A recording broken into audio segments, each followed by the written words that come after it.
The man whose face is covered in scars is none other than our protagonist, Zeke Draker. He is the first direct descendant of the legendary Dragonslayer family. However, unable to awaken his powers and possessing the talent of a healer rather than a swordsman, he ended up getting kicked out of his own family and is currently on the fast track to completely ruining his life. Because of some mystical artifact, he has now been cornered by a group of scumbags deep inside a cave nestled in the snowy mountains. Looking at his pathetic state, one of them lets out a mocking chuckle. "You idiot, do you really think you can escape from this encirclement? Where is the ancient relic hidden?" As they speak, they glare at Zeke with eyes full of warning. Right before them, Zeke has both of his arms cleanly severed during the fight, yet his expression shows not even a hint of fear, and he even mocks the thugs right back. "You morons, if you were in my shoes, would you talk?" Hearing this, a hooded brute fails to contain his anger upon seeing Zeke completely oblivious to his own dire situation. "You arrogant bastard," he snaps, looking as though he might lunge forward and skewer Zeke a few times, but luckily his companion keeps a cooler head and reaches out to stop him. "Forget it, we need to contact the main team first." With that, he pulls out a communication stone and speaks to the person on the other end. "We've caught the Northern Phantom, please confirm our coordinates." In response, a voice crackles from the stone fragment. "Coordinates confirmed, we'll be there soon." Finishing the call with his comrade, he can't help but marvel at Zeke's stubbornness. "Man, you really are unbelievably hard-headed. I can't believe you're still hanging on even with both arms chopped off. But why would the Northern Phantom be after the relic the Emperor is looking for anyway?" He asks aloud without waiting for an answer, prompting his hooded buddy to chime in. "What other reason could there be? He's just trying to cause trouble. We've put up with him for far too long, so let's have a little fun before the main team arrives to pay him back for all the grief he's put us through. You'd better mentally prepare yourself, Northern Phantom, because we're not stopping until you're begging for the sweet release of death." With that, the villain calmly draws the sword from his waist. Beside him, the hooded teammate has a sudden thought and excitedly suggests, "Let's flip a coin to see who goes first, we don't have all day." And pulling out a coin, he immediately flicks it up into the air. "All right, if it's heads, I'm up first." The hooded man grins. While the two of them are completely focused on the coin in front of them, Zeke refuses to just sit there and take it. Seizing the opportunity, he lunges forward and bites down hard on one of his own severed arms lying nearby. He presses it against his wound, and then the miracle happens. A sudden burst of light erupts from the injury site, causing the separated limbs to heal at a visible speed. I won't let it end like this without putting up a fight. The first failed awakener of the Draker family is none other than me, Zeke Draker. Born into the great Dragonslayer family with a body completely incapable of using ether, I suffered a failed awakening, something that should have been second nature to any true knight. I was treated like garbage and cast out of my family, so I've had to do whatever it takes to get stronger just to stay alive. Someone once said that if you only pursue power, you'll end up with nothing in the end, but bullshit like that is only ever spoken by people who are already strong.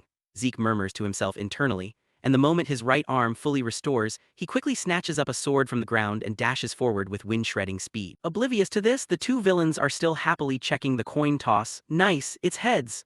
The hooded man cheers happily, thrilled that he gets to deliver the final killing blow to Zeke. But just as he catches sight of the coin, Zeke's sword blade flashes horizontally across his neck, directly evicting the guy's head from his shoulders. Everything happens so fast that the remaining comrade doesn't even have time to react. Then, after about a second of being completely stunned, he hastily grips his sword and prepares for battle. Too bad this doesn't buy him even a few extra seconds, because right after taking down the hooded man, Zeke turns around and charges straight at him. With a single simple swing, his blade effortlessly slices the bandit's sword in half while leaving a bone-deep wound across his body, sending him off to meet the Grim Reaper before he can even let out a squeak. Staring at the corpse still bleeding profusely in front of him, Zeke reminds himself, the weak are trampled by the strong and everything they own gets stolen. That is the harsh reality of this world. Right at that moment, an endless barrage of footsteps begins to echo from outside the cave, catching Zeke's attention. The newcomers are none other than the teammates of the two guys lying dead on the floor.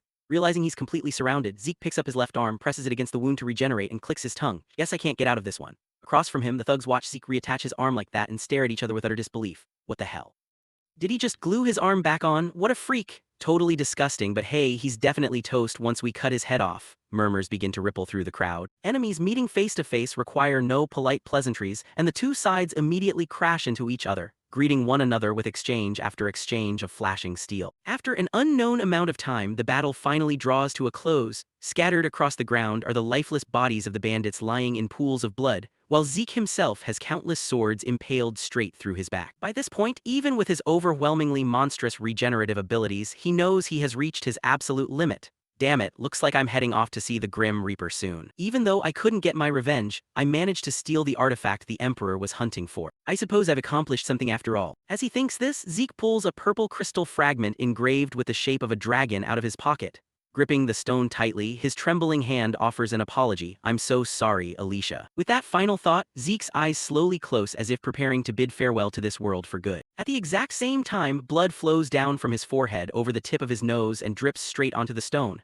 And right then, the stone suddenly erupts with a blinding surge of intense energy. Accompanied by that flash, a mystical figure materializes behind his back. The soul of an ancient dragon etched into the will of the resilient. "Emergency protocol activated. Zeke Draker, do you accept?" Back to Zeke, these words hold zero meaning to him, just a bunch of meaningless chatter right when he's about to die. "Shut up and do whatever you want," he mutters internally. And as if receiving his confirmation, the voice continues, "Awakening pact successfully verified, an irreversible power promise is now activating. Countdown starting, 5, 4, 3, 2, 1. Time quickly flies by and now, a much younger-looking Zeke stares at his reflection in the mirror, rubbing his chin as he contemplates everything that has happened. "So this is what I look like now. I've actually gone back to the past. It's so hard to believe, yet I can still vividly feel the sensation of a sword piercing through my stomach. This place is so painfully familiar. This is the Draker Family Training Academy, the Cradle." The Draker Dragonslayer family is one of the 3 supreme, peerless great houses, tracing its origins back to Terrakin Draker. He was the hero who saved the entire continent by slaying the wicked dragon Bahamut in a war 1,000 years ago. His descendants founded the modern Draker household, and perhaps because they carry the bloodline of the Dragonslayer Terrakin Draker, all members of the Draker lineage are blessed with ether. They can effortlessly awaken high-level ether and become holy knights. "Except for me," Zeke self-deprecatingly scoffs internally before that mechanical voice chimes in his head once more. Management system initializing. "Awaken a soul identified. Awaken a soul 100% fully compatible. Awaken a soul selected. Acceptance of the ancient dragon's will and complete integration confirmed. You have been granted access to a portion of the system. Nice to meet you, Zeke Draker." Activating status window viewer mode, opening status window. Low-level administrator status window. Name Zeke Draker. Class rare healing warlock. Title blessed by the ancient dragon. Healing path skills calm mind, vitality, recovery, enhanced senses. Combat skills low-level E rank precision stab, E rank / D rank critical strike. Dragon arts unavailable, requires 10 points to unlock. Current karma points none. Returning to Zeke, the suddenly popping up screen sparks his curious observation. There are so many things that look like magical video feeds. Has an artifact been activated? You can see right through this like a magic projection, and navigate it in the exact same way. Besides classes and skills, Dragon Tongue isn't even used in modern times. As my master used to say, ancient people classified themselves into various classes depending on what they were good at. Each class trains in a specialized technique called a skill, and since my class is a healing warlock, I can use a skill called healing. Reminiscing about his master's words, Zeke instinctively shivers as he recalls the sheer, near-death rigor of her training in his past life. After his awakening, she literally trained him to the brink of dying. But no matter what, according to the status window, I am a healing warlock. Let's test it out. Is the status window telling the truth? The moment I became a healing warlock in my past life was when I was 20 years old, right after the Ether Hall was unlocked. If that's the case, thinking this, Zeke closes his eyes and focuses on sensing the energy flowing within his body. Right after that, a surge of energy begins radiating from his entire body, and seeing this, Zeke can't hide the joy on his face. I knew it, my Ether Hall has been opened up. With this, I understand now. Even though my physically trained body from before is gone, I've returned to the past along with my skills and memories, putting me in a much more advantageous position than before regression. And to make the most of this, I need to figure out what tools I have at my disposal first. With that, Zeke refocuses on studying the system screen, but before he can dig any deeper, a man's voice calls out from outside the door. "Young Master Zeke, I'm coming in." Pretending you're not in there is useless. The familiar voice startles Zeke into a panic as he frantically tries to figure out how to turn off the system screen. "Oh crap, I haven't even finished reading it yet. But how do you close this thing?" Outside, the strange man doesn't even wait for Zeke to invite him in as he directly shoves the door open and barges in. "I'm coming in." "Can't believe you're still not ready. What on earth are you thinking?" This large, burly, butler-looking old man is Zeke's personal servant, Decker. Turning toward Zeke and noticing no unusual behavior from him, Zeke lets out an inward sigh of relief. "Guess he can't see the window, thank goodness." Thinking this, Zeke speaks up. Ready for what?" In response, Decker's voice turns stern, a dangerous glint flashing in his eyes as he glares at the protagonist and snaps. "Are you seriously asking me that, young Master Zeke?" His tone is entirely ordinary, yet for some reason it sends a shiver straight down Zeke's spine. Come to think of it, he really was terrified of Decker when he was a kid. Even with the mind of a 32-year-old adult, he still can't shake off the ingrained terror deeply etched into this body. As he thinks about this, his whole body starts trembling uncontrollably until the system senses his agitation and automatically triggers the class skill, Calm Mind, instantly clearing Zeke's head. Class skill, Calm Mind.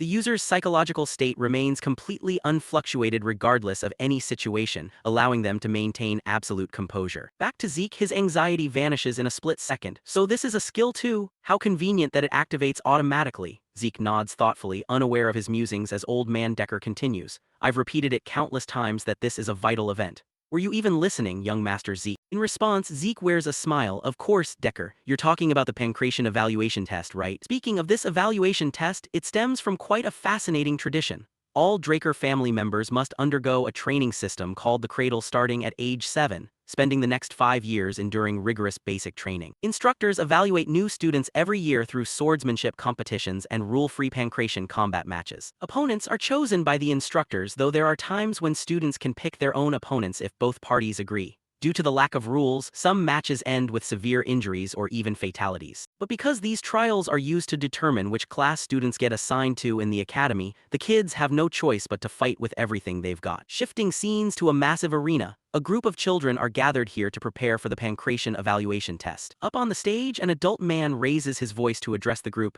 As you all know, today is the pancration tournament, and I believe you all realize this is the final part of the evaluation, right? Yes, sir. The kids below shout in unison. Hearing this, a brown-haired man says with satisfaction, "Good, looks like everyone's spirits are high. Then let's get started right away. Get ready." He is the lead instructor, Pan Mark. Within the crowd, Zeke is also present, while all around him the other children eye him with disdain and judgment. Look, it's Zeke. He got humiliated last year and he's still standing here this year. If I were him, I would have run away. How is he even part of the direct bloodline? How pathetic. Nudge nudge, I heard all of that, Zeke complains inwardly. But he couldn't care less about reacting to those remarks. Up on the stage, Pan begins calling out the first participants. Aaron, Goda, get up here. Yes, sir. Both candidates reply and quickly run up onto the stage. Afterward, once both have assumed their ready stances, Pan roars, "Ready, start." The moment the words finish, Goda, the brown-haired boy, darts forward like a leopard to seize the offensive advantage. However, before his fist can even touch his opponent, Aaron unleashes a swift kick straight to his chin, sending shockwaves through Goda's brain and instantly knocking him out cold. Up in the stands, Zeke watches this scene with a bored yawn. Match over. That's what happens when you don't get into a proper guard stance. Zeke murmurs to himself, and sure enough, just as he predicted, taking a single hit leaves Goda completely unable to get back up.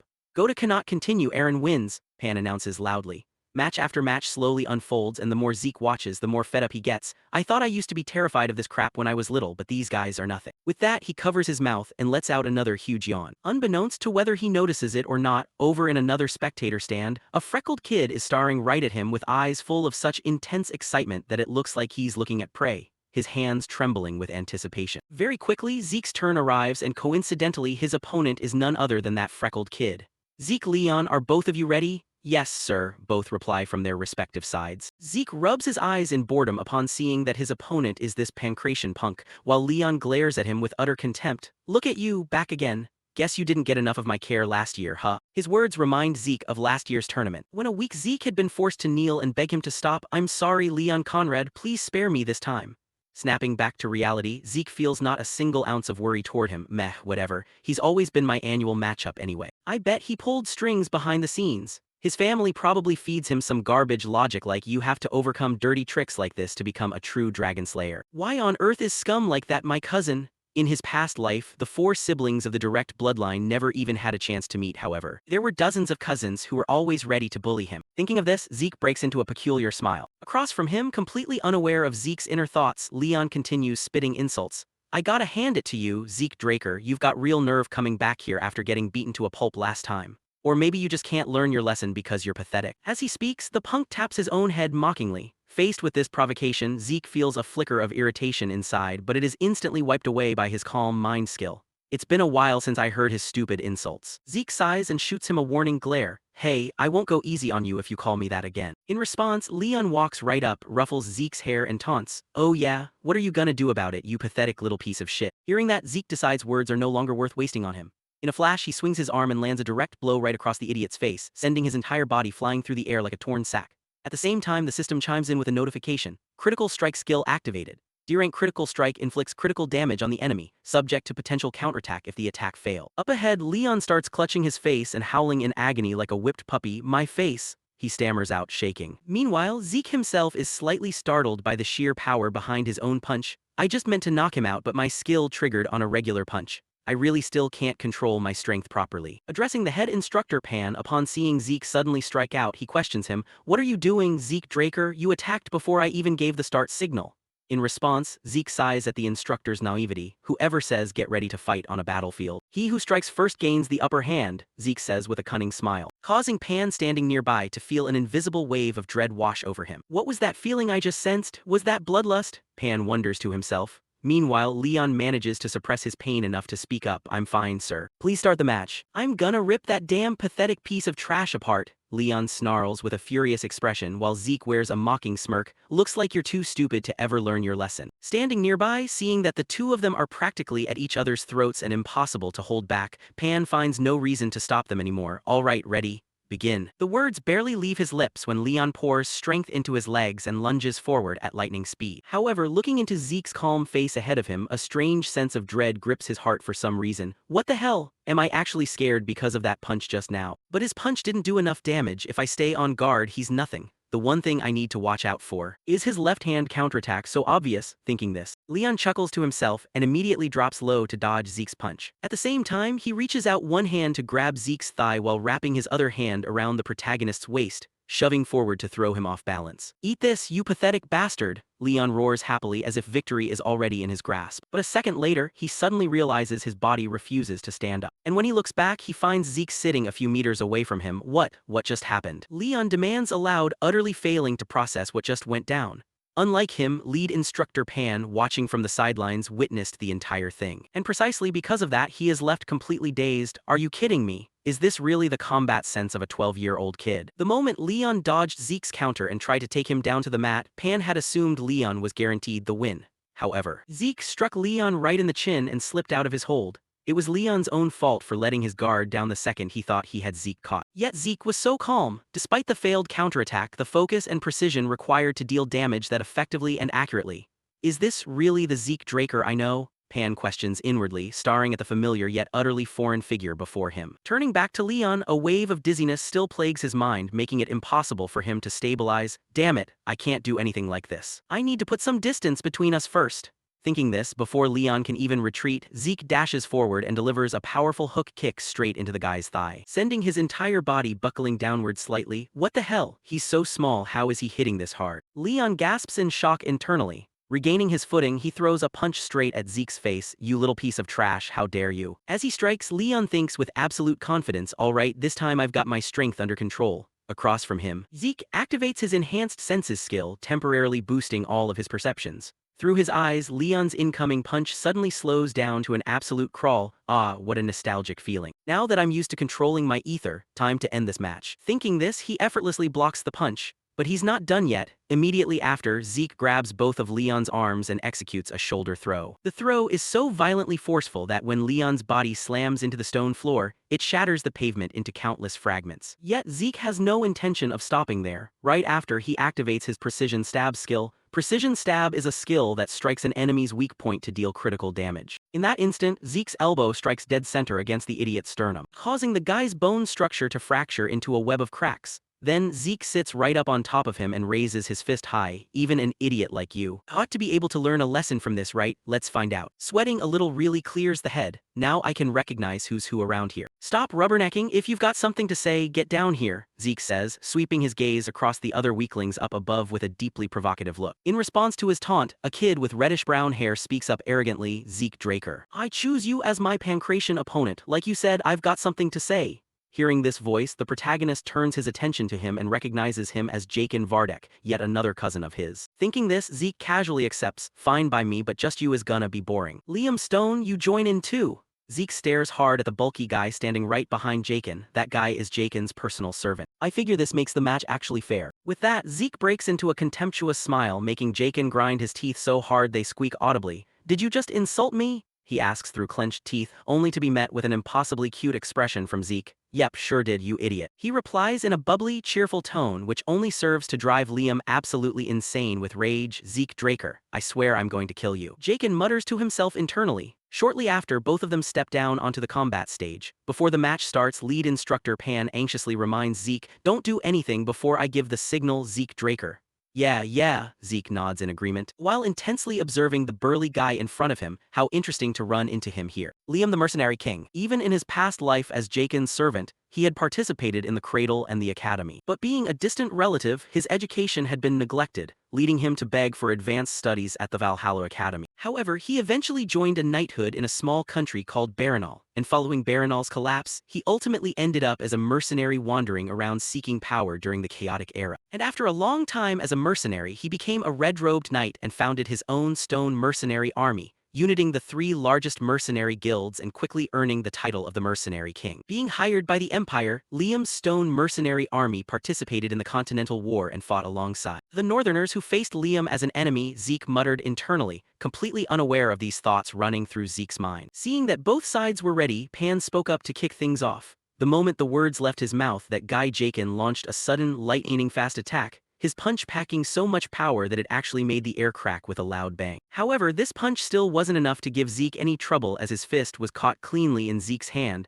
"I thought I told you to all rush me together," Zeke said with a deadpan expression while radiating a dangerous aura that made Jaken break out in a nervous sweat. "Did you really think I'd fall for your cheap trick?" Right as he spoke, the guy threw out a high kick aimed straight at Zeke's head. Yet the very next second, he felt a sharp wave of pain shooting straight into his brain. The reason was because his previous kick had crashed straight into Zeke's elbow. "Try actually looking where you're kicking next time," Zeke teased, and because of that injury, Jaken was temporarily unable to launch another attack. Taking advantage of the fact that the guy was distracted by his own leg, Zeke immediately lunged forward to check on his health. "Where are you looking?" As he spoke, he curled his fist tight to wind up for a strike. Seeing this, Jaken hurriedly threw both hands up in front of his face to defend himself. However, it was just a fake out from Zeke. "Looks like you're panicking a little too hard there. You couldn't even tell it was a feint. That's why I said you should have all jumped me together. A single one of you isn't enough." And with that, Zeke casually kicked Jaken straight in the knee, sending him stumbling backward out of balance. Seeing that, Zeke pivoted to the side and delivered a brutal punch to the ribs that left Jaken in so much pain he coughed up blood. Out of options and realizing that his own weak strength was completely useless against Zeke, he immediately yelled for backup from his lackey standing behind him. "Liam, kill this bastard." The pup let out a loud roar, and facing the future mercenary king this time, Zeke finally dropped his arrogant attitude. "He's 12 years old just like us, right? The most annoying thing about fighting him is his insane range. If I let him make the first move, I won't be able to do anything. I have to seize the initiative," he thought. Right as Liam was winding up to strike, Zeke bolted forward and threw a straight punch, cutting off his attack before he could even launch it. Following that, Zeke activated his slash skill, a D-rank ability that unleashes a flurry of attacks on the opponent while obscuring their vision.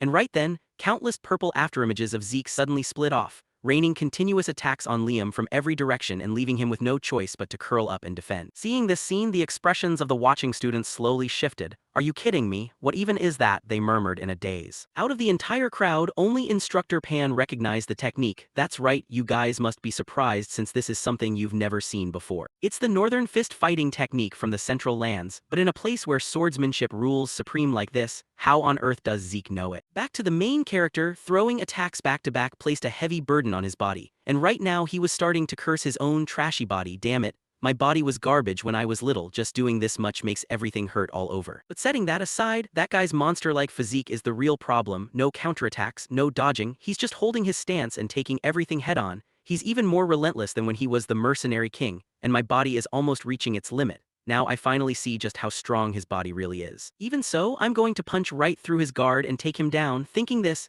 Zeke took a deep breath and poured all his power into his right fist, while across from him, Liam's eyes narrowed slightly as if sensing Zeke's shift in momentum. So he focused his mind to the absolute limit, and the next instant, without any warning, Zeke's figure flashed and appeared right in front of him. Unleashing a punch but with terrifying reflexes, Liam tilted his head slightly to the side. At the same time, he slapped his hand against Zeke's bicep to deflect the blow, and missing the attack left a bitter taste in Zeke's mouth. He managed to dodge it even though he can't see ether with the naked eye. Everyone here possesses freakish senses, he muttered to himself, and while Zeke was still standing there dazed, Liam used his left hand to grab a tight grip on Zeke's right wrist. Then the big guy used all his brute strength to fling Zeke's body away like a chair. However, our main character wasn't about to be outdone, and right as his body was being thrown forward, Zeke tucked his legs in, used the momentum of the toss, and slammed his knee straight into Liam's face. After that, he activated his sensory boost skill to heighten his perception speed and locked both legs tightly around Liam's neck. No matter how strong your body is, if your brain doesn't get enough oxygen, there's nothing you can do, Zeke thought to himself while squeezing his legs tighter, but Liam had no intention of just sitting there taking it. and right then, he started using his left arm to punch Zeke's ribs repeatedly, forcing the boy to spit out blood, this crazy bastard. Fine then, let's see who wins this. He gritted his teeth and endured it. Just like that, the two engaged in a war of attrition, and in the end, Liam was the one who tapped out, passing out cold from a lack of oxygen. Up in the stands, another kid watched Zeke win and broke out into an amused smile. Nice, I expected at least this much from you. Now you're actually worth bringing down, Zeke Draker. Time quickly passed, cutting to Zeke's private room where the old butler Decker gently inquired, I heard you were badly injured during the pancration match. Are you alright, young master? If it's not too intrusive, may I check your pulse? He asked calmly, but how could a question like that get past Zeke, who immediately guessed his intentions? He must want to check if I've awakened my luminous chi, and once he figured out the old man's goal, Zeke told him to wait a moment, letting him put on his clothes before offering his hand for an inspection. Seeing this, the old man didn't forget to express his gratitude. Thank you very much, young master, and with that, old Decker gently touched Zeke's palm and slowly channeled his energy into the boy's arm to check. Yet the exact moment he felt the old man's energy moving inside his body, Zeke couldn't help but freeze in shock for a few seconds. Wait a minute, is he a blue knight? When checking if someone has awakened, people usually just look at the energy center, but he's really being thorough. Just channeling luminous chi into someone else's body is hard enough, let alone controlling it with that kind of precision. He must be a blue knight. Not all knights are the same.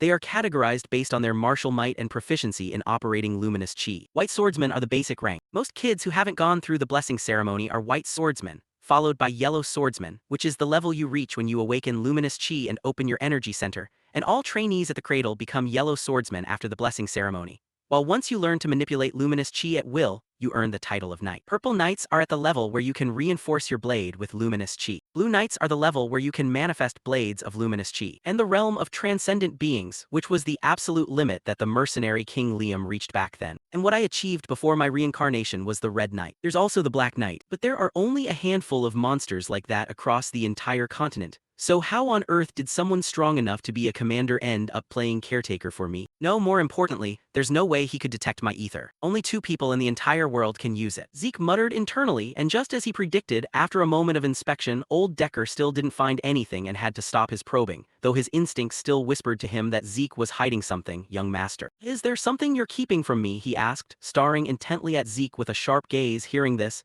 Zeke didn't answer and fired back, oh really, are you hiding something from me then? Zeke's sudden question left Decker momentarily speechless. Then, without waiting for an answer, the main character waved a hand and said, I'm just kidding. Hearing that, old Decker let out a sigh and turned to ask, why have you changed so abruptly, young master? Replying to this, Zeke looked back at him with the gaze of someone standing above. You've got the question wrong, Decker. You should be asking why I'm only changing now. A lot of things are going to change from now on. Everything is going to fall back into its proper place, so all you need to do is follow behind me. Across from him, Decker fell silent for a couple of seconds as if weighing those words, then he nodded and bowed his head. Understood, young master, I get it now. I prepared the training room just like you asked. Good, I like it when you're quick on your feet, Zeke said with satisfaction. Then I'll see you later, young master. Please get some rest. Zeke waved a hand and quickly walked out of the room. At the same time, Zeke vaguely guessed why someone this powerful was by his side. If he was ordered to keep an eye on me, then I can just keep him around and squeeze information out of him when the chance arises. The real question is who ordered him to spy on me. I doubt it's anyone from my mother's side. It's definitely one of my brothers or sisters, Zeke deduced in his mind. Cutting to the training room, it seemed to be Zeke's first time here, so he was a bit surprised by its sheer size. Wow, is this a private training room? This family really lives up to its reputation, he exclaimed. He muttered to himself and quickly pulled up his status window to check. And the next moment, Zeke quickly noticed the changes in his stats. My slash skill leveled up to proficient. I guess it goes up the more I use it. Skills activate naturally based on my actions, which means I already had it beforehand. If I learn something new, will it get added here as a skill too? What's the difference between a skill and a school skill? They activate pretty much the same way. And this too, Dragonic technique, I can't view it right now and need 10 points to unlock it. Thinking this, he tapped on the Karma Points button to check, and the system promptly popped up an explanation. Karma Points can be obtained by killing monsters, and your current Karma Points are 0. Reading the description, a thoughtful expression crossed Zeke's face. Monsters, huh? There are tons of them in the abyss, but I need to become at least a purple knight to go there. Furthermore, I'm more curious about why I reincarnated into the past and what this system is.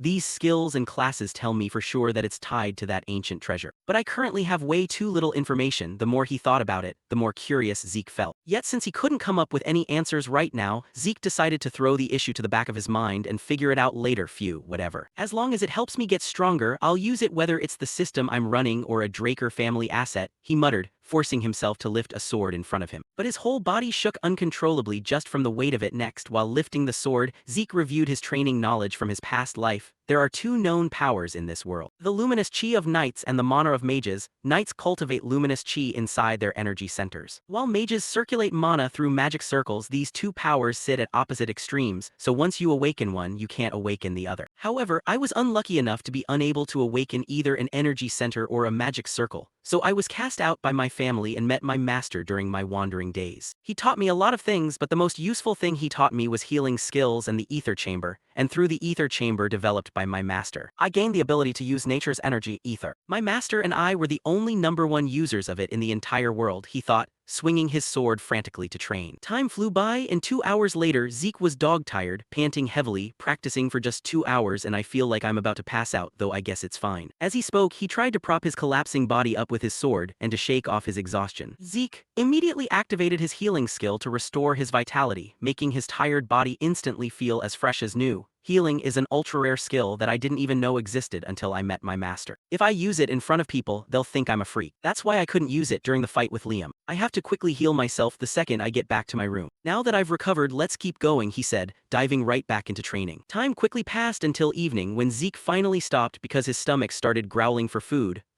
Guess it's time for dinner. Zeke let out a soft sigh before looking down at the floor covered in countless sword marks, wondering how on earth he was going to explain this to Decker. Just like that, time sped by, and a week later, cutting to the Cradle's cafeteria where everyone was buzzing about Zeke's transformation. Hey, have you heard about Zeke? He's totally different now. Someone spoke up, leaving the person next to them slightly startled. That loser, could he have messed with dark magic? I hope he put some of the stronger guys in their place. Yeah, another person agreed. Cutting to a luxurious dining room where 4 young masters were eating together, Riene Tirun was devouring his food like a starving demon. On the other side, a handsome kid spoke up to remind Leon, you might not have an appetite but eat anyway. You need energy for sword duels, and this handsome kid's name was Owen Zimmon. In response to this kind gesture, Leon clenched his fists and shot back, are you trying to piss me off? I was just trying to be friendly, but looks like your inferiority complex is acting up. Owen replied coldly, making Leon snap with anger as he slammed his table and shouted, what did you say? His table slam knocked the steak right off Riene's plate, earning Leon a very unpleasant glare from him. A gaze so piercingly cold that Leon didn't even dare meet it. Putting that aside, Jakin brought up Zeke, so what are you guys planning to do about Zeke Draker? Hearing this, Owen's expression instantly changed. I'm not sure. The pancration match was barbaric but impressive, though he's bound to look pathetic when it comes to swordsmanship. What can he even do if he can't even hold a sword properly? Hearing that, Leon across from him grabbed onto it like a drowning man finding an excuse. Exactly, he's so weak he had to order a custom sword because normal ones are too heavy for him, right?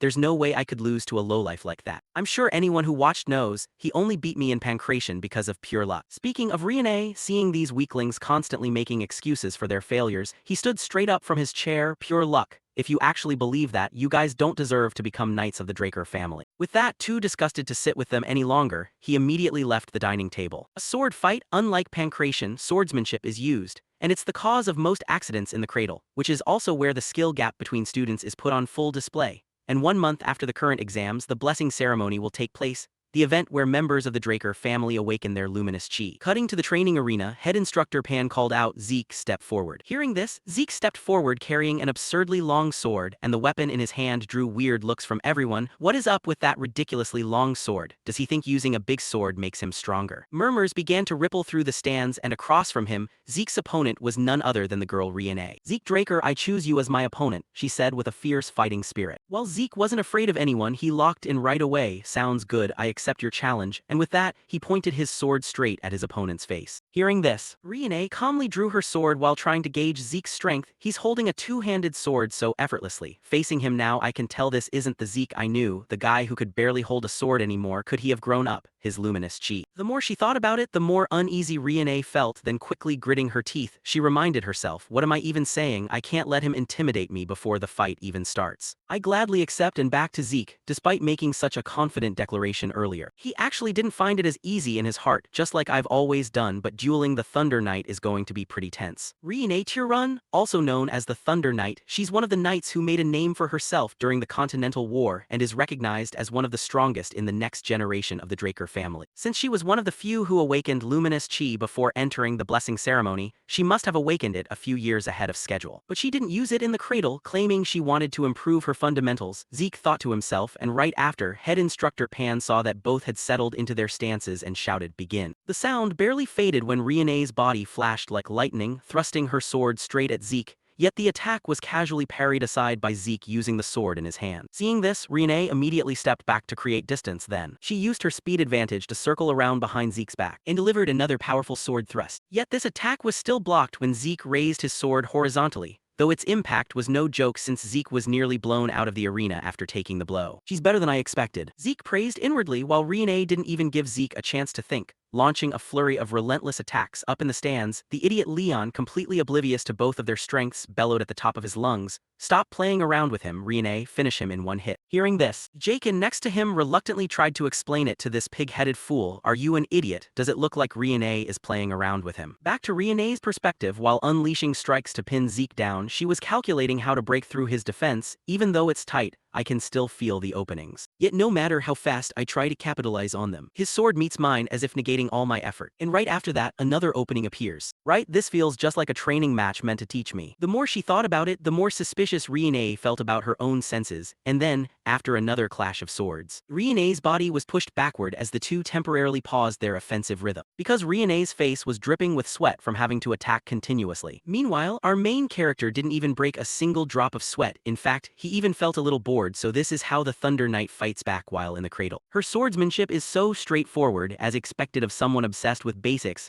but that's precisely what's holding her back. "Let's see, why don't I try helping her break out of her shell?" Thinking this, Zeke lowered his posture like a hunting leopard ready to burst into a sprint. Across the way, the female swordsman immediately turns cautious upon seeing Zeke's extremely low offensive stance. He's planning to close the distance in a single strike, and his speed is nothing to scoff at. "Bring it on, Zeke Draker," Riene murmurs to herself. Right after that, Zeke launches his attack, his body flashing as he instantly materializes right in front of her. "As long as there's some distance between us, reacting to his moves isn't entirely impossible," Riene thinks to herself, hurriedly dodging the protagonist's downward slash. However, she fails to anticipate Zeke's next move. He begins swinging his sword diagonally, slicing across the floor straight toward Riene. His attack kicks up a flurry of scattered stone debris in its wake. The strike successfully connects with her face, leaving Riene's visage covered in blood. Without a second to dwell on it, Riene hastily regains her footing. Taking advantage of her loss of momentum, Zeke surges forward. He swings his sword straight toward the female swordsman's throat. "I'm done for," Riene thinks to herself. But then, by some miraculous turn of events, her speed and strength suddenly surge to an unimaginable level, instantly knocking the sword out of Zeke's hand. All around them, the onlookers erupt into wild, deafening cheers. Zeke lost, as expected of Riene, and she didn't even use her ether like usual. Unlike them, Pan, who has been observing from the sidelines the entire time, has a completely different thought.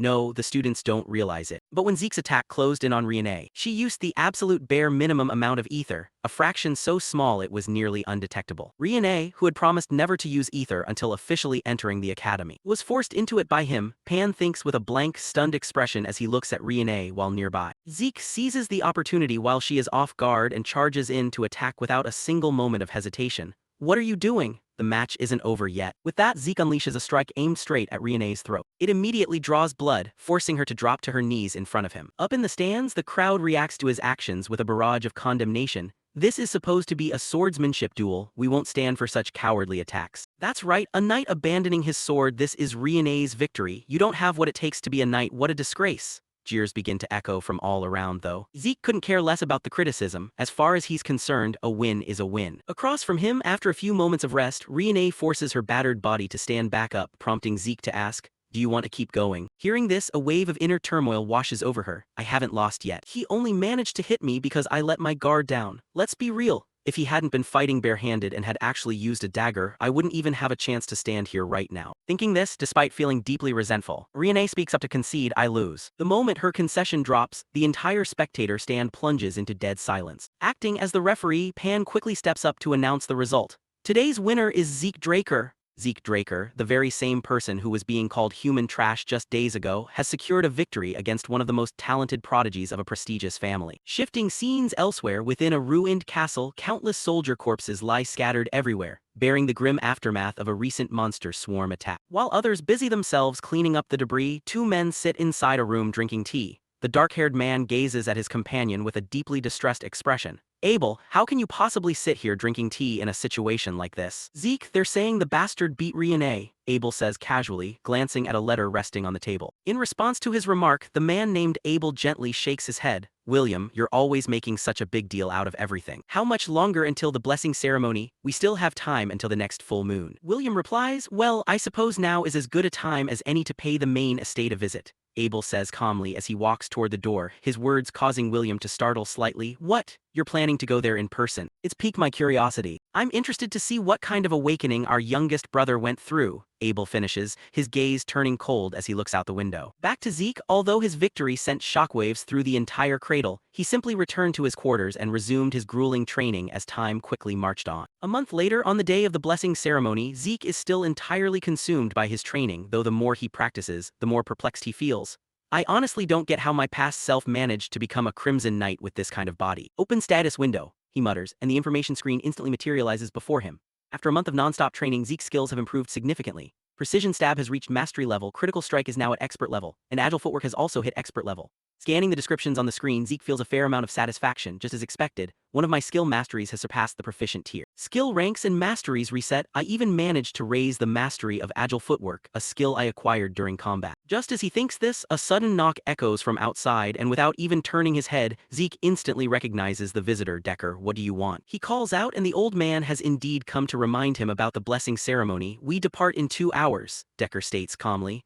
All right, I'll be ready soon, so get everything prepared, Zeke replies with a nod. Shortly after finishing his preparations, Zeke boards a carriage bound for the main estate where the blessing ceremony is being held. Sitting inside the carriage, Zeke stares blankly ahead in deep thought. It's been a long time since I've set foot in the main estate. Belonging to the Draker family and located within the territory of Duke Troy. Although the primary family seat is situated at the heart of the continent in the Four Seasons Fortress of the Middle Lands, the blessing ceremony must always be conducted at the ancestral main estate, the birthplace of the Dragonslayer legend. Shifting scenes to the main estate of the Draker family, known as the Dragon's Den. Inside the Grand Hall, all the children of age have gathered in preparation for the ritual, standing in solemn, rigid rows. Zeke, however, darts his eyes left and right, scanning the surroundings to assess the situation. I never really noticed this before, but all these distinguished guests are big names we usually only hear about in continental newspapers. I'm certain the family even dispatched information agents to keep tabs on me. Regardless of what their intentions are, the moment they see my awakening fail, I'm certain they'll just write me off. Thinking this, Zeke suddenly senses a piercing gaze locked onto him, prompting him to look over in curiosity. The moment his eyes land on the owner of that gaze, his face contorts with blinding fury. Why is that bastard here? In another corner of the hall, 2 men exchange handshakes and greetings. It's been a while, hasn't it?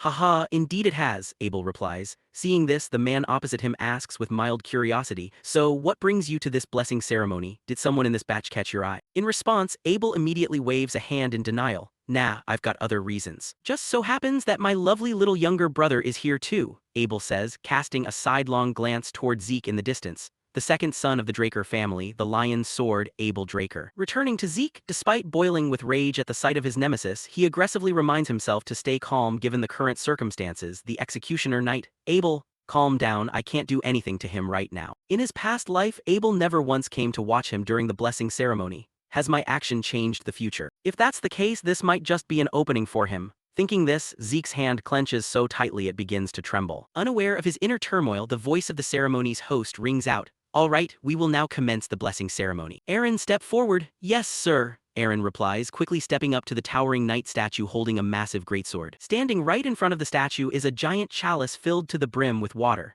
Knowing precisely what to do, Aaron rolls up his sleeves and submerges his arm directly into the water. A moment later, a few drops of blood begin to seep from his palm, and right after, the water starts radiating a bright glow, surging up along Aaron's arm to help him unlock his energy danshin. Through the blessing ceremony, all members of the Draker bloodline awaken their sealed ether upon graduating from the cradle at age 12. An astonishingly fast progression compared to ordinary knights who typically awaken in their 20s. Among them, rare cases occur where individuals awaken an auxiliary Dragonslayer trait known as spirit suppression alongside their ether. Such individuals are guaranteed to reach at least yellow rank swordsmanship, with a select few even rivaling red rank and black rank knights through a true blood awakening. Standing nearby, Pan nods as Aaron finishes his awakening. All right, next. Hearing the call, female swordsman Riene steps forward, and in her case, the light emitted by the knight's statue burns a brilliant crimson red. Seeing this, Pan's eyes light up with immense joy, and he immediately orders a nearby soldier to fetch a pair of special gloves.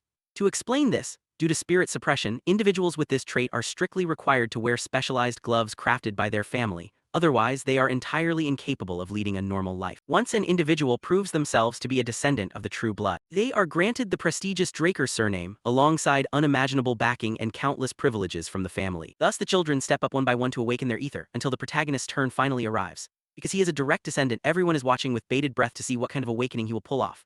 Oh, looks like the main event is finally here. Wonder what kind of awakening he'll get. Someone whispers in curiosity, to which another instantly voices their opinion. A true blood awakening, obviously. He beat Rene after all. Back to Zeke, listening to the relentless buzzing of chatter all around him, he lets out an internal bark of bitter laughter. I never thought I'd find myself standing in front of this damn statue again. Last time was an absolute nightmare. Even though the blessing ceremony was the only thing that pushed me through the cradle, it branded me with a shameful title. However, things are different this time. Not only can I heal, but I can also use ether, and above all else I didn't give up or surrender. I stood back up using my own willpower, so please help me out. You piece of junk statue. With that thought, he dips his hand into the cool, shimmering water. Following that, the night statue begins to vibrate violently, yet mere seconds later, it abruptly stops without any warning. The surrounding guests turn to look at one another in total confusion, completely baffled by the occurrence. It stopped. That has literally never happened before. In another corner, Abel stares at his younger brother with a blank, bewildered gaze. Returning to Zeke, despite knowing the outcome in advance, experiencing it all over again still fails to suppress the surge of frustration on his face. I knew it, I shouldn't have gotten my hopes up that anything would change. Getting cocky just because of that bastard. With that, he pulls his hand out of the giant chalice and reaches for a towel to dry his arm. All around him, the guests begin casting suspicious glances towards Zeke. What is this? Did he fail his awakening? Is that even possible? But why? Looks like the family head's bloodline wasn't strong enough to suppress the cursed blood. Someone sneers, though they are instantly cut off by their companion. Hey, shut up. Then how did he beat Rene? He must have used some kind of cheap trick. What an absolute embarrassment to the family. Standing amidst the murmurs, Zeke isn't particularly surprised, having long since grown used to it. These people never change. It doesn't matter. There are plenty of ways to grow strong outside of an awakening. Zeke mutters to himself, but right at that instant, the system pings him with a notification. I apologize, Zeke Draker. Due to a processing error, a message was hidden. Essential information detected as missing from the identification engine during professional profiling. Class information was inputted using system administrator privileges. Missing essential information detected. Class data input complete. The engine has identified the user's talent as a healing warlock. Your class has been successfully unlocked and your designated class is classified as rare. A cascade of notifications pops up, leaving Zeke slightly bewildered by the situation. Something is different from my past life. Essential information detected as missing. No way. Thinking this, he immediately whips his head toward the statue, which is now emitting the exact same shade of crimson red as the light Rene produced when she awakened, causing the guests to once again turn and stare at each other with wide eyes. It's red. A true blood awakening. He started with red. Leaving that aside, the system continues firing off notifications. Connection established. The ancient dragon's blessing sealed within the user's soul has been activated. Gladiator bloodline talent awakened. Your awakened talents have merged together. Fusion of rare talents detected. A new class has been created. Unique class, immortal. Turning back to the watching guests, seeing the statue's light abruptly shift from crimson red to golden brilliance leaves their minds thoroughly scrambled. Golden light? What is this? Is that even a true blood awakening or not? There was red just a second ago, right? Someone asks with an uncertain tone. Nearby, listening to the chaotic chatter, Zeke remains relatively calm. It's only natural for them to doubt it, but if I speak up here, it'll just backfire on me, Zeke tells himself. Meanwhile, the guests continue whispering anxiously. The spirit light didn't flare up at all. Is the sword statue glitching? There's no spirit suppression, so how could it possibly be a true blood awakening? Responding to the mounting questions, Abel suddenly steps forward, putting on a benevolent act as he claps his hands to draw everyone's attention. Why is everyone looking so grim? We just had 2 people achieve a true blood awakening in a single batch. Isn't that something worth celebrating? Hearing his words, people in the hall exchange probing glances before quickly catching on to his intent. Having a Draker family member fail to awaken any ether is a massive loss of face. Thus, in an ambiguous situation like this, it is far better to simply roll with Zeke successfully awakening a true blood to preserve the family's honor. Understanding this, the surrounding guests immediately start clapping along in agreement. That's right, 2 true blood awakenings. What an incredible blessing. They cheer excited. Seeing this, Abel nods with a satisfied smirk and glances toward lead instructor Pan. Well, what are you waiting for? Go bring the newest family member his gloves.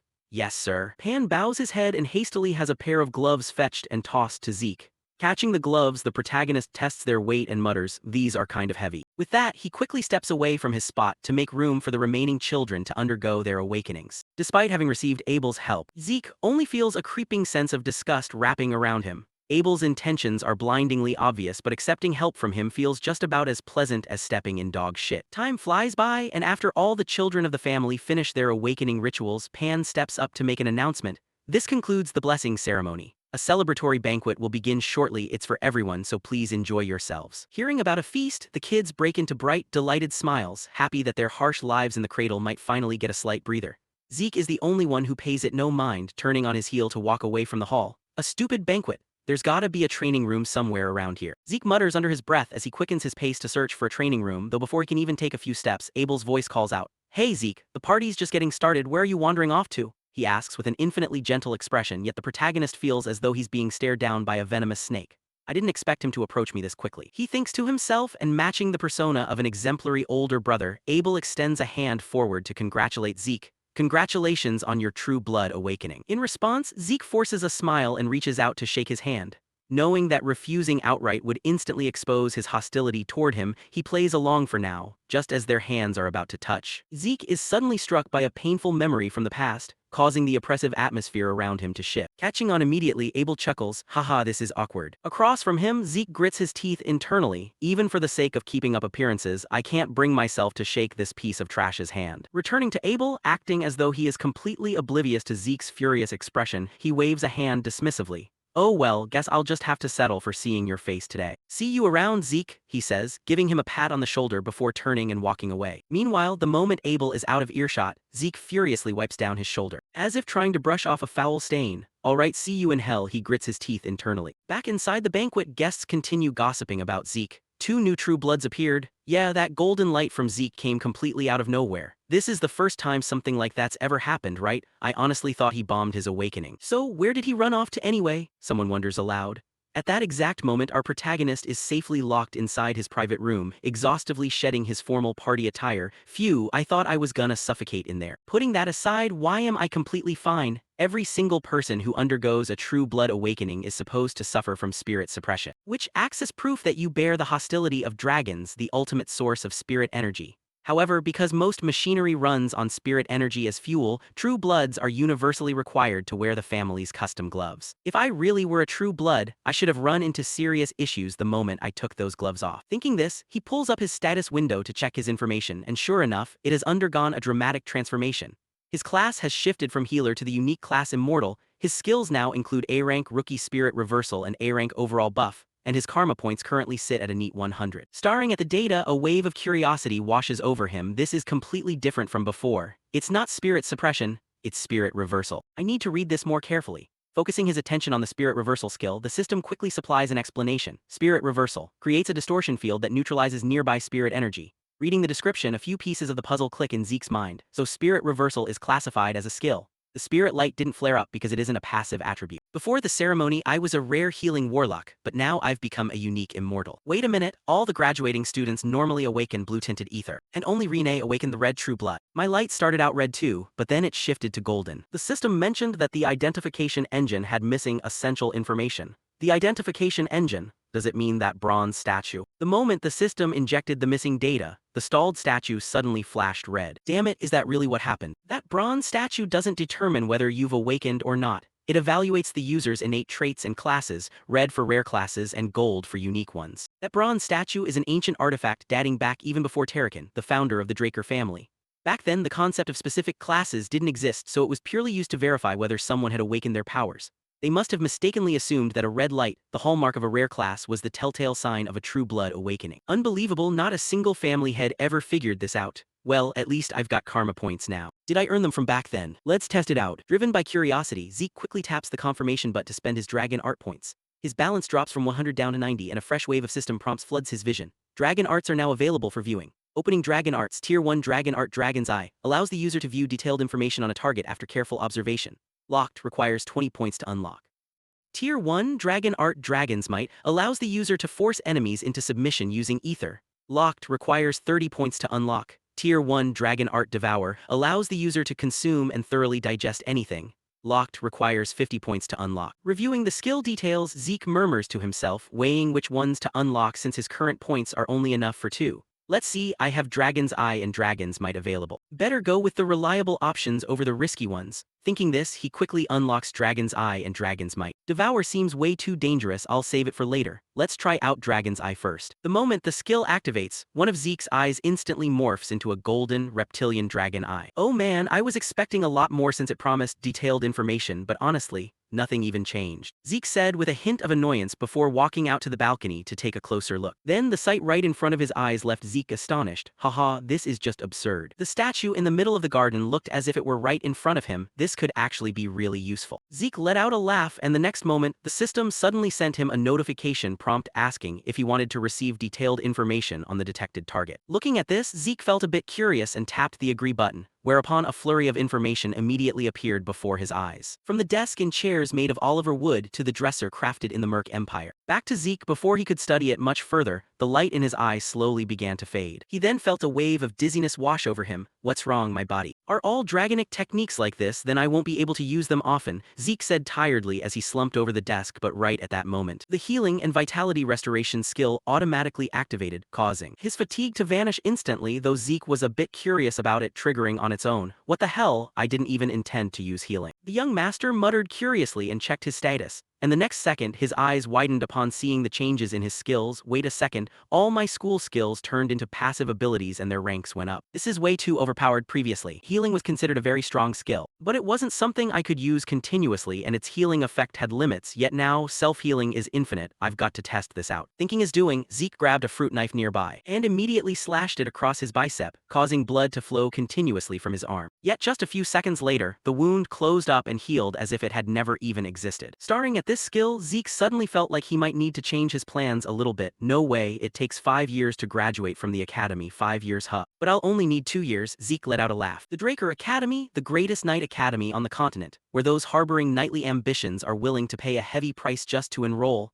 and the territory of the Duke of Troy, where the academy is located, brims with vibrant energy every spring at the start of each new semester. At this moment, after awakening their luminous chi, Zeke and his group had enrolled here, and while strolling around, Zeke cast his gaze to evaluate the students of his own age. The senior students looked no different from adults since they had been trained to perfection. However, compared to those coming from the cradle, they fell a bit short. Still, they were the children of major families. Thinking this, Zeke glanced at the students gathered in cliques and factions, shaking his head in weary disgust. Looks like they've already staked their claims. This family is rotting down to its roots. Among the countless branch families supporting the transcendent Draker family, there were 3 with the greatest influence, known as the 3 great families. First is the Tirun family, representing strength, the Zimmons family representing wisdom, and finally Vardek, a family renowned for their immense wealth. Even the children of those 3 families were caught up in this petty state. But whatever, it has nothing to do with me, he shrugged off the thought and quickly headed back to his dorm. His dorm was the highest tier accommodation, the Platinum Tower, which featured a training hall, a library, and all sorts of facilities reserved strictly for senior students, places that even those hailing from the cradle couldn't easily enter. As for Trueblood Awakeners, they were granted special privileges known as floor ownership over an entire floor called the Platinum Floor. Right then, the moment he stepped into the building, a maid who had been waiting in advance bowed and greeted Zeke. Welcome, Zeke Draker. We have been waiting for your arrival. We will escort you to your designated floor, while on either side, 2 rows of servants bowed in unison. Welcome, young master. Back to Zeke, finding himself treated like this made him feel a bit awkward and unaccustomed to it, because in his past life, he wouldn't even dare dream of this scenario. Isn't this going a bit too far even for a true blood? Haha, Zeke chuckled awkwardly. Next, an old man reminded Zeke, Mr. Decker is waiting for you inside your room. Following that instruction, Zeke hurried back to his room and asked old Decker, what's going on, Decker? To which the old man replied that there was something he needed to hand over to the main character, presenting him with a luxurious box. Contained inside was a high-end pair of gauntlets prepared for Trueblood Awakeners,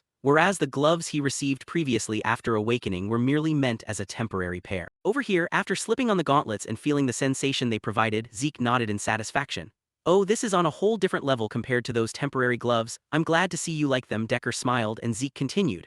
I've got new gauntlets now, so I figure I might as well get a new sword too. What do you think, Decker? Answering this, old Decker remarked that Zeke's choice was exceptionally brilliant. Because the territory of the Duke of Troy was close to the giant mountain range, which was home to plenty of high-quality iron and outstanding blacksmiths, to the point where many people claimed a student's first post-graduation weapon was a masterpiece. Following that, Decker offered to find a skilled blacksmith for Zeke, but the main character declined because he already had someone in mind. No need. I've already picked my person. I'll go myself, so please set up an appointment, he said, writing the person's info on a piece of paper and handing it to his butler. Reading the name on the paper, a look of curiosity crossed Decker's eyes. Galleon Halbert, I've never heard of this name before. I'll contact them right away. Also, classes start tomorrow, so please review the relevant materials beforehand. Nagging as always, got it, Zeke complained. Next, while waiting for Decker to contact that blacksmith, Zeke took the opportunity to look over the study materials while pondering. With the platinum floor completely isolated, I'll have much more freedom to develop my dragonic techniques. Thinking this, a sudden knock on the door outside interrupted his train of thought. Come in. Zeke spoke up, and upon receiving permission, a maid stepped inside and announced, "Excuse me, Platinum Floor owner Riane has sent an invitation for dinner." Hearing this news, although slightly curious as to why, Zeke nodded in agreement. All right, take me there. Cutting to the building's rooftop. The setup of this place looked just like a flower garden specially used for hosting tea parties. Pretty interesting. Looks just like some Southern cartel setup. Across from him, the swordswoman Riane nodded in greeting upon seeing Zeke arrive. Welcome, Zeke Draker. My family has a few eccentric habits. Sorry about that, she said, snapping her fingers to signal her subordinates to leave. Over here, although slightly surprised, Zeke didn't pay it much mind. Thanks for the hospitality. Then let's eat first and talk business afterward. Riane continued, and speaking of Zeke, while Riane was ordering dishes, he narrowed his eyes and observed her. The Thunder Knight, she's optimizing her energy center to control luminous chi and already has her eyes set on the purple knight rank. Huh. Then why is her swordsmanship hitting a dead end? What a waste of potential. Zeke lamented inwardly, and just like that, the two calmly shared a meal, though upon looking at the stack of plates 3 times taller than Riane herself,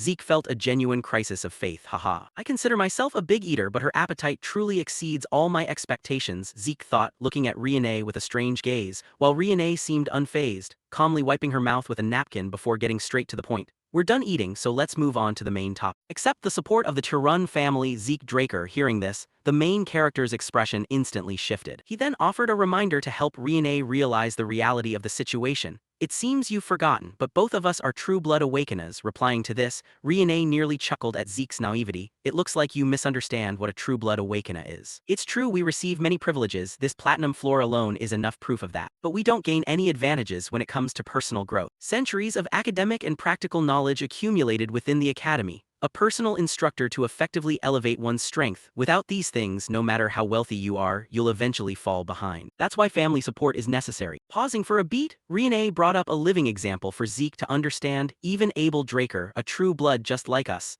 the youngest person ever to achieve the rank of White Knight and currently a Black Knight, accepted support from his mother's family, the Zimmons. Although the head of the Tirun family didn't tell me why, he told me you wouldn't receive any support from your maternal family. I'll say it one more time, accept the Tirun family's support, Zeke Draker, the swordswoman said with a gaze full of seriousness. Yet despite laying out all the benefits, Zeke waved his hand in refusal. No thanks. Hearing this, Riane's face went completely blank then. Unable to contain her curiosity, she asked why accepting the Tirun family's backing isn't a disadvantage for you. Replying to this, Zeke stood up from his chair and calmly answered, it's not about that. I don't need anything beyond what I've already received as a true blood awakener. This is already plenty. But to return the favor for the meal, I'll give you some advice right now. There's way too much brute force behind your sword swings. I'm guessing you're too hung up on that person. Listen closely, Riane. Your greatest strength lies in the agility of a flexible body. Don't take attacks head-on and try to crush opponents with raw power. Instead, nimbly deflect your opponent's strike to the side and unleash a refined, precise counterattack. If you can pull that off, you'll grow vastly stronger than you are now. And as he spoke,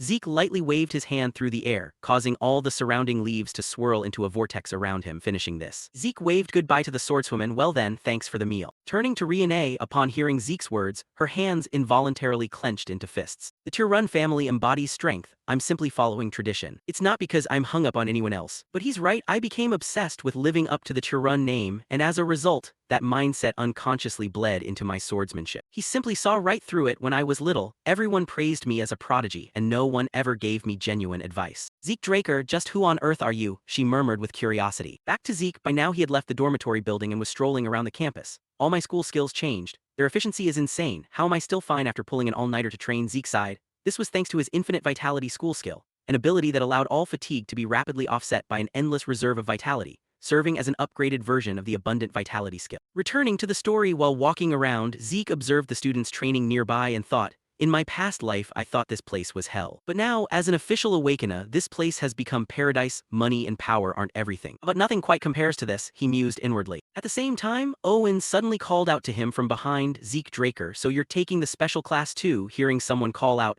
the main character glanced back and quickly identified the identity of the person, Owen Zimmons. The third young master of the Zimmons family, one of the three great families, and due to the manipulative nature of the Zimmons household, he used other people to bully him while cunningly maintaining a flawless image. But why is he acting so friendly now? And across from him, Owen put on a friendly act and spoke up. I invited you to dinner yesterday, but you didn't reply. Did you not get the letter? Responding to this question, Zeke smirked, recalling the letter left in his room. Oh, you mean that thing sitting on my desk? Seeing that Zeke recognized it, Owen continued, then why didn't you reply? Hearing this, Zeke let out a scoff and replied with a deadpan face, well, aren't you hilarious? Why on earth would I reply? Seeing Zeke's attitude, before Owen even had to give an order, one of his lacos stepped forward to make his stance clear. You're being so rude, even though the young master treated you with such kindness. Zeke Draker, the owner of that voice, was a giant brute with an arrogant expression, though perhaps because he was a total nobody, Zeke had no idea who he was. Who the hell is this? He muttered while the giant, upon hearing that, clutched his face and laughed like a madman. Haha, how could you not know me? Looks like people coming from the cradle are truly worthless. Back to Zeke. Before the guy could finish talking, he already understood the lapdog's intent. Yet having no time to play along with his act, Zeke turned to leave. I get that you want to show off in front of your young master, but remember who you're talking to. Behind him, the giant seemed unwilling to let Zeke off lightly, so the moment he saw Zeke turn around, the guy launched a sneak attack, throwing a lightning-fast punch straight at Zeke. Fortunately, Zeke's reflexes were fast enough that his body was merely pushed backward without sustaining any injuries. And through that attack, he gained a rough assessment of the opponent's strength. It seems senior students have a basic grasp of manipulating luminous chi. Back to the giant, seeing Zeke emerge completely unharmed from his strike, he loudly announced,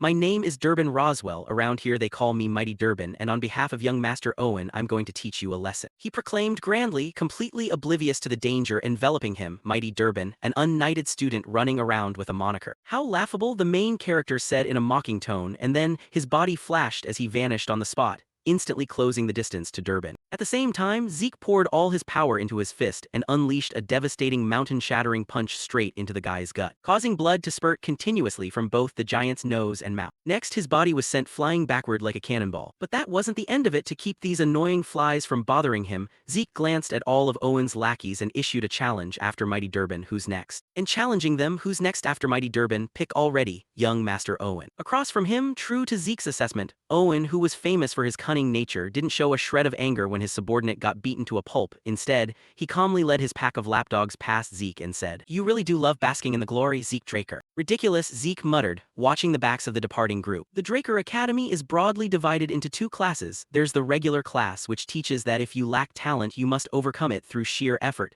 and therefore they follow a strict regimen from early morning till late at night. Second is the special class, where students have the freedom to choose subjects outside of the basics. And even within the academy, the greatest elites gather right here in this special class. So I had some expectations, but most people here are just former Cradle students. A special class, my ass. It's just the Cradle's class, Zeke mocked inwardly, sweeping his gaze across the room only to see the same familiar faces he was sick of looking at. Then, while the class was still buzzing and talking amongst themselves, a professor's loud voice suddenly rang out to quiet everyone down. Order to encourage the new students of the special class. Someone very special has come here today. Not only was he the commanding officer in the East Empire War 20 years ago, he's also the hero who halted the Empire's invasion using nothing but his wits. Please welcome General Howard Draker. As the professor's voice faded, an old man with a potbelly walked into the classroom and waved at the students. Nice to meet you all. Back to Zeke. With his knowledge, he naturally recognized who this person was, the Academy's headmaster, Howard Draker. War hero Howard Draker, they worship him as a war hero and a tactical genius. But the truth is he leaked information to the enemy just to save his own skin, accidentally throwing the enemy forces into chaos. He's just a lucky traitor. That rat is no hero. He's the mastermind behind me getting expelled from the Academy. I lost the only place I could call home and ended up wandering all across the Troy Principality, until I got caught by human traffickers and sold to the Southern Cartel. I'll make him pay dearly, Zeke swore inwardly, glaring at the repulsive face of the fat old man ahead. Next, after Howard gave a brief greeting to the students, he hurriedly left the classroom while the professor resumed his lecture. I believe all of you have memorized the headmaster's words. Now we will begin the basic class immediately, so grab your swords and head to the arena. Yes, sir, the group shouted in unison, cutting to the special class's indoor arena. Even though it was indoors, the area was immensely vast. While Zeke wore an utterly exhausted expression at the teacher's lecture, who would have thought that even the special class has to learn basic dragon-slaying knowledge? In my past life, just because I couldn't use luminous chi, I wasted 2 years learning things a person should be able to master in 3 months. Please go easy on me, Zeke thought, rubbing his face in utter agony. At this moment, a young knight stepped forward before them and announced, "Welcome, students. My name is Andre Draker, and I will teach you the basics of dragon slaying. This is the Rose Knight Andre Draker," though perhaps because he was too young and hadn't built up a reputation yet, the students didn't recognize him. Who is this? So young is that the official Draker family uniform. Whispers began to ripple through the crowd. Out of everyone, only Zeke knew this person's true identity. Rose Knight Andre, though not a pure-blood awakener, he graduated early from Valhalla as the valedictorian, a once-in-a-century genius bestowed upon the Draker family. Even the instructors of the special class are on a completely different level. He's famous for his unyielding, rigid personality, Zeke thought, and just as he mentioned, the moment Andre saw the students below making a ruckus, he barked loudly, "Silence. If you're done chatting, then I'll start the class. Draw your swords." Seeing that he wasn't someone to mess with, the students below hurriedly complied. Right at that moment, Andre noticed Zeke's sword and frowned. "You there? What's with that sword?" Hearing this, Zeke swung the sword in his hand, kicking up strong gusts of wind around him and shrugged in response. "Just like you said, I'm using this sword." In response, Andre ordered with a cold face, "Step up to the arena." "Student, don't you know you're supposed to pick a sword suited for your body?" Hearing this, Zeke shakes his head with a sigh. Knowing this would happen, he purposely tried to make an impression when drawing his sword, but it still didn't do any good. It's better to just show him the skill. Thinking this, the protagonist calmly says, "I can defeat you with this sword, sir." His calm statement immediately changes the atmosphere around Andre, and next, he begins projecting spiritual pressure onto Zeke, though unfortunately it gets blocked by his indomitable mental defense skill. Realizing his mental attack is useless, Andre calmly touches the sword at his waist and raises his voice. "I see, student. If you want to learn with your body, if your sword touches my body even slightly, you won't just be excused from punishment for your rudeness. Don't worry, I have no intention of using ether on a student." He speaks up to reassure Zeke and prevent him from panicking. Unaware that this offer makes the protagonist freak out with joy internally. "Ho ho, exempted from class? Awesome, I can beat Andre because I know his weak spot. But with Abel watching, it'll be too dangerous if I draw as much attention to myself as I did back at the cradle. I'll just graze his clothes and then throw the match." Thinking this, Zeke grips his sword tightly and speaks up, "All right." With that, his body darts forward like a flash of lightning, and the moment he closes in on Andre, he puts his all into swinging his sword straight toward Andre's throat with a force so fierce it tears through the air. However, it's still not enough to trouble Andre, who easily bats Zeke's sword aside with a single effortless swing. Seeing this, the protagonist isn't particularly disappointed. As expected of a blue-rank knight, this isn't going to be easy. With that, Zeke begins darting around, attacking him from all directions, but no matter what angle he strikes from, he cannot break through the Rose Knight's defense. As time passes, the students sitting on the sidelines have been watching the two of them fight for a full 30 minutes now. A certified Draker Knight is truly on a completely different level. Yeah, it's been 30 minutes and he hasn't even grazed the guy's clothes. Someone sighs in amazement, though little do they know that after fighting continuously for such a long time, Andre himself is beginning to tremble with exhaustion. He stares at Zeke with eyes filled with disbelief. What kind of absurd stamina is this? Even while holding back and not using ether, I never imagined I'd actually lose to a student. As expected, the existence of true blood is just unfair. The more he thinks about it, the more bitterness wells up inside Andre. Across from him, seeing Andre's breathing grow heavier, Zeke knows his plan is going smoothly. Haha, his stamina is still as trashy as ever. And deliberately suppressing his ether that makes it even worse. The Draker family's ether cultivation method is famous for its peculiarity. You must activate ether during training, in everyday chores, and even while eating and sleeping. Basically, you have to maintain it like breathing. In other words, for Andre, it's basically like holding his breath. His clumsy swordsmanship only drains his stamina even faster. Still, losing like this feels a bit off. No choice, I'll have to force him to use ether. Creating an easy situation is useless. I need something that will trick him into unconsciously using ether. In other words, an absolute crisis. Thinking this, Zeke activates his agile footwork skill, making his body move as fast as lightning, blinking in and out around Andre, leaving the man's eyes dazed as he fails to track Zeke's exact position. No way, how can a student use agile footwork? Andre thinks in panic, and the moment he lets his guard down, Zeke's figure instantly materializes right behind his back while triggering his critical strike skill. Sensing the danger, Andre immediately spins around. Left with no choice, he is forced to use his ether and slowly step backward. As Andre raises his sword high above his head to unleash his skill, Dragonslaying Art Chapter 1 Verse 1, Skyrending Slash. With that, Andre's earth-shattering slash comes crashing down toward Zeke. Reacting with lightning speed, the protagonist raises his sword in front of his chest to block, and next, A deafening explosion echoes through the air in all directions, and after blocking the blow, a massive fracture splits straight down the length of Zeke's sword. He sustains a heavy injury himself, his eyes bloodshot. Damn it, that hurts like hell, but I can pass out now. Finished thinking, Zeke drops his sword and collapses dramatically to the side to wrap up the match, prompting Andre to slowly sheath his weapon. Despite feeling somewhat resentful, he is forced to admit, this student no longer needs to attend auditing classes. Are there any other students who want to be exempted? Down below, witnessing the duel, the entire student body sits in dead silence, knowing the teacher is furious. Right now, if any idiot dared raise their hand, they'd definitely be dead meat. Up front, seeing no one step up to take the challenge, Andre vents his remaining frustration on the rest of the group. I'll take that as a no. Now raise your swords, you're all going to watch a demonstration from now on. Time flies by, shifting scenes to the infirmary where the protagonist is lounging around resting comfortably while the rest of the dogs are exhausted to the bone out on the training grounds.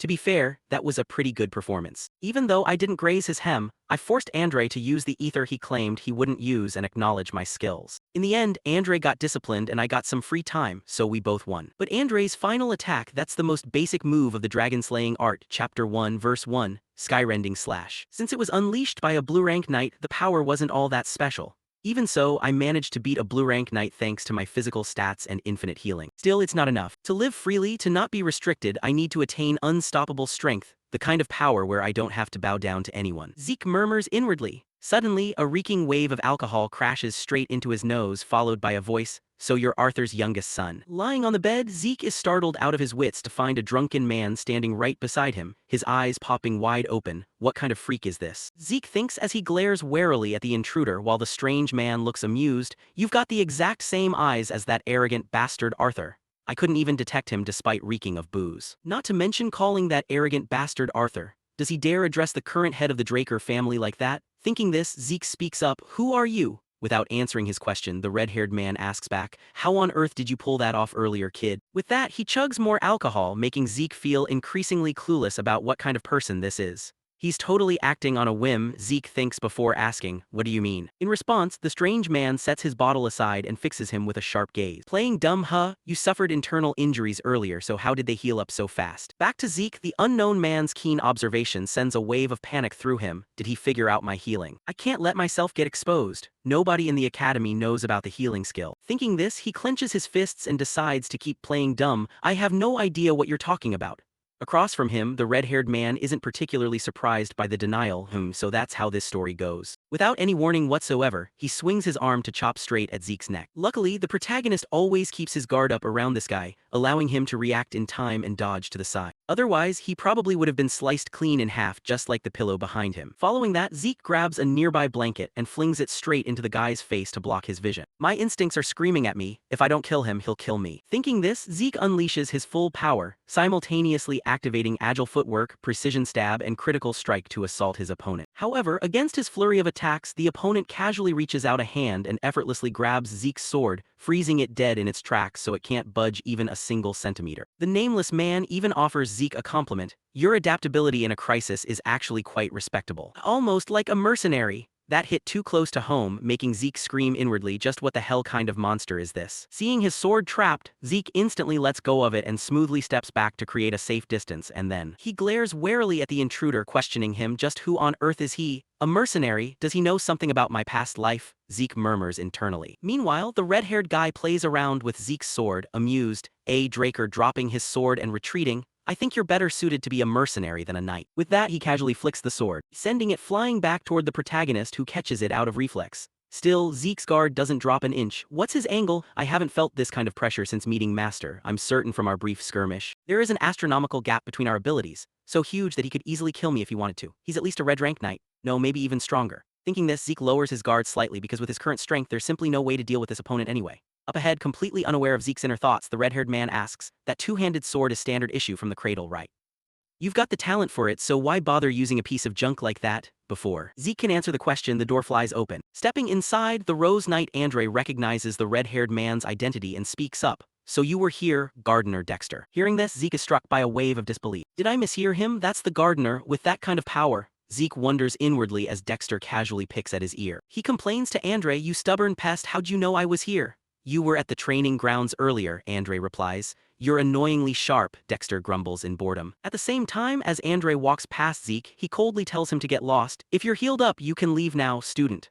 Hearing this, even though Andre's tone is grating, Zeke has zero desire to stick around and face the red-haired monster. "Yes, understood." Saying that, Zeke hurries to make his escape, though before he can make it out the door, Dexter calls out with instructions. "Hey kid, if you've got time, come to the western greenhouse. I'll teach you a few useful things." Hearing him say that, Zeke pauses in deep thought. Then he gives a subtle shake of his head, "Yeah, I'll pass," and strides right out of the room without a moment of hesitation. Leaving Dexter behind to yell in frustration, "Look at that smart mouth." His attitude is an exact carbon copy of Arthur's. Back to Zeke, once he shuts the door behind him, he immediately kicks his brain cells into overdrive. Gardener Dexter. Who is he trying to fool? If he's at a level where he can casually address the family head Arthur Draker by name, then he has got to be the legendary figure who only ever took on Andre as a disciple throughout his entire life. If I'm guessing right, he must be Duke Draker, the Whirlwind Knight. One of the Black Rank Knights whose sheer martial might is enough to single-handedly fight off an entire kingdom. He was the talk of the town when he suddenly disappeared one day, but I never expected him to be hiding out inside this academy.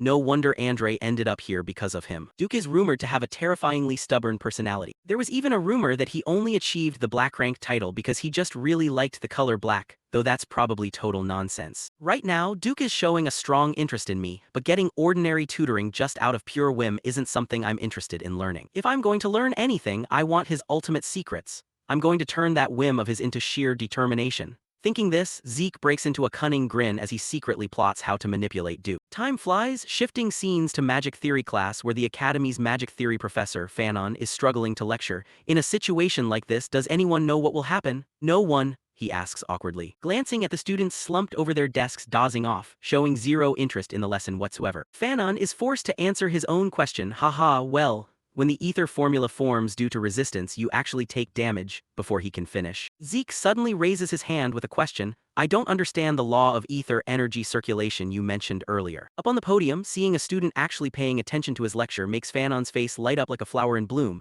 and it takes Zeke prompting him a second time to snap him back to reality. "Ah, my apologies, this is the first time I've ever gotten a question. As for the answer regarding ether circulation," and he launches into a detailed explanation. Just like that. Time quickly passes until the class ends. The students grumble in boredom, wondering why they are forced to sit through this pointless magic class. "Why do we even need to study magic theory at a night academy? It's basically nap time," another chuckles. Returning to Zeke, unlike the lazy slackers around him, he has high praise for Fanon's competence. That was an easy-to-understand lecture. He's no ordinary professor. Thinking this, just as he is packing up his books to leave, Professor Fanon's voice calls out, "Wait a minute, Zeke." Hearing the call, Zeke turns around and asks, "What is it, Professor?" Fanon takes a breath to steady himself, and says shyly, "It's nothing much, it's just been a really long time since I felt like I taught a proper class thanks to you. So if you ever have any questions, feel free to drop by my research lab anytime.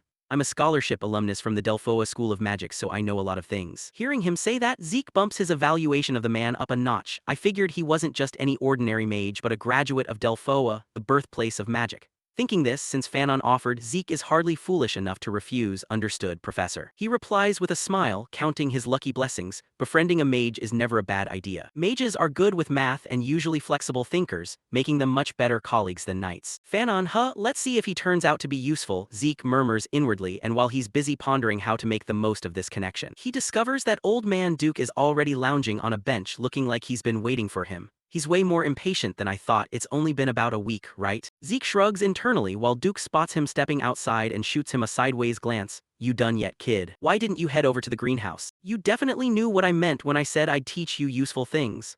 In response, Zeke switches on his acting mode and lets out a heavy sigh. "I told you, I'm not interested." Across from him, a dignified Black Rank Knight getting repeatedly rejected by Zeke makes Duke lose his temper. "What? Why not?" he yells, seeing this. Zeke pulls out another excuse he just cooked up. "I know you're extremely talented, but I'm busy with my own personal training right now."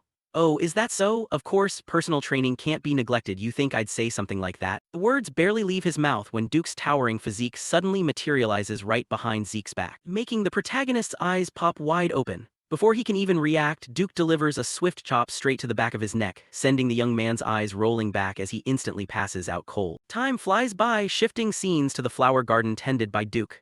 Zeke slowly regains consciousness, rubbing his still aching neck. "I can't believe he actually hit me." Guess waiting a week was too long for him. So this is the Western greenhouse, huh? He thinks, taking a moment to survey his surroundings. Up ahead, the red-haired old man stops watering the plants upon seeing Zeke wake up, and turns back to drinking his booze. You're awake, kid. Did you just kidnap me? Zeke asks with a chilling tone. The red-haired old man readily admits it. That's right, I kidnapped you. I'm interested in you, kid, Duke says with an amused grin. I'm interested in you, kid, Duke repeats with an amused grin. Thinking this, Zeke immediately activates his agile footwork skill and dashes forward like a gust of wind. However, how could his speed ever hope to match Duke's? Before he can even run a few seconds, the man's face suddenly appears right in front of him, startling Zeke into backing away. He's still treating me like a toy. I need something to spark his interest. Acting on the thought, Zeke probes him. Just what is it about me that interests you so much? I asked you how you managed to heal your internal injuries so fast, Duke replies. Hearing this, Zeke wears a grin, realizing he's found the exact hook to make Duke obsessed with him, so that's what's bugging him. If you're that curious, you'll just have to make me talk. Hearing his reply, Duke's expression turns thoughtful for a moment, and then his figure vanishes right before Zeke's eyes. Leaving the boy to wonder, he disappeared. Where did he go? He mutters, spinning around to scan the surroundings, completely failing to notice a sword spinning through the air from afar, and flying straight toward him.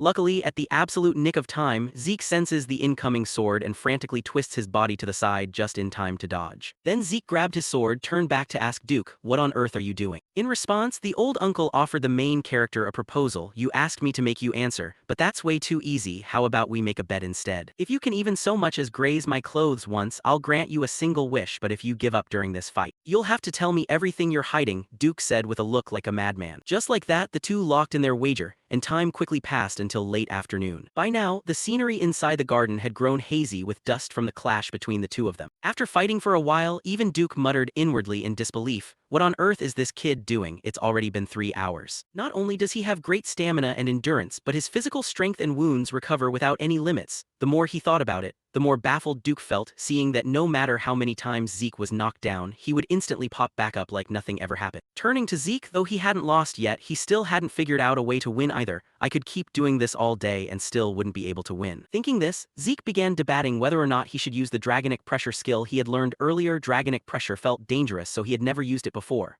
But against a Black Knight it shouldn't be an issue, and with that thought, Zeke gripped his sword tight as the surrounding air turned colder than ever, and seeing this look in Zeke's eyes, even Duke had a bead of sweat drip down his face. Nice, now that's how it should be, he said with exhilaration. Right after that, Zeke activated his agile footwork skill, sending his body darting forward like a streak of lightning. And the moment he closed the distance, Zeke swung his sword without a single shred of hesitation. Over here, old Uncle Duke didn't show any fear at all when facing the incoming blade. In fact, he even had the leisure to let his mind wander. He's repeating his attacks, maybe he's fast. But compared to that blood-sucking leech and that Turun brat, he's nothing, yet his malice surpasses even his persistence. I love it. Guess I should use a tiny bit of luminous chi, huh? Thinking this, the red-haired uncle grew slightly interested and began coating his palm with luminous chi, preparing to block Zeke's sword. At that exact moment, the main character suddenly triggered Dragonic Pressure, making Duke feel as though he were being stared at by something utterly terrifying. Instinctively, the old uncle's arm lashed out hard, slamming straight into the sword and shattering it into 2 pieces. And before Duke even had time to process what that strange feeling just now was, Zeke in front of him started kicking up dirt, blanketing the surrounding space in a cloud of dust. He blocked my vision, but it's going to be hard for him to find me now, Duke thought to himself. But little did he know that with his Dragon Eye skill, Zeke had already easily pinpointed his location and instantly closed in on him from behind. Following that was a sword swing aimed straight at Duke's nape, slicing right through the old uncle's body. However, Zeke instantly realized his blade hadn't actually hit anything. What he had slashed a moment ago was merely an afterimage left behind by the old uncle, and sure enough, his figure vanished right before Zeke's eyes. With a whirlwind of dust now surrounding him on all sides, the main character recognized what it was. This is Duke's secret technique. A simple dash that kicks up a fear scale, which is why he's called the Whirlwind Knight, he thought.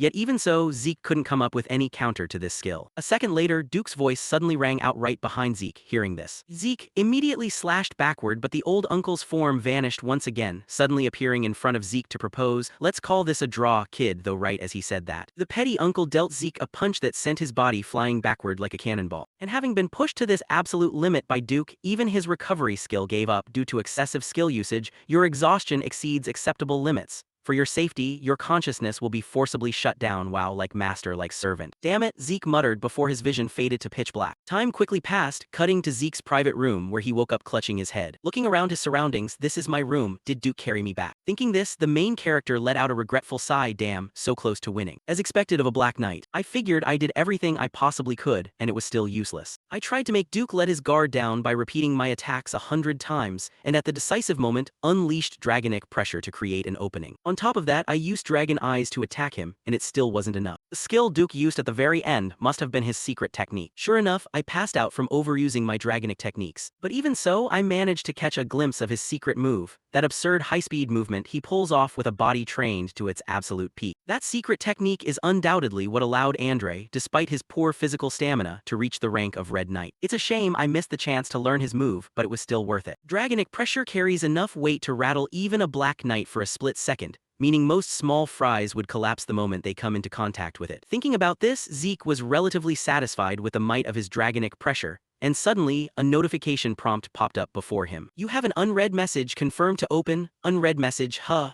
Zeke murmured curiously, quickly tapping the confirmation button, whereupon a fresh series of notifications appeared before his eyes. D-rank skill agile footwork has evolved into C-rank skill high-speed movement. Your soul has grown through the manifestation of your strong willpower. Along with the soul's growth, your system functions have been activated. You can activate further functions by spending more karma points. Minimap geographical terrain features can be viewed through a map interface. Locked requires 20 points to unlock. Inventory capable of storing as many items as your capacity allows. Locked requires 20 points to unlock. Infinite rank quest book containing guides and missions dedicated to the efficient development of a low-level administrator. Locked requires 45 points to unlock. Current karma points? 40. Back to Zeke. So many brand new features popped up that he couldn't suppress his curiosity. A whole bunch of things just unlocked, and based on the description, the inventory sounds pretty neat. Let's check out the inventory first. Thinking this, he spent 20 of his karma points to unlock this new feature. And promptly, the system returned an announcement. Once you select an item you want, it will be stored inside the inventory. To retrieve a stored item, you can think of its name or shape. The spatial volume an item occupies in the inventory depends on its size and weight. If you want a larger inventory, you can use karma points to expand its size. Returning to Zeke, after reading the description, even an ox could figure out how to use it. Select an item I want, huh? I can activate skills just by thinking about them, so putting items into the inventory probably works the same way. Thinking this, Zeke casually grabbed his broken sword and silently thought the word store in his mind. Next, the sword in Zeke's hand suddenly vanished and was transferred straight into his inventory. A two-handed sword disappeared and took up 2 slots out of the 28 inventory slots. So that's what the system meant when it said the spatial volume depends on size and weight. To take it out, I need to think of its name or shape. Mulling this over, Zeke focused his thoughts for a moment, and right after, the sword reappeared in his hand once again. I was hopping for a subspatial storage, but this is even better. Those magical treasures are insanely expensive, clearly useful, but a real pain in the ass to find a container for. And I can even expand the inventory space just by spending points. This overpowered feature is just a low-level administrator function. What's it going to be like when I reach a higher rank? Since these points are this valuable, I can't just throw them away recklessly. Looks like I need to change my plans. Zeke rubbed his chin in thought. At that exact moment, old butler Decker's voice echoed from outside. May I come in, young master? Hearing this, Zeke nodded and said, come in. What is it? Replying to this, Decker pulled out a small piece of paper and explained, there's a message for you. He said you'd know who it's from if I mentioned the gardener Dexter. Across from him, Zeke quickly took the paper and looked it over. The note read, kid, if you want to challenge me again, come whenever you want. Staring at these lines, Zeke broke into a smile like he had just reeled in a catch. Guess it wasn't a total failure after all. Is that what he meant by a draw? Anyway, it means there's still a chance. Thinking of this, Zeke clenched his fist, feeling as though Duke's secret technique was beckoning him to come learn it. Turning to old Dexter, the man continued to remind the main character, I have one more thing to tell you. I found the blacksmith you mentioned earlier. Hearing this, a flicker of joy crossed Zeke's eyes as he immediately asked, oh really, when's the appointment? In response, the old man's voice hesitated for a moment. Well, there's a problem. The blacksmith turned down the appointment. He doesn't craft weapons anymore. Time quickly passed, cutting to a humble, rundown blacksmith shop where Zeke's carriage pulled to a stop. Because this workshop was where the person he had his eyes on lived, looking at the familiar scenery ahead. A wave of nostalgia washed over the main character's eyes. It's been a long time. Fafnir's Breath is quite a prestigious name for a forge. Thinking this, he pushed the door open and stepped inside, calling out, is anyone home? Inside, the workshop was an absolute mess with countless pieces of armor scattered across the floor, while at a table, a young man was getting drunk on his own bottle of liquor. Graham, the luminous sword, it was the masterpiece Galleon forged. A piece he claimed was the price for saving his life, truly living up to the title of the sole blacksmith. known for reading a blacksmith's soul before crafting a weapon for them, staying true to that reputation by creating a sword with the exact abilities one needed most. The ability to replace luminous chi with ether, the greatest blacksmith on the continent forged that very sword. Yet what the hell is up with his current state? Zeke wondered curiously, looking at the drunken mess that was Galleon Halbert right in front of him. At this point, the young man noticed Zeke's presence and muttered in surprise, "What's this, a kid? This isn't a playground for brutes, scram." Back to Zeke, he didn't answer, instead scanning the room with an annoyed frown. Even though he's a deeply emotional guy, he shouldn't be this far gone. What on earth happened to him before we met? Zeke mused inwardly. Then, refusing to let the blacksmith he had chosen wallow in drunkenness any longer, Zeke grabbed a large bucket of water from somewhere and dumped it straight over his head, making the young man's eyes pop wide open. Following that, Zeke greeted him cheerfully, "You awake now? I want to know why you turned down my request." Standing before him, the young blacksmith snapped back to his senses a little after getting drenched. Then, spotting the gauntlet stamped with a dragon crest on the main character, he instantly recognized his identity and hurriedly dropped to his knees in apology. "House Draker, I apologize for displaying such disrespect. Please forgive my impudence, but I'm not accepting any requests right now. How can a bastard who can't even make what he wants create something someone else desires?" As he spoke, the young blacksmith's entire body trembled helplessly. Looking at his current state, Zeke felt like he was seeing his past self, so even Galleon went through a phase like this. Thinking back, by the time we met he was already the greatest blacksmith on the continent, and Galleon never talked about his past life, probably because he didn't want to share such an embarrassing history. "But I can't afford to wait 10 years for him to wake up on his own," Zeke muttered to himself, while Galleon continued to tear at his hair in self-loathing. "Why am I so useless? Can I even call myself a blacksmith? A blacksmith who can't make weapons?" The more he thought about it, the fuzzier his brain felt, until Zeke's loud voice snapped him back to reality. "Please forgive me for my rude behavior first," Galleon blurted out, but Zeke didn't care much, shaking his head. "Don't worry about it, I want to see some of your failed products." Hearing this, although Galleon didn't quite understand why Zeke would make such a request, he led him along anyway. "Let me show you to the back." And as for Zeke, naturally he asked to see this because he wanted to gauge Galleon's current skill level. "No choice, I'll just have to guide him onto the right path myself," he thought inwardly. Next, cutting to the backyard of the forge, an open plot of land stuck full of identical swords planted straight into the dirt. Surveying the messy scene, Galleon looked a bit apologetic and told the main character, "I'm sorry, I shouldn't have left things in such a mess. Haha, it's fine, you could say it's quite charming," Zeke replied with a nod. Following that, Zeke stepped into the sword garden and casually pulled one of the swords out to inspect it closely, while behind him, Galleon anxiously warned, "My lord, please be careful. Even though they're failures,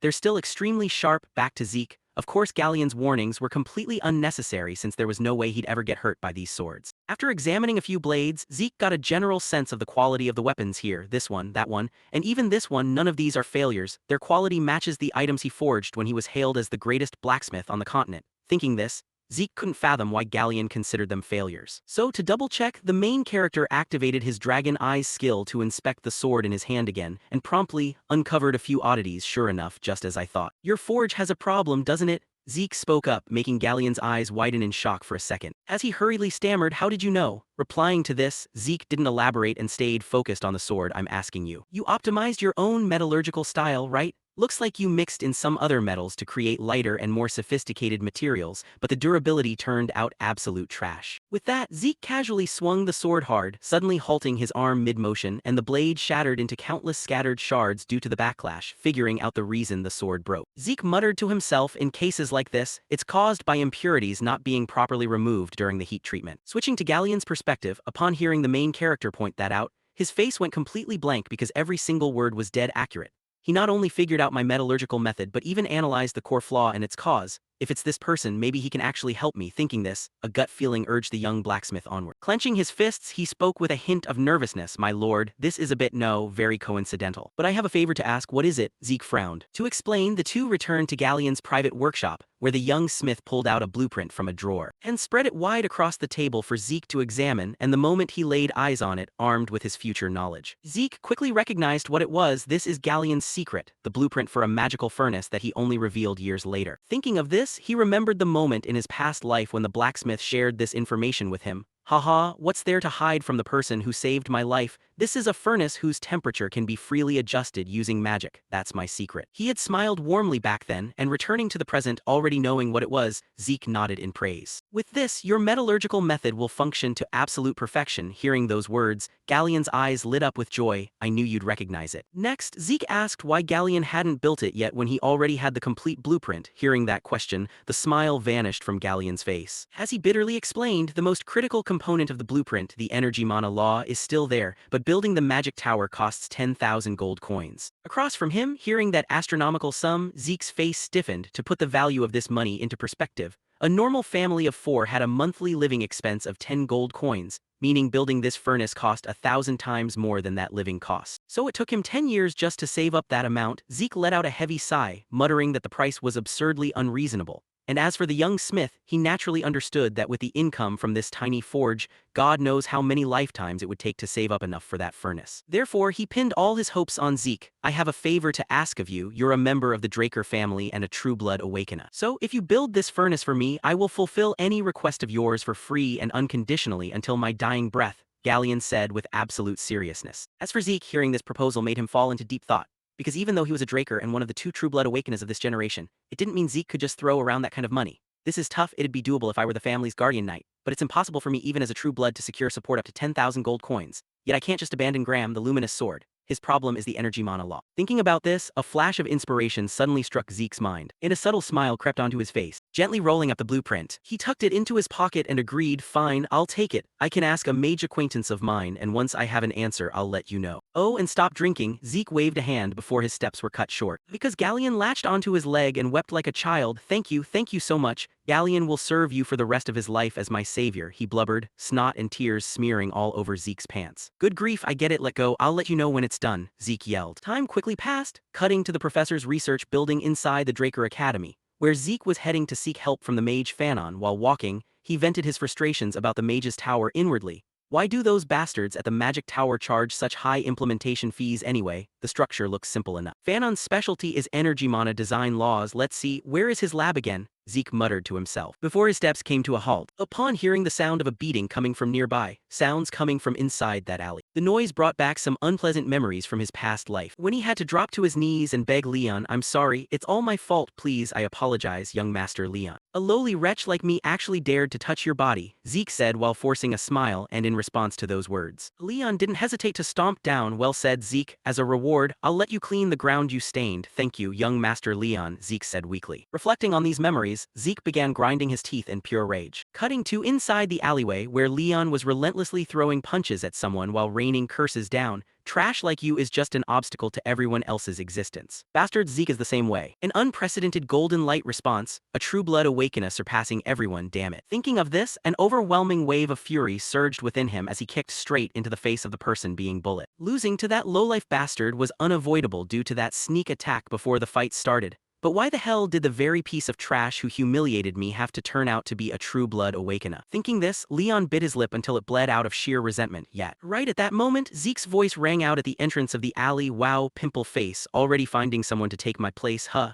Zeke said with a grin, though. Upon recognizing who the victim was, Zeke's expression flipped 180 degrees. I'll give all of you 3 seconds, you better hit the dirt right now. Across from him, seeing Zeke appear, Leon broke out in a cold sweat, though he gritted his teeth and spat. What's this? Your arrogance shot through the roof ever since you awakened as a true blood, Zeke Draker. Are you even sure you actually awakened as a true blood? Before he could finish, Zeke didn't want to waste words on this puppy, coldly warning, shut your mouth, if you don't drop down, don't blame me, he said with an icy gaze, making Leon's face turn pale as he gasped in sudden fright from the main character. He started feeling an invisible wave of pressure that made sweat pour uncontrollably from his skin. What kind of pressure is this? Just a few months ago, he was crawling between my legs, and now I'm scared of him, thinking that. A hidden spark of anger ignited in his chest, fueling his courage to face the main character. How dare you talk to me like that, you lowly piece of trash? What are you waiting for? Beat him up! He bellowed at his lackeyans, and since those loyal lapdogs had no idea of Zeke's true strength, they smiled and rushed him to take a beating and facing their assault. Zeke simply sighed in weary disgust at their utter stupidity. Ha, don't go blaming me later, you got that. With that, he tilts his body to the side to dodge the bald guy's punch. And before the guy even has a chance to process what's happening, Zeke throws a punch straight into his ugly mug, sending the guy coughing up blood as he collapses flat onto the ground. Zeke immediately follows up with a fierce uppercut from below, slamming it right into the chin of the guy behind him and making him cough up blood in turn. At the exact same time, another student rolls up his fist and attacks Zeke from above,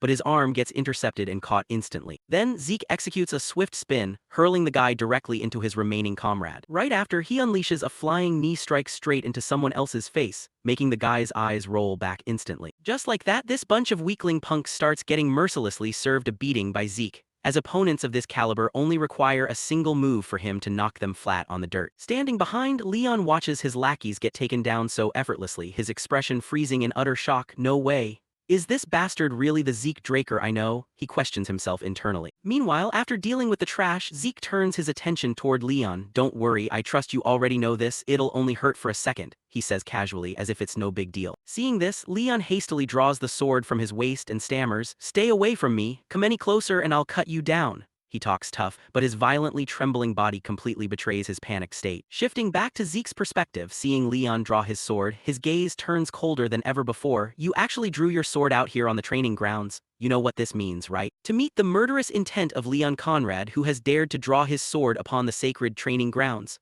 I, Zeke Draker, shall respond with my honor. This upcoming battle ends only when one of us dies, with all responsibility falling solely upon ourselves. And the surviving party bears zero liability for the outcome. Liam Stone, you shall be our witness." However, before the protagonist can even make a move, Leon is already so terrified he looks like he's about to wet himself, dropping his sword to the floor and begging Zeke for his life. "I'm sorry, Lord Zeke Draker, please let me live, please spare me," he whimpers pathetically, shaking all over. Deciding that taking his life isn't even worth the effort, Zeke simply swings his sword, slicing right past Leon's left ear, causing the guy to let out an agonized yelp as he frantically clutches his ear. As for Zeke, he sheathes his sword, grabs a handful of Leon's hair and issues a warning, "I'll take your ear as payment. If your ear manages to get reattached by the time we cross paths again, the next thing I take won't be your ear, it'll be your head," he finishes, shoving Leon's face straight down into the dirt to make him experience the exact same kissing the ground humiliation he suffered in his past life. Finishing the job, Zeke shrugs and walks away as if nothing happened, shifting focus to the burly guy Liam. Before Zeke can leave, he props his battered body up and asks, "Zeke, why did you help me?" Hearing this, the protagonist offers a faint smile. "Don't read too much into it, I didn't help you. I was just helping myself," Zeke murmurs, officially bidding farewell to the weak shadow of his past. Walking out of the alley, Zeke scratches his head in self-reproach. "Damn, did Galleon rub off on me or something? I almost let a bunch of cringy lines slip out." Time quickly marches on, shifting scenes to the research lab of that mage fellow Fanon. Zeke meets up with him and presents Galleon's blueprint. "Is this feasible, Professor?" Zeke asks, and after giving it a careful inspection, Fanon replies, "Let me be straight with you, feasibly speaking, yes." Hearing that, Zeke's eyes light up brilliantly. "Really? Then I'd like to entrust this to you," he says excitedly. However, things are never that simple and smooth. Fanon doesn't eagerly leap to take on the task, instead cautioning Zeke, "Hold on, I think you'd better listen to my explanation first. As you said, the overall structure is relatively simple. However, the issue lies in the core responsible for the power output. The core acts as the heart of this machine, but the accompanying circuitry has extremely tricky limitations. While compact, it demands immense power and will need a way to regulate the output without any delay. This is unprecedented," he says, pointing directly at the blueprint on the table. Zeke's smile slowly fades as he probes, "But it's possible, right?" "That's right, there are two options depending on the core conditions. I can personally modify the design for you. However, it will take at least a decade to rework the core design. No, scratch that, probably around 15 years. 15 years? Zeke shrieks like the house is on fire. That's right, it'll consume a substantial amount of time. As for the second method, we can bypass the core redesign and use equivalent materials instead. While that saves a massive amount of time. The required material is high-grade compressed spirit stone." Hearing him say that, Zeke gets so agitated he can't even stay seated. "What? Isn't that an ancient treasure that can't be replicated with modern technology?" Across from him, Professor Fanon replies nonchalantly, "Well, obviously, ancient treasures are rare to begin with, but hunting for one in ruins is even harder. Finding a spirit stone durable enough to handle our design is going to cost over 3,000 gold. To sum it up, if you want speed, it all boils down to money." After hearing that, Zeke feels all the life drain out of his body. "I might get kicked out if someone finds out I can't use ether, but 15 years is way too long. And 3,000 gold is an astronomical figure. I can't believe this, I'm going crazy, I refuse to give up the gram or a sword. Most people think I'm an ether user because of what happened during the blessing ceremony, but that was just a reaction triggered by my healing skill and ether. In reality, I still can't use ether. Ether is considered a power that's notoriously difficult for humans to control. Aside from the primordial spirit technique my master taught me, I can't use any sword techniques that properly harness ether. With that technique, I can only reinforce and swing my entire body. Compared to everyone else, regular ether is much more versatile and user-friendly. That's why I need the gram or a sword. Damn it, how am I supposed to find high-grade compressed spirit stone?" The more he thinks about it, the more Zeke feels a gloomy future looming over him. Meanwhile, acting as if he completely misses Zeke's grim expression, Professor Fanon continues studying the blueprint and praises it. "By the way, whoever drew up these blueprints is a total genius. Even considering the complex core, it's an elite design. It'd be tough to manufacture even among Golden Age relics." Shifting back to Zeke, Fanon's words give his chest a sudden jolt. Then, his eyes begin to shine brightly golden age relics. That's right, why didn't I think of that sooner? Zeke breaks into a grin as if he's just had a breakthrough. Wasting no time, he stands up and asks the professor for permission. Please keep this design safe until I return, Professor. Hearing that, Professor Fanon looks at Zeke like he's absolute crazy. What do you mean? Are you telling me to spend 15 years perfecting this? Naturally, Zeke isn't foolish enough to choose the time-consuming route. Haha, of course not, I'll bring back one, I mean, a high-grade compressed spirit stone. Zeke declares confidently as if he already knows exactly where to look. The Golden Age, the era of the Liberation War fought to escape the tyranny of dragons. That era ended with the defeat of the wicked dragon Bahamut, and the one who struck him down was Terrakin Draker, the first head of the Draker family, bringing humanity a century of peace. During that time, many ancient treasures were discovered inside dragon lairs as relics from the era of the Hero King, the pinnacle age of magic. Every single discovered artifact possessed techniques and magic far surpassing modern standards. Among them was the high-grade compressed spirit stone, holding enough essential spirit energy to supply an entire village, a true artifact from the Hero King's era. Shifting scenes to the central library of the Draker Academy. Although rarely used, the central library is meticulously maintained because it is believed to have been founded personally by Terrakin. During the expansion phase of the Records Room, Golden Age artifacts were unearthed, drawing the involvement of the Magic Tower and Archmage Nirvana, one of the three great houses, into the excavation.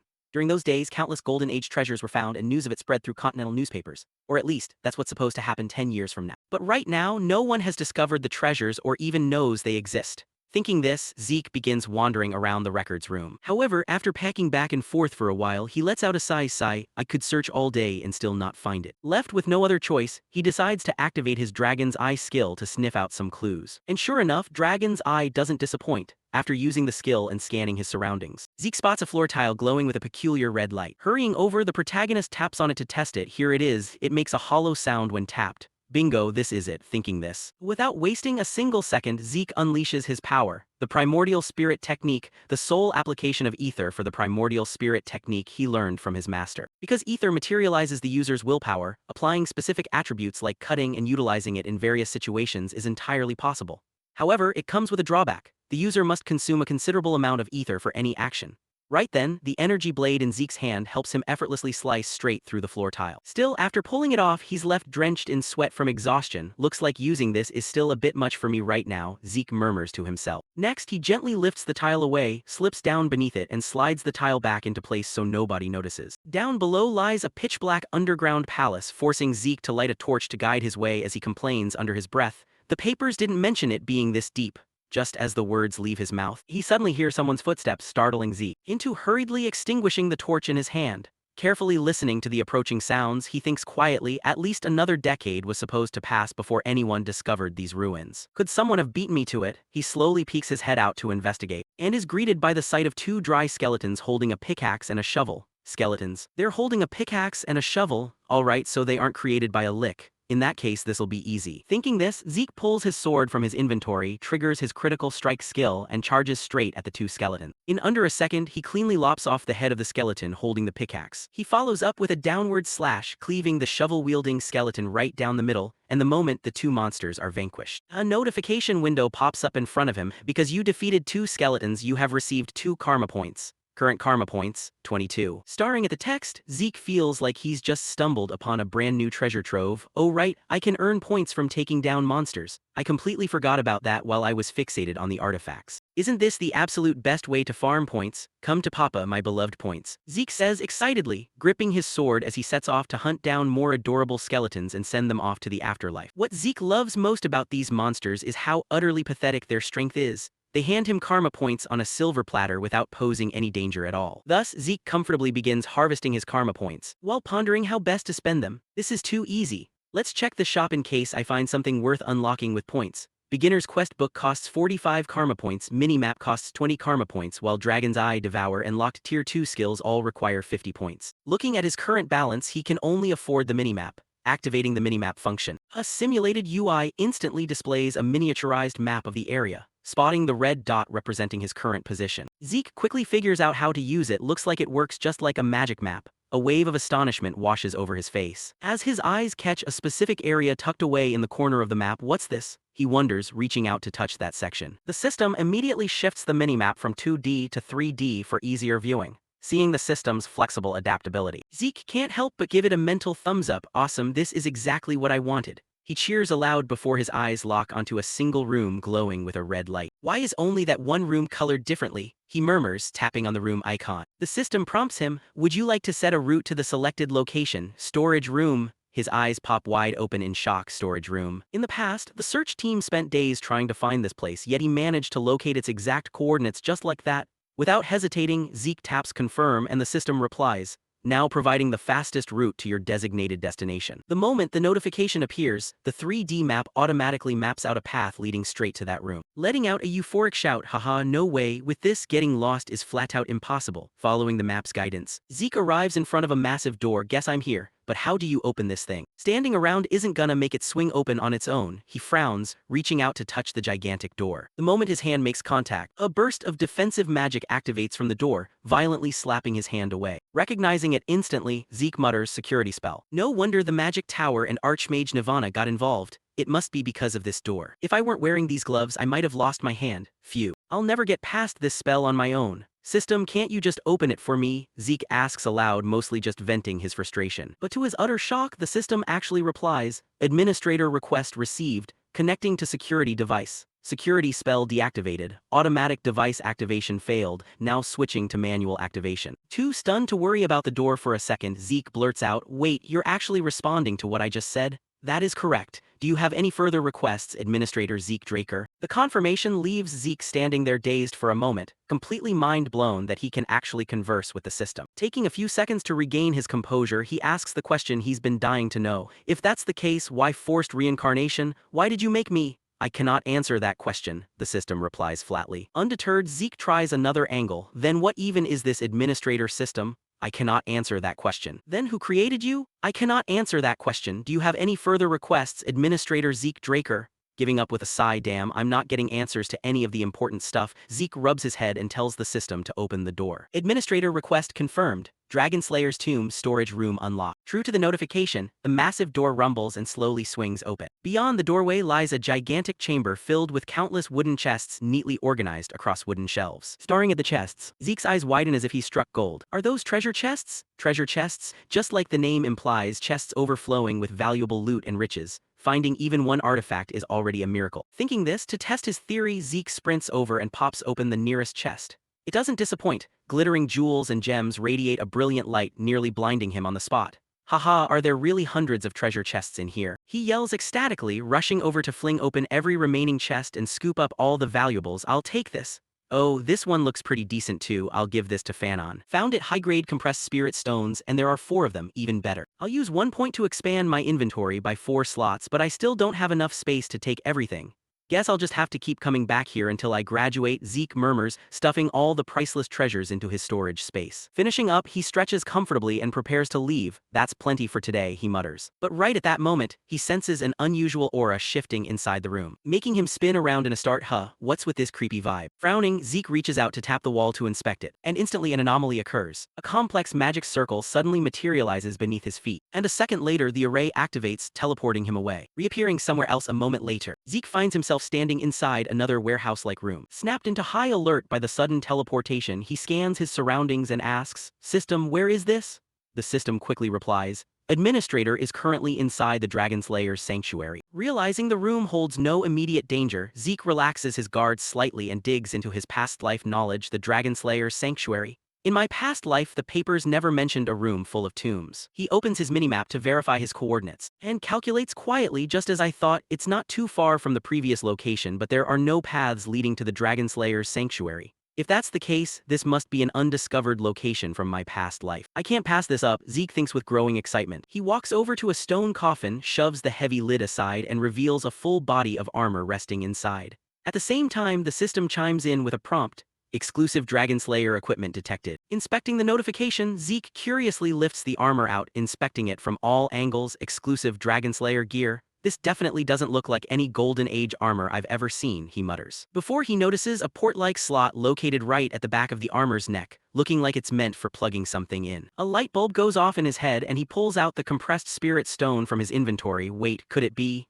But I can't just leave it like this, Zeke theorizes. He pushes the spirit stone into the socket, and his intuition hits the nail right on the head. The stone instantly surges with violent energy, kicking the armor to life. Spirit battery installed into exclusive Dragonslayer equipment, activating equipment, according to the prompt. The armor's eye sockets suddenly flare with a bright glow. Then the body springs up autonomously, catching Zeke completely off guard. He instinctively takes a few steps back for safety, only for the armor to suddenly start malfunctioning. Equipment glitch due to overload, activation failed, small explosion imminent, please evacuate immediately, the system shrieks in panic. But before it can finish the warning, the armor goes up in a fiery blast. It actually blew up, Zeke complains. My apologies, the system says apologetically. Shaking it off, Zeke remains awestruck by the armor, so a single high-grade compressed spirit stone was just meant to serve as the power source for that thing. Just what kind of insane functions did it have to demand that much energy? I'll have to ask Fanon later. Time to finish exploring this place first, Zeke mutters, resuming his walk around the sanctuary. Finding every other room completely empty, he mutters, this is the last one, nodding that it's a spacious chamber with a single glass display case sitting dead center. A whole room with just one glass case. Compared to that treasure room, this place is fit for a beggar, Zeke complains boredly. Until the system drops a notification on him. You have discovered the legacy of Terrakin Draker, the cursed heart of the wicked dragon Bahamut. Staring at this notification without a single warning, sweat was pouring profusely down Zeke's face from tension. Terrakin Draker, he's seriously insane. Leaving behind the heart of the dragon he slew as a legacy. So that creepy sensation I felt in the inventory earlier was this. But it feels totally different now, Zeke sighed, failing to notice that the strange aura he was sensing was growing thicker than ever and starting to affect him. The cursed heart of the evil dragon Bahamut is reacting to the administrator, turning back to Zeke.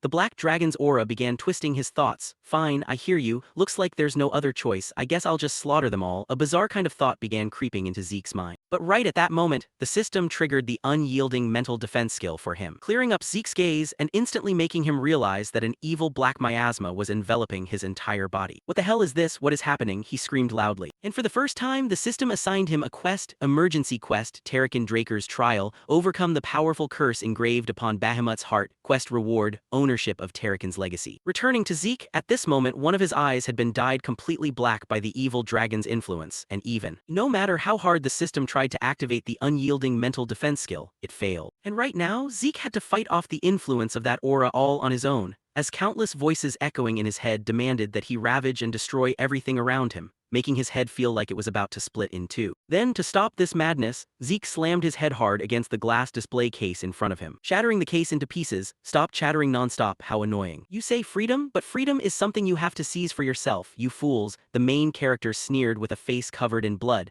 And with that action, the strange aura stopped bothering him. You have successfully overcome the curse of the cursed heart of the evil dragon Bahamut. Emergency quest completed, quest reward, ownership of Terrakin's legacy obtained. Following the system notification, the glass case completely burst into fragments, revealing a heart burning amidst raging flames right before Zeke. And with no time to care about it, Zeke collapsed to his knees and panted heavily. Damn it, I was a hair's breadth away from being done for. I can't believe my skill activation failed. What on earth was that just now? Zeke wondered inwardly, and while he was still lost in thought, the system automatically took charge of a few things. Self-healing school skill activated. Infinite vitality school skill activated. Beginning absorption of the cursed heart of the evil dragon Bahamut. Up ahead, the evil dragon's heart suddenly gave a beat and shot a beam of light straight into Zeke's chest, subjecting him to a pain so intense it felt like his body was being ripped apart piece by piece. What is this? Dense, pure spiritual energy is flooding straight into me, but I don't even have a spiritual energy ring to receive it. This vast amount of spiritual energy with nowhere to go is tearing my body apart. I have to do something. Zeke reminded himself, then gritting his teeth to endure the pain. He handled the crisis, soul-binding, secret sealing technique, wrap the spiritual energy inside ether and seal it within the ether chamber. Zeke thought desperately, channeling every ounce of ether energy in his body to lock down this massive torrent of spiritual energy. And then, a massive explosion erupted right where he was standing, sending thick clouds of smoke billowing into the air. Inside the smoke, Zeke's body was completely unharmed,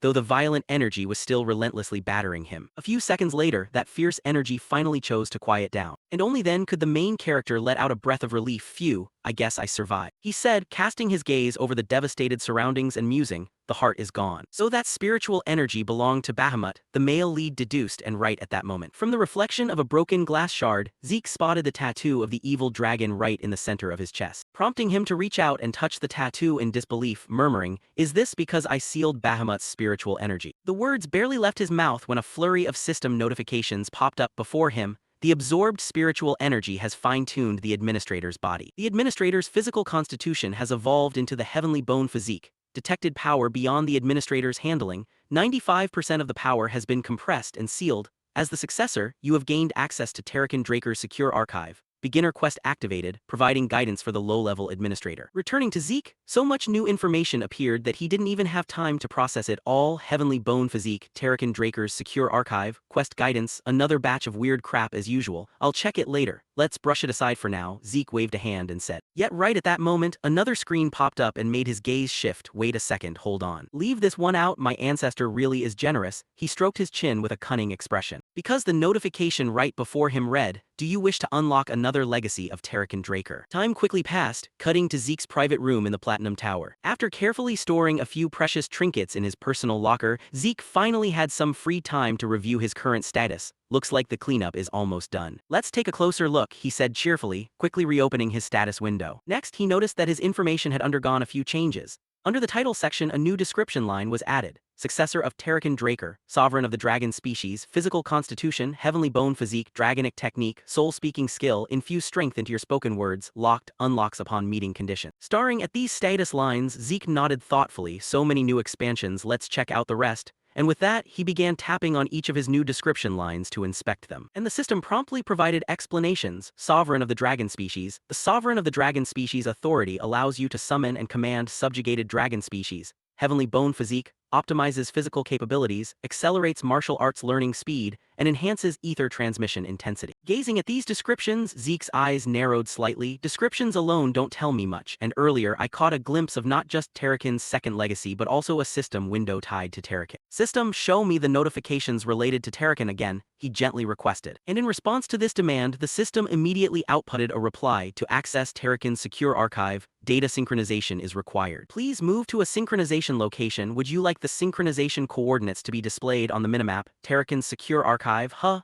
What is this? I have to go to a designated location to access it. Show me the map location, Zeke complained. And instantly, the minimap appeared before him, and the designated location made Zeke unable to hide the astonishment on his face. This is Valhalla. Valhalla is the premier night training academy. No one other than authorized individuals can approach it, let alone step inside. Even for me, sneaking into Valhalla is impossible. Going to Valhalla wasn't in my plans either, but if something like Terrakin's legacy is hidden there, then it's worth modifying my plan. Looks like I'll have to stay in this cursed family a little longer. Thinking this, he tapped on another description line to inspect. This time the one related to the beginner questbook. Beginner questbook starts guiding the low-level administrator. Following the tutorial, quests will become available to assist in the administrator's development. Completing quests will grant additional rewards. Reading through the system's explanation. Even an idiot could understand it, so I accept quests and get rewarded upon completion. The mechanism is similar to an adventurer's guild or mercenary missions, but what does this guidance mean? He asked himself inwardly, and as if to answer Zeke, the system automatically triggered the tutorial starting guidance for the low-level administrator. The notification barely dropped when the space around Zeke abruptly shifted, transforming into a simulation space just like inside a video game. The sudden scene made the main character curiously look around his surrounding. What is this? Where am I? Was I teleported like last time? No, this feeling is totally different. As if the entire space has changed, Zeke anxiously guessed before fierce, angry monster growls began echoing from behind his back. Hearing the noise, the main character hurriedly glanced backward and spotted a group of huge, ferocious orcs being spawned by the system. Accompanying them, a guidance notification appeared. Tutorial quest, defeat the monsters within the time limit using at least 2 skills, reward access to the system store, time limit 60 minutes. Looking at this notification, Zeke's brain clicked as he deduced its purpose. Orcs suddenly appearing and a matched quest accompanying this tutorial is meant to create situations where I can proactively use the system. This should have been provided much earlier, he grumbled, and while he was lost in thought, the orcs had already surrounded him and swung their massive spiked clubs straight at him in unison. The blow hit with such force that it caused a massive explosion on the ground, kicking up endless clouds of dust. Fortunately, even though his mind was pondering the system quest,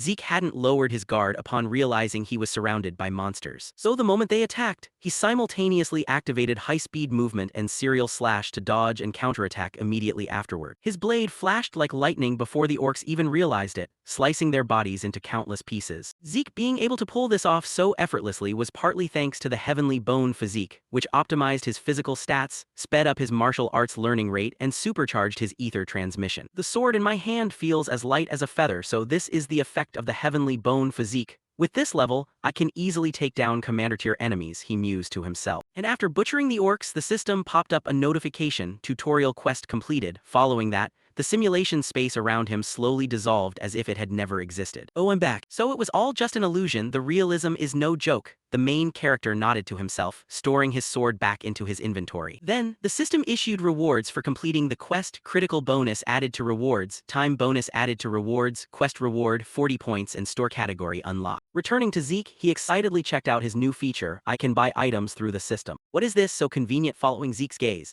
the moment he opened the store he saw several extremely useful items. First, Giant's Hide for 10 points, an elixir mimicking a giant's tough skin, temporarily boosts defensive power when used. Breath of the Fire Giant for 20 points, an elixir containing the condensed breath of a fire giant, unleashes unquenchable flames. Low-grade speed runestone 7 points, a magical stone inscribed with runes, slightly increases movement speed.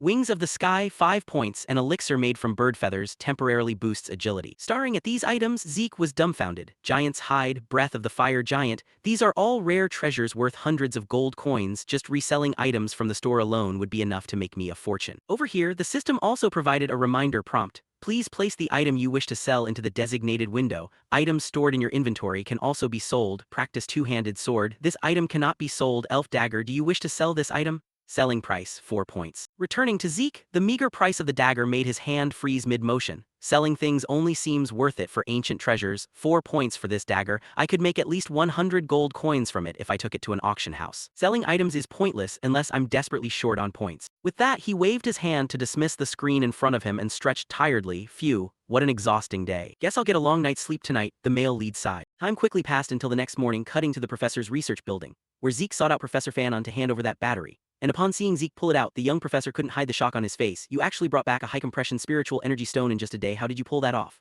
Replying to this, Zeke naturally couldn't talk about the dungeon, so he brushed it off vaguely. It's a complicated story. Then when will the operational device be completed? It's already done, Fanon calmly replied. Done already? You're truly extraordinary, Zeke praised, while the professor returned the compliment. You bringing this thing here is even more extraordinary. Back to Zeke's perspective, while sipping tea, he cast a sideways glance at the professor and mused inwardly, pretty suspicious. Whenever high-compression spiritual energy stones are discovered, major factions across the continent register various ancient characters as serial numbers and manage the ownership of high-value spiritual energy stones. Therefore, by checking the serial number, you can pinpoint the excavation time, location, and current owner. But the thing I brought in is no way registered in that book. It's my own brand new discovery. Suspicion aside, he does have decent appraisal skills and talent. Speaking of Professor Fanon, after wrapping up a few final checks, he spoke up. I've verified the serial number, shall we begin? Next, the two of them headed over to friend Galleon's forge to finish assembling the furnace. And right then, once fueled with energy, the furnace began radiating a powerful aura. Watching his furnace in action, Galleon couldn't suppress the joy beaming across his face, while Zeke and Fanon behind him rejoiced right along with him. Then, seeing that everything was running stably, Professor Fanon bade farewell to head to his classes. I must get to my teaching. Thank you very much, Professor, Zeke hurriedly replied. Returning to Galleon, who was still grinning from ear to ear, I never imagined in my life I'd see a fully operational magic furnace. Thank you truly, he said happily. Hearing that, Zeke shook a hand. It's a business deal, no need to go that far. You haven't forgotten the conditions we agreed on earlier, have you?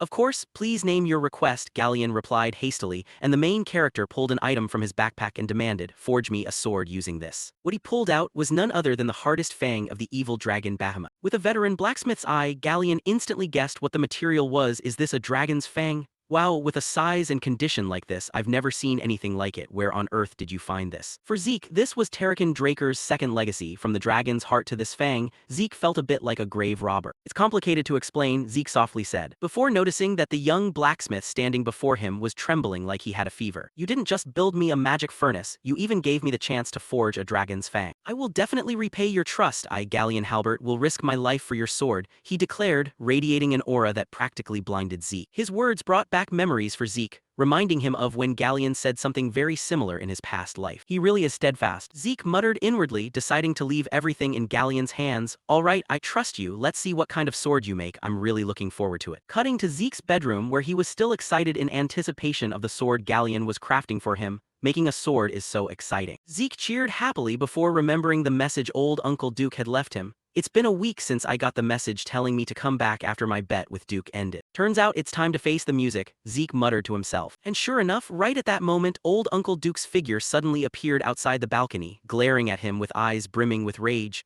Why didn't you come this time, kid? Give me an honest answer. Looking at the red-haired uncle's face, Zeke's entire body shook uncontrollably. It looked like the man wanted to murder him. Gathering his courage, he tried to regain his composure and replied, well, you said to come back if I wanted a rematch. Naturally, since I had no intention of going, I didn't show up. Up ahead, Duke apparently couldn't accept that answer as he lunged forward, grabbed him by the collar and demanded, I told you to be honest. Next, giving Zeke zero chance to react, the man tossed him straight out the window, leaving the main character's face stunned for a second. So high, at this height I'll die instantly without even getting a chance to heal. Thinking fast to save his own skin, he spun midair and reached out to grab the balcony railing. Yet before his hand could catch the rail, old Uncle Duke's arm shot out, grabbing him tightly by the throat and speaking coldly. You didn't want to challenge me again. I don't think you're stupid enough not to understand what I meant. Either way, it's the exact opposite. You didn't show up after losing, you didn't even visit the infirmary. It's as if you were deliberately trying to piss me off. I'll give you 5 seconds, answer honestly this time. His tone was overflowing with killing intent, making Zeke realize he had pushed the joke a bit too far. What the hell, he figured it out and still played along. Thinking that, he looked back at the man with a teasing gaze. How absurd.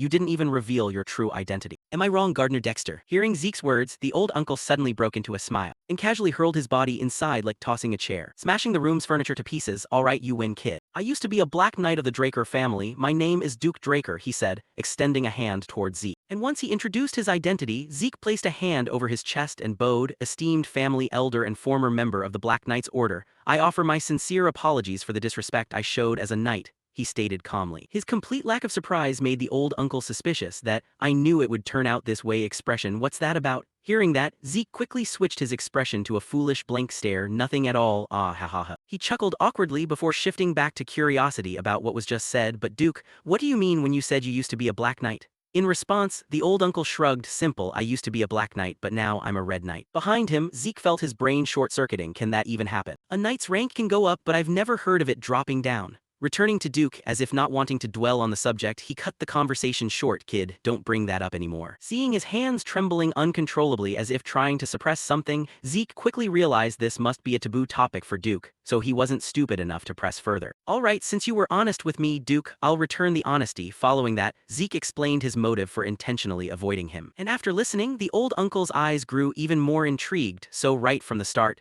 you figured out my identity and deliberately provoked me just to become my official disciple. You've got some serious gut. Fine, I'll take you on as my disciple, the old uncle said, slapping his thigh with a smack, leaving Zeke wide-eyed in shock. Just like that. Realizing he needed to act before the man changed his mind, Zeke dropped to one knee and rattled off like a machine gun. I, Zeke Draker, offer my disciple's oath to the great Duke Draker, knight among knights. I swear to follow my master's teachings by diligently cultivating my virtues, studying and striving to preserve and elevate my master's honor. He spoke at breakneck speed, leaving Duke slightly exasperated by the sudden change in attitude. You even know the disciple's oath? That's rarely used these days, Duke remarked in surprise while Zeke calmly replied, cultural knowledge is a knight's virtue, isn't it? Such a sly brat, I'll take that as a compliment. Zeke says smugly before remembering something and turning to ask, but master, can I ask you a question? Across from him, Duke lets out a sigh. You're getting too comfortable calling me master, aren't you? Fine, ask away. Seeing this, Zeke quickly poses his question. What is it about me that caught your eye and made you decide to take me on as a disciple? Hearing himself say this, Zeke recalls his memories of Duke from his past life. Duke was notorious for refusing to take on disciples, and even the century's prodigy Andre had to spend years begging before becoming his sole student. So why did he accept him so easily? He has a guess. Duke must have noticed his potential during their wager, something that far surpassed even Andre's talent. The old man clearly has a sharp eye. Thinking this, Zeke instinctively breaks into a smile. Meanwhile, Duke doesn't answer right away, instead turning the question back on the protagonist. Why do you think? Take a guess, my disciple. In response, Zeke bluntly states his thoughts. Obviously because I'm an ultimate prodigy, right? Hearing his answer, Duke laughs so hard his entire body shakes uncontrollably. Your confidence is certainly admirable. Haha, if that were the reason, I would have taken Riene as a disciple instead. It's because you have grit. Not all so-called prodigies can reach the level of a red rank or black rank knight. Those who grow up without facing any setbacks tend to crumble easily before the smallest challenges. Up ahead, Zeke completely agrees with his master's words. He's right. Many prodigies expected to at least reach the red rank tier end up stalling out at yellow or blue. Returning to the old man after explaining it to his disciple, he gets eager to start teaching him right away. Enough chit-chat. Follow me, the first lesson starts right now. Yes, master, Zeke replies enthusiastically, eagerly anticipating what kind of ultimate secret Duke is about to pass down to him. Afterward, the two of them hurry over to the training grounds inside the western greenhouse. Gazing at the spacious training area, Zeke is slightly surprised. Who would have thought there was a place like this underneath the greenhouse? What is he going to make me do? He told me to run, so I ran. But it's been 3 hours already. Zeke frowns and wonders. Nearby, Duke wears a contemplative expression before suddenly calling out for him to stop. Hearing that, Zeke jogs in place and turns to ask, "So I can stop running now?" "Yeah, but I've got a question." Duke nods. "Yes, master, what would you like to know?" Zeke continues, "Not much." But right as he speaks, Duke's physique suddenly materializes directly behind Zeke's back and reaches out to grab his wrist. Acting purely on bodily instinct, Zeke instantly lashes out with his arm, swatting Duke's hand aside and darting backward to re-establish a safe distance. Staring at his slightly flushed palm, Duke lets out a groan. "Checking your energy really isn't easy, is it?" "Alright, something's been off from the very beginning, back in the infirmary during our test, and even at the greenhouse during the wager, and just now after 500 laps around the training grounds, I couldn't sense a shred of ether from you.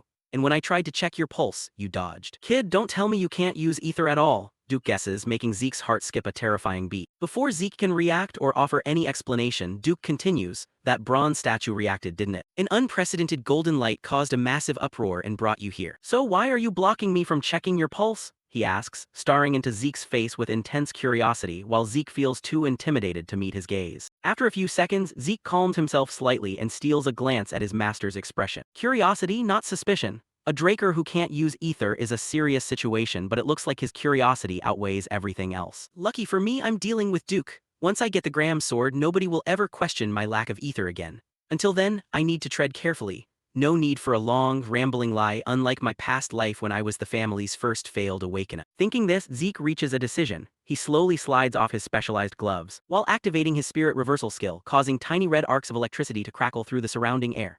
"This truth will serve as my cover story, the perfect excuse for this situation," Zeke thinks to himself as he begins to explain. "Just as you said, Master, I actually possess the ability to influence spirit energy, the hallmark of a true blood. But for some reason, I just can't use ether. I'm sorry, I panicked earlier. If it ever got out that a member of the Draker family couldn't use ether, I'd be cast out for sure," he says, squeezing out a few tears. Looking at his pitiful expression, nobody would ever guess he's putting on an act. But of course, Duke isn't going to buy it that easily. He channels his own ether into Zeke's body to inspect his condition, and finding nothing unusual, he finally pulls his hand back. Seeing this, Zeke prompts him, "So what do you think, Master?" Without answering, old man Duke knits his brow into a tight frown. "HMPH, a kid with this kind of determination at this age, yet why can't I sense any ether from him at all despite having gone through his awakening?" Duke strokes his chin in deep deliberation while Zeke stands nearby, sweating bullets with anxiety. "Even if he checks my pulse, he won't be able to be 100% sure. The blessing ceremony is paramount to the Draker family, even if I genuinely can't awaken ether. He'll most likely find a way to rationalize the truth himself." Zeke quietly deduces, and sure enough, right on cue, Duke concludes that he must be a mutant. Hearing the verdict, Zeke isn't particularly surprised. A mutant, of course, that's the logical direction for this to go. Since he doesn't know the concept of classes, that conclusion makes total sense. Thinking this to sell his role, Zeke asks, "What's a mutant, Master?" In response, Duke fills him in. A mutant is a term used for individuals with abnormal abilities, like someone who can use both ether and spirit energy, or someone who can see the future, things that defy common sense. Because of that, mutants are usually treated poorly, so don't go running your mouth about potentially being a mutant. "Then why did you think I was a mutant, Master?" Zeke asks further. Duke explains that it's due to Zeke's abnormal physical stats and monstrous healing factor. No matter how minor, internal injuries always take time to heal. Yet you heal up instantly. Duke figures a massive amount of energy must be consumed in the process and asks Zeke what he thinks that energy source is. "Is it ether?" Zeke asks tentatively. The old man nods in agreement. "Right. My hypothesis is that any ether your body generates is instantly devoured by your physical stamina and regeneration, leaving no trace behind for anyone to sense. Behind that facade, if I didn't actually know my own class, I'd totally buy that explanation," Zeke thinks with an inward chuckle. Man, his reasoning sounds surprisingly convincing. Thinking this, Zeke presses on. "Does this mean I'll never be able to use ether, Master?" Up ahead, old man Duke bursts out laughing. "Haha, nothing to worry about. The whirlwind technique doesn't require ether, it's a special technique. Special techniques are unique skills developed by high-ranking knights. Normally, they involve applying or enhancing dragon-slaying arts that require ether, but my whirlwind technique relies entirely on physical conditioning. I'll demonstrate it once, so watch closely." With that, he taps the tip of his foot against the floorboards, and a split second later, a deafening crack rings out as Duke's figure instantly vanishes from Zeke's sight, followed by a rapid-fire series of shockwaves so fast the protagonist can't even track where he is. Then, after a few seconds, the old man reappears in his original spot and asks, "Did you catch that?" In response, Zeke fires back a question. "I just need to trace your footwork, right?" "Well, if that's all you think it takes, I guess I don't need to explain anything else. You've seen enough."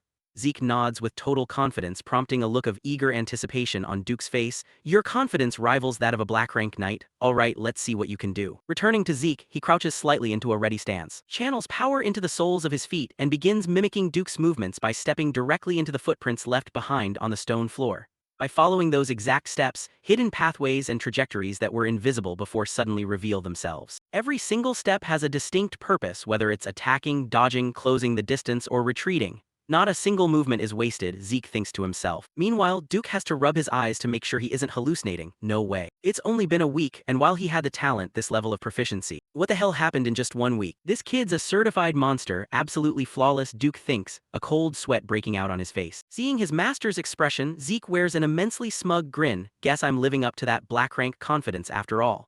He silently thanks his heavenly bone physique, which has elevated his martial arts learning speed to a whole new dimension, explaining why Duke is looking at him like he's a ghost. Shifting back to old man Duke, seeing that smug look makes visible veins bulge on his forehead as he mutters internally, if only this brat could lose that punchable attitude, he'd be perfect. Thinking this, he lunges forward and slaps a headlock on his disciple. You little punk, crying just a minute ago and now you're all full of yourself. You're gonna ruin my posture, master. Zeke complains nervously. That depends on your attitude, you insolent disciple, Duke replies, giving Zeke a massive headache. What kind of retired black rank knight has zero filters? He groans inwardly. Time marches on, shifting scenes to the academy's dining hall. As he wolfs down his meal, Zeke reflects on the past month. It's been a month since I started training under Duke and my food portions keep getting bigger and bigger. Before he can finish eating, the voice of instructor Andre interrupts him. Do you have a moment, Zeke Draker? Hearing him, though the protagonist is curious as to why this prodigy is seeking him out. He shrugs and replies, if it's right here, sure, I'm a busy man. Andre nods and cuts straight to the chase. Fine, how on earth did you convince Dexter? Straight to the point, huh? Yes, he's freaking out because I managed to become a disciple, even if I'm not officially one yet, Zeke thinks, turning to reply. Convince him, Dexter chose me himself. His answer triggers a flash of anger in Andre's eyes as he sneers. It's only because you're a true blood. Across the table, Zeke stops chewing and glares wide-eyed at the Rose Knight. What, are you seriously that full of yourself? Is that really all you have to say? Andre snaps back, his hands trembling with rage. Unfazed, Zeke continues, nope, that's only half of it. Even if he was initially drawn to my bloodline, do you honestly think someone like Dexter would take on a disciple for such a shallow reason? The reason I became his disciple, putting aside his passing interest, is because of my talent. So instead of wasting time venting your petty jealousy to boost your own ego, why don't you actually work hard to become someone worthy of being chosen? Zeke lectures him, twisting Andre's face into a distorted grimace since he can't find a single word to argue back. Shifting scenes to the greenhouse training grounds. Staring at the knight running like a madman in front of him, Zeke turns to the red-haired old man and asks, "What's up with him, master?" To which even Duke responds with utter bewilderment, "I've been wondering the exact same thing. I don't know what got into the brat. He begged to stay nearby and even offered to handle logistics if necessary. I told him to run 300 laps without using ether if he wanted to stay, and now he's actually doing it. Man, that guy is a total lunatic," Duke sighs while Zeke looks at Andre in a brand new light. 300 laps without ether. I always thought he was just an arrogant snob, but looks like he actually has some real grit after all. Shifting scenes outside the academy gates, a massive crowd stands in rigid rows, murmuring among themselves, "What's going on? Why'd they suddenly summon all the students out here?" In response, another student slaps his forehead. "You idiot, what do you think it is? The family head is visiting today." Right on cue, a carriage bearing the Draker family crest rolls into view. And the moment it appears, a young knight loudly announces, "The family head is arriving." Hearing this, the portly headmaster Howard strokes his beard and tells the staff, "Get ready, everyone." "Yes, headmaster," they shout in unison. Shortly after, a silver-haired man steps down from the carriage and nods a greeting to the old man. "It's been a while, Howard." Hearing this, the chubby headmaster hurriedly bows, "Greetings to the master of the Draker household." Prompted by his bow, the surrounding crowd roars in unison, "Greetings to the master of the Draker household." Up front, family head Arthur steps forward, pats Howard on the shoulder and says, "You've been through a lot, I can imagine." The portly headmaster shakes his head, "My efforts are nothing compared to yours, master. Then I'll continue to count on you." Shifting to Howard, once the greetings conclude, he invites Arthur to head inside because the sun is glaringly hot. However, before he can finish his sentence, Leon steps out to block the way and climbs up onto an elevated platform where every student can clearly see him, spreading his arms wide to announce, "Young Dragonslayers, you are the future and hope of the Draker family. Dedicating yourselves further to your training, your growth is the growth of Draker." Hearing the family head's reminder, the student body erupts with fighting spirit, shouting back in unison, "We shall engrave these words upon our hearts, master." Satisfied, Arthur turns to leave. "All right, let's go." "Yes, master," Howard replies. Time skips to Arthur's private chambers. For some reason, Zeke has been summoned for a personal audience. Stepping inside, Zeke hastily bows and speaks, "To the master of all knights and guardian of the Dragonslayer's honor, Arthur Draker, I, Zeke Draker, a member of this household, offer my utmost respect and greetings." Up ahead, Uncle Leon chuckles at such stiff formalities. "Haha, even the folks over at the Four Seasons Fortress don't greet me like that anymore. Drop the etiquette and take a seat. I heard you like tea, so I brought a fine batch. Hope it suits your taste," he says, handing the protagonist a freshly poured cup. Returning to Zeke, being summoned to meet the family head like this places an invisible, suffocating pressure on his mind. Just as I thought, even my tea preferences get reported back to the main family. They say the Emperor might not know everything, but the Drakers miss nothing. Now I can actually feel it. Thinking this, he prepares to sip the tea to ease the tension, but Arthur's next words instantly kill any desire to drink. "The reason I called you here is because I caught wind of some surprising news. Duke actually took on a disciple." Hearing this, Zeke forces an internal laugh, haha, straight to the point with zero beating around the bush. Keeping his cool, Zeke replies, "Lord Duke was simply showing me mercy." Up front, Arthur knows damn well things aren't that simple, but he chooses not to dig deeper. "Is that so? If you say so, then I suppose it is. I don't know what your ultimate goal is, but as long as you follow Duke's teachings." Before he can finish, Zeke cuts him off and boldly declares, "I'm going to become the strongest person on the continent." Hearing this, a subtle shift crosses the family head's eyes. Ignoring the change in gaze, the protagonist continues sharing his grand ambition. "So I can live more freely than anyone else, that is my goal." The words barely leave his lips when family head Leon sets his teacup down on the table and speaks in an icy tone. "Does that include surpassing me then?" As he speaks, an overwhelming wave of pressure erupts from his body, sending Zeke's biological alarm bells ringing off the hook. Covered in a cold sweat, Zeke feels like his life is dangling by a thread. Could this be? Within this domain, the power over life and death for all living things is entirely under his control. Celestial Sword, the pinnacle of ether manipulation, achievable only by black-rank knights. Despite being terrified out of his wits, Zeke grits his teeth and answers, "Of course." Seeing his stubborn expression, for some reason, family head Arthur breaks into a faint smile, and slowly withdraws his pressure before speaking up. "Out of all the things I've heard lately, that's by far the most entertaining. I came to the academy to encourage you, but seeing you now, mere encouragement won't cut it," he says, reaching into his pocket as if pulling out something special. Shifting back to the protagonist, he studies this unfamiliar father figure. This is the current master of the Draker family, a true black-rank knight. I thought Duke's level was absurd, but this is a whole different universe. Unaware of Zeke's inner thoughts, Arthur pulls out a black card and sets it on the table. "Consider this a gift to celebrate you becoming Duke's disciple." A black card? Drawing on his past life knowledge, Zeke instantly recognizes what it is, leaving him sweating with shock. "You're handing this to me, father?" Noticing the boy's stunned expression, Arthur saves himself the explanation. "Judging by your reaction, you already know what it is." Picking up the card, Zeke still can't believe his eyes. A black card is issued only to an elite handful of VVIPs. It grants insane privileges and has virtually limitless spending power. "I never thought I'd get to see this legendary card with my own eyes." Beside him, old man Arthur smiles. "I'll add you as a co-holder, so feel free to use it however you like." Naturally, Zeke isn't foolish enough to turn it down. "Thank you, father. I'll make sure to use it wisely." That said, a sliver of wariness lingers in Zeke's mind. Words are sweet, but his intent is obvious. Since this card logs every transaction, it means tracking my movements will be a whole lot easier for him. Even so, the fact that he used a subtle card instead of brutal coercion means he isn't overly concerned with keeping him under strict surveillance yet, Zeke deduces inwardly. Meanwhile, Arthur's tone shifts slightly. "All right, piss off. I can't waste any more of your precious time, Zeke, the boy destined to become the strongest. You're dismissed." "Understood, family head." Zeke bows respectfully and hurries out of the room. Not long after he leaves, his master Duke struts right into the room and complains, "What an annoying bastard." Hearing the familiar voice, Arthur calmly replies, "Why are you so worked up, Duke? Need you ask? Abandoning some kid in the cradle and now you stroll in playing the doting father." Duke's voice drips with sarcasm. Though accustomed to his friend's antics, Arthur remains unbothered. "As the family head, I had no choice, you know that. And besides, running your mouth like that counts as slandering the family head." Sighing in boredom, Duke drops onto a couch and waves a hand. "Ha, fine, arrest me then." Arthur chuckles at his laid-back attitude. "Haha, that's why you're the only person I can actually kick back and talk to." "Let's drink while we chat," Arthur says, pulling out a rare bottle of liquor. The moment Duke spots the label, his eyes light up like floodlights. "Dragon's breath, and it's a red vintage. See, you do have some taste after all." As they drink together, Arthur's demeanor turns serious as a thought strikes him. "You've heard about the continent's weird situation lately, right?" "I'm holed up in an academy, how the hell would I know?" Duke scoffs, though Arthur doesn't believe him for a second. "Your intelligence network spans the entire continent, don't play dumb." Rolling his eyes, Duke complains, "If you already knew I knew, why'd you ask, you old fox?" The Emperor is obsessed with immortality and scouring the entire continent like a madman.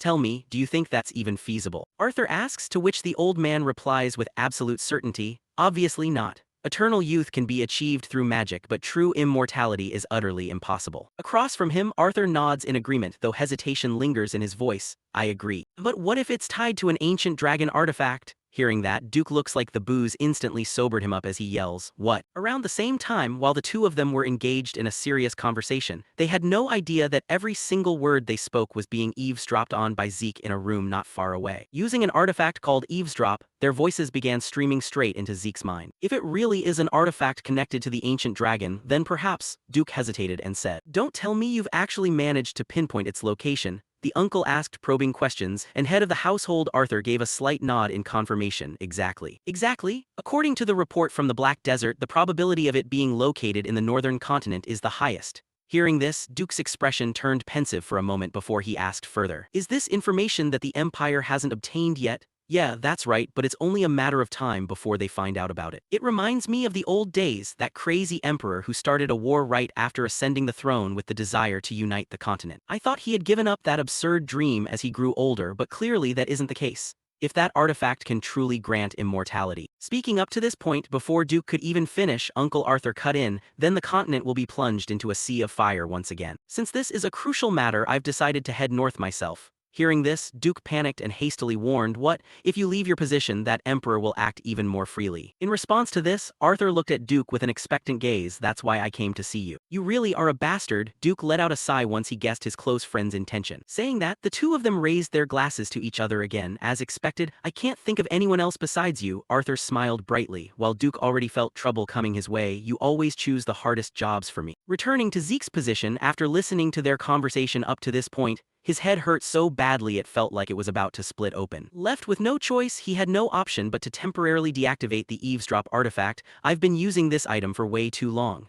Even after absorbing Bahamut's heart, I still can't completely avoid its side effects. The ancient dragon, the voice I heard in my head right before I died, and the system message I saw right after reincarnating. Now everything makes sense. I stole the artifact the Emperor craved. He even sent hounds to hunt me down. Back then, I didn't even care what it was, but I still managed to find a clue. The system the administrator gave me to turn back time is a function of the ancient dragon's artifact, but who created it and why? In the end, it just leaves me with even more questions." Thinking up to this point, Zeke leaned his back against the wall and let out a heavy, weary sigh. Meanwhile, the conversation between Duke and Arthur had also come to an end. "I'll take action right away, Arthur." The uncle waved his hand and quickly departed. "Yeah, I'm counting on you," Arthur replied. Next, as he walked past a doorway, for some reason, head of the household Draker suddenly stopped in his tracks and looked at it with a suspicious gaze. Inside the room, completely unaware that his father was standing right outside the door, Zeke was still pondering over the artifact. If that's really the artifact the Emperor is looking for, does reincarnation have anything to do with eternal life? He muttered to himself before hearing footsteps outside. Right after that, the uncle opened the door and abruptly walked in. However, the inside of the room was completely empty. Not a single soul was there. This left Arthur full of curiosity. "Could I have been wrong?" he muttered, completely unaware that his son had just jumped out the window to escape outside. Time quickly passed, shifting scenes to Zeke's private training room.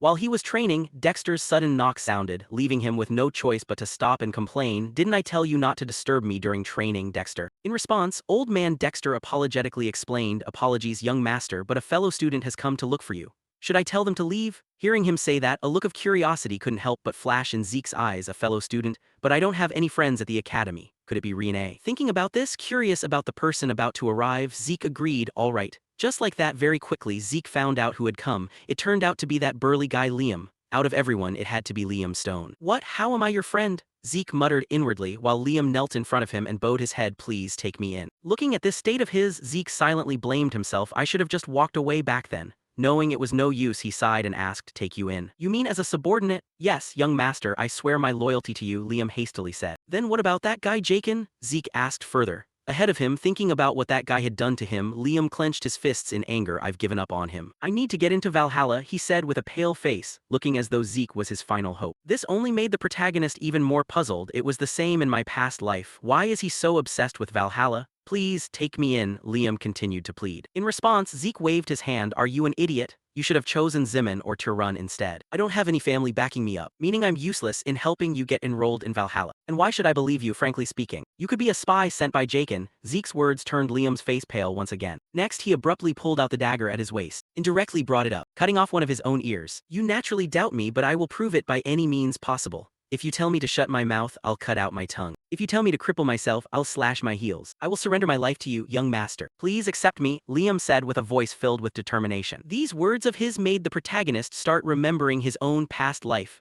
Back when he had once said similar words to his master, I want to become stronger than anyone else. Please teach me, master. Thinking of this, Zeke decided to give the burly fellow in front of him a chance. At that moment, he threw the sword in his hand forward and raised a single finger. One move, if you can endure a single move from me, then I'll take you in. Following that, Zeke let Liam go get treated for his injuries before starting the test. But once he faced Zeke directly, Liam realized that enduring a single move wasn't as easy as he thought. I genuinely thought enduring one move wouldn't be too hard. After all, I'm also a user of the Draker family's light aura. But is this really someone the exact same age as me? Just breathing felt difficult, Liam thought as his entire body involuntarily trembled with fear. However, giving him no time to think much, Zeke gripped his sword tightly and lunged forward at high speed. Seeing this, the burly guy had no choice but to let out a loud shout and swing his sword to block the strike. The clash of their swords was so powerful it caused the air to emit a deafening blast, blowing away all the dust and smoke across the training ground. Next, the sword in Liam's hand was knocked flying away by Zeke. Looking at Liam's battered state, the protagonist disappointedly muttered, "So that's all you've got. How pathetic." Looking at Liam, who was still sitting dazed on the ground, Zeke boredly waved his hand and reminded the young man, "You might have high resolve. But when it comes to Valhalla, you'd better just give up." With that reminder, Zeke turned around and left the training ground, ignoring Liam, who was still trying to cling on behind him. As he walked, the protagonist thought to himself to confirm one thing: it seemed Liam being abandoned by Jaken was probably true after all. If he wasn't Jaken's subordinate, he wouldn't have been able to step foot into the cradle. He's just someone of low-born lineage. That's an academy where even someone with orthodox bloodline like myself was once expelled from. It wouldn't be strange at all if Liam got expelled right now. It's only natural for him to be this anxious. Thinking up to this point, Zeke's steps suddenly stopped. Or rather, it was because the burly guy Liam had dropped to his knees, tightly grabbing his right leg to beg. This made the protagonist turn his head and reconsider everything. Is this really worth clinging to such an extent? In his past life, Liam had been expelled from the academy and his mercenary corps had collapsed. Yet he still reached the Crimson Knight realm and was dubbed the Mercenary King. Down below, Liam couldn't hold back his tears as he wept and pleaded pitifully, "Please give me one more chance, Lord Zeke." Looking at his current state, Zeke guessed that this young man seemingly had no intention of giving up whatsoever. Then, whether out of a sudden soft spot or not, Zeke decided to give him another chance. "All right, I'll give you one more chance. But with one condition. If I want you to become mute, you cut out your tongue. If I want you to become crippled, you chop off your leg, am I right? If that's the case, cut off your right arm," Zeke said coldly while patting the burly young man's shoulder. The command from Zeke left Liam's face stunned. "What's wrong? Regretting it already?" Zeke's voice was full of sarcasm while Liam's eyes were already bloodshot, his lips bitten tightly together as if fighting an intensely fierce internal struggle. This didn't surprise Zeke too much either. This was a mandatory demand requiring him to give up the life of a swordsman. An ordinary person would certainly be unable to accept this. Thinking about this as if sensing Liam had given up clinging to him, Zeke stood up and said, "I have countless training sessions to do. If you can't do it, get lost." Saying that, his body leaned forward slightly, slowly pulling his sword back as if preparing to train.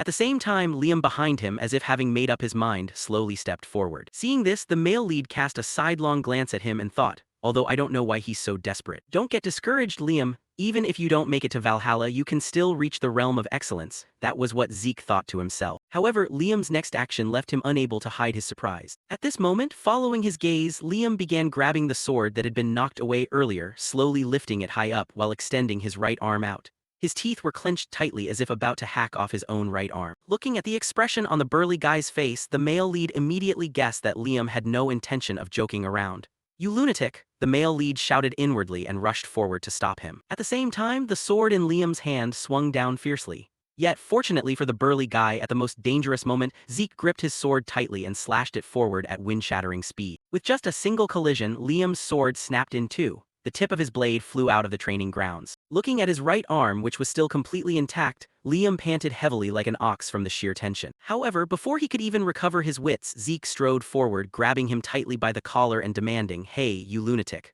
What if I had changed my mind? You just went ahead and swung your sword like that." Responding to Zeke's words was an emotional expression from the burly guy. "That, because there is something more precious than this arm and I cannot afford to lose it." For Zeke, after hearing the answer, he looked at Liam with a gaze as if looking at a fool. However, he then shrugged, threw a punch at Liam's body and warned, "If you ever pull stupid stunts like that again, no matter how loyal you claim to be, I'll throw you out." remember that. Shifting back to Liam's perspective, after hearing that, a visible look of joy flashed in his eyes as he asked back, Lord Zeke, does that mean? Without answering the question, the male lead merely reminded, hurry up, Liam. If my subordinate only has one ear, what will other people think of me? Understood, I get it, Lord Zeke, Liam replied excitedly. Time quickly passed until late afternoon, shifting scenes to the protagonist's private office.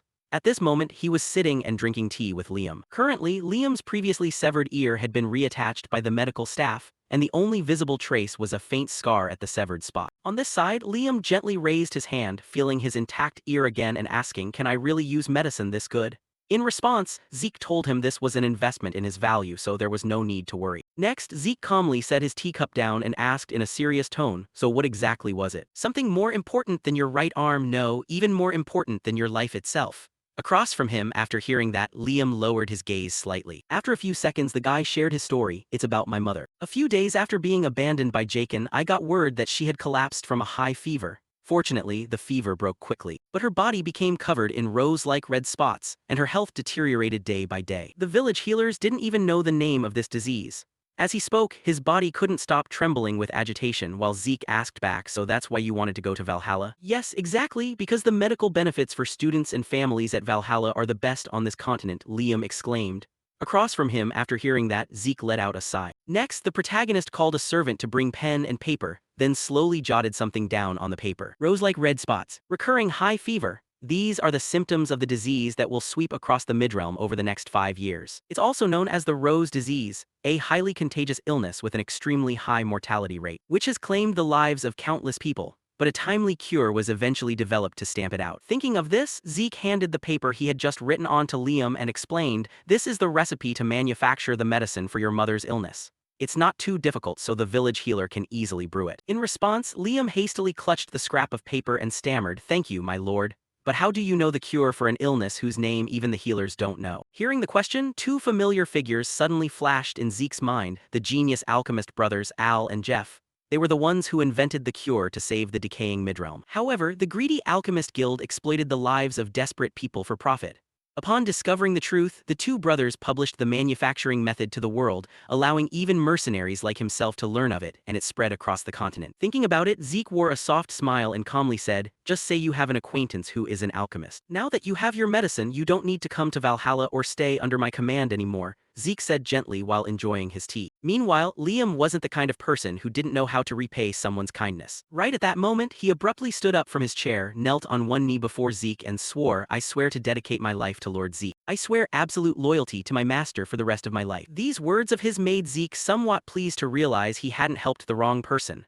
An oath of loyalty? Having the mercenary king of my past life become my subordinate truly gives me peace of mind. Thinking that, Zeke quickly concealed his joyful expression and said in a stern voice, if you fall behind, I'll abandon you. So you'd better keep up with me. Understood, master, Liam shouted loudly. Time quickly passed until late afternoon, shifting scenes to the headmaster's office. At this moment, he was receiving a guest. What is it, student Owen? In front of him was Owen, a cunning guy who had shown up here with unknown intentions. Hearing the headmaster's words, he bowed in greeting and stated his purpose. Yes, headmaster. I've come with a suggestion. Is it possible to increase the difficulty of this semester's exam? Opposite him, the fat headmaster Herod stroked his mustache and asked for the reason behind Owen's proposal. In response, Owen confidently explained, you might think I'm crazy, but this year's first-year class has an exceptionally high level of skill. Descendants of prestigious families are present, and there are even 2 pure-blood awakeners. If the exam is held with last year's difficulty, it definitely won't be able to distinguish their true capabilities. Shifting back to Howard's perspective, after listening, the old man fell into deep thought for a moment before nodding in agreement. That makes sense, truly a descendant of the Zimmons.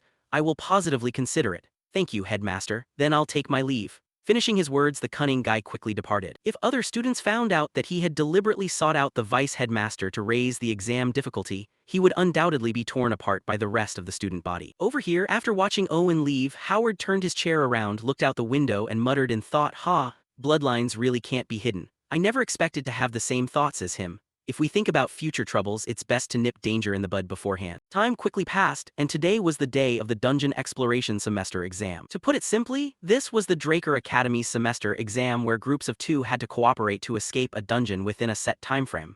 Notably, the difficulty of each dungeon was assigned randomly to each group, and every dungeon had a completely different level of difficulty. Within their group, Zeke turned to look at Liam and asked, Are you scared, Liam? In response, Liam couldn't hide his anxiety and admitted, yes, I'm a bit nervous. Hearing this, Zeke chuckled and said naturally, too much nervousness causes mistakes while too little breeds complacency, but just the right amount prevents both. Therefore, nervousness is a necessity. Elsewhere, the swordsman Riene was also trying to regulate her breathing to stay calm, while the rest of the students chatted and laughed without a hint of worry. Then very quickly, someone's voice shouted, next up, Zeke Draker, Liam Stone. Hearing the call, Zeke and Liam quickly walked toward a dungeon gate entrance. However, before they could step inside, an exam proctor reached out to block them and pointed to a different side. Wait a minute, you guys go over there. Returning to the protagonist's perspective, seeing someone suddenly block his way, his gaze stared fixedly at the guy, as if sensing the scent of some conspiracy unfolding here. However, the proctor acted as if he hadn't seen Zeke's cold gaze, speaking in a chilly tone, well, aren't you going in? What are you standing there for? Hearing that, Zeke quickly withdrew his sharp, cold gaze, and shrugged in reply, yes, yes, we'll follow instructions. With that, the master and servant duo swiftly walked into the dungeon prepared for them. Inside this dungeon was a very deep staircase leading far down. As they walked, Zeke mentally reviewed the exam details. Although dungeons varied in difficulty, since this was a test dungeon controlled by the Draker family, there were no significant hazardous elements. The goal was to escape the dungeon within the stipulated time, and each group was issued a countdown clock which started ticking the moment they entered, giving everyone 96 hours. Since basic combat capability was also part of the evaluation criteria, bringing back materials from monsters they defeated would earn bonus points. But the most important thing was still escaping the dungeon. Failing to escape within the allotted time meant officially failing the exam. Time quickly passed. At this point, Zeke and Liam had set up camp to rest. After eating, Zeke turned to the burly guy and said, "You're full, so go get some rest, Liam." In response, Liam hurriedly waved his hand in refusal. "You've done all the work from setting up camp to preparing the meal, so you should rest first, my lord." As for Zeke, he explained that he could go without sleep for about 4 days, so Liam could rest easy. Hearing that, our burly guy finally accepted. "Then I'll take you up on that and rest first." "Yeah, go ahead and sleep. If anything comes up, I'll wake you," Zeke nodded and said. Meanwhile, while keeping watch, Zeke pulled out his pocket watch once more, checked the remaining time, and thought, "It's been 16 hours since we stepped into the dungeon. Since I spent 3 days training right before the exam, I've basically been awake for almost 90 hours straight." Infinite stamina only restores physical fatigue, not mental exhaustion. Inside a dungeon where any unpredictable variable can happen at any moment, it's best to minimize risks as much as possible. "I'll swap shifts with him as soon as Zeke wakes up." Thinking that, Zeke's expression grew slightly dazed and clear fatigue flickered in his eyes. Then, before he even realized it, our protagonist drifted into a hazy trance, his mind conjuring up an image of a battlefield beneath a snow-filled sky. There, a beautiful blonde girl dressed like a noble young lady was lying in a pool of blood. At that exact moment, a strange chime suddenly rang out, snapping Zeke out of his daze. Realizing he had just dozed off while on guard duty, Zeke rubbed his face in self-reproach. Damn it, that dream again. But the very next second, Zeke's gaze turned sharp as he caught onto something and reminded himself, wait, that sound just now was definitely a bell. With that thought, as if realization had struck him, Zeke hurriedly grabbed the water bottle beside him and threw all the water onto the campfire in front of him to put it out. At the same time, Zeke whispered a warning to his companion, "Wake up, Liam, the enemy is here. I'm going to scout the situation first, so don't turn on any lights." Inside the tent, the big guy quickly snapped awake and replied, "Yes, master." Returning to Zeke, he gently approached the entrance of the room where he had strung up lines rigged with little bells to ensure that any invading monsters would set them off and alert him. Right now, he had no intention of using his dragon eye to observe immediately. Using the dragon eye during a grueling 4-day exam like this was way too huge of a risk, and it was much better to just get used to the dark, the protagonist reminded himself. Next, a strange scent began to drift into his nose, and the moment he caught it, Zeke froze. This was the smell of sulfur. No way. A monster that smelled like sulfur and hunted in packs. A Tier 3 dangerous monster, a hellhound. Even though Riene had hunted an orc during her exam in his past life, he never expected to find a hellhound here. Realizing that his personal dungeon had an abnormally high difficulty level, Zeke quickly figured out that he was definitely being targeted. He slowly gritted his teeth and gripped the sword in his hand tighter, preparing to deal with the immediate danger. Very soon, a countless number of heavy footsteps began echoing in Zeke's ears as they approached. Yet this left Zeke with a bit of a doubt. Hold on, something's wrong. Even if a hellhound was the pack leader, it would only weigh a few hundred kilograms at most. With a sound that loud, it had to weigh tens of tons. Could it be a mutation? Thinking that, to check out the situation, Zeke slightly extended his sword outward, using the reflection on the blade to take a look. Then, God knows what he saw, but Zeke couldn't help cursing out loud, "What the hell?" Right as that thought crossed his mind, a massive explosion suddenly went off at the entrance, sending dust and debris flying everywhere while Zeke himself was blown backward. Even so, our protagonist landed smoothly, jamming his sword into the ground to break his momentum. Seeing this, Liam hurried over and asked, "Master, are you all right?" Ignoring the question, Zeke wore a grim expression as he looked ahead and silently cursed the Zimmons family down to their 18th generation. What kind of dirty tricks are those bastards from the Zimmons pulling behind the scenes now? They definitely want to wipe me out. At that moment, following their gaze, a gigantic troll stepped into the entrance from the outside, holding the severed head of a hellhound in its hand. The instant it spotted Zeke and Liam, it tossed the head aside and let out a deafening roar straight ahead, its echoing sound powerful enough to make an ordinary person dizzy and deafened. A troll, that was a Tier 1 dangerous monster capable of easily wiping out hellhounds or even orcs. Its blood was the main ingredient for crafting recovery potions, so it possessed an unfathomably terrifying regenerative ability. Just thinking about facing a giant monster the size of a building with such an absurd healing factor was enough to drive anyone to despair. However, even when faced with an opponent like that, Liam didn't show a hint of panic. He stepped forward and said to Zeke, "I'll act as the decoy, take this chance to run away." Behind him, Zeke let out a satisfied smile upon hearing those words. He stepped forward, lightly patted the big guy's shoulder and shook his head. "What are you talking about? How could I ever abandon my own subordinate? Believe in your own efforts, not mine, Liam. You aren't weak at all. I'll back you up, just do whatever you want." Hearing Zeke say that, though Liam was still a bit anxious, he forced himself to answer, "Yes, master." Then both of them gripped their weapons tight and proactively charged forward to attack the giant troll ahead of them. With blazing speed, the pair began carving countless slash wounds across its massive body before the troll could even react. However, just as Zeke had mentioned earlier, with a body this impossibly huge, the cuts Zeke and Liam inflicted were basically nothing more than minor scratches. And true to its recovery powers, within mere seconds all its wounds quickly healed right back up. Still, the protagonist couldn't help mentally praising Liam for a second. Not bad at all. Inflicting actual wounds through a troll's thick hide was already impressive, but aiming straight for the joints was even more remarkable. Could it be that he actually studied up on monsters during his spare time? The next moment, the troll's massive body buckled slightly. At the same time, it swung its giant spiked club straight at Liam, startling the subordinate so much he couldn't react in time. But right at that instant, Zeke lunged forward in front of him and swept his sword from above, knocking the heavy club flying off to the side. Seeing that, Liam apologized with a guilty look. "I'm sorry, master." In response, Zeke reassured him, "It's fine. For your first actual combat, that wasn't bad at all. Targeting the weaker joints was a good choice, but you underestimated a troll's regenerative capacity. Remember this, small wounds on a troll's body heal instantly. You won't ever keep up with its healing speed using ordinary attacks." Across from them, the troll stared down at its weapon, which was now broken squarely in half, its eyes bulging out and its face turning as red as a charcoal furnace from pure rage. Left with no other choice, it tossed the remaining half of its weapon backward and slammed its giant hand straight down toward both of them.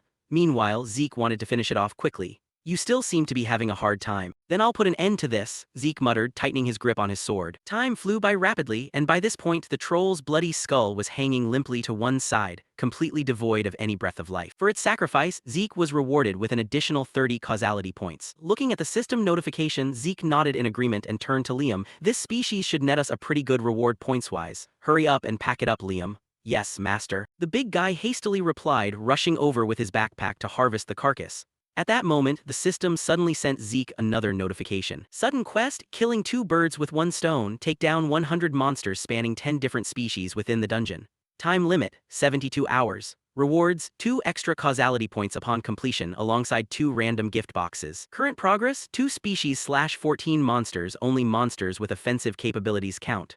Glancing at these lines of text, Zeke couldn't help his surprise. Talk about striking gold when you least expect it. "What? I can get a whole 2 causality points." There were 79 hours left until the exam ended. The condition of 100 monsters wasn't a problem, but reaching 10 different species was seriously tough. No matter how big a dungeon was, a normal exam layout would only feature 3 or 4 species at most. But if this was a trap laid by those bastards from the Zimmons, then if he searched carefully enough, finding 10 species might actually be possible. "I've got to complete the quest and escape the dungeon. It's going to be a tight squeeze," Zeke muttered to himself. Not long after, the brawny Liam finished his work and trotted back to report, "Everything is done, master." The giant sack slung over his back was the retrieval bag issued alongside the countdown watch. Compared to a spatial pouch, its efficiency was way lower, but it was just enough to carry the spoils of war. Seeing that his subordinate had finished the task, Zeke nodded. "Good job, let's move, Liam, don't drag your feet."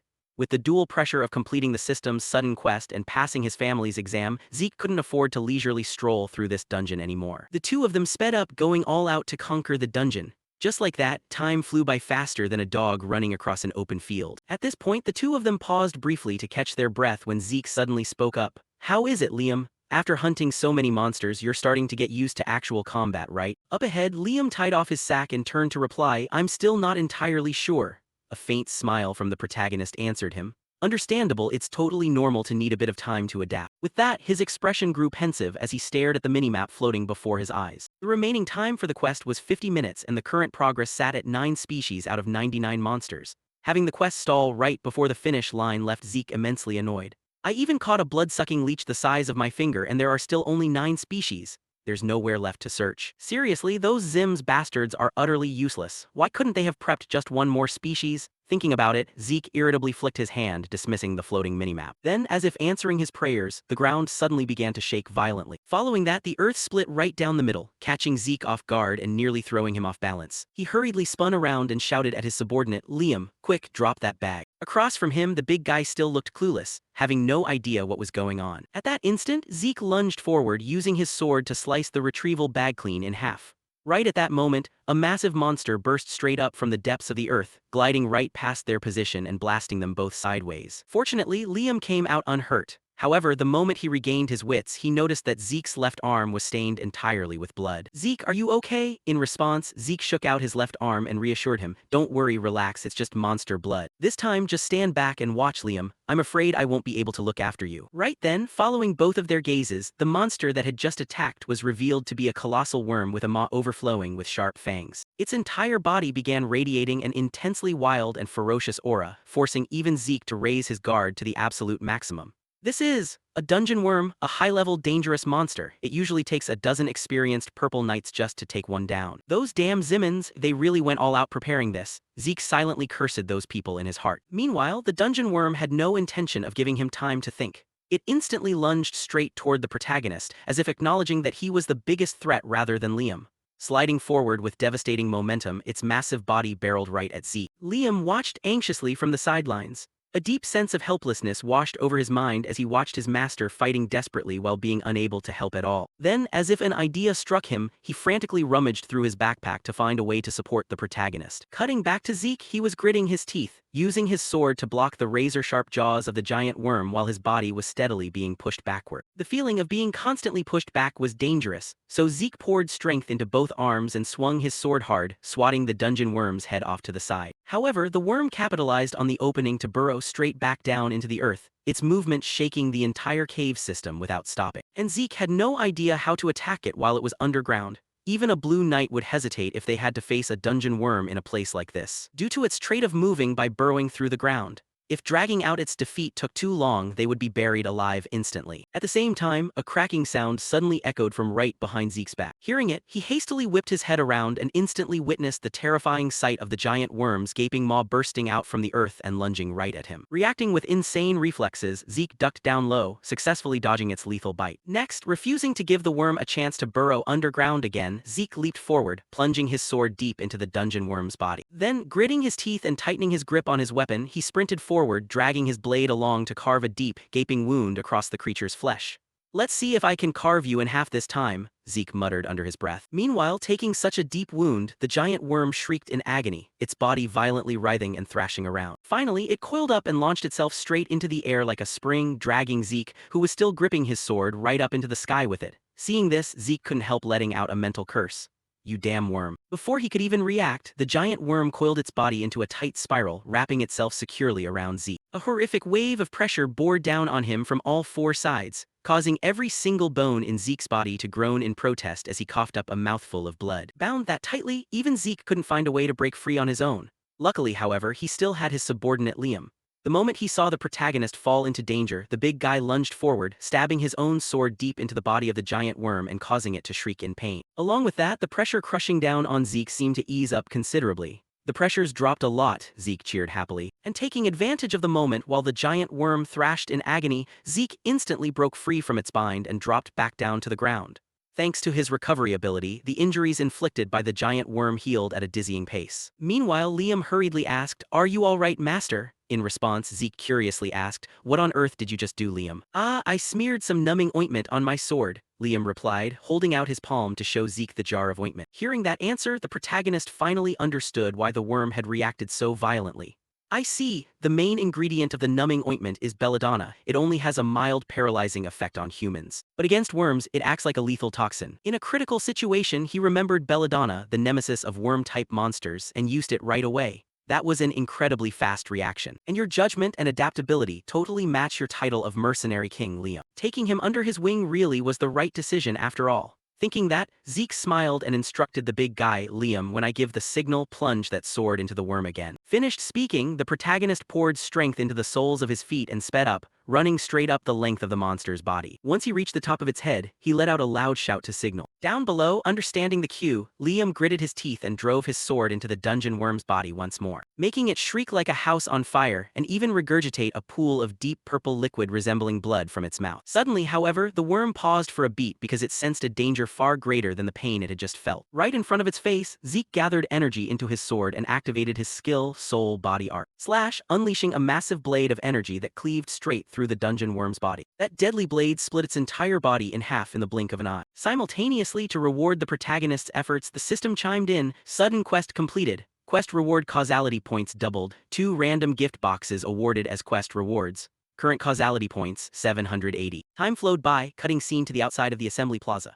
By now, countless trainees had returned after escaping their respective dungeons, and a series of wooden tables had already been set up in front of them to display and inspect the proof of monster extermination they had brought back. Trainees who have made it out, come over here to receive your scores. Those who are already done may leave, a certain instructor called out to remind them. At the same time, the female swordsman Riane brought her monster-slaying proofs forward for inspection. Glancing over the items on the table, the instructor spoke up. I'll begin grading now. Basic exam completion points, 30 points. Goblins 20, Hobgoblins 2, Orcs 1, total score 180. Hearing her score, the surrounding trainees couldn't help breaking out in a cold sweat and whispering among themselves. That's practically touching the all-time record of 200 points set by Lord Abel. As expected of pureblood status, their tier is completely different. Not just the students, even the instructor couldn't hide his delight as he offered praise. As expected of Riane, exceeding the passing benchmark by a whole 130 points.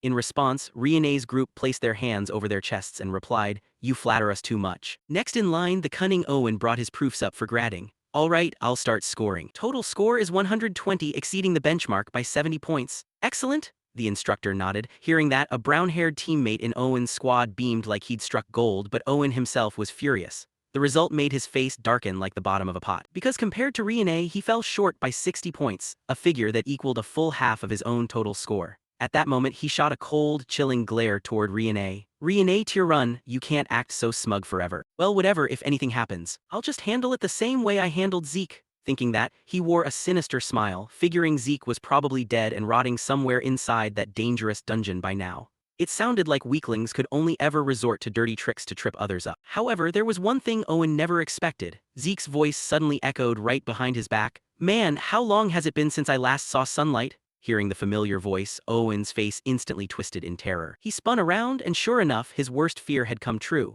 Zeke and Liam had safely returned to the assembly area without a single scratch on them. In fact, the brawny Liam was dragging the head of the giant worm behind him because their previous storage pouch had been sliced cleanly in half by Zeke. Staring at the head Liam was dragging along, all the trainees' eyes bulged out of their heads. "I must be lagging. Hey, don't tell me that's a dungeon worm. Weren't orcs supposed to be the highest scoring monsters? Why did that thing show up? Those two actually hunted a dungeon worm?" Whispers of disbelief erupted across the crowd. Next, Liam dragged the worm's head over to the instructor's inspection area and dropped it heavily onto the ground. Meanwhile, Zeke turned to look at Owen and spoke in a tone dripping with sarcasm. "You look pretty shocked, Owen. Does running into me make you feel happy? Where did that cold poker face of yours go?" "Oh well, seeing you like this is even better." Zeke watched Owen's expression with amusement.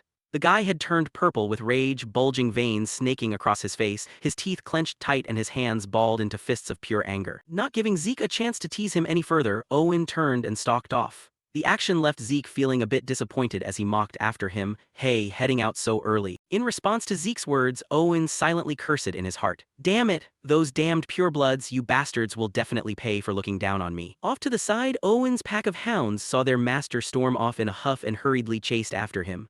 Watching their retreating backs, Zeke shrugged dismissively. "Haha, looking a bit stressed, aren't we?" At the same time, the swordsman instructor Andre standing in front of Zeke spoke up, done jawing at each other. "Trainee." Hearing that, Zeke hurriedly turned forward and replied, "Ah, yes, long time no see, Instructor Andre." Greeting aside, Andre didn't want to waste time on pleasantries and cut straight to business. "I'll start grading right now." Beside him, Zeke glanced at the giant worm's head and explained, "There's nothing else besides this one. Do you need to grade it separately?" In response, Andre pulled out a pair of gloves and stated, "I'm the examiner, so don't expect to cut corners with me." His words left Zeke curious. Didn't the retrieval pouch get swallowed by the worm? "Yeah, that's right. That's why I'm going to inspect it thoroughly," Andre nodded. Next, he began using both hands to inspect the carcass with utmost care. Splatters of blood sprayed outward, causing the surrounding students to watch in disgust and back away. Shifting to Zeke's perspective, seeing Andre take his job so seriously naturally made him silently marvel at his own luck. Talk about lucky. Because I got ambushed by that damn dungeon worm, all the heads I gathered over the past 3 days got wiped out.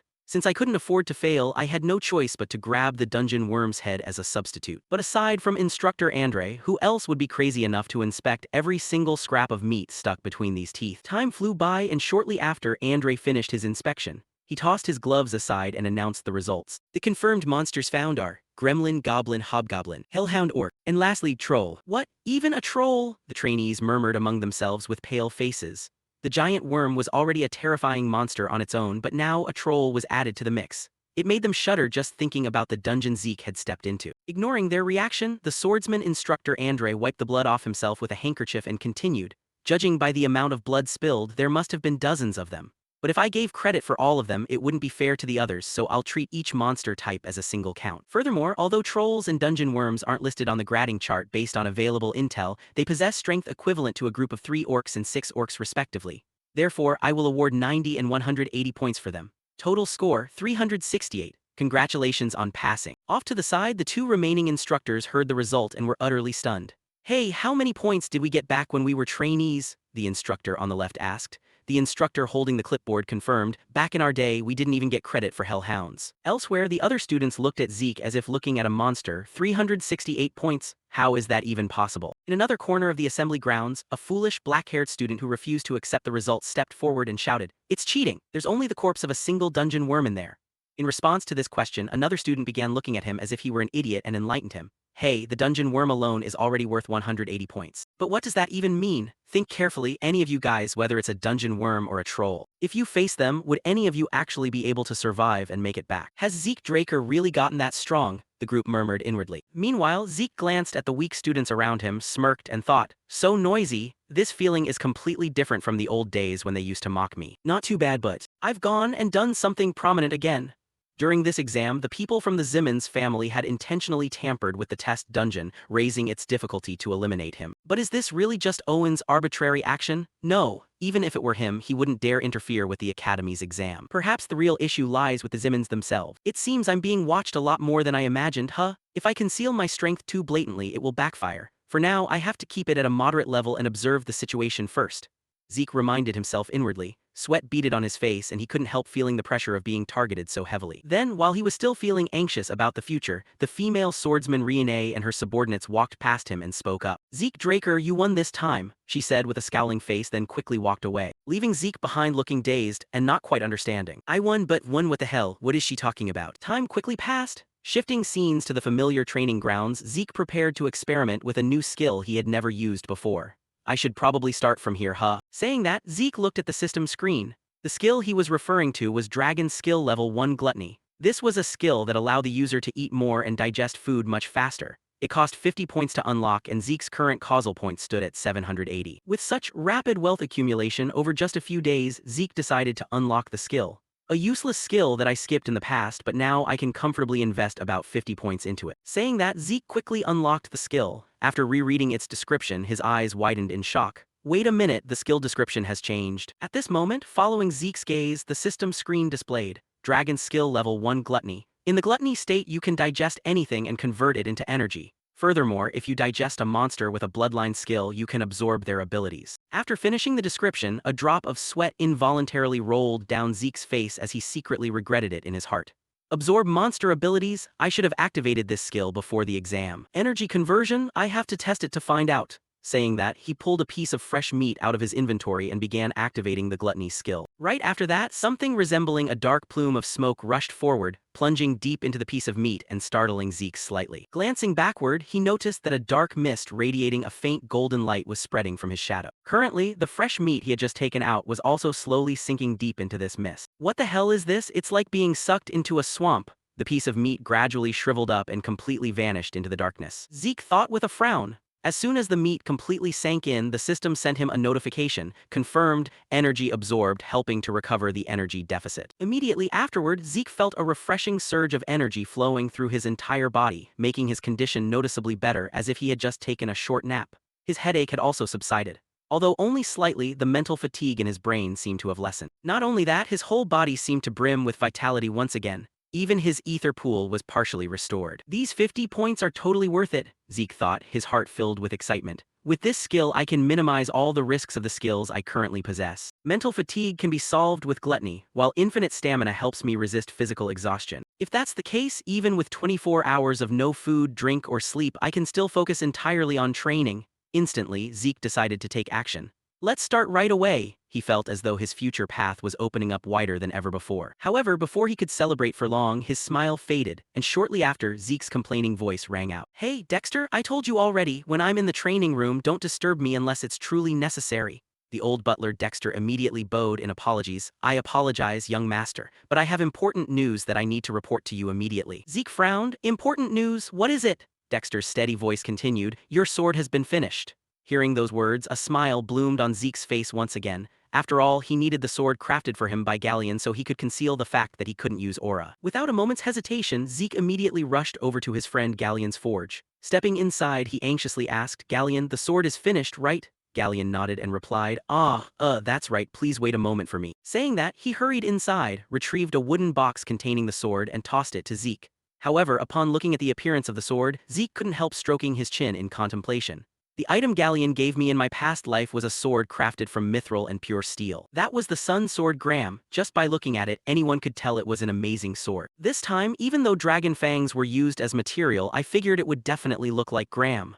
But Zeke took a deep breath, his eyes showing a hint of disbelief. What on earth is this? Right now, before him, the item placed inside the wooden box was a blue-black sword with a rather ugly appearance. Next, he reached forward, grasped the sword tightly, and raised it up before him to inspect it more carefully. However, after looking at it for a moment, Zeke could only shake his head. Outwardly, it just looked like an ordinary sword. Did you intentionally not sharpen the blade? Zeke asked back. Galleon explained, it was naturally meant to be a sword like this. His words caused Zeke's gaze to narrow slightly. However, after remembering Galleon's abilities, Zeke smiled and asked, is this the shape you thought best suited me? That's right. Galleon nodded in acknowledgement. Seeing that Zeke didn't question the sword too much, Galleon was somewhat surprised. An ordinary person would probably find it very confusing, but his lordship had instantly seen through his intentions. If it's this person, it will definitely match. Thinking that, he pointed at the sword again and said, actually, this sword still doesn't have a name. I tried naming it, but no matter how much I thought, I couldn't come up with a suitable name. Could you name it? Me, Zeke said, pointing at himself. At the same time, he recalled a few memories from his past life.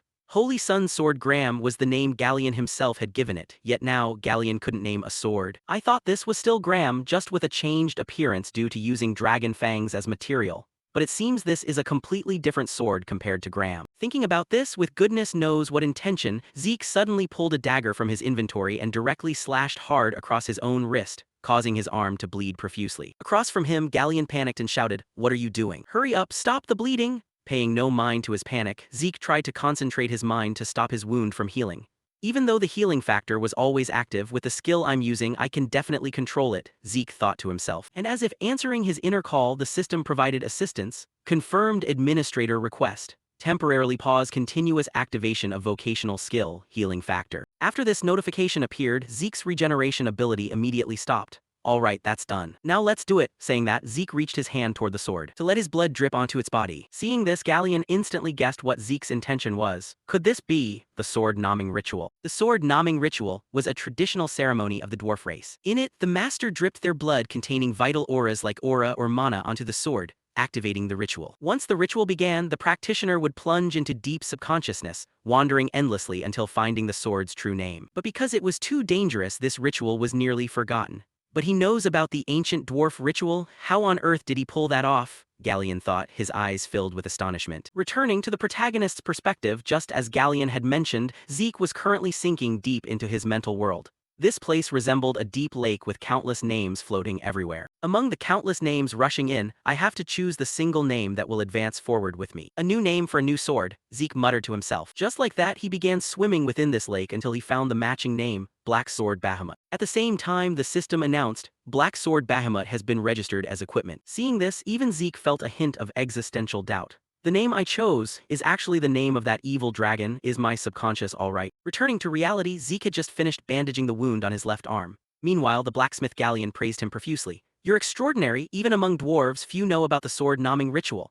In response, the protagonist waved his hand and explained that he only happened to know it while studying dwarven history. Across from him, as if remembering something, Galleon suddenly shouted, "Would you like to take a break? I have something I definitely must give you." His words made the male lead slightly curious, but he nodded in agreement. "All right. Right, take your time looking for it." Just like that, Galleon hurriedly ran off somewhere, while Zeke looked at the wound on his arm. Being able to control his own regenerative ability helped him conceal his uniqueness. Being able to control it even when it was constantly active held immense significance. If I had known this earlier when I made that bet with Master Duke, I could have concealed my abilities, and wouldn't have had to display everything I had. "Sorry, Galleon, but I'll take off the bandages once I get back. For now, the more important thing is to test this out." He spoke while glancing at the sword beside him. Next, all information regarding the sword was displayed by the system before the protagonist. Black Sword Bahamut, a sword forged by a master smith using the Heavenly Eye with Azure Flame Mana, utilizing the hardest fang of the Cursed Dragon.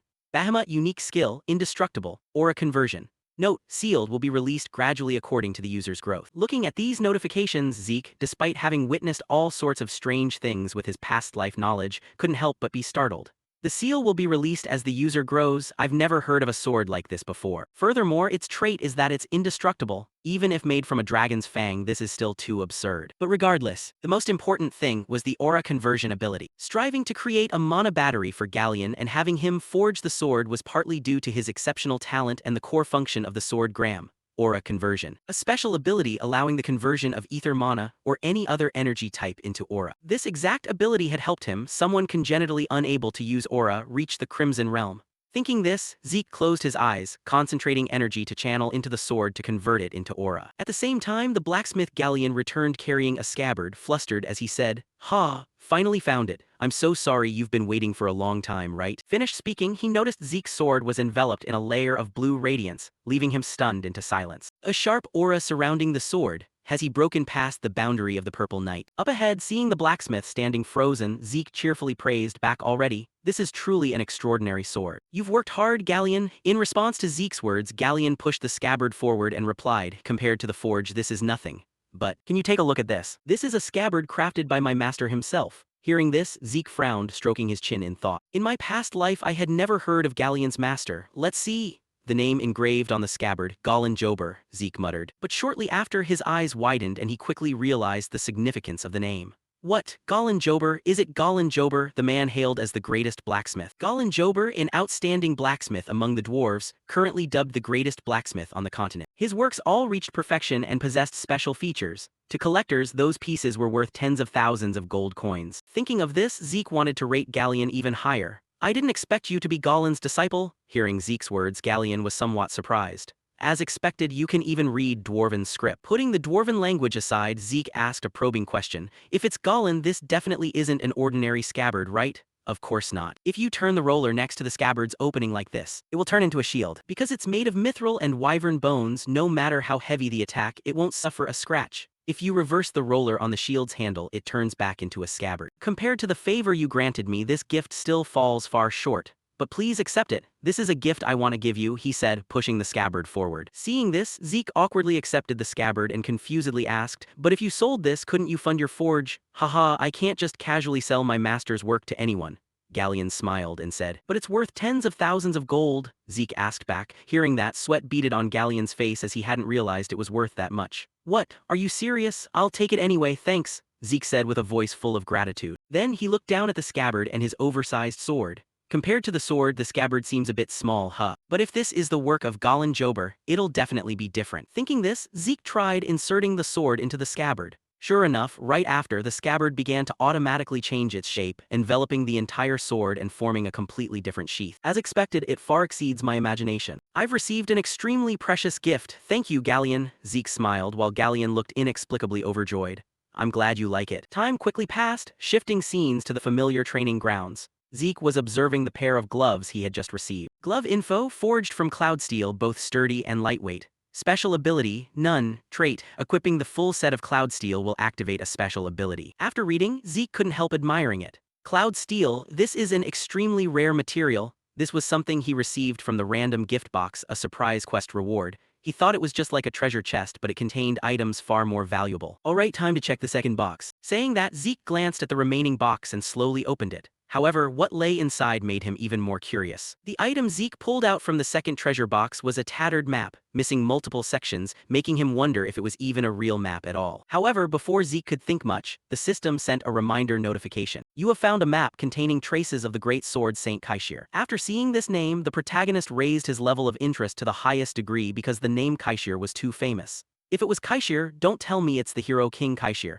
Hero King Kaishir and the Knights of the Clock Tower. This was the most famous book on the continent, chronicling the journey of Kaishir and his knights since the founding of the Kingdom of Kronos, a once glorious civilization. However, due to its absurd content and lack of documentary evidence proving its authenticity, it was merely regarded as fictional literature. Thinking that he had actually obtained a map related to that hero, Zeke's hands trembled with excitement. Hero King Kaishir actually existed, he said tremblingly. Over here, the system began analyzing the map and issued a notification, proceeding to restore and decode the damaged parts of the item. Decoding complete. The designated location has been marked on the minimap. At the same time, a minimap automatically appeared before Zeke. After looking at the markers, the male lead quickly recognized where this location was. It's in the giant mountains, that's the territory of the barbarians. Looks like this might be easier than I thought. Saying that, before Zeke could think further about the location marked on the map, the system gave another notification. Depending on the user's level, the tutorial ends. You have found an item connectable to a quest, achievement quest, the vision of hero King Kaishir.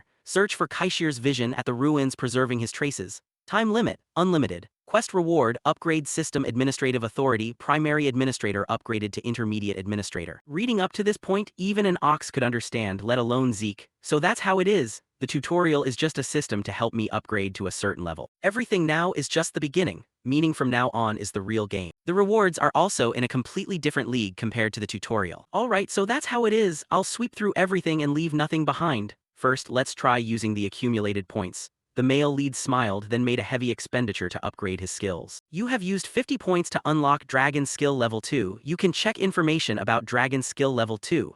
Open Dragon Skill Level 2. Dragon Scale Armor. Crystallized dragon scales form a sturdier armor, greatly increasing magic resistance. Requires 80 points to unlock. Dragon Claws. Summon powerful dragon claws, destroying enemies with a single swipe. Requires 80 points to unlock. Looking at these two notifications, although Zeke still had a craving to unlock more skills, he had to rein in his desires. For now, I have quite a few points left, but who knows when I'll get a large amount of them again. What a pity. But for now, I should only invest in a few potions and these two skills. Let's hold on to 400 points as a backup. Saying that, he unlocked the Dragon Scale Armor and Dragon Claw skills. Immediately afterward, unable to suppress his curiosity, Zeke tested them right away, starting with Dragon Claws. He muttered a word and activated the Dragon Claws skill. At this moment, energy began pouring from his palm, forming a giant dragon hand. Then Zeke turned around and executed a powerful swipe forward. And with just a simple swipe like that, it instantly caused deep claw marks to appear on the sturdy floor a dozen meters away from him.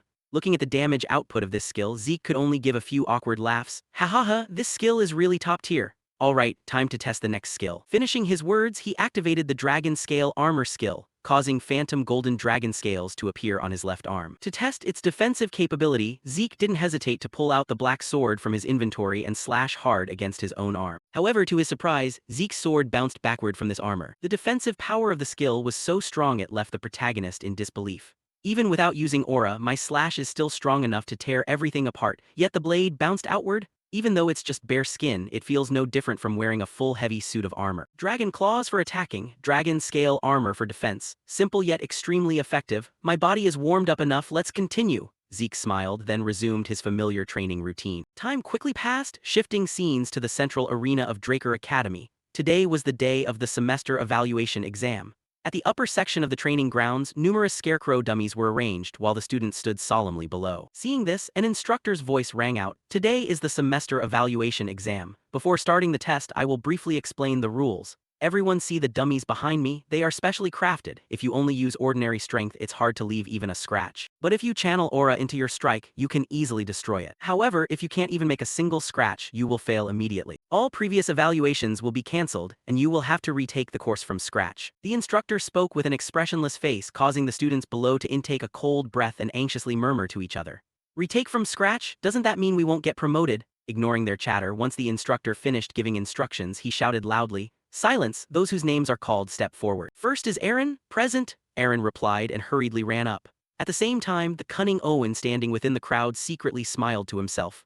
For those taking the exam for the first time, anxiety is just a normal thing. But for me, this academy's training method is no different from my family's aura training system. This academy's aura training system was originally established by our Zimmons family anyway. Even among pure-blood awakeners, no one can compare to me in aura control, he thought, glancing back to observe Zeke and Riane. Then not long after, the instructor called his name. Next is Owen, if you're ready, begin. In response, Duke confidently drew his sword from its scabbard and assumed a swinging stance. However, remarkably at that moment, his body was enveloped in a blue radiance. Seeing that, the students couldn't help sweating and shouting, "Is that sword resonance?" Being able to use sword resonance at just 13 years old is truly extraordinary, the instructor spoke while eyeing his colleague standing behind him. The bearded uncle had to nod in agreement, indeed, as expected of a noble bloodline. Then, in everyone's sight, Owen's body lunged forward like lightning and began inflicting numerous consecutive slashes onto the red dummies.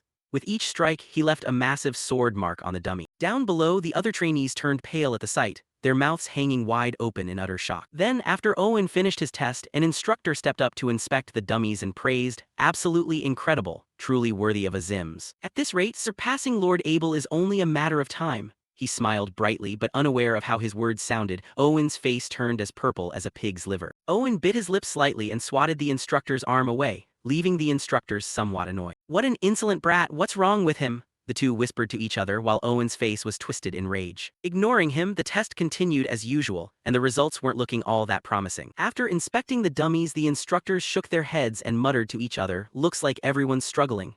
Probably shaken up from being overshadowed by Owen. Even so, nobody has failed yet. Even if it's just a tiny amount, every single trainee can channel aura into their sword, as expected of the special class. But even in a place packed with geniuses, the weak will still be culled. By now, it was swordswoman Riane's turn for the test. She bowed to the instructors and stated her request. "I look forward to your guidance." "Instructor, I have a request. I want to be evaluated using Dragonslayer punishment." Her request left the instructor's eyes widening in surprise before he warned, "That is an evaluation standard meant for senior-level trainees." "I know," Riane nodded with a resolute gaze. Down below, upon hearing Riane's request, Owen started chuckling to himself. "Now that you've become a pure-blood awakener, you think you're hot shit, huh?" Channeling aura into a sword and executing Dragonslayer punishment are two entirely different levels. Just maintaining aura on a weapon requires extreme focus, but Dragonslayer punishment is different.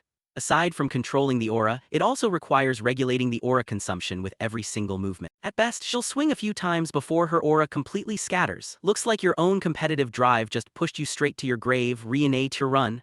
Imagining Riane receiving a pathetic result, Owen grinned from ear to ear. Up above, the instructor asked once more, "If you choose Dragonslayer punishment, the failure criteria become much stricter. Are you sure?" "I'm sure," Riane nodded again. Seeing her determined gaze, the instructor didn't try to dissuade her further. "Haha, suit yourself then, thank you," Riane gave a slight bow. Next, faced with an over-the-threshold difficulty test, the entire testing grounds fell dead silent.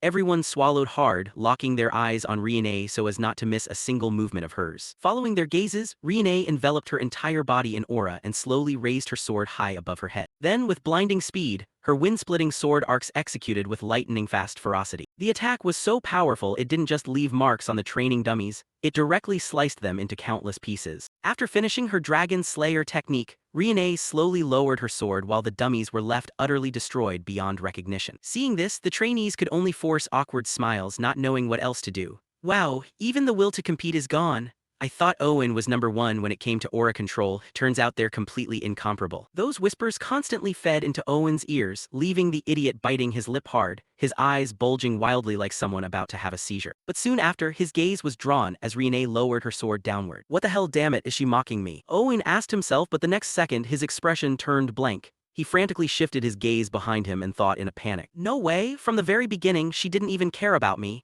The direction Riane was pointing her sword toward was none other than Zeke. It seemed the female swordsman was determined to compete with the protagonist. Returning to Zeke, seeing Riane challenge him like that, he could only awkwardly scratch the back of his head, sweat streaming down his forehead as if he had just run a kilometer. Deep down he thought, "This is so awkward being stared at like this, how am I supposed to ignore it? Oh well, better live up to the expectations a little, otherwise it'd be too embarrassing."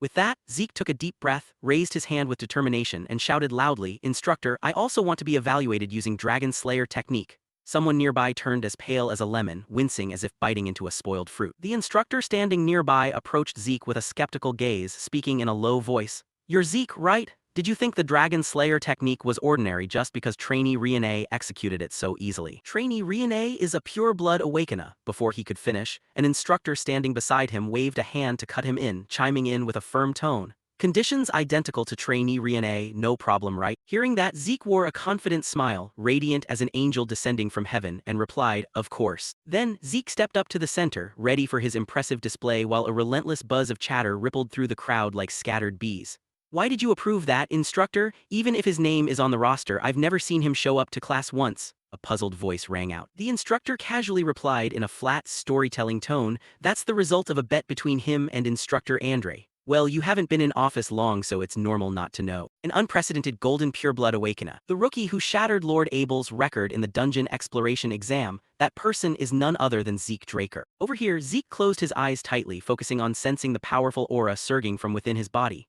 Suddenly, the system's voice chimed in repeatedly, cold and decisive. "Black Sword Bahamut has sensed it. Unique ability activated. Convert Black Sword Bahamut's aura. Conversion, Radiant Chi Sense." Instantly, that source of Radiant Chi flared up, enveloping the sword in his hand. Looking at the glowing blade, even Zeke was startled, muttering, "Holding back power is harder than letting it all out. Alright, this should be enough, right?" Then, the kid raised his sword high, gripping it tightly while his hands shook slightly with excitement. Riene stood there, witnessing the scene before her and unable to believe her eyes, her pupils diluting into two large discs and her mouth dropping open. That. The first form of the Dragon Slayer technique, Heavenly Slash's initial stance. Not to mention compared to me, even compared to Instructor Andre, it's not inferior at all. Simultaneously, Zeke's blade split the dummy in front of him in a single lightning-fast slash, the sound of splintering wood ringing out crisply. Without stopping, Zeke moved as if dancing in his own world, every sword stroke flowing smoothly and decisively. A thought flashed through his mind. I used the Dragon Slayer technique over and over for 2 years before regressing. Even the sword's trajectory, foot placement, and the flow of radiant chi, my body reacts automatically without my brain even needing to consciously think. A swordsmanship style that used to sicken me, but reviewing it from the basics doesn't look half bad. After showing off for a bit, Zeke stopped, looked around, and muttered to himself, "This should be enough to provoke Riene, right?" However, the surrounding spectators started buzzing, whispers spreading like ocean waves. Did he really coat his sword in radiant chi just now? That's right, I saw it too, the entire greatsword. Does that mean Zeke has reached the Purple Night realm? The protagonist accidentally overheard those remarks, startled for a second with sweat rolling down his forehead. Just now, he even intentionally tried to conceal his strength, but it seemed he still left an opening. Zeke thought frantically, maybe I was too focused, causing the radiant chi to leak out unconsciously. I was only planning to adjust my power to match ordinary people. That damn smile made me stand out again. Even the instructors were blown away by Zeke's display, their eyes widening in shock as they muttered, "A freshman reaching the Purple Night realm? How on earth could something that absurd actually happen?" This unintentionally inflicted heavy psychological damage on someone. Owen stood there, furious yet entirely helpless, his heart trembling with every beat, shame surging like ocean waves and his confidence vanishing into thin air. But contrary to Owen, Riene was utterly captivated by Zeke, her eyes gleaming as she thought to herself, "As expected, I didn't misjudge my choice." Shifting to a moment later in the headmaster's office, the old man grabbed his teacup, took a sip, and spoke in a deep voice, "I've heard about your performance in the semester evaluation. What an astonishing result." Zeke was there too, nonchalantly replying, "It was just luck." He chuckled softly, setting his teacup down as he continued, "Reaching the Purple Night realm at age 13 and calling it luck. So Zeke, what do you think about participating in the grade-skipping exam?" The protagonist was surprised upon hearing that, his eyes widening slightly. "The grade-skipping exam? You mean skipping a school year?" The headmaster nodded, explaining, "That's right, it could be a year or even more. This is a system meant for exceptional students like you." Zeke remained silent, thinking inwardly, "Faster than expected? Well, makes sense, I've done way too many things to draw attention to myself." With that thought, he smiled confidently and spoke up loudly, "I'll participate." Afterwards, Zeke quickly left, gently closing the door behind him as he stepped outside. He speculated privately, "Looks like he's plotting something." Finishing his thought, the protagonist flashed a sly smile, "Fine by me, I'm happy to play along." Inside, the headmaster still sat in a daze, reaching into his pocket to search for something. Then muttering to himself, Riene Draker and Zeke Draker, both pure-blood awakeners, are going to participate. Someone's voice chimed in clearly, "I understand, I will proceed according to instructions." Things are getting more and more interesting. Shifting to the senior division's aura training room, both Riene and Zeke were present. The atmosphere at that moment was suffocatingly tense, as if everyone was holding their breath waiting for something to explode. Riene was so mortified her face turned pale, thinking to herself, "At least pretend to glance my way for a second." Suddenly, the door ahead slowly opened, accompanied by a deep, authoritative voice, "Turns out you two have been waiting here already." The person stepped inside, continuing the introduction, This person will supervise today's grade-skipping exam. Senior knight of the family, Lord Owl Draker. It was a handsome young man carrying an irresistibly cold charm. The moment he laid eyes on Owl, Zeke couldn't believe his eyes, his heart involuntarily trembling. That person is the Woodflow sword. Right then, memories of the past flooded back. On a gloomy day resembling a heavy heart, Owl carried an apparent corpse in his arms, his footsteps heavy and his heart desolate. Zeke, who was present back then, couldn't help blurting out in shock at the sight. Draker, that damn dog of the Empire, why is he here? But when Zeke looked closer at the dead person's face, he was quite surprised. Meanwhile, Owl said nothing, only kneeling down to quietly dig through layers of soil. Realizing something, Zeke also stood there in silence surrounded by countless cold gravestones. Suddenly Zeke grabbed a shovel, startling Owl as he spoke, "Need a hand." Without waiting for Owl's reply, Zeke took the shovel and continued while digging. "Even if you refuse, I'm still going to help." While working, Zeke introduced himself. "I'm Zeke Morida from the Northern Alliance. You're from Draker, right?" Owl responded dazedly, "No, I've thrown away the name Draker." Zeke felt even more empathetic, smiling softly. "Oh, turns out we're similar. What should I call you then?" He stammered. "Just call me Woodflow Sword." Returning to the present, hearing the somewhat unfamiliar name, the protagonist couldn't help marveling inwardly. Owen. A name that actually matches the cold vibe of the Woodflow sword. Anyway, why is a senior-level knight supervising a freshman grade-skipping exam? Afterward, both of them quickly bowed politely in unison. "Greetings, Lord Owl, senior knight." A lofty position, a true pillar supporting the Draker bloodline. A title reserved only for those possessing superior strength, fame, and experience. The instructor spoke up in a decisive tone. "The sword fighting format is one everyone from the cradle is familiar with. As long as you haven't passed out or surrendered, you can keep challenging. Give it everything you've got." Hearing that, Riene stepped forward and said with confidence, "Then I'll go first." But Owl arrogantly replied, No need to split up. All of you come at once." Faced with that provocation, Riene instantly flared up, a flash of determination in her eyes as she prepared to charge straight in like an enraged wild beast.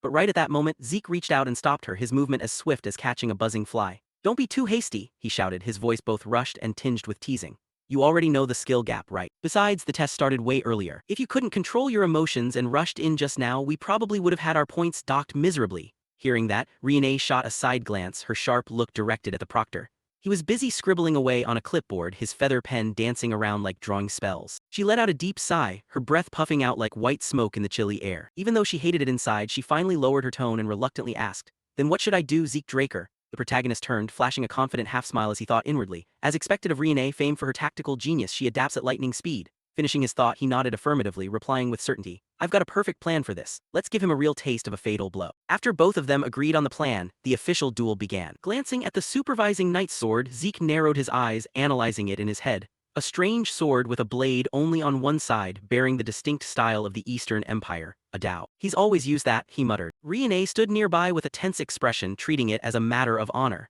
But Zeke just sneered inwardly. What do honor and pride mean to the weak? Put personal matters aside and focus on the plan. A second later, both of them swung their swords simultaneously, charging forward like arrows shot from a bow. The sound of clashing metal rang out sharply as their two swords swung to form intersecting, razor-sharp arcs from opposite directions, the air whistling with each motion. But the knight merely leaned slightly, moving as fluidly as dancing amidst the wind. His blade swept through the gap between their two attacks and counterattacked like lightning. In the blink of an eye, he swung downward. Riene immediately retreated, just barely dodging a slash that grazed a few loose strands of hair across her forehead. Zeke remained exhilarated, his eyes glowing as he charged forward without hesitation. The pair resumed their assault, slashing like a rainstorm, but it didn't rattle the knight in the slightest. The sound of clanging swords echoed across the space, loud enough to drown out the wind. Right after, with a powerful strike, the knight knocked both Riene and Zeke flying backward. Riene glanced at Zeke, thinking to herself, is this the power of a senior knight? Even though I followed Zeke's instructions perfectly and targeted his blind spots, let alone hitting him, I couldn't even leave a scratch. Next, Riene gritted her teeth and unleashed the Dragonslayer technique Chapter 3, First Form. She muttered to herself with fierce resolve, "Must fight with the intent to kill the opponent." Thinking that, she swung her sword hard at him, the blade hissing through the air like a roaring dragon. Thinking that slash would deal damage right at the critical moment, the knight gently leaned sideways to dodge, his movements as fluid as flowing water. Momentum carrying her forward, Riene stumbled out of balance. Before she could stop, the knight threw out a powerful wave of his hand. Bam! Riene was blasted away like a kite with a broken string, her body spinning midair before crashing hard into a stone wall. Crash! The terrifying power shattered the wall into countless debris fragments as dust billowed everywhere. A nearby support staff member hurried over, asking anxiously, "Are you all right, Riene Draker?" Riene coughed raggedly, groaning in pain as fresh blood stained the corners of her lips. Her legs trembled as she tried to stand up, but her arms were completely numb and devoid of feeling. She stammered, I'm fine, it's dangerous, back off. Deep down, she thought, my consciousness was shattered in the blink of an eye, leaving an opening. With my current strength, I have zero chance. But can you actually pull this off, Zeke Draker? She recalled the moment before the duel started. Zeke had proposed his strategy, but Riene strongly opposed it. I cannot agree with such a despicable tactic. Are you trying to stain an honorable duel, Draker? But Zeke only asked back with a deadpan tone, can honor be eaten? He continued, this isn't a knight's duel, it's an exam. It evaluates the ability to kill the opponent. After pondering for a moment, Riene relented and nodded helplessly. Fine, anyway, I'm the one who asked for your advice first. But do you really think this strategy will work? The opponent is a senior knight. While Riene remained doubtful, Zeke was entirely confident. Just create a situation where it can work. He asked further, then why couldn't you dodge the stone when we fought at the cradle? Riene flusteredly replied, because I didn't expect you to resort to such dirty tricks. Zeke answered casually, there you go, a senior knight isn't any different. Just wait for my signal, it'll definitely work. A tiny opening is all it takes. Returning to reality, the duel was still ongoing. Zeke stood his ground, activating the applied skill Dragonslayer human technique. His body suddenly split into multiple afterimages, appearing everywhere and surrounding the knight. Just looking at it was dizzying, making it impossible to tell which was real and which was fake. An ultimate technique never used before, today finally getting unleashed, Galefoot phantom footsteps. But the knight was no amateur, deeply experienced. He quickly realized and uttered, this is Dew's technique. He glanced around side to side, observing closely. Suddenly, Zeke rushed forward swinging his sword, but the knight blocked it instantly. Zeke smiled confidently, from now on you'd better mentally prepare yourself. Right at that moment, the blazing electric lights suddenly cut out, plunging the atmosphere into pitch-black darkness. The knight was surprised, lights out. I see, exploiting the magic disrupting trait of a pureblood awakener. Thinking that, he swung his sword, batting Zeke far away before putting on a brilliant display of swordsmanship in the dark. Wherever Zeke slashed, he parried effortlessly as if snacking on candy. He thought to himself with a smirk, such a childish idea, thinking that just obstructing vision can create an opening against a senior knight. But what is this annoying feeling? In the thick darkness, even he could only vaguely make out shapes around him, yet Zeke moved as if he could see everything clearly. Just in time, I wanted to try out a new dragon technique. Looks like this is the best opportunity. Anyway, Owen isn't the type to go blabbing around, he muttered to himself. On this end, Zeke immediately activated the dragon technique Dragon Claw, moving as fast as a passing breeze. The protagonist casually teased the knight, leaving him struggling to defend. The knight was startled. Is this the swordsmanship of a freshman? Well, calling it swordsmanship isn't quite right, it's way too different. Anyway, Zeke Draker has long since surpassed a trainee's level. Riene Draker seemed able to move in the dark just like Zeke. Could it be that he stripped away unnecessary energy sources and placed a limit on me? That tactic only works when opponents are on equal footing. Thinking that, the knight chased after Zeke, attacking aggressively in the darkness. At this point, only flashes of light from clashing blades remained. The two swords lunged at each other at speeds the naked eye could barely track. Before any sound rang out, metallic light flashed midair, sharp and cold. Sparks scattered like brilliant fireworks in the night before instantly extinguishing, leaving behind the acrid smell of burning metal. Observing the knight's reaction, Zeke smiled, thinking to himself, his movement hasn't changed at all compared to before the lights went out. Has he adapted to the darkness this fast? On this end, the knight suddenly sensed an abnormality. Out of instinct, he slashed hard forward, but the blow missed its target completely. The knight frowned, mildly annoyed, disappeared. I can only vaguely see shapes, it feels like fighting a shadow. Thus, he vaguely slashed into empty space, but all his swings missed. It seemed Zeke had completely vanished from his crosshairs. Right at that moment, a lightbulb fell from above right in front of the knight. But that wasn't all. Zeke kept cutting down other lightbulbs, sending them raining down heavily like a downpour. Everything went according to plan. The noise completely masked Zeke Draker's aura and the knight lost track of him entirely. He stood dazed, looking slightly bewildered. Right away, Zeke appeared right in front of him, flashing a bright yet crafty smile. This is the exact moment, he shouted, his voice echoing out. Before the knight even understood what was happening, a flashbang plummeted from above straight toward his position. Zeke recalled what Professor Fan Nong had once said. The structure and materials are quite simple, but if left as is, it can only be used once. What kind of magic do you intend to store inside it? Could it be explosion magic? Zeke didn't explain much, simply smiling casually, not at all. Magic that creates a blinding flash and a loud bang is more than enough. Living up to Zeke's expectations, a massive explosion erupted. Boom! This was the absolute perfect timing. Riene, the male lead, stood leisurely with his ears covered, waiting for a miracle to happen. The knight was startled by the explosion. The ear-piercing sound shattering the atmosphere and making everything around him seem to shake. By natural reflex, his body recoiled slightly, dropping into a crouch as his heart felt squeezed in his chest. Only then did he realize he had been tricked. He thought to himself, looks like I was wrong to think that was just excess energy. Seizing this opportunity, Riene and Zeke charged forward together. However, a senior knight was still a senior knight. Right at the most dangerous moment, he unleashed Dragon Slaying Technique Chapter 4 First Form Full Moon Slash. The attack was unleashed at lightning speed, giving Zeke and Riene no time to react. Their bodies were instantly struck and knocked backward. Following that, a terrifying explosion occurred, sending dust and smoke billowing everywhere. Even so, forcing him to unleash that move was already a massive success for them. Summing it all up, in the end, Zeke and Riene still couldn't defeat Owl, getting beaten flat onto the dirt by the instructor with their faces bruised as if they'd been run over by a carriage. Very quickly, the supporting medical team rushed frantically to the scene, carrying Zeke and Riene away for treatment while the pattering sound of footsteps echoed like a hasty emergency soundtrack. The knight still stood there without a single scratch, looking as heroic as if he had just taken a stroll in the park. An instructor approached Owl, bowed respectfully, and spoke, "You've worked hard." Suddenly, a furious, thunderous roar echoed from afar. "You bastard Owl, how could you beat my disciple into such a mess?"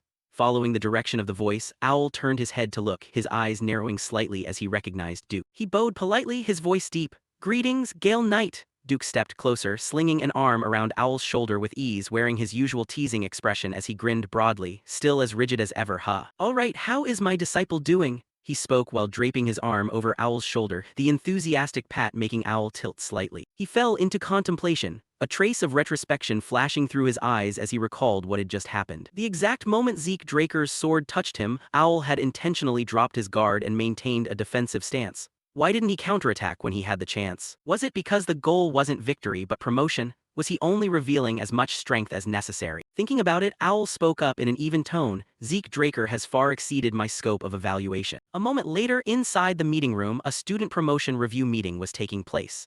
The academy principal, after hearing everyone's opinions, sat up straight and concluded, "So, does everyone agree with this resolution?" Everyone responded in unison, their voices ringing out, "Yes, headmaster," with no objections raised. The result was that Zeke and Riene were promoted to the 5th and 3rd years respectively. Afterward, Zeke tried to live as quietly as possible, like a lazy cat just wanting to curl up in a corner. After receiving all secret techniques and styles from Duke, Andre inherited Zeke's position. He still maintained a good relationship with Professor Fanon, but they gradually grew apart when Zeke was selected for the Royal Magical Research Institute, donned his gloves, and left the academy. From then on, Zeke no longer got entangled with the offspring of prestigious families, avoiding trouble like dodging plague. But the interesting thing was that Owl still came to find Zeke every quarter to request sparring matches, refusing to let go of his prey like a hound. Then, it seemed he had attained some kind of enlightenment, his eyes brightening as if he had discovered the ultimate truth.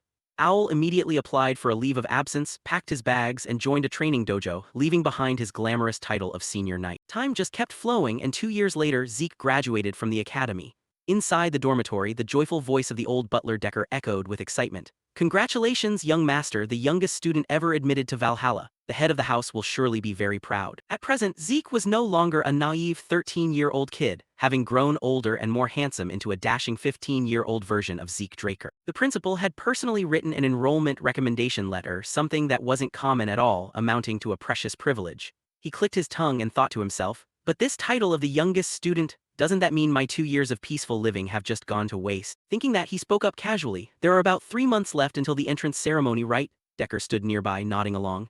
Zeke continued, "Decker, just head to Atlas first." Hearing this, though quite startled with his eyes widening as if he'd just heard the sky falling, Decker had no choice but to reluctantly agree, "Yes, sir." "But what about you, young master?" Before Decker could finish his sentence, Zeke cut him off firmly. "I will vacation alone in peace. I don't want to be disturbed by anyone, do you understand?" Hearing that, Decker dared not disobey and bowed, "Yes, young master." Afterwards, Zeke looked at the map before him, his mind swirling with thoughts.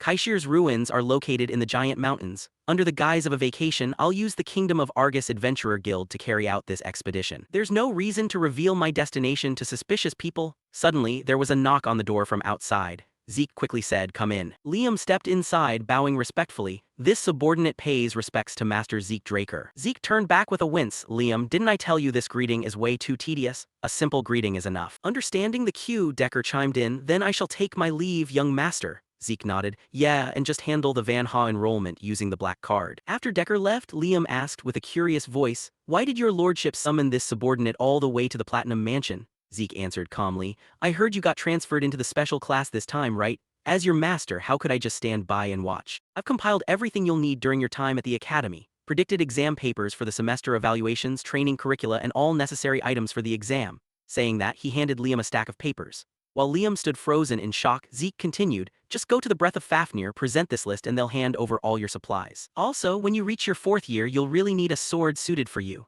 Go to the Breath of Fafnir and place an order. I've already paid in full, so don't worry. I trust you won't disappoint me, Liam. Hearing this, Liam was so moved he couldn't hold back his tears, his eyes welling up as tears threatened to fall. He immediately bowed, his voice choked with emotion. I swear I will never let down my master's expectations. Zeke sighed, muttering, I literally just said a minute ago not to overdo it. Liam smiled awkwardly. This subordinate will correct it right away. The kingdom of Argus is located in the far north of the central continent, and together with Dulpea, Tuba, and Ulansa, it is known as one of the four central kingdoms. The giant mountains mark the boundary between the Beastlands and the continent, containing countless large and small dungeons that attract throngs of adventurers eager to strike it rich.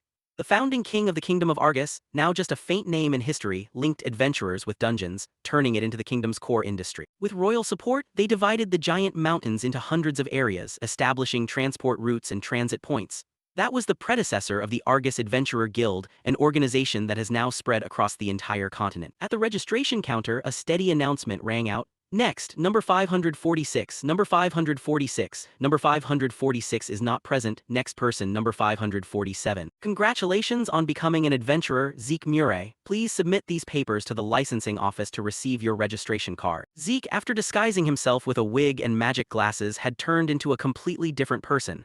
He smiled gently, thank you, and walked away. A version of Zeke wearing a wig and magic glasses looked so unfamiliar that even he almost failed to recognize himself in the mirror. Hee, with this, I'd like to see anyone recognize me. Looking at the paperwork in his hand, Zeke was extremely satisfied, thinking, if I want to move around freely, it's best to have the identity of an adventurer. I can't just walk around openly under the name Draker. Very quickly, carriages carrying adventurers set off one after another. Sitting in the carriage, he thought to himself, finding a shared seat during peak season like this is already lucky. Suddenly, someone's voice rang out in a friendly tone, hey pal, are you an adventurer too? Hearing that, Zeke slowly opened his eyes. The guy sitting opposite him smiled mockingly and said, looking that tense, this must be your first time entering a dungeon, right? Another guy sidled up closer, grinning broadly, how about it pal, want to join our party? Look at us, we're all veterans. Around here, dungeons are dangerous and going alone makes you easy prey for monsters. Zeke said nothing, thinking to himself, no matter where I go, trashy types like this always show up, huh? They didn't give up, continuing to entice him. People often say that the first party you join when entering a dungeon determines half your fate in the adventure world. Haven't you ever heard of that, pal? Zeke sighed dejectedly, whispering to himself. Classic playbook of scammers trying to lure newbies into dungeons to use them as monster bait or sell them to slave merchants. What nonsense? Thinking that, Zeke remained silent, neither accepting nor refusing. Meanwhile, all their gazes fixed on him like a pack of hungry wolves eyeing a fat meal. Helplessly, Zeke stood up abruptly and snapped bluntly, shut your traps! That remark left them stunned, one guy stuttering. What's wrong, pal? Did I say something wrong? But the male lead didn't say anything further, simply walking straight forward. He poked his head through a small opening and told the driver, orcs, there are monsters 500 meters behind on the left side. Is this area supposed to be a monster zone? Hearing that, the driver expressed surprise. What are you talking about? This is a safe route. Immediately, jeering laughter echoed around. Ha ha ha, you must be a super nervous newbie, pal. Don't you know this route is directly managed by the headquarters of the Adventurer Guild and the Kingdom? Even wild beasts can't get in, let alone monsters. But Zeke's next words sent a chill down his spine. Then what's that right behind you? His eyes went wide as saucers, refusing to believe his ears. What? In truth, right behind him stood an orc with bloodshot eyes, sharp teeth baring as it roared and stood tall. It looked as though it was craving the scent of fresh meat. Right after that, the carriage was instantly attacked. Sure enough, you never know what life has in store, anything can happen, and it wasn't just a single ferocious monster but an entire horde, each swinging axes furiously. Chaos instantly consumed the scene. They were tall and muscular with rough, stone-like scaled skin and glowing red eyes reflecting a frenzied bloodlust. Wielding heavy axes and rusted hammers, they slammed down onto the carriage, tearing it to pieces. The horses neighed in panic and backed away, but it was too late. They only managed a few whinnies before collapsing to the ground as blood pooled in deep crimson. At this point, only the sound of splintering wood and clashing weapons filled the forest. The guy who had just been running his mouth trying to lure Zeke into his party still had no clue what was going on, poking his head timidly out of the carriage. But he never expected that an orc had already noticed him and was walking closer. Just as he managed to comprehend the situation, that towering dark shadow was right in front of him. His face instantly drained of all color, leaving not a single drop of blood. In his final moments, he only hoped it would spare him and begged for his life. But life isn't all pink. Splat! With one strike, his head flew off in all directions, blood spraying everywhere. Such a bitter end for some unlucky guy. Zeke thought to himself, quickly leaping out and hiding behind a nearby large tree to observe the orcs enjoying their freshly harvested bounty.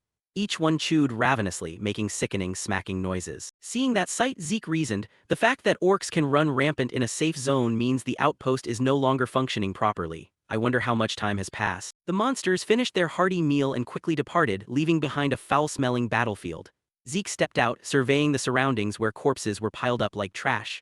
Looks like Zeke is the only survivor. He stood there, muttering to himself. Just as expected, what an unimaginable mess. Even Argus soldiers were taken down, but with their strength, regular monsters shouldn't be a match for them, right? But upon closer inspection, Zeke's gaze instantly narrowed in annoyance. On their bodies was a long, sweeping slash wound, something not merely caused by monsters. In his mind, he immediately pictured the bloody scene that had just transpired. Zeke thought, not monsters, this was caused by humans. Looking at this, Zeke's expression darkened heavily. He muttered inwardly, the corpses were heavily mutilated, clearly to fake a scene of monster attacks, but if monsters really did it, the cuts wouldn't be this clean. Furthermore, most of the victims died instantly without any sign of resistance. This was definitely the work of a group of death knights. But then he frowned, continuing to mutter, if I linger here, I'll only bring myself more trouble. Right now, the top priority is finding Kaishir's ruins. Thinking that, he continued his journey, his steps full of determination. Walking a bit further, where skulls and crossed bones were piled up like a small mountain, Zeke stopped to survey his surroundings. He thought,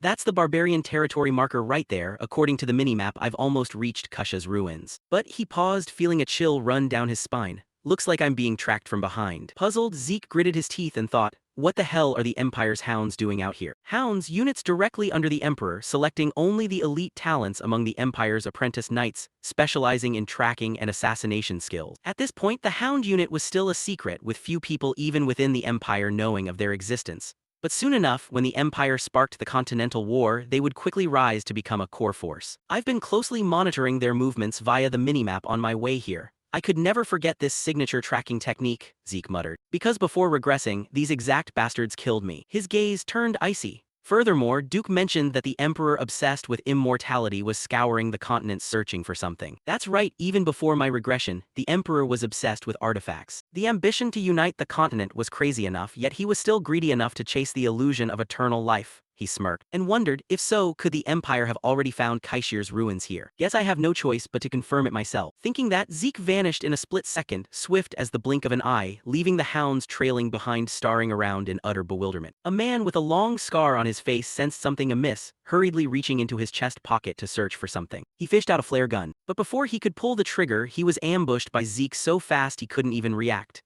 The gun in his hand let out a pointless pop, and right after, a hand bid farewell to its owner. A clean, smooth slash from Zeke left the guy's eyes wide open. He spoke up in a cold voice, a yellow flare is a signal indicating an unexpected situation. Sure enough, you're the leader. Only 3 of you, so is this just an outer patrol squad? Usually, a squad has 12 members, doesn't it? Hearing Zeke say that, another guy standing at a distance stepped forward and barked, who the hell are you? Who sent you to do this? Zeke didn't bother answering, directly sending the team leader to meet his maker. His head separated from his neck in an instant. Finished with that, he said, still don't understand the situation. I'm the one asking questions here. Think carefully, you still have 2 mouths. If one stays silent forever, the other won't be able to speak up much longer either. Make a wise choice. And as a result, they were all neatly dealt with by Zeke. From then on, they would never see the sun again.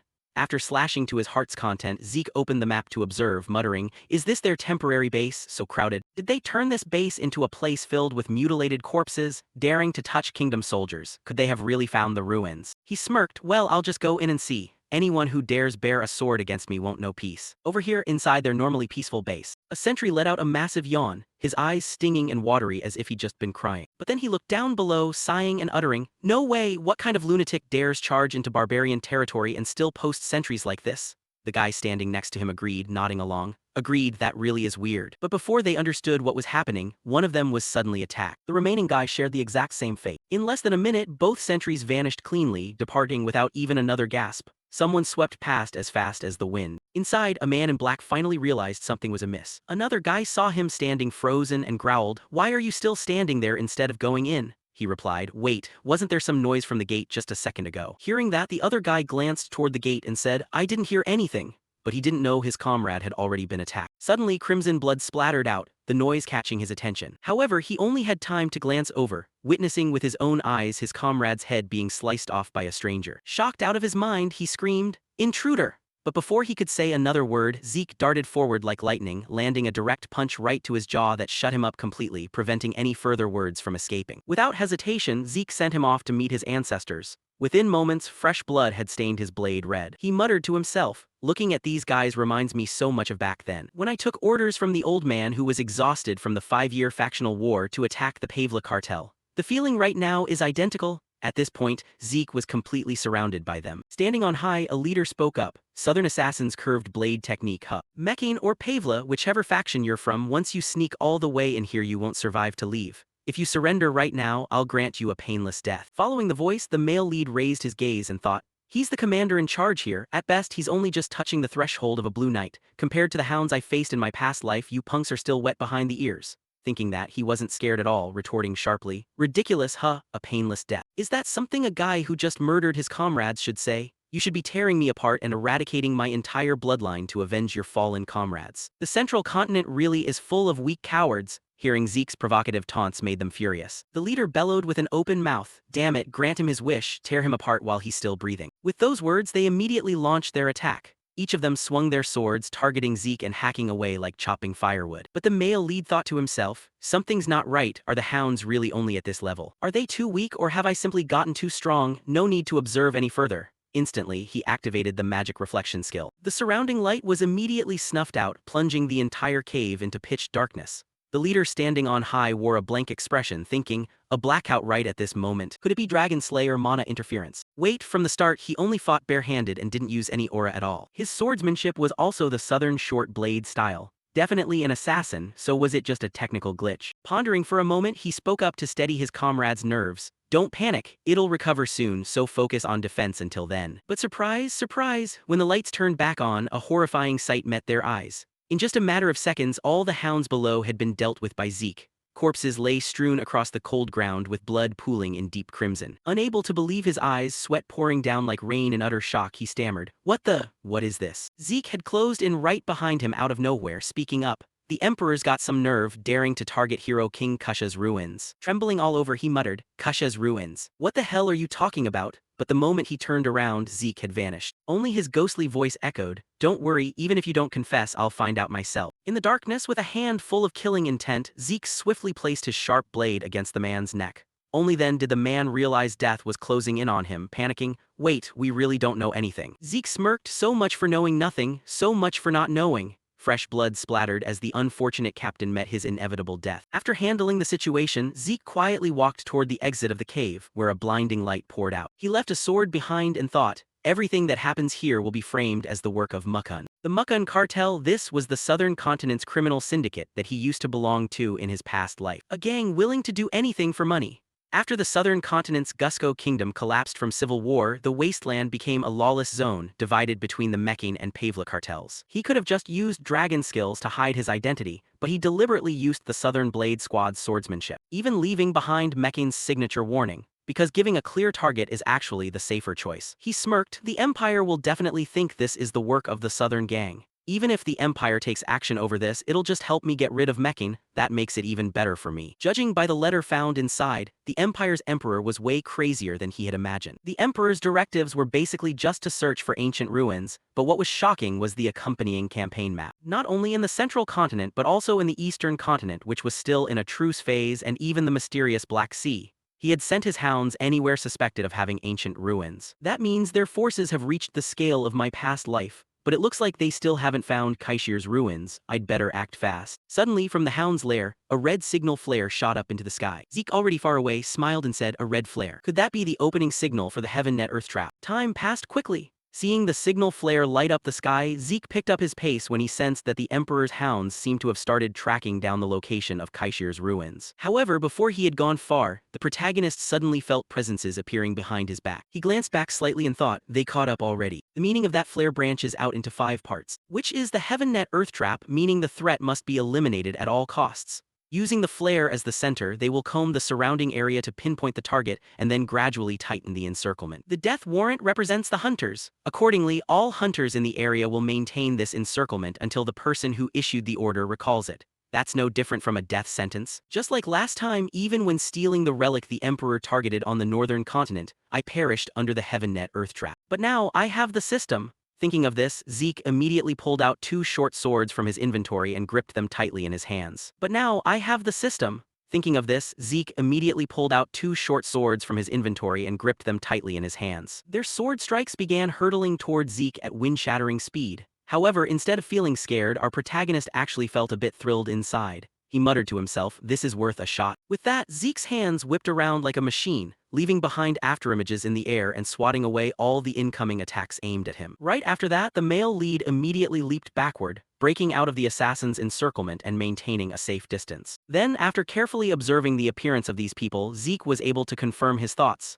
As expected, their skill level is completely different from the rabble in the cave. No sooner had he thought this than countless footsteps echoed from behind Zeke. It was a bunch of other assassins who had just rushed over. And just like that, within seconds, countless figures in black cloaks appeared all around Zeke. Seeing this, even Zeke felt a slight headache. This is getting really troublesome. He sighed and looked at the system map in front of him. Countless red dots were swarming around the area and more red dots kept rushing in. He muttered to himself, "If I really use it, I can still break out. But if I do that, it's no different than throwing away the meching disguise I worked so hard to build. Is there no other way? I didn't plan on using this for a situation like this." Thinking this, with no other choice, Zeke started pulling out a small whistle. And amidst the curious gazes of the assassins, he took a deep breath, blew into the whistle with all his might, producing a piercing sound that echoed in all directions. Hearing this, the assassins grew somewhat wary and looked around. What is that? Could he have called for reinforcements? On the other side, the scarred assassin saw Zeke suddenly pulling out some small spheres and shouted, "They're smoke grenades." The sound was just a decoy. Capture him immediately. Hearing the command, the hounds lunged to intercept.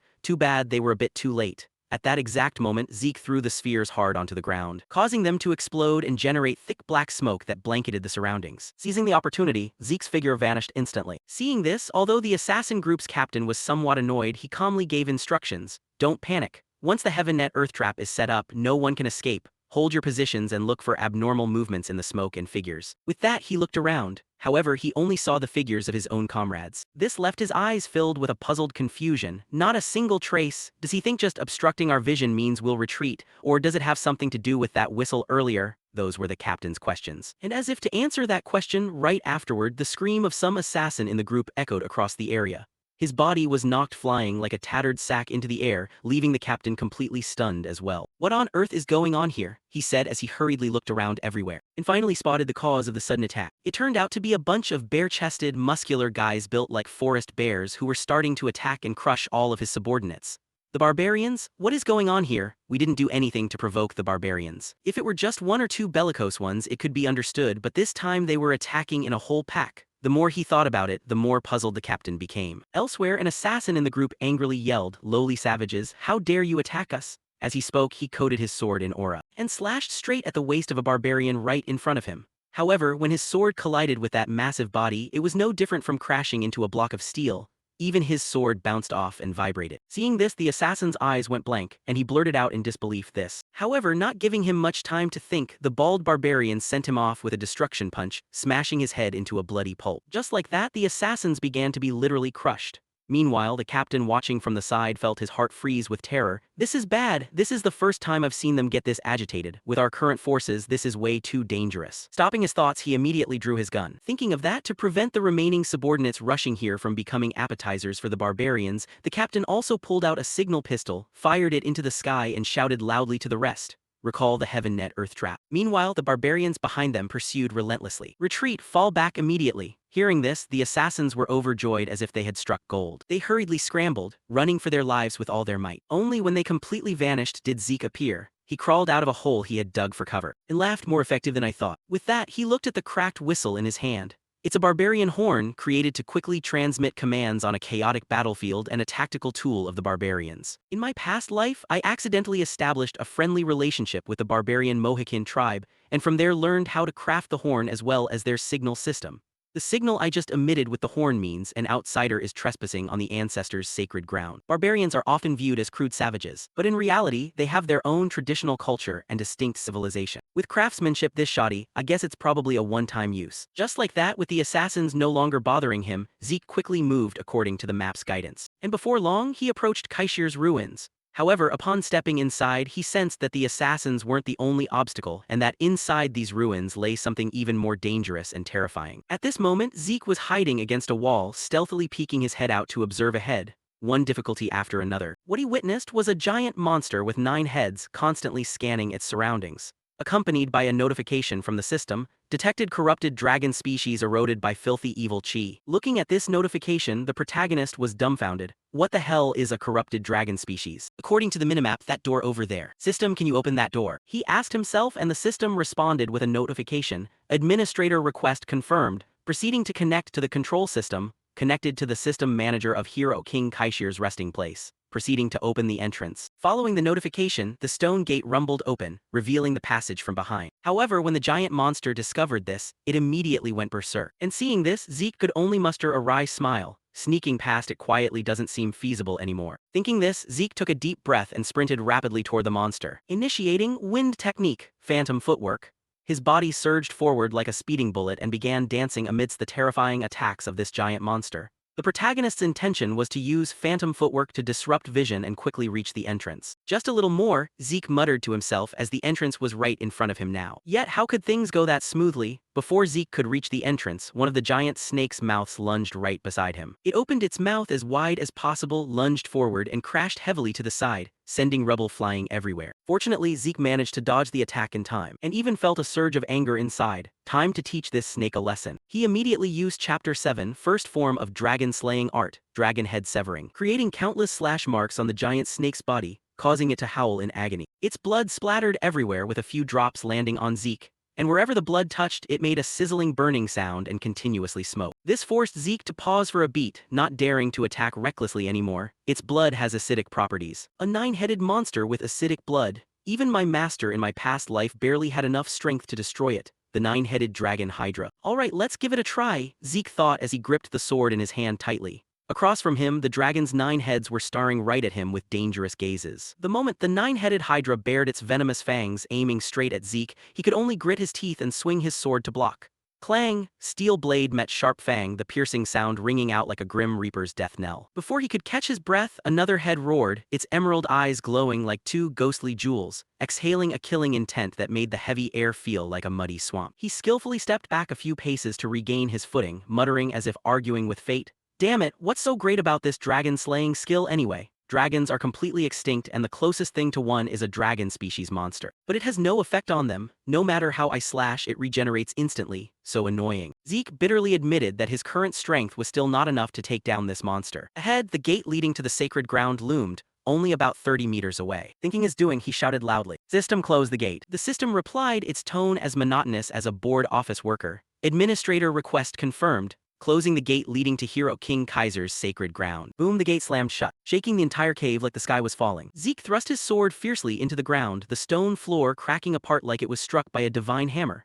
A wave of energy erupted, spreading like a tsunami by applying the dragon slaying technique, causing the snake heads to freeze and their eyes to flash with panic. He roared, martial art secret technique wind slash. A brilliant sword beam tore horizontally through space, and lunged into the snake heads like a reaper's scythe. Rip! One head soared into the sky, purple blood erupting like brilliant fireworks. The Hydra's roar echoed, making the cave itself seem to groan in pain. Not missing the chance, Zeke darted like lightning toward the gate, calculating to himself, good. It's confused from losing a head. Time to bail, killing can wait. But the Hydra wasn't stupid. Its eyes flashed like sci-fi monster headlights, instantly spotting Zeke's scheme. One head lunged forward, its neck stretching out like a rubber band, fangs snapping shut from all directions as if trying to turn him into a raw meat sandwich. Zeke was only a few steps away from the gate, thinking he had escaped, when suddenly he panicked. What the hell? Bam! A lightning-fast snap tore his left arm away. Red blood gushed like a fountain, splattering against the freshly closed gate. He staggered inside, his face contorted in pain but still hissed through clenched teeth. Damn it, you bastard snake. You chased me all the way here. Anger flared like an erupting volcano. Zeke roared, his eyes blazing red as he pointed his sword straight at the Hydra.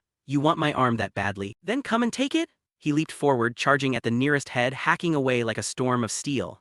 Blood gushed uncontrollably from his wounds, soaking his clothes as if he'd been dipped in a pool of blood. But his immortal body began to regenerate. A new arm grew out, each joint condensing like living magic. The Hydra roared furiously, not just from pain but out of sheer frustration. It spewed a stream of emerald toxic gas, dense as a death mist blanketing the area, making the air as suffocating as hell. Zeke frowned, muttering, "Poison breath, is that the end of your tricks, buddy?" The system coldly announced. "You have been poisoned by the venom of the poisonous Hydra dragon." Without hesitation, Zeke poured all his power into a fatal blow. His sword flared like a blazing torch, tearing through the air with a flash of lightning and slashing horizontally across the Hydra's body. Swoosh, another head flew into the sky, purple blood scattering like toxic rain. The monster's eyes stared wide and helpless, as if regretting daring to challenge an immortal. Zeke was sweating profusely, his face pale and lips white from the poison, but his hand still gripped the sword tightly, his eyes burning with indomitable will. It's not over yet. The last head roared, lunging forward with terrifying speed as if trying to drag them both down to hell. Only one life left, one chance. Zeke gritted his teeth, go big or go home, I'm not going down here. At the most critical moment, he activated Dragon Aura. A terrifying pressure erupted like a falling meteorite, crushing the Hydra and making the air violently vibrate as if the cave was about to collapse. He glared, his voice deep and cold. I'm not playing around, scram, unless you want to be chopped into pieces and made into sausage. The Hydra growled, but a second later it trembled violently, sweat pouring off it like rain in huge bean-sized drops. Its whole body cringed, eyes panicked. And then whoosh, it bolted straight away like a dog fleeing a lone shark, not daring to look back. Zeke breathed a sigh of relief, sitting down heavily and panting like an old man after a long day of farming. I didn't expect Dragon Aura to work on a dragon species, should have used it sooner. But before he could celebrate, he felt his body grow heavy as if weights were tied to his legs. Wait, why am I still tired? My stamina is endless. The system popped up as if trolling him further. You have engraved fear into the corrupted dragon species and been infected by dirty energy. Do you wish to activate the dragon species subjugation authority to tame the target? He recalled the scene just a moment ago. Did he make it scared? Was it thanks to dragonly majesty at the last minute? Whatever the reason, could he tame that absurd monster? Fine, let's try it. He opened the interface, but the moment he saw the notification, his body went rigid as if struck by lightning. Insufficient administrator authority to tame the corrupted dragon species. Failed to subjugate target. Zeke was speechless, shouting, not enough authority? Seriously, you made me think I was getting a free high-end pet.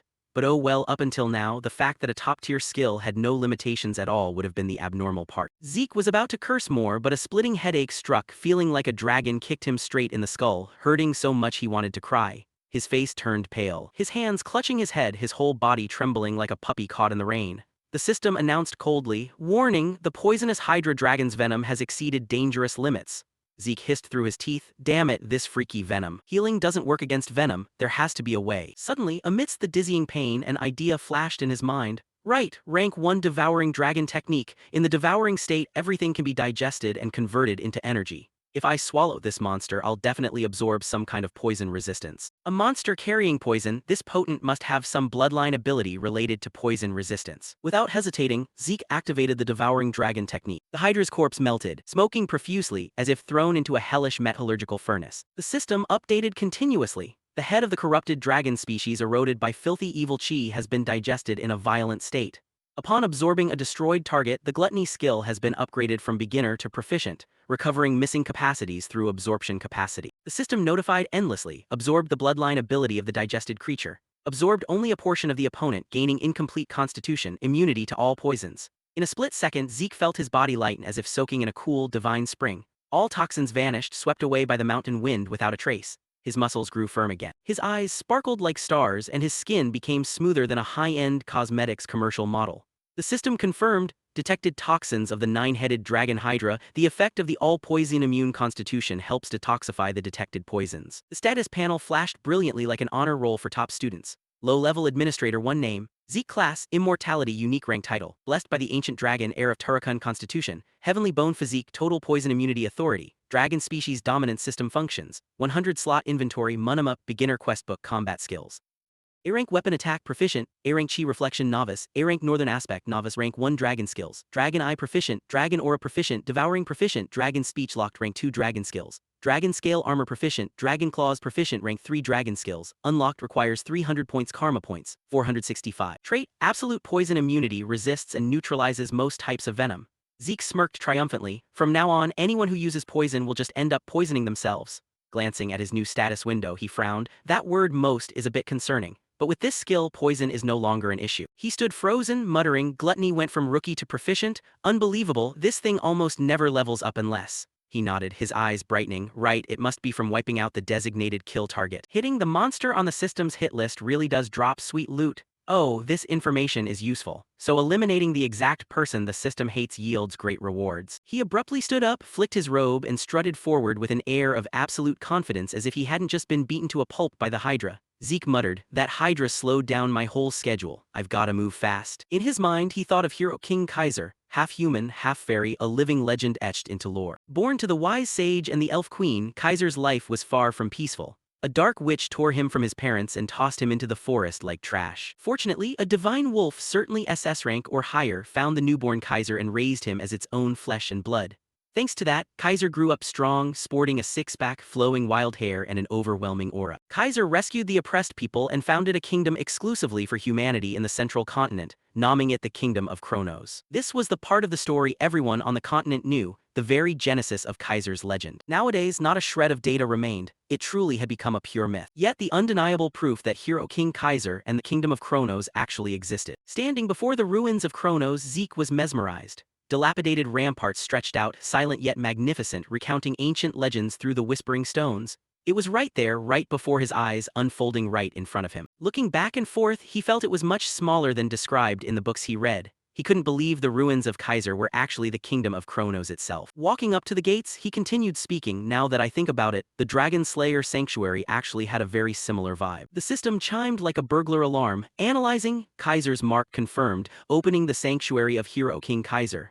Without a shred of hesitation, Zeke stepped inside. Faint light radiated from a sparkling blue crystal, as if containing the very soul of the kingdom. Reaching out to touch it, he whispered, "Is this the vision of the Hero King?" The system immediately went ding-dong like a house being burgled. Initiating quest chain, the vision of Hero King Kaiser. Zeke jolted, screaming, "Wait, what? I got dragged into a quest out of nowhere. Did anyone bother asking if I agreed?" The system continued, as cold as a bank loan officer rejecting a mortgage. Warning, unable to leave the area until the quest chain is completed. He shouted aloud, "Hey, what the heck, who gave you permission to do this?" Slam, the heavy gates behind him slammed shut like a mother catching her kid playing video games at 2 in the morning.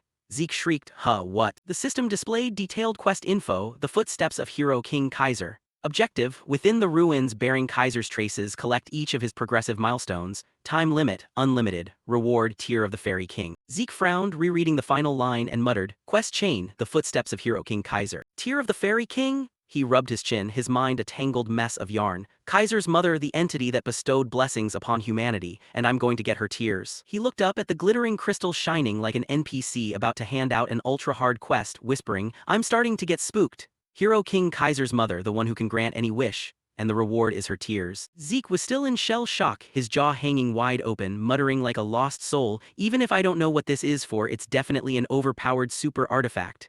He turned to the system, his voice hurried. "How do I make progress like that?" The system let out a beep, replying as coldly as a grumpy AI assistant. Administrator request confirmed, extracting data from the magic recording device. Discovered 546 spell videos of Hero King Kaiser. A total of 12 videos matched the criteria. Playing the first video. The screen flickered, magical light glowing like a broken stage lamp. Dim imagery appeared, accompanied by an ancient voice from a language long lost to time. The system announced, automatically translating to the central continent's common tongue. Poof, a figure appeared, radiating godlike handsomeness and an overwhelming aura that could sweep across the world. That person spoke. "What is a sword, you ask?" "It's just a sword, what else could it be?" Those old fogies spend all day preaching about sword philosophy yet haven't even landed a single decent strike in their lives. Total nonsense. From behind, a shout rang out, "Hey Satin, focus on recording." The screen shook violently as if someone had kicked it. Zeke held his breath, his eyes bulging. "No way!" The person speaking was none other than the legendary Hero King Kaiser, and Satin was his loyal bodyguard from the annals of history. Seeing this, he suddenly thought, so this isn't fake, these are real historical records. The voice in the video kept playing. "How does one master the use of a sword, you ask? There's nothing complicated to it, just swing the sword diligently and repeatedly." The imagery continued as Kaiser lifted his sword in the darkness. The blade flashed with a cold light slicing through the gloom. Just by looking through the screen, Zeke felt as if his heart had been pierced by a dagger, his entire body trembling as he fell backward, limbs turning to jelly while sweat poured down like a torrential rain. A single thought echoed in his mind. That presence, that pressure, just watching through a screen makes me want to faint. Is this the progression of the Hero King? Zeke's eyes burned bright like a kid seeing a new toy. He burst out laughing, "I like this." "System, replay that last video from the beginning for me," the system replied. Administrator request confirmed. Time quietly ticked away. 4 days had passed since Zeke got locked inside this place. Before him stood 3 doors. The first room was packed with food, enough to last a whole month. The second room was as comfortable as a 5-star hotel with a bed soft as cloud. The third room contained military documents, books, weapons, and training equipment. Outwardly looking like a dungeon, it was actually a specialized training room meant for Kaiser's successor. allowing him to focus solely on training and swinging his sword tens of thousands of times. Zeke spent his entire day swinging his sword, repeating it tens of thousands of times in an attempt to mimic Kaiser's movements. But that world-crushing aura of his was still something he couldn't replicate. Suddenly, the system chimed, learned hero King Kaiser's progression, basic elemental swordplay. Zeke jolted in surprise, elemental swordplay. Immediately, a storm of notifications flooded in, concluding basic stage, initiating application stage. The magical stone behind him began to glow brilliantly, leaving him a bit puzzled. The application stage. A status window materialized, summoning the soul of hero King Kaiser. From the light, a hazy yet majestic figure emerged. That man stepped forward as if resurrected from an ancient era, hero King Kaiser, the immortal king of Chronos. Zeke turned pale, muttering, What? Don't tell me hero King Kaiser is actually standing right in front of me. Before he could recover his wits, Kaiser suddenly gripped his sword handle tightly, his eyes cold as ice, as if intending to slice him in two. Zeke had no idea what he did wrong. Whoosh! Kaiser lunged forward like lightning, his sword slashing downward. With lightning-fast reflexes, Zeke drew his sword to block. Clang! The metallic clash reverberated through the space. Gritting his teeth, he howled, What the heck? Why are you attacking out of nowhere? What the hell? A second later, boom! Kaiser's tempestuous strength batted Zeke away like a dry leaf, rolling across the ground like a burnt sheet of rice paper. Covered in scratches, he panted heavily like a fish out of water. Kaiser's majestic voice boomed, Get up! Do you think sword training is a game of whack-a-mole? Zeke scrambled up onto all fours, thinking to himself, Is he trying to teach me by beating me up? This feeling was way too familiar, just like running into his master from his past life. Kaiser walked as he spoke. When I was lectured back in the day, I was told to train my sword purely through real strength. If the knights of old saw you like this, they'd probably die of a heart attack and rise from their graves. The pressure radiating from Kaiser felt like a collapsing mountain, but Zeke remained baffled. What on earth does he want? Is he testing me or just torturing me for fun? Giving him no time to think, Kaiser abruptly materialized right in front of him. Kaiser swung his sword. A ferocious slash tore the ground open, hurtling straight toward Zeke. He screamed like he was being chased by a wild bull. What kind of madness is this? Is he seriously trying to kill me? Sweat pouring down, Zeke dove to dodge by a hair's breadth, thinking, Damn it, can I even block this? This guy is a total monster in human skin. A slight smile crept onto Kaiser's face, his gaze resembling a total creep. Zeke wanted to punch him, but he just swallowed hard and told himself, Don't overthink it. Just go all out like every other time. Aura flared up like a melting blast furnace exploding. Zeke took a deep breath, Here I come. Kaiser blinked, muttering, Are you Satan's disciple? You finally pulled it off. What even is that power? Aurora? Zeke didn't answer, lunging straight forward as his sword tore through the air like thunder. But Kaiser effortlessly parried it away as if he were cutting grass, sending him flying far backward. Tilting his head, Kaiser muttered, Still doesn't quite feel right.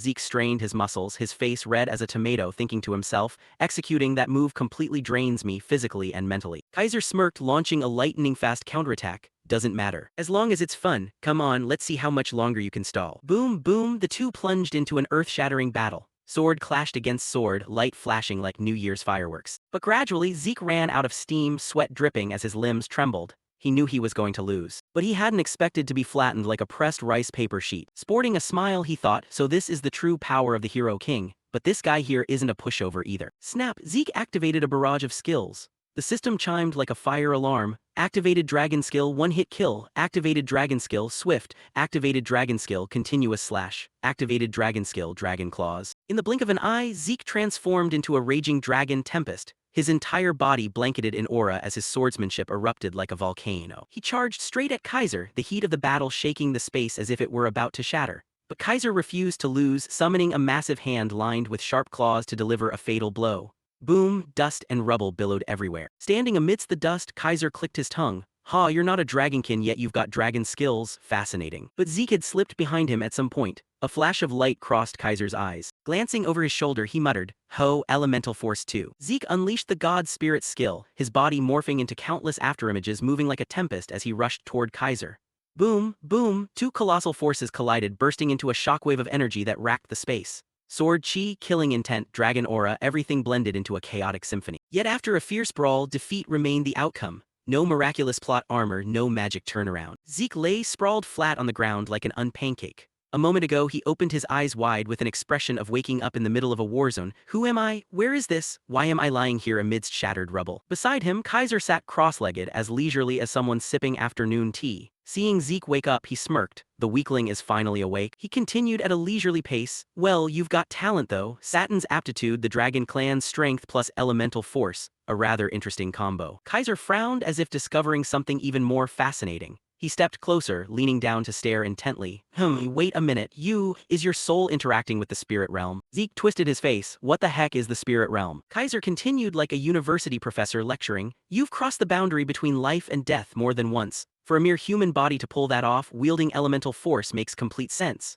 Zeke's eyes went wide as he thought, another wave of esoteric logic hitting me. Sighing with a grimace, he complained, ever since a moment ago, all I've heard is you talking about Saturn, the spirit realm, and elemental force without making any sense at all. Could you explain it clearly to me? Kaiser chuckled, his gaze sharp as a knife. Ho, are you pretending not to understand? Don't you have a goal far bigger than petty little things like that? Leaving him completely dazed. What? Kaiser pointed straight at him. Are you pretending not to understand my true progression? He paused, his eyes glowing brightly as he channeled magic. What you're studying right now is elemental swordplay. Elemental force is the purest essence of nature, the foundation creating all things in the universe: water, fire, earth, wind, the four supreme elements. And elemental swordplay is the peak forged from those four legendary elements. Rather than just talking, hero King Kaiser delivered a horrifying surge of power while explaining. Like a divine tempest sweeping clean the space, cracking the ground open into deep, jagged chasms. He proclaimed, his voice thundering, this is the Tempest Sword Zephyr Force, the wind attribute among the four supreme elements. His tone shifted rhythmically. To execute elemental swordplay, the core component is none other than the cosmic spirit chi you've heard about. Standing behind him, Zeke turned as pale as if he'd seen a ghost, thinking, wait, hold on, what is this? It sounds like magic, yet the execution style is purely swordsmanship. Before he could ponder further, Kaiser abruptly spun around. Now it's your turn. Zeke stood dumbfounded, his mind buzzing like a disturbed beehive. Is the source of elemental force, but I can't sense any from him at all. Or does the secret lie in the conversion method? Hesitating, he took a deep breath and spoke up. If so, could you teach me how to convert into elemental force? Raising an eyebrow and scratching his chin before Kaiser could reply, snap. His sword burst into flames, raging crimson as if looking to incinerate the surrounding space. He laughed. Well, you just execute it like that, why complicate things with a bunch of explanations? Zeke froze, staring blankly like a lost puppy. Why are all the people about to become my masters like this? He muttered to himself, it's not that I can't sense it's that I sense too little of it. Operating it right now is as difficult as catching a weak Wi-Fi signal. I have to concentrate with all my might just to grasp a tiny hint. But he still nodded. All right, I'll try, Kaiser smirked. Quite a bold mouth you've got. Off to the side, Zeke racked his brain. Don't trust everything you see. This so-called elemental force. Kaiser clearly called my god spirit skill elemental force, which means, gripping his sword tightly, he smirked confidently, the god spirit skill is also a power that utilizes elemental force. Watching Zeke attempt to execute it, Kaiser wore a questioning look. Acting on the thought, he summoned the wind attribute god spirit skill. But within 3 seconds, whack! A heavy blow landed right on top of his head, nearly blowing his brains out. The culprit was none other than Kaiser, sitting back and kicking his legs lazily while glaring at him in utter dissatisfaction. I told you to use elemental force. Who said you could wave around cheap tricks like that? Rubbing his head with teary, pained, and confused eyes, Zeke stammered. A trick? You mean word magic? Kaiser snorted coldly. Right, word magic is a secret technique only the Dragon Clan can wield. If you were a Dragonslayer, it might be somewhat acceptable, but humans absolutely cannot use it. Every time you use that power, your physical body must suffer significant strain, am I right? The souls of humans and dragons are fundamentally worlds apart. You can copy it superficially at best, but the actual effectiveness can never match up. I don't know who created such a cheap trick, but it's utterly laughable daring to counterfeit word magic into such a pathetic technique. Alright, now that you understand, do it again. In the back of his mind, he still wondered. I've actually witnessed word magic before when absorbing Bahamut's heart at the Dragonslayer's resting place. Back then, I learned word magic, but I also saw a notification stating I couldn't cast it yet. Dragon skill word magic. Words carrying power, locked, administrator growth level insufficient. Zeke thought deeply, if the god spirit skill was created based on the foundation of word magic, then once I grow up and unlock word magic, I should also be able to freely control the god spirit skill. Well, that's just another reason for me to grow up faster. While Zeke was lost in philosophy, Kaiser lost patience, raising his sword to the sky and roaring, do you need to take another hit to wake up? Get up! Zeke sprang up like a spring. Yes sir, I'm up right now. Application training proved vastly harsher than the basics. But thanks to his heaven-sent physique, Kaiser's godlike demonstrations, and countless memorable beatings, Zeke gradually grasped the principles of elemental swordplay. It resembled magic using magic arrays to channel mana, but elemental swordplay utilized as a bridge to summon elemental spirits. Once the principles and usage methods were understood, casting elemental swordplay was no longer a difficult task. Following a grueling chain of training filled with sweat, tears, and nosebleeds, mostly courtesy of Zeke, Kaiser finally passed judgment. Now it's starting to look somewhat decent. Don't celebrate just yet though, the advanced stage will make you wish you were licking rocks instead. Take a break today. snapping a military salute. Zeke responded, "Understood, master." Then, as if remembering something, he scratched his head. While taking a break, can your disciple ask a few questions?" Kaiser nodded lightly, "Ask away." But as he hovered midair like a deity relieving stress, Zeke paused. He noticed faint glowing specks dancing around Kaiser like they had souls, so those things were elemental force too. His eyes flashing, he cut straight to the point. "When you and I first met, you saw me using Aurora and called me Satan's disciple. What did that mean?" Raising an eyebrow in mild surprise, Kaiser replied slowly, his voice deep like a legendary drama. "Aurora, right, that name. I called you that because the technique you use was actually created by a guy named Satan. He always insisted humans couldn't comprehend elemental swordplay, yet he went and invented a technique grounded in E. Worse yet, he completely skipped my techniques and only passed down his own." Kaiser's eyes darkened, filled with bitter resentment. "That guy, Satan Draker, what a bastard." Zeke jolted as if struck by lightning. Satan Draker. His heart took a heavy blow. Wasn't Satan a noble knight, the closest confidant of the hero king, the founder of the aura training method known across the entire continent? He carried the Draker surname. So the ancestors of the Draker household weren't Terracan like everyone believed, but an ancient figure named Satan? Why had no one ever mentioned this? Shaking off his dizziness, Zeke pressed on. "Then what about the place called the spirit realm where spirits reside? Even though I've sensed spiritual power, I still can't picture its true nature." Before he could finish his sentence, Kaiser snapped his fingers like a street magician. Instantly, a howling gale struck, swirling the air into a vortex that formed an invisible wall before him. Zeke reached out to touch it, feeling as though he were pressing against wind compressed into solid concrete. He thought to himself, his eyes shining bright, Zephyr Force can even be used like this. Kaiser's voice echoed from the other side of the vortex, melodic as a fairy tale. "To put it accurately, it's a bit complicated, but just think of it this way. The spirit realm is the netherworld and our world is the living realm. Once a person's physical body leaves the present world and steps into the spirit realm, it's like crossing a point of no return, a one-way trip with no return ticket. Anyone trapped there shouldn't even dream of coming back." Zeke was stunned, muttering, "But didn't you say a part of your soul still lingers in the spirit realm? Then why are you standing right in front of me now and in a spiritual state at that?" He snapped his fingers again, his voice lazy. "Well, I guess I'm encountering a case like yours for the first time. But it's not impossible to bend the rules and cross the boundaries of the spirit realm." Stretching comfortably, he replied, "Prime example is yours truly right here. Got lucky with a dragon lending a hand." Zeke's eyes bulged, nearly popping out of his sockets. "Dragons," he replied unbothered, "is there a problem with that?" He swallowed hard and stammered, "Wait, dragons helping humans, are you kidding me? I've never heard of such a thing in all my life." Kaiser frowned, glaring at him as if he wanted to punch him. "What the hell are you talking about? Out of all the races, the dragon race is the one that cherishes humans the most."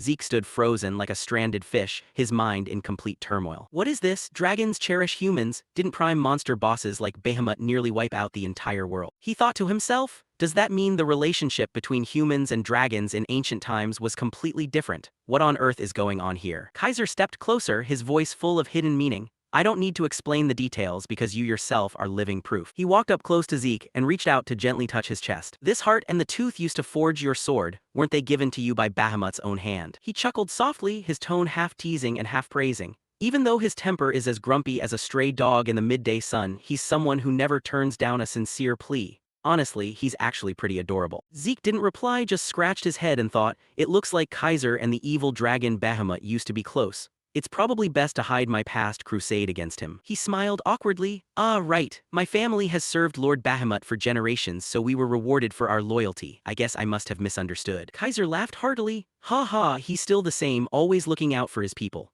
But you must have had a hard time cleaning up the messes caused by his eccentric temper. Because of that fiery hot head of his, he got into plenty of arguments with Kronos too." Zeke raised an eyebrow, pondered for a moment and asked, "Wait, Kronos is the name of a dragon too?" He continued. "I've heard a lot about Kronos, but as the kingdom of Kronos. Isn't that a nation? Does that mean the kingdom was named after Kronos?" Kaiser nodded, his eyes tinged with nostalgia. "Right, because I was his contractor. Back then, all of us racked our brains trying to think of a name for the kingdom and everyone kept throwing out nonsense. Meanwhile, he was just sitting there leisurely sipping tea. It pissed me off, so I casually used his name and called it a day." Zeke's face twisted into an awkward grimace, forcing a smile while thinking internally. "Dragons know how to drink tea too? Don't tell me he used some legendary shape-shifting magic." Kaiser crossed his arms, closing his eyes as if laughing at himself. Anyway, Kronos probably wasn't even surprised. He probably saw it coming. Truth be told, I just wanted his name to be remembered by future generations. In the distant past, when Kaiser still walked the earth, humans and dragons lived together like close brothers. A glorious era now only found in ancient books and carved stone. But if a dragon possessing heaven-shaking power were to unconditionally support humans, the balance of the world would tilt out of alignment, pushing the mortal realm to the brink of destruction. Therefore, the dragon race made a historical decision to restrain their power. Use shape-shifting magic to take human form and form contracts with those deemed worthy. They didn't interfere directly, merely assisting quietly like a grand shadow behind the flow of history. Those chosen ones who contracted with dragons were called contractors. Zeke muttered, "So that's how it is," he thought to himself. No wonder ancient relics are so powerful, turns out dragons had a hand in it. But if that's true, why did the relationship between dragons and humans fracture, turning from friends into enemies and fading into murky legend? I've really got to reread the history books. Suddenly, Kaiser's voice grumbled from the side. "Hey, I've been waiting until I'm old and gray over here." He reminded himself that whenever he had free time, he definitely needed to read through the entire chronicles from start to finish. Zeke walked over with a cheeky grin. "You've been waiting for your successor for 2,000 years, what's a few more minutes?" Kaiser narrowed his eyes, his voice ice-cold. "You cheeky brat, let's see how long you can keep that attitude up." He took a deep breath and declared, "The final stage of advanced training is a direct sparring match with me." The atmosphere suddenly grew heavy, an invisible pressure pressing down like a mountain. "But if it's only to this extent, it won't be any different from the previous times. Therefore, I'm adding a new rule to the training." With that, he slammed his hand down, sending rocks flying into the air. "From now on, you are not allowed to eat or sleep. The spar will continue non-stop until I say that's enough. And most importantly, you are only allowed to use an elemental sword matching my element." Right after he finished speaking, Zeke asked, "What happens if I break the rule?" As soon as the question left his mouth, he simultaneously cast a spell. An elemental sword, Fire Force Chapter, Fire Rain. "You're asking what happens if you break it." He turned serious. "If you happen to have more than one life, feel free to try and find out. Elemental swords are divided into 4 schools corresponding to each element. First is based on the fire element. The Fire Force School, incinerating everything with scorching heat and terrifying flames, possessing overwhelming destructive power. Next is based on the Earth element, the Metal Force School, specializing in subduing and suppressing opponents with the power to manipulate hardness and mass at will. Following that is based on the Wind element, the Wind Force School. Though not as powerful as the Fire Force School, it has high practical application in fast combat, rapid movement, and projecting sword chi. Finally, based on the Water element, the Water Force School, comprehensive in attack, defense, suppression, or even support. It is a flexible power, transforming like water, harmonious and diverse. Right at this moment, Zeke was instantly blown away by the violent torrent of water unleashed by Hero Kaiser, and our dear protagonist even took a sizable slash right across his chest.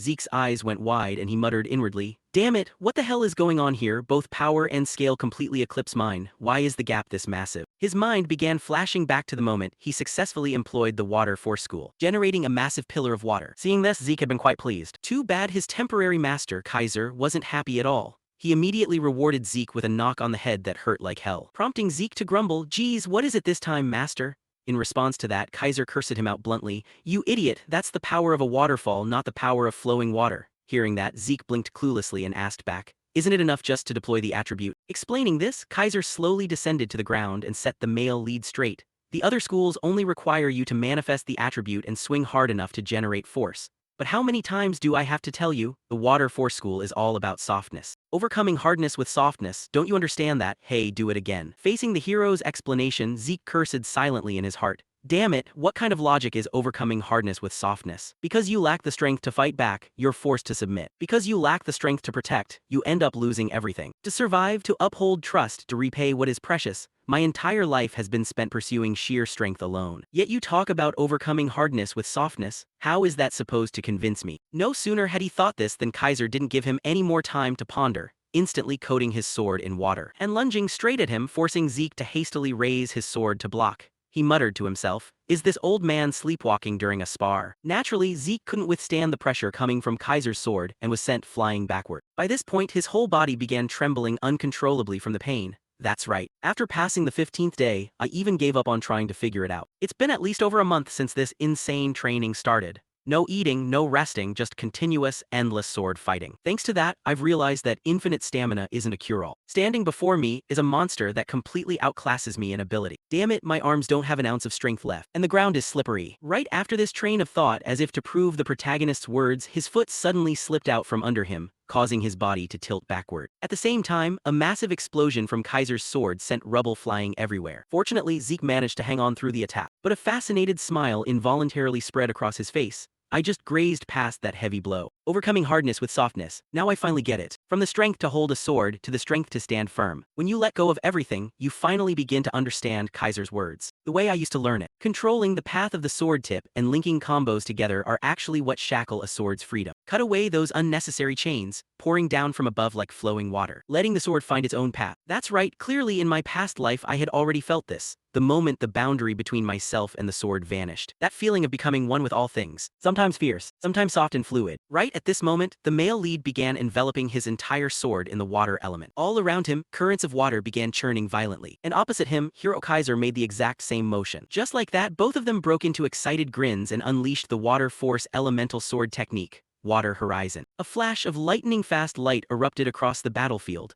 The sound of the two attacks colliding was so intense it made the surrounding air vibrate outward. Cutting back inside the training room, naturally, how could Zeke ever hope to defeat Kaiser? His body completely collapsed from unconsciousness. Standing before him, the hero wore a satisfied smile and nodded as he said, "Well done, the successor has carried on my path, Zeke Draker." Who knows how much time had passed, but by now our protagonist Zeke finally woke up. His head felt a bit dizzy, unable to process everything just yet. Did I pass out? What time is it? The first time was when fighting Duke. The notification popped up. Using skills beyond the fatigue limit for the user's safety, consciousness is temporarily forced to shut down. But back then, I used Dragon Strike excessively and the system forced me into an unconscious state. This is the first time since my regression that I've passed out purely due to physical limits. Thinking this, he glanced back and called out for his master, Kaiser. However, he didn't see a trace of the hero anywhere. This led Zeke to guess that he had returned to the spiritual realm. Still, what made Zeke curious was how that quest turned out. I think I applied the water power pretty decently near the end. Then, as if answering his curiosity, a system screen popped up before him. At the same time, numerous other system screens appeared simultaneously, leaving him somewhat dazed. Linked quest completed, bonus time added to rewards. Quest rewards, Fairy King's Tears, 500 karma points, 3 random skill books.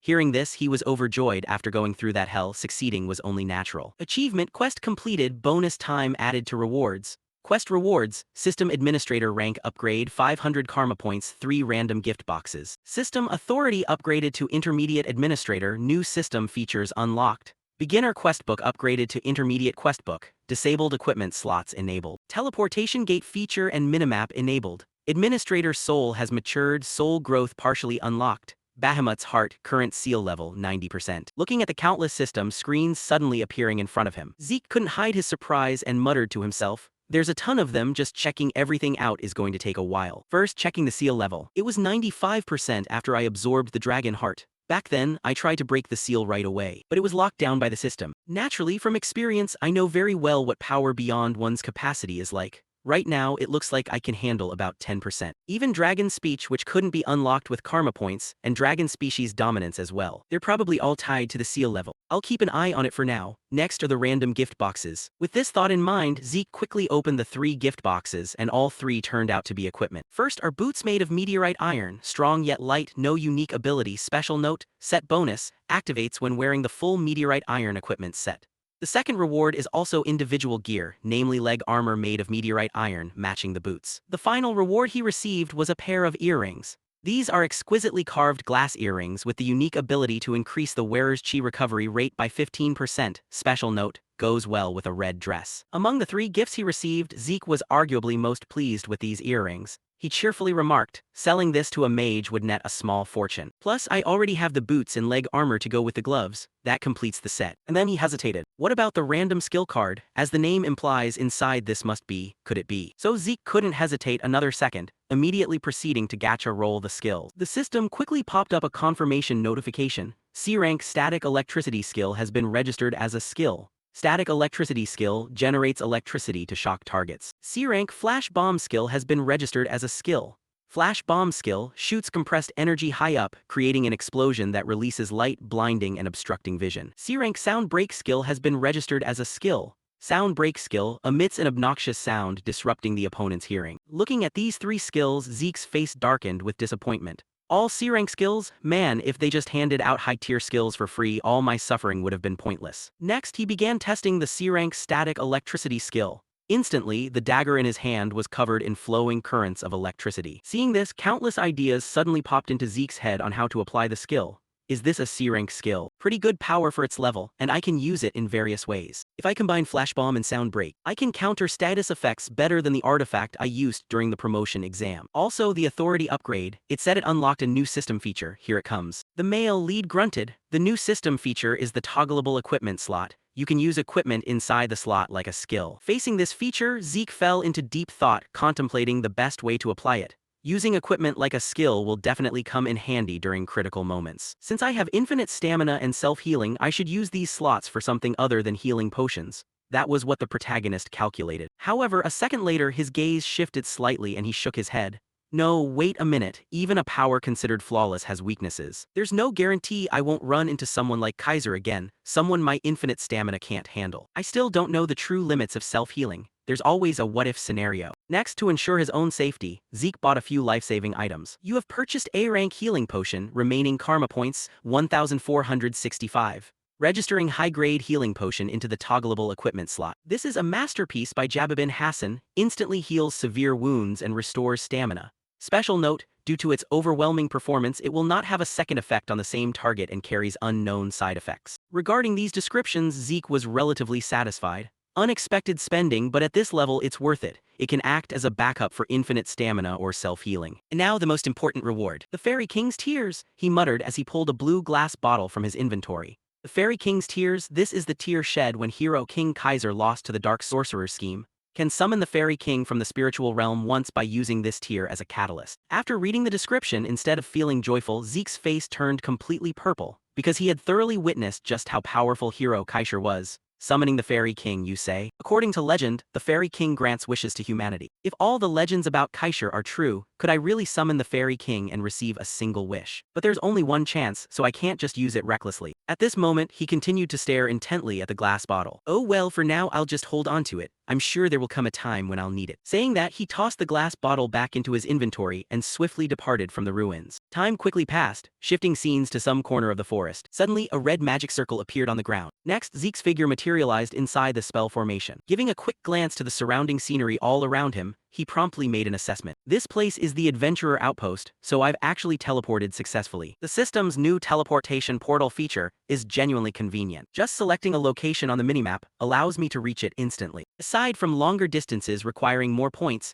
there are virtually no restrictions. If I have enough points, I can even travel between continents. Not only is it handy, it even helps shake off anyone trying to track me down. This will come in handy for future plans. The male lead nodded to himself, before casting his gaze around and noticing the branches fully blooming with vibrant, life-filled flowers. This caused a terrifying speculation to instantly cross Zeke's mind. Flowers in the middle of winter? Don't tell me. No way. Time quickly passed, shifting scenes to Valhalla, the premier knight training academy of the central continent. Inside the headmaster's office, his voice rang out full of dejection. Oh my, after 10 years as headmaster, I've never encountered a case like this. A new student showing up a full month after the entrance ceremony. He spoke while trimming a small bonsai tree before him. Meanwhile, hearing that, Zeke could only cry inside. I didn't want this. I was stuck in there for 4 months, sir. The instructor who gave me the recommendation letter said that missing the entrance ceremony could lead to a rejection of admission at the headmaster's discretion. Waiting until next year would be fatal. I need access to the secure archives of Terrakin Draker, so I have to persuade the headmaster at all costs. Thinking of that, he bowed and explained the reason to the headmaster. Headmaster, actually I fell into a state of trance while training on my own to make up for my shortcomings and lost consciousness for a long period. Facing those words from him, the headmaster of Valhalla Academy, Flaubert Borgs, turned back to look at him with a sharp gaze.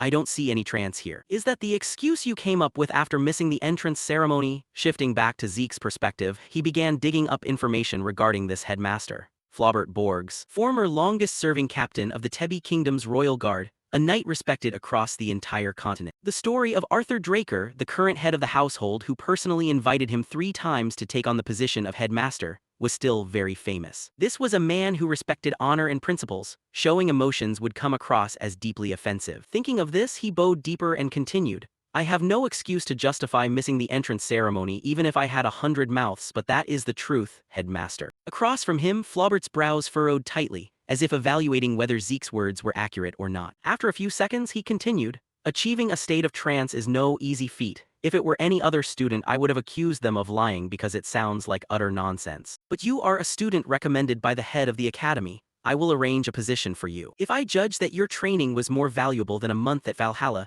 then I will grant you admission. Facing that demand, Zeke actually felt a slight pang of annoyance inside. Even though he felt annoyed that the damned Howard paved the way for him, right now wasn't the time for him to be picky. Thinking that, he hurriedly said, "Thank you, headmaster." Then Flaubert pressed lightly on the bell on his desk. Immediately, a servant rushed inside to receive orders. Flaubert instructed this person, "I want a vacant training room prepared immediately. Inform the professors of all departments to assemble for a supplementary entrance evaluation right away."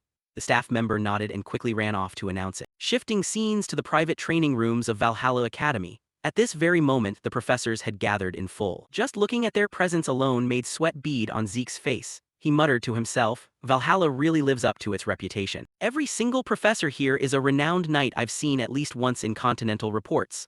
Knowing this in his heart, Zeke looked toward Headmaster Flaubert. Seeing everyone present, he went straight to the point. "Everyone is here. Let us see the fruits of the training you've undergone." Up ahead, Zeke began drawing the sword from his back, then contemplated just how much of his true strength he should display. "Let's see, what should I show them now? I can't casually flash elemental swordplay in a place like this. The pressure is terrifying. After all, they are the ones who train the strongest knights on the continent. Half-baked skills probably wouldn't even elicit a reaction from them. If that's the case, I should get somewhat serious, shouldn't I?" With this thought in mind, Zeke began shrouding his sword in a layer of blue mana. However, the exact moment they laid eyes on that, a professor gasped in disbelief. "No way." The professor's face at that moment was utterly stunned, instinctively letting out an exclamation. "Wait, isn't that sword aura?" Beside him, the others also turned to exchange incredulous looks.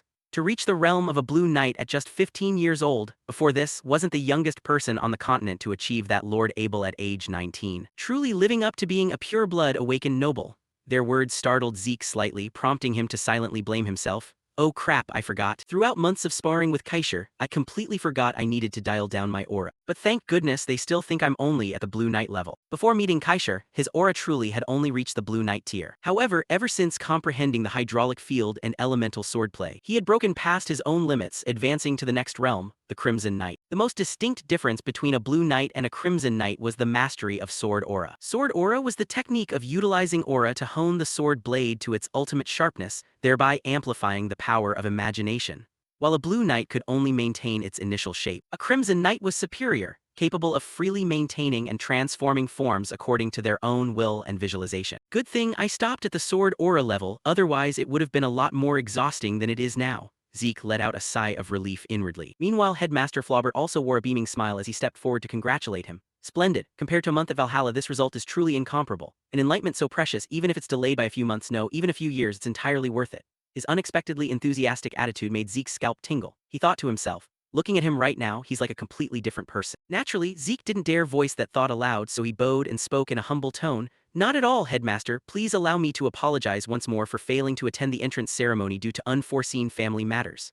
His humble demeanor only made the headmaster feel even more gratified. "Haha, I told you it was fine. What about the rest of you? Is there anyone objecting to Zeke's admission?" Leaving Zeke aside, the remaining professors looked at Flaubert's beaming expression and felt somewhat confused, sharing the same thought. Whenever a genius of peerless talent shows up, he's always this generous. Then, the group of professors unanimously agreed with the headmaster's decision. "We have no objections. Sword aura that's sharp and distinct is rare even among genius knights. Indeed, there's no need for further testing." Hearing that, Headmaster Flaubert smiled and nodded. "Since that's decided, then it's settled. Welcome to the Academy, Zeke Draker." Midland Atlas, a kingdom-scale megacity, is located right in the center of the Midland continent.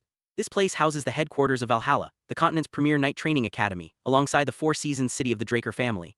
Among them, Four Seasons City serves as the residence for the head of the household and core pillars of the Draker family, making it the true headquarters of this lineage. Shifting scenes to Zeke's private mansion in Atlas, just looking at this massive architectural complex alone was enough to leave our male lead feeling dizzy. This is truly magnificent. Zeke's private mansion in Atlas. First the black card and now this mansion, this is getting a bit over the top, Zeke sighed awkwardly. Then the exact moment he opened the door and stepped inside, a barrage of colorful party poppers fired straight toward him, accompanied by cheers. "Congratulations, congratulations on enrolling in Valhalla." The organizers of this celebratory greeting were none other than his master Duke alongside fellow instructor Andre. Their slapstick, clownish outfits caught Zeke off guard. "Master, even head instructor Andre is here." Up ahead, the slovenly Uncle Duke stepped forward, clapping Zeke on the shoulder and praising him. "My disciple, you really are a superhuman kid. From the day I was born until now, this is the first time I've ever seen someone have the guts to skip Valhalla Academy's entrance ceremony." "Well, since the guest of honor has arrived, shall we get started?"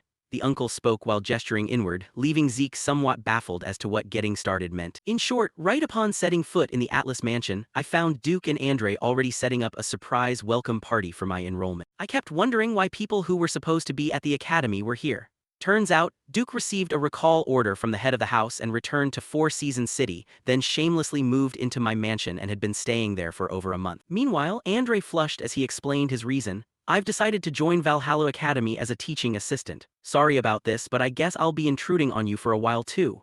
Just hearing that, Zeke could say with absolute certainty that these two had plotted this beforehand. Seeing them smiling without a care in the world made Zeke somewhat irritated, screaming internally. This is my house, by what right do you guys just make yourself at home? Time quickly passed, until the welcome party finally came to an end. Duke and Andre, after polishing off over a dozen bottles of liquor, ended up passed out like dead pigs across the dining table. Meanwhile, Zeke quietly sneaked out toward some bar. He handed the bartender a gold coin and requested a glass of dark beer. I'd like to meet Kay for a moment. Right after his words, the atmosphere inside the tavern abruptly shifted. Then, as if sharing a telepathic cue, all the rough-looking men drew their weapons and quietly surrounded Zeke. However, facing this move from them, he simply broke into a teasing, playful smile, flashed the family crest engraved on his gloves and challenged them. Well, if you've got the guts, come and get me. Upon laying eyes on that crest, naturally none of the thugs dared utter a single syllable. They awkwardly retreated back to their seats, while the bartender turned pale with fright and stammered out an apology. I'm sorry, I should have stopped them. Speaking, he hurriedly pulled down a bottle. I'll take you to meet the branch manager, he said while guiding Zeke toward a secret passageway in the back. While moving, the male lead took the opportunity to observe his surroundings and nodded in approval.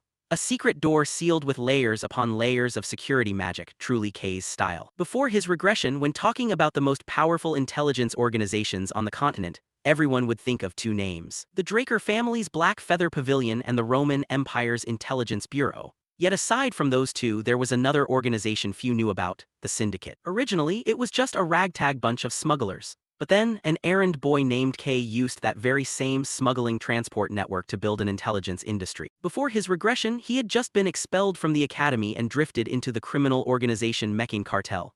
After surviving for a while, he climbed up to the rank of assassin within the syndicate. And then Kay, who was the branch manager at the time, approached him and assigned him the task of clearing out vital transport routes. Leveraging those newly cleared routes, Kay began expanding the network and transforming the syndicate into an intelligence organization easily rivaling the Black Feather Pavilion or the Intelligence Bureau.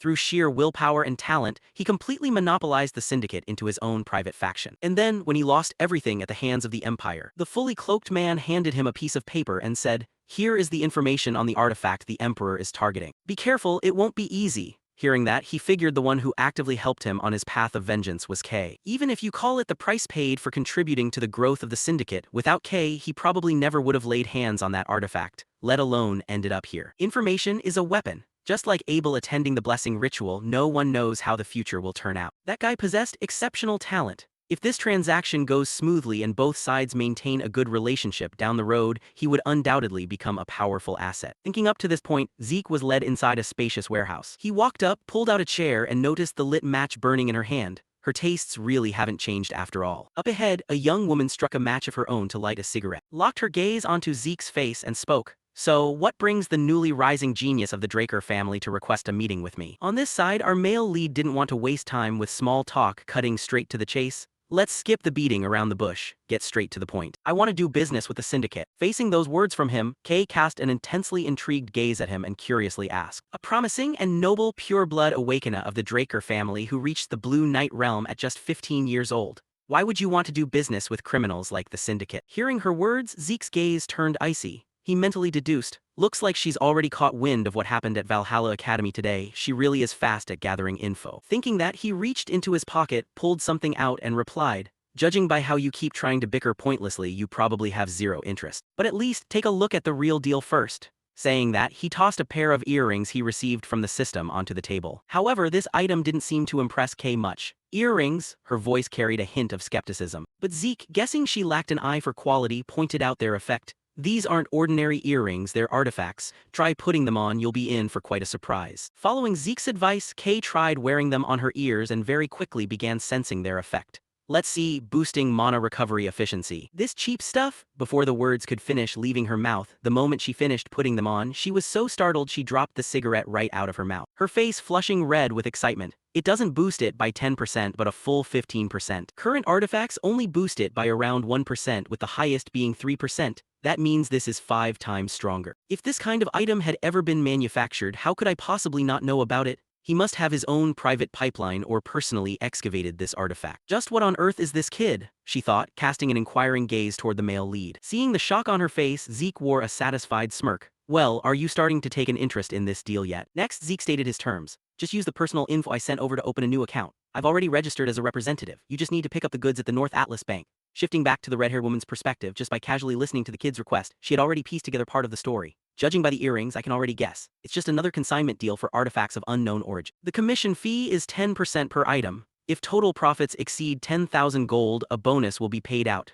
Exactly the ceiling price I set for a transaction. And yet this kid even knows I'm a mage. His intelligence network is definitely nothing to sneeze at. Thinking to herself, she quickly packed up the documents before her and smiled. The contract is established. I'll be counting on you from now on, young master. Hearing that, the male lead smiled back in response. Same to you. By the way, there's something I'm a bit curious about. Is your ghost ship still safe and sound? For some reason, the exact moment Zeke uttered those words, the atmosphere inside the warehouse instantly grew overwhelmingly tense. Kay glared at him with a sharp gaze while guards materialized from all 4 directions. Their hands gripped their weapons, their eyes glowing red as if waiting for a single command from Kay to tear Zeke to shreds. Fortunately, Kay retained enough composure to calmly ask, "Where on earth did you hear about that?" In response, far from showing fear, Zeke remained as calm as if nothing had happened. "I was just asking. Why so tense? Intimidation is cute and all. But do you really think that's enough to drag me down?" Saying that, he activated his dragon dignity skill, surging his presence and oppressive aura to their absolute peak. Merely meeting that gaze alone was enough to make everyone around break out in a cold sweat, especially Kay. Instantly, even the guards found themselves suffocated by the surrounding pressure. She began realizing Zeke wasn't someone to mess with. Damn it, missing info, Zeke Draker is the youngest Blue Knight? No, absolutely not.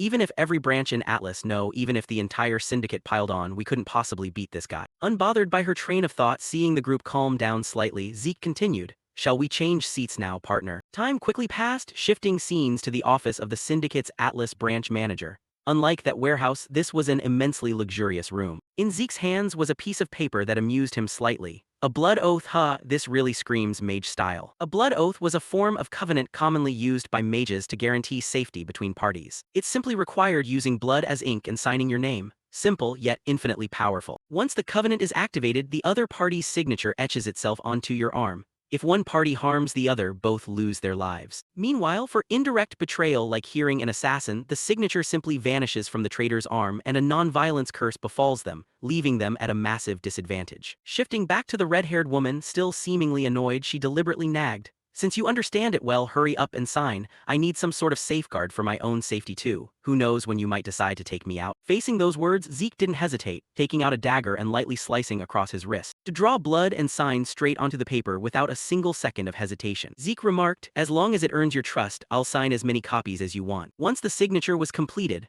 a red magic circle materialized right above his head. Next, this magic circle transformed into a stream of light, flying toward the arms of both Zeke and Kay, ultimately manifesting as their signatures. Seeing it appear, Zeke casually settled into the sofa as if it were his own living room and continued, "Now I'm officially your partner. So let's resume our previous conversation. The cargo you're moving with your ghost ship is Mekin Soma, right?" The red-haired woman could only rub her head in frustration and complain to him. "I have no idea how you found out about my ship. But yes, I'm distributing Mekin Soma." Speaking of Soma, it was a magical drug banned from cultivation and consumption in most kingdoms.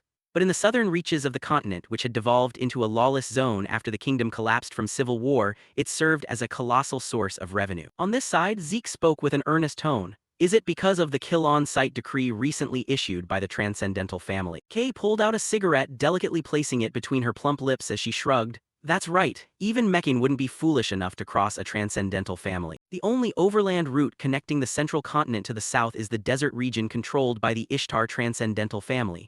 But a few years ago, Ishtar suddenly slammed shut all its borders, banning outsiders from entering. Just like that, communication with the south was completely cut off." Hearing that, Zeke chimed in, "The land route is blocked and the sea route is controlled by Pavla. That's why you had to borrow syndicate transport routes, am I right?" Kay replied. well, you pay a high price to us that makes you a valued customer. To clarify further, Mekin and Pavla were two major criminal organizations sharing control over the lawless south, using the central jungles as their dividing line.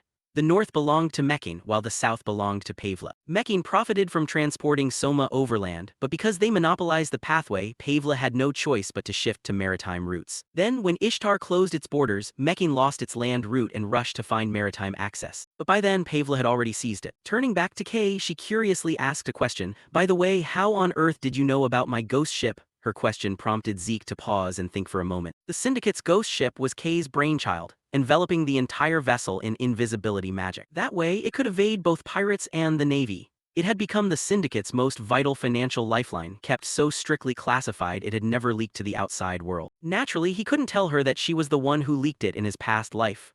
Zeke smirked teasingly, an intelligence broker asking about sources. Now's not the time to dwell on that. Shouldn't you focus on Pavla's offer first? That's right, Pavla did approach me recently. They said they'd pay double provided I cut ties with Mekin. The higher-ups are still debating it. Before she could finish her sentence, Zeke advised, turn it down. Don't think that's just some ploy by Pavla to keep Mekin in check. If you guys concede, Mekin will lose its means of smuggling Soma. But what if Pavla turns out to be none other than the pirates wiped out by the Silver Knights? Although she didn't know who the Silver Knights Zeke mentioned were, just hearing this info made Kay's face turn slightly pale. She exclaimed in rebuttal, absurd, Pavla respects rules completely unlike those bloodthirsty plundering pirates.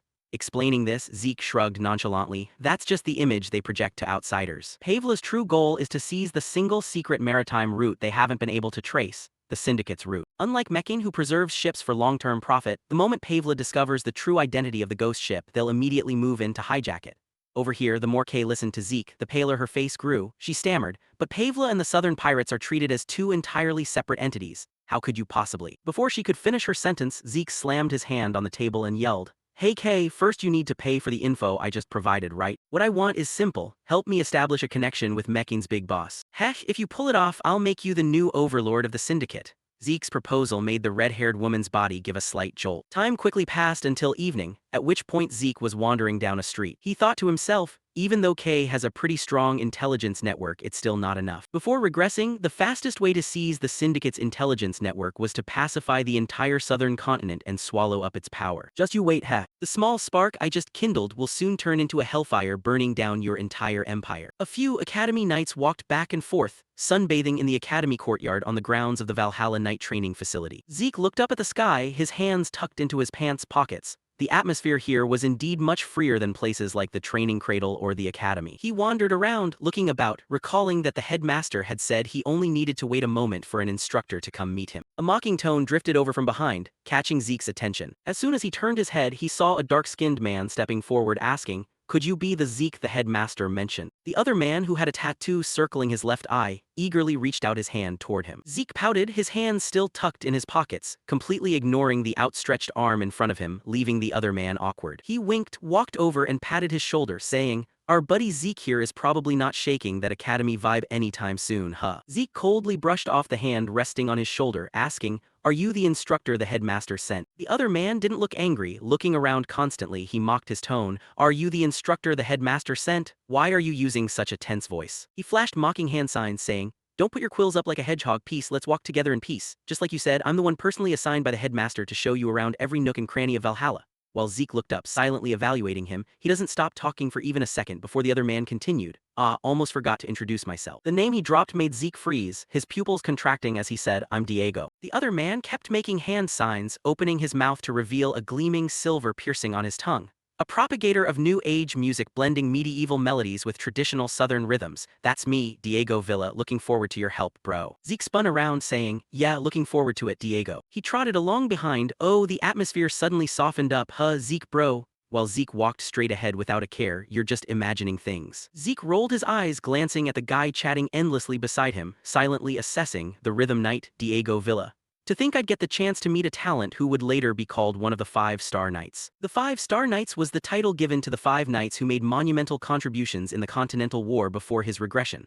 The Silent Knight, Bishop Castique, the arena knight Jeffrick Salma, the phantom knight Astarellidopo, a petite girl with short cropped hair and a slender blade, the lightning knight Riene Draker, and the dark-skinned boy with facial tattoos, the rhythm knight Diego Villa. Zeke rolled his eyes looking up at the sky. Come to think of it, there's a rumor that all the 5-star knights originated from Valhalla. I'll have to verify if that rumor is true. He silently assessed the situation. If things went smoothly, he might quickly expand his influence while Diego trailed right beside him, chattering endlessly. Walking around so much makes me hungry. Wanna try some southern dishes, bro? I don't have very fond memories of those dishes. That's just because bro hasn't been to the right place yet over there. Zeke took a bite of a meat pie. His eyes widened in shock. This is seriously good, and Diego laughed heartily. Naturally, bro. His tone was boastful as he pointed to the steaming dishes on the table. Dishes made from shark dragon, a specialty found only in Valhalla. Even someone like me, originally from the south, has to admit it's top tier, which Zeke marveled at. Yeah, I admit it really is top tier, even better than native food. The other man asked with interest, have you ever been to the southern continent? And he vaguely replied, I'm just saying. After finishing eating, Zeke narrowed his eyes and asked, by the way, someone with a southern background like you, why did you end up all the way here in Valhalla? Diego stirred his cup of tea. That's a long story, but actually my mom and dad used to rule a small kingdom in the south. While Zeke wondered inwardly, a rhythm knight is actually southern royalty. A mental map of the continent flickered in his mind, connected by winding threads. The southern continent was originally an alliance of minor kingdoms revolving around the Cusco kingdom, and most of those kingdoms must have migrated toward the center when Cusco collapsed from civil war. Diego squinted his eyes with a smile, spinning the small spoon in his hand. In other words, I'm a noble prince. While the corners of Zeke's mouth twitched, rolling his eyes disdainfully, even though such a background doesn't mean much anymore, I never expected royalty to have someone who cares so little about losing face. Diego sighed glumly, however, because those stubborn old men insisted on preserving the royal family's traditional dual sword style. Someone with a natural talent for dual swords, got dumped all the way here in Valhalla. He flashed a bright smile, winking at Zeke. Instead of swinging a sword, I just want to play music. While Zeke's expression clearly showed helplessness, what about the people who placed their expectations on you? Diego's eyes sparkled like stars as he made a suggestion. How about you join the Southern Blended New Age Music Research Club too, bro? While Zeke pouted dejectedly, I'm not joining. The two of them currently appeared in a crowded large hall. Is it okay to just casually barge into a seniors class like this? You really haven't dropped that academy vibe yet. Valhalla is a free place. As long as it helps with learning, anything is permitted. Diego's slanted eyes curved in amusement. As long as bro wants to learn, you can go into any class. Besides, today's not a normal class, bro. Rumor has it something extremely grand is waiting. While Zeke sighed wearily as he looked at him, this guy really doesn't know what it means for his mouth to get tired. Whispering around them inadvertently caught his attention. Is that him? Yeah, definitely. Everyone in the lecture hall stared intently toward him and Diego, whispering in low voices. The one who just joined Valhalla as the youngest trainee, Zeke Draker. Heard he's direct bloodline, right? And a genius who even defeated an instructor. That certain rhythm knight put on a bewildered expression. What bro is a Draker? While Zeke hunched over in a brusque tone. What? Zeke frowned, raising the back of his black-gloved hand prominent with a golden dragon symbol and two swords crossing each other. Then what did you think this was the whole time? While Diego looked even more wrinkled than him, wondering, what is what? He blew his fuse, his face turning pale. Idle, you idiot, these are pureblood gloves, the symbol of a pureblood awakener from the Draker family. Which shocked the other man. What? His eyes spun and his body swayed. What the hell? You didn't even take them off while eating. I just thought it was some cool concept. Oh god, turns out those are pureblood gloves. I had absolutely no idea. Zeke sneered, propping his chin up to watch the other man with amusement. You've made it all the way to Valhalla and still can't tell pureblood gloves apart. Diego stared in dizzy astonishment, his pupils darting back and forth while still not forgetting to make hand signs, as Zeke laughed silently. Well, in front of a pureblood awakener, that reaction is only natural. Now it's probably a bit quieter. Suddenly he burst out laughing as if enlightened. No wonder you were acting all high and mighty earlier, so that was the reason. Zeke gritted his teeth with a forced laugh, rolling his eyes irritably. This guy. Diego threw an arm around his shoulder even more gleefully. If you're a Draker, bro should be treating me to a meal, right? Just kidding, just kidding. While Zeke suddenly got weighed down, his mouth twitching. I thought he'd tone it down, but he's even more pumped than before. The man on the podium clapped his hands to draw everyone's attention. He had a robust physique and an authoritative voice. Everyone pay attention. All the members in the lecture hall simultaneously fell silent, turning their eyes toward him. Zeke pressed his lips together, marveling inwardly. No wonder there are so many people. Turns out today's special lecture is hosted by the headmaster himself. The solemn voice boomed through the speakers. Just looking at the number of students is enough to see how much everyone is looking forward to this lecture. While Diego covered his face with a notebook, turning to whisper, hey bro, how's the lyrics for this track? The rhyme scheme is amazing, right? And Zeke seriously refused. If you invited me to a lecture, at least pretend to pay attention. The headmaster continued, all right, skipping the cumbersome intro, I'll introduce him right now. and upon his introduction, a figure stepped forward from the back of the lecture hall. A very special guest whom we had a hard time inviting, the Black Knight of the Draker family has returned. Zeke observed intently, his eyes widening with interest. He's back in the Four Seasons city. Could he be starting to make a comeback in the Jianghu as well? The red-haired man with a robust physique rubbed the back of his neck shyly and waved to everyone. Duke Draker. The students in the lecture hall couldn't help whispering among themselves, "Isn't that the Gale Knight, Duke Draker? Is he that Black Knight who disappeared without a trace?" Lately there were rumors of him being seen around the Four Seasons city. Looks like it's true. Duke placed his hands on the wooden podium, adjusted the mic and began his speech. "I've been away from the front lines for a long time, yet you all still remember me. It's a great honor." All the students listened to him with delight. "I hope this morning will be very rewarding for all of you, and now I, Duke Draker, will tell you the journey of how I went from an ordinary class student of the academy to becoming a Black Knight." Wait, what? I never expected him to be such an engaging speaker. He chattered away, recounting everything he had been through. The story was so long that the students in the lecture hall were exhausted, nearly collapsing onto their desks. Zeke watched the flush-cheeked, radiantly smiling man speaking on the podium and marveled. He's been bragging about himself for 2 whole hours now. Who knows when he'll finally finish? He continued his speech. "I told you, think about it again, and yet Arthur." Before he could finish, the headmaster rushed over, snatched the mic and shoved him aside. "Yes, although it's a bit unfortunate for the students listening attentively, time is up." "Good grief, headmaster." He said his final words before letting go of the podium mic. "The second speaker is someone everyone knows, so I won't need a lengthy introduction. Despite being very busy in the position of Guardian Knight, that person still made time to come here today." Zeke's pupils suddenly contracted. The Draker family divided knight ranks into 4 tiers: Junior Knight, Intermediate Knight, Senior Knight, and Guardian Knight. The hierarchy was arranged like a 4-tier pyramid, in which the Guardian Knight was the highest rank, holding a voice equal to the clan's council of elders. Restless, he leaned forward to monitor the situation. Because of that, the number of Guardian Knights is fewer than 10. Looks like the second speaker is also a heavy hitter. The headmaster cast a glance. He clenched his hands anxiously as the clock hands ticked by slowly. Long platinum hair shone brilliantly when hit by the light. Iron high heels clicked against the inlaid stone floor with every step. Zeke propped his chin on his hand to watch. He glanced over in assessment. Platinum hair and completely white full armor, truly eye-catching, but I still can't guess who it is. The people around him started whispering endlessly again. How lucky to come to Valhalla. Seriously. A sentence of theirs suddenly shocked him. To think we'd have the chance to see the Silver Knight in real life. He whipped his head around to look. What? Long platinum hair cascading down, so that person is. The other person smiled faintly, raising a hand to rub the back of their neck as the messy hair parted to reveal narrow eyes with mint green pupils. The eldest child of the Draker family, the Silver Knight, Carly Draker. Port city of Asen, the center of maritime trade in the heart of the continent, Asen, Republic of Dorda. Today, Asen is a city with geographic value so superior that it can control trade routes not only with the trading Republic of Dorda, but also the southern continent and even trade routes to the eastern continent.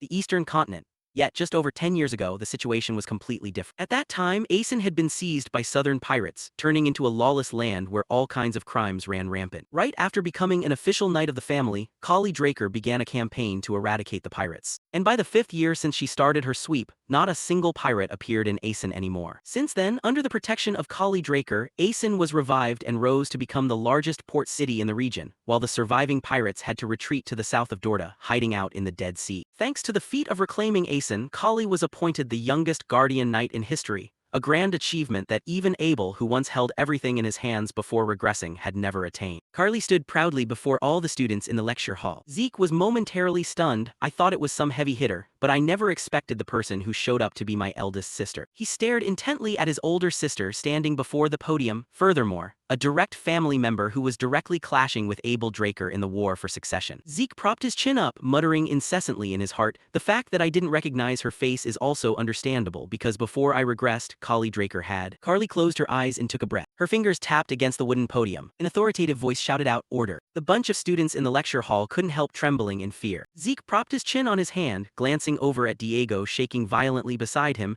Everyone was so excited just a moment ago. For someone holding the status of a Guardian Knight to shout and holler like that, what kind of decency is left? Carly cleared her throat. Even though the instructor has entered the class, the atmosphere and attitude haven't softened up at all. Valhalla, where I once graduated, was absolutely not chaotic like this. If our predecessors saw today's scene, they'd surely shake their heads in disgust. Every steely word struck like a psychological blow, crashing down on the students, making them fall silent. Do you think the peace you are enjoying fell from the sky? No, it's an achievement traded with the blood and sweat of our ancestors. She said sternly, if you only understand with your reason, it means nothing. Only when you act does that understanding truly have value. As Zeke narrowed his eyes helplessly looking at his sister, so that's how it is. Carly slammed her hand irritably onto the wooden podium. Only by going through bone-piercing hardship and strict training can you truly deserve to be a real knight. As he marveled, talk about a chatterbox. After stepping out of the lecture hall, the students couldn't help gossiping. That was truly terrifying. I told you, suddenly I miss Lord Duke's lectures. While Zeke rolled his eyes, hands tucked in his pockets, swaggering away. Actually, her advice isn't bad, it's just that these childish students can't digest it. He squinted his eyes anyway, that guy Diego. The image of that certain rhythm knight with sparkling eyes irresponsibly waving goodbye flashed through his mind. Sorry, bro, 5 hours immersed in composing has fanned the flames of art in my soul. And I've introduced you to quite a few things about Valhalla, so I'll be taking my leave first. As Zeke cursed inwardly, he really just ditched me like that. Zeke pouted, on second thought maybe it's for the best. From now on I'll be busy recruiting talent and adapting to life in Valhalla anyway. While I still have free time like this, perhaps I should take the opportunity to check out Terrakin's secure archive. Thinking is doing, he just walked straight off. Well then, let's go find it right away. Having his name called out made him freeze. Zeke Draker. Carly stepped up from behind and spoke, can you spare a moment? The two of them stood facing each other in Valhalla's general training arena. Carly's sword was drawn from its scabbard, cutting a slash through the air. Zeke's pupils dilated wide. He closely observed her blade. Could that be the mithril sword granted by the Holy Kingdom? Originally, the Holy Kingdom lay right next to Aeson and had suffered headaches from rampaging pirates. But after the pirate extermination campaign, the Holy Kingdom was somewhat relieved, and to express their gratitude, they gifted 100% pure mithril armor and a sword to Kali. Her title of Silver Knight also originated from her appearance clad in that battle armor. The other person spoke while Zeke calmly rotated his elbow. I hope you won't hide your strength. He bent over, doing light stretches, thought it was nothing. Who'd expect a blunt challenge like this? Looks like she's also heard rumors about me reaching the blue color realm through my activation of sword aura. A massive sword nearly as tall as his entire body was slammed down hard onto the floor. Zeke lightly stroked the hilt of the sword. The sharp blade swept rapidly across the space, leaving only afterimages. You want me to display my true strength? He dropped to one knee as his sword flared with a ferocious dark blue flame. Then I apologize for I cannot grant your wish. Zeke narrowed his eyes, silently assessing inwardly. Not just her, there are probably a bunch of people curious about my true strength. What benefit is there in just showing everything off to her? Chains surrounded the area, with the heavy sword stabbed down like a suppressing formation. The foundation of the Draker house is the law of the strong devouring the weak. Reaching the blue color realm at just 15 years old was already an unprecedented achievement. If I expose my true strength as the crimson color realm, Siemens, the one fighting directly against me in the succession struggle, will surely find every way to eliminate me, while the head of the family will try to bind me under his control.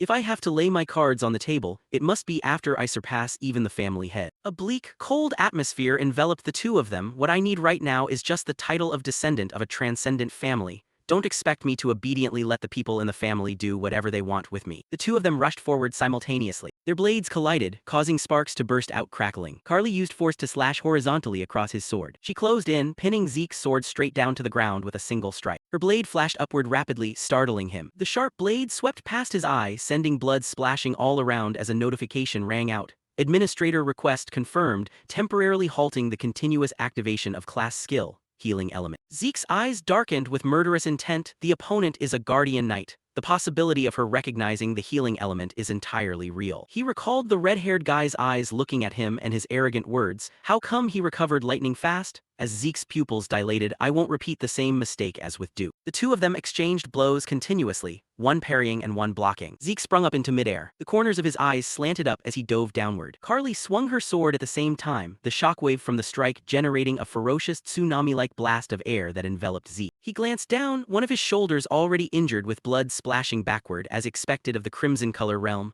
Limiting my power to the blue color realm while trying to counterattack is definitely no easy task. Carly exerted force, causing the ground beneath her feet to crack and shatter as well. With a flying leap, she soared right above Zeke's head. Both of them swayed in midair simultaneously as Carly raised her sword into an attacking stance. A mercilessly cold slash swept past swiftly like the wind. Zeke narrowed his eyes, holding his sword up in front of his chest to block the incoming holy sword. A cold current rushed over, pressure surging violently to create a massive explosion. Pitch-black dust and smoke billowed thickly across the arena. Their two swords were still grinding directly against each other. With an ordinary sword, it would have already broken in half. Carly narrowed one eye, giving a disdainful compliment. Your swordsmanship is excellent. Zeke sneered, gritting his teeth and exerting all his strength to block her sword. A flash of light erupted when their swords clashed once again. Zeke backflipped away. The spot where the two of them had been fighting was already shattered and ruined. Covered in grime from head to toe, he casually wiped across his face with his hand. It's truly reckless to face a Crimson Iron Knight head-on while still suppressing my aura at the blue color realm. Her words made Zeke raise one eyebrow in question. His gaze darkened. I forgot. Carly swept her leg, lowering her body and swinging her sword backward.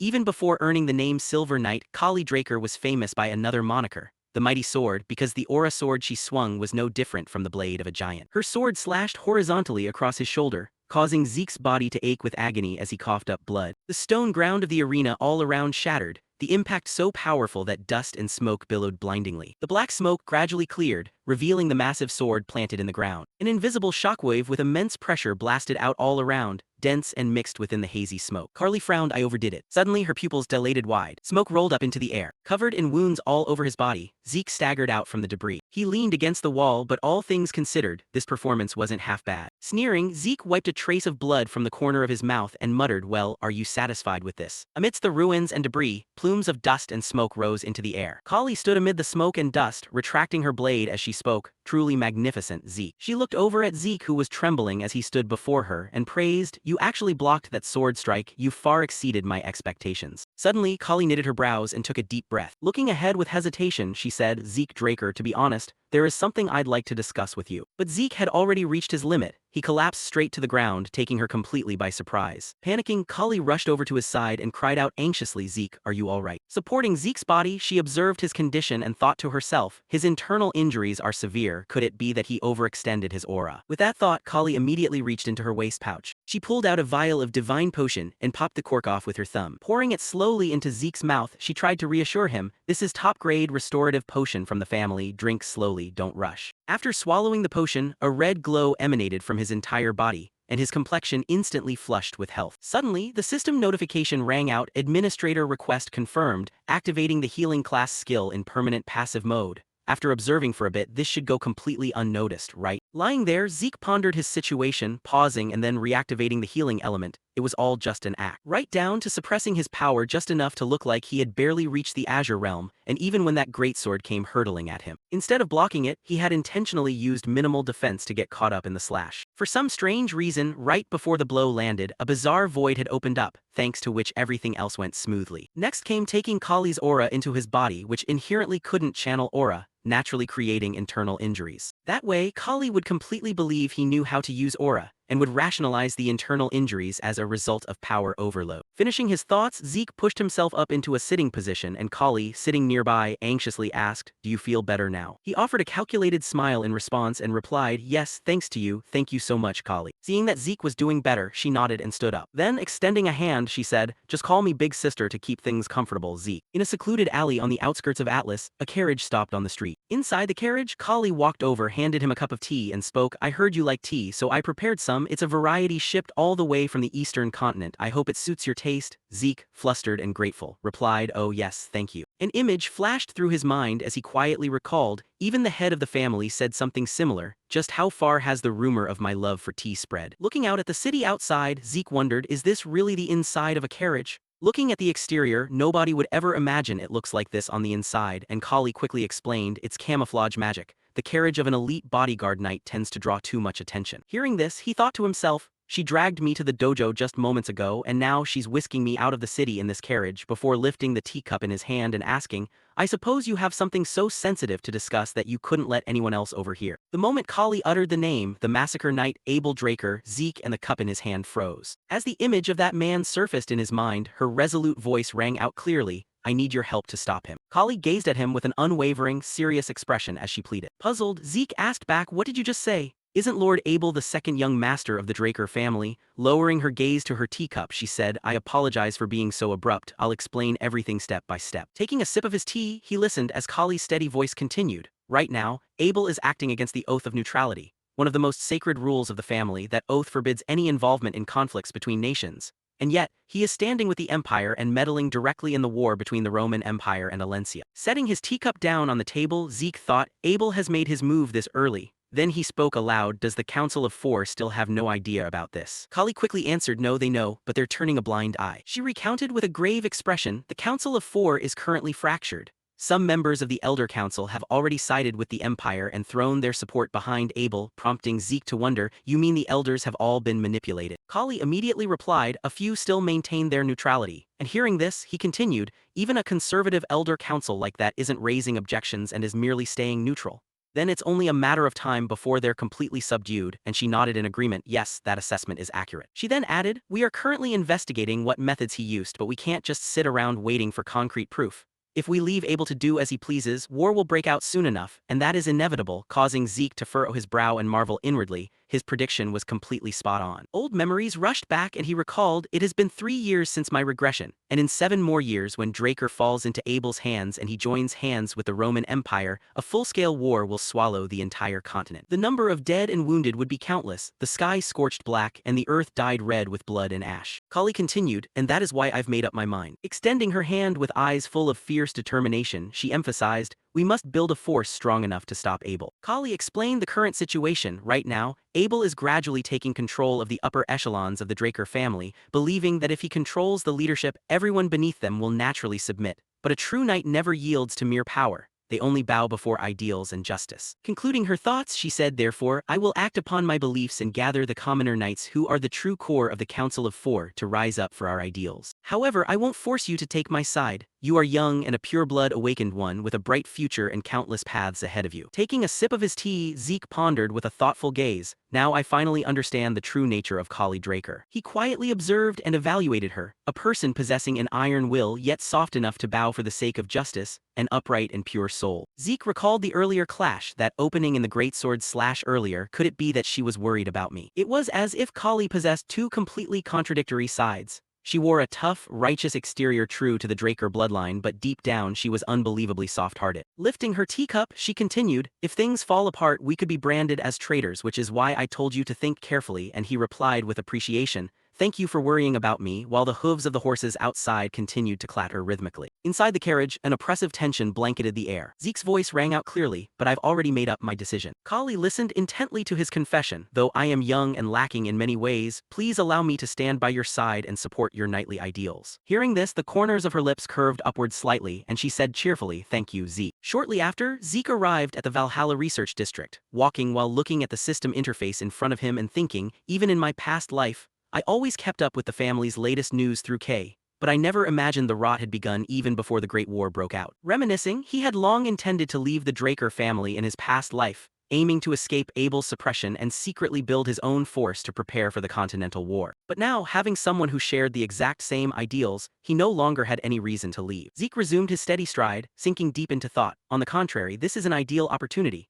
Staying within the family allows me to monitor Abel's movements more easily. And by using Kali as a shield, the suspicious eyes directed at me will also soften somewhat. But the prerequisite for all of this is becoming an official knight and shifting public opinion in Kali's favor. She and he were balancing on the same scale. Although Kali was the eldest daughter and an elite bodyguard knight, because she wasn't a pure-blood awakened one or part of the ruling lineage, she had failed to counter Abel's influence in her past life and ultimately failed to reform the Draker family. But if he, a pure-blood awakened one, became an official knight and declared his support for Kali, he might just be able to tip the scales of public opinion currently leaning toward Abel. Thinking this far, he let out an annoyed huff and thought, and that's precisely why I have to go through with that ridiculous night exam. Glancing at the map on the screen, Zeke muttered, anyway, I seem to be almost there. Arriving at the Central Grand Library in the Valhalla Research District and looking at the antique building before him, Zeke figured, my main goal is right here inside Valhalla, hidden within Terrakin's top-secret archives. Stepping inside, a warm atmosphere enveloped the entire interior. The system announced, you have arrived at the secured archive, and Zeke looked around for a moment before asking himself, right here. Disappointed, he ran his hand over the books and muttered, how disappointing. It's no better than a messy warehouse. It's just full of useless ancient books with no real value. Clearly, this is the location marked by the system. I actually thought something insane like Bahamut's heart or a dragon's fang would be hidden here. Thinking this, Zeke touched the back of his neck and asked with frustration, damn it, was this all a waste of time? Suddenly, his foot stepped on some kind of switch and the system immediately chimed, data update point detected. A flash of light instantly burst forth, making Zeke jump in startle. Gazing ahead, he stared blankly and asked, what the hell? A system notification caught his attention, currently linking and synchronizing with the secured archive of another administrator, Terrakin Draker, which prompted him to think, another administrator?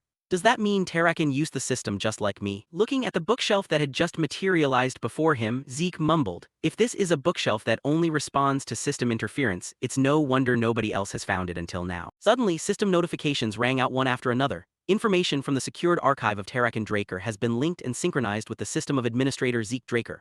From now on, you can access Terrakin's secured data at any time through the system. And to make searching and exporting more convenient, the system suggests the following new category. 1 is Operational Emotions of an Organization, 2 is Dragon Slaying Guide version 5.21, 3 is Reference Materials, and 4 is a collection of growth-supporting maxims, leading him to sigh and remark, I'll deal with those messy categories later. A quick glance at the titles shows nothing particularly special. Zeke immediately issued a command, "System, find me the best growth scroll right now," and the system quickly complied and reported, "Administrator request confirmed. A document best suited to the administrator's request has been found." Spotting a glowing book in the corner of the shelf, he exclaimed, "Oh, there it is." Holding the ancient book in his hands, Zeke read its title, "The Secret Dragon-Slaying Technique." Flipping through the pages, he remarked, "I've never heard of this technique before. Let's see, the author is." As he read, Zeke's expression instantly changed, his eyes widening in shock. The author of the book was none other than Shatten Draker, the closest confidant of the hero King Kaishir. A drop of sweat trickled down Zeke's forehead, his jaw dropping in sheer disbelief. Moonlight filtered into an ancient room from outside. Inside the room, light spilled from a crack in the door before the dragon-slaying sword technique was passed down. I, Shatten Draker, wish to recount the reason why I set out to create the dragon-slaying sword technique. The karmic bond between dragons and humanity began with the great hero King.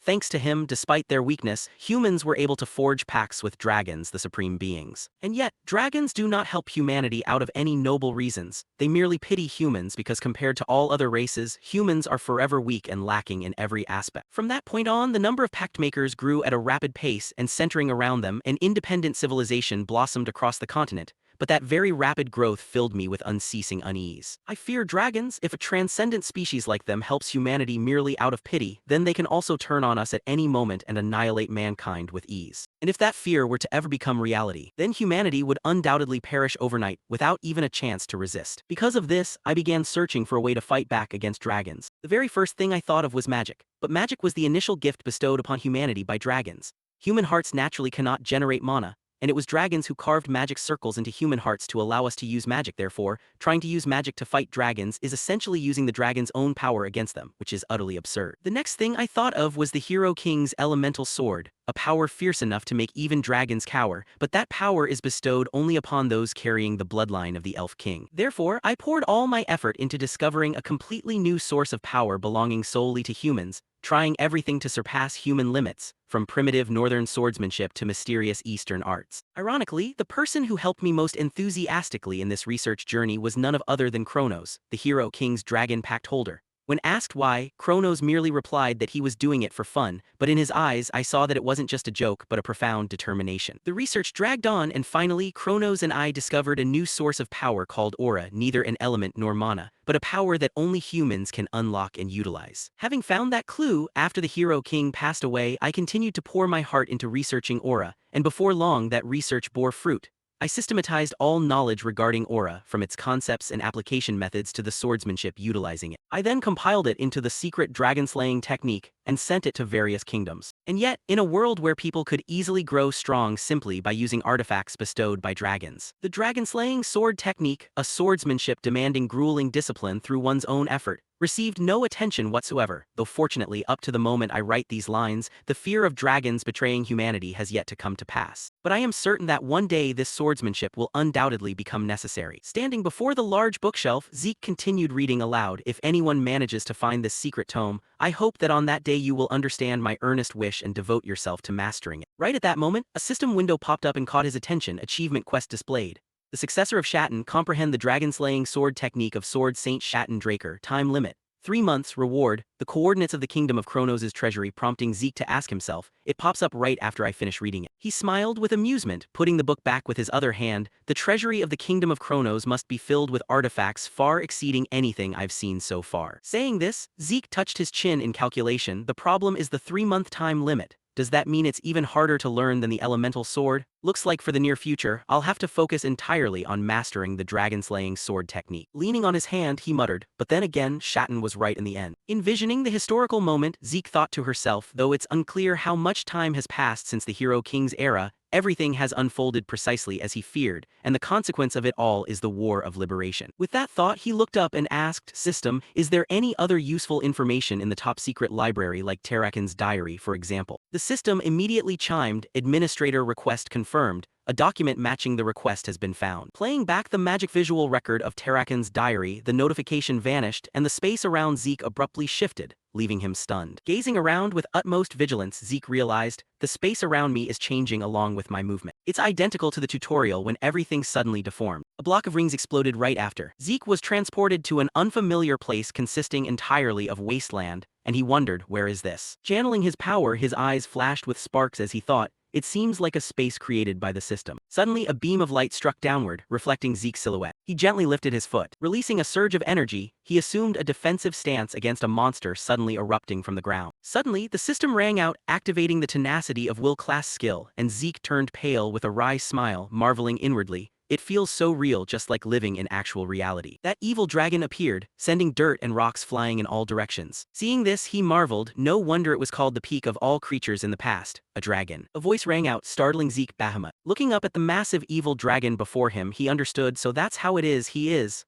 the evil dragon Bahamut. A figure approaching from behind caught Zeke's attention, and furthermore, he let out a drop of sweat, glancing sideways at the figure as he thought, someone whose presence I couldn't sense at all until he spoke right behind my back. Staring at the blurred face, Zeke mentally evaluated, this guy is a monster in a completely different sense compared to Bahamut. Suddenly the figure walked right through Zeke, startling him. He watched the figure warily, feeling a strange sensation. He just walked right through me. Could it be that this time I've truly just stepped into a memory recorded in the form of visual data? And right now, the scene unfolding before my eyes, recorded under the name Terrakin's Diary, could it be the legendary decisive battle between the dragon-slaying human Terrakin Draker and Bahamut? The evil dragon raised its claws high into the air. Terrakin simultaneously teleported to dodge it. Filled with excitement, Zeke watched everything eagerly and thought, it's starting. The legendary decisive battle that was only passed down as a myth is about to unfold right before my eyes. In the blink of an eye, the evil dragon slammed its foot down hard, sending earth and rocks flying everywhere. But Terrakin didn't budge an inch, staring expressionlessly ahead. The evil dragon closed in on him, its voice dripping with mockery. What are you still hesitating for, Terrakin? But he didn't answer, silently lowering his head before the evil dragon. It continued, how disappointing, the one I once chose to be my pact holder, prompting Zeke to freeze and ask himself what. Overwhelmed by confusion, his eyes widening in disbelief, Terrakin was Bahamut's pact holder, just like Kaishir and Kronos. If so, then the so-called legend of the dragon-slaying human Terrakin annihilating Bahamut couldn't possibly be. Suddenly his eyes widened in mild surprise. The surrounding scenery distorted, and screeching noises echoed continuously. Panicking, Zeke blurted out, why is this happening all of a sudden? Turning his head back toward them with annoyance, he thought, damn it, I can't hear what they're saying at all. Zeke then called out, system, isn't there any way to fix this? It quickly replied, unable to confirm administrator request, causing Zeke to grit his teeth as a bead of sweat rolled down. Suddenly a sound rang out, startling him. Zeke's face filled with killing intent as he turned his head toward the source of the noise. Then he immediately spotted a faint, hazy figure standing right behind him. Memories suddenly rushed back as Kaiser swung his legs and laughed aloud. What?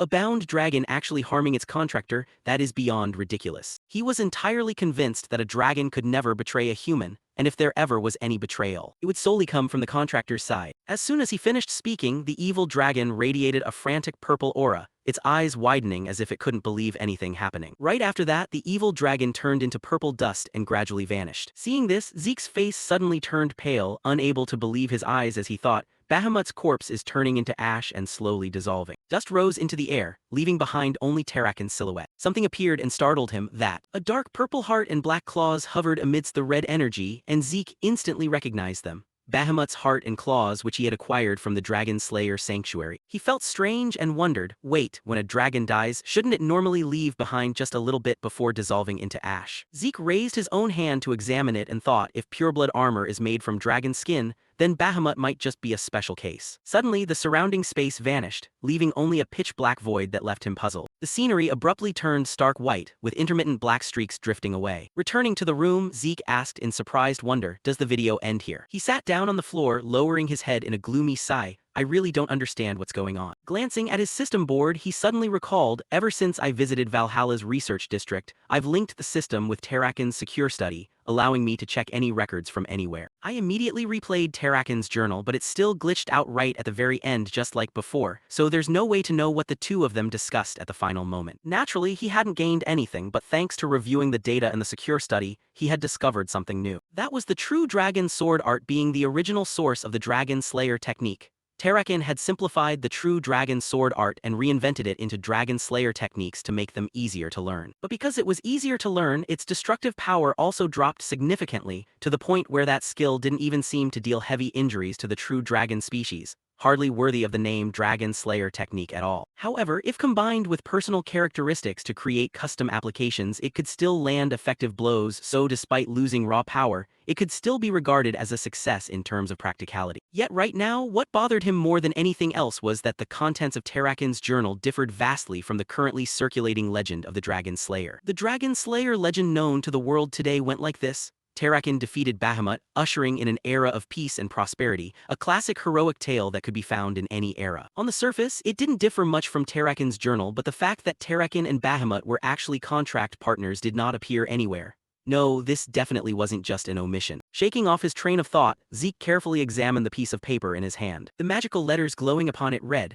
"Long time no see, old colleague. I don't know why you suddenly took an interest in ancient history, but as requested, I've investigated all the Dragon Slayer legends both inside and outside the continent, including rough drafts that were never translated into the common tongue. And just as predicted, the matter of humans and dragons forming contracts with each other, and legendary figures like Kaiser or Terrakin signing pacts with dragons, not a single book mentions it. But the strange thing is, as I investigated deeper, I realized all sources seemed to speak with the exact same tone as though it had been prearranged. And right when I intended to dig deeper, the noble Draker family personally sent a warning letter. Reading it, Zeke's complexion instantly changed. For that reason, our guild has decided to withdraw from this investigation, since clashing with the Draker family was entirely not part of the plan. Once finished, the letter immediately burst entirely into flames in midair. Tucking his hands into his pockets, he walked away amidst his thoughts. It's crystal clear now. The Draker family is censoring information regarding Terrakin. But for what reason? The prestige built by honoring and bringing the name of Terrakin, the pioneer of Dragon Slayers, out before the world, had helped establish the Draker House as one of the three major transcendental forces of the modern era. Yet the Draker family itself was controlling information related to Terrakin and Bahamut. Whatever the reason, this matter was clearly much deeper than he thought. Maybe he had missed something. He really had to search the security room once more.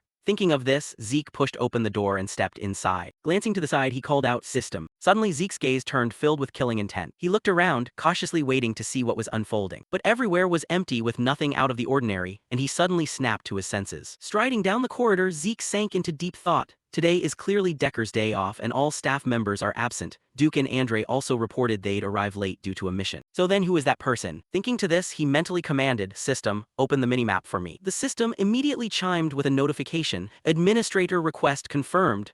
A map appeared before Zeke. He carefully examined it and thought, one inside, one outside. I've temporarily detected two targets. An image flashed through Zeke's mind. Could it be?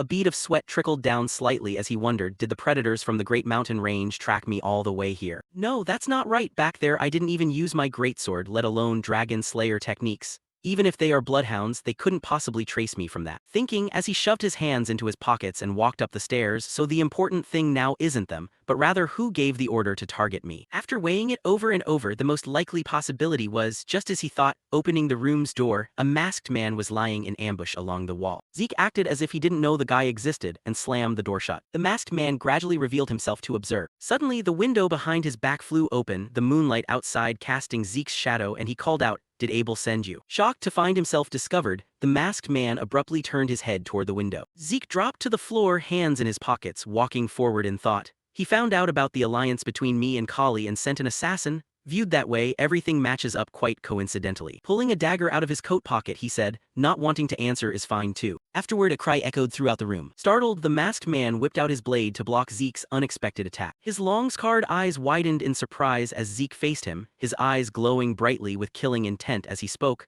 "But when it comes to extracting information, I've got plenty of ways." From outside the house, the sound of clashing metal rang out continuously. The two of them fought, every blade contact sparking a flash of light. Zeke spun and twisted with versatile fluidity, launching consecutive attacks that left the other guy only able to parry. Whenever he landed a blow, the other blocked it. A stream of light erupted from the friction of their metals. The masked man swung his arm, batting Zeke far away, and the latter immediately spun, pressing his foot against the wall to gain momentum and land on his feet. Zeke stood upright, his whole body hanging loose as he quietly let out a long breath. His gaze burned with killing intent as he looked up, thinking inwardly, after fighting directly, I've managed to figure out his identity. The masked man's forehead was covered in sweat as he looked at Zeke warily, while Zeke silently assessed him. An appearance can be disguised, but in combat, swordplay is hard to hide. His vision then dropped to the dagger at the guy's waist. This is the distinctive short blade style of the Gorma kingdom in the northern continent. The assassins of Gorma are the strongest among the northern guards, distinguished by their use of curved short swords called kukris in combat. With superior skills, they are frequently hired at high prices in the central continent for special missions. Zeke turned his back to the masked man, swinging his sword backward and tilting his head in thought. Regardless if they're Gorma assassins, Abel probably didn't hire them since they don't accept assassination jobs that invite trouble. The knife he threw flew straight toward the masked man alongside his train of thought. Furthermore, this guy is defending way too much, which doesn't fit an assassin's usual style. I deliberately left openings during our clash, but he had no intention of stabbing straight through. He clearly could have reacted but deliberately held back, so then their objective isn't to eliminate me but to take me alive. Thinking this, a sound suddenly stirred outside the window. Zeke shot a gaze full of killing intent over there. Suddenly, a large bullet flew toward him in astonishment. The guy outside is finally making a move. He raised his knife and cleaved it in half, instantly realizing this is a tactic using sleeping agents to neutralize movement. Very quickly, a strange smoke emanated from that bullet. He frowned, coughing a few times to himself. Just as I guessed, the distinctive earthy smell of mandragora roots, the kind typically used to make sleeping potions. Suddenly, the arm Zeke was using to hold the dagger went limp. The knife quickly dropped to the ground, but everything was within Zeke's calculations as he thought to himself, fine then, let's see who wins this game. Right at this moment, the system chimed with a notification, mandragora root component detected, activating skill, immunity to all poisons. Zeke flopped face down onto the floor, pretending to pass out as the masked man quickly approached. He hoisted Zeke's body onto his shoulder and walked toward the window where another guy was waiting. Zeke slightly opened his eyes to observe. Looking at everything around him, he felt certain in his mind, if it's not Abel, then who is it and why kidnap me? I need to mentally prepare myself. Dawn was breaking with gentle sunlight shining across brown tile roofs and a slowly turning windmill. Atlas suburban farm. Bound tight by iron chains, secured further with a heavy padlock, a voice rang out, well really. At this moment Zeke, tied tightly to a chair, still maintained a cold smile. To think the client would be you. Cleef rested his hands on a wooden table flanked by bodyguards wearing an extremely serious expression as he faced him. Cleef Reinhardt, head of the Reinhardt Trading Company. Cleef Reinhardt. If you knew who I am, things would go a lot faster. Zeke frowned slightly, his gaze sharp and his expression turning gloomy as he thought, we have ties from a past life after all. The Reinhardt Trading Company, one of the 10 major trading guilds operating primarily in the Kingdom of Arentia. Naturally, if things kept going down this path, the Continental War ignited by Abel and the Empire would cause the Kingdom of Arentia to perish alongside that trading guild. Back then, Cleef Reinhardt was also someone who fiercely resisted the Empire just like him. However, for reasons unknown, after providing confidential information capable of defeating the Empire, he returned alone to the Kingdom of Arentia, which was on the verge of collapse, and ended up dying there. His face possessing sharp contours, he thought, even though it took so much effort to escape, I don't know if it was out of patriotism or something else, but to me, that was just a stupid choice. Cleef spoke up, raising a finger in gesture. Anyway, sorry for having to resort to rough methods. The bodyguard standing beside him stepped forward to untie the iron chains for Zeke. On behalf of the Trading Guild, we will definitely send a formal apology for this discourtesy. Cleef's voice came gently as if genuinely wishing to negotiate with him, so let's have a leisurely chat. Without letting him finish his sentence, Zeke rotated his wrist and cut in. Spare me the pleasantries, let's get straight to the point. Zeke looked up with a gaze as sharp as a carved blade, his hand tightening slightly as a terrifying aura radiated around him and said coldly, what do you want? Cleef pressed his lips together, naturally feeling the pressure as well. As expected, even though he's still young, a Draker is still a Draker. The two sat in silence looking at each other, making the surrounding atmosphere tense.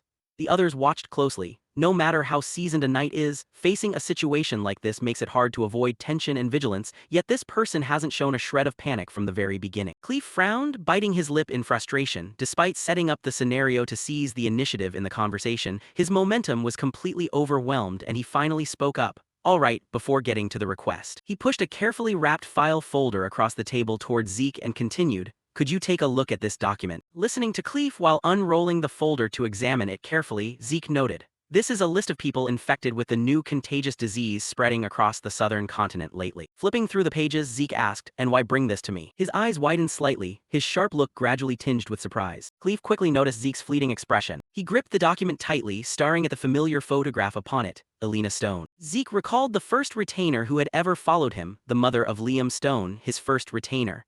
Although she had once contracted the crimson flower disease thanks to the treatment prescription he had handed over, she had recovered. Throwing the file down onto the table with a loud thud, Zeke questioned Cleef in confusion. So what are you getting at?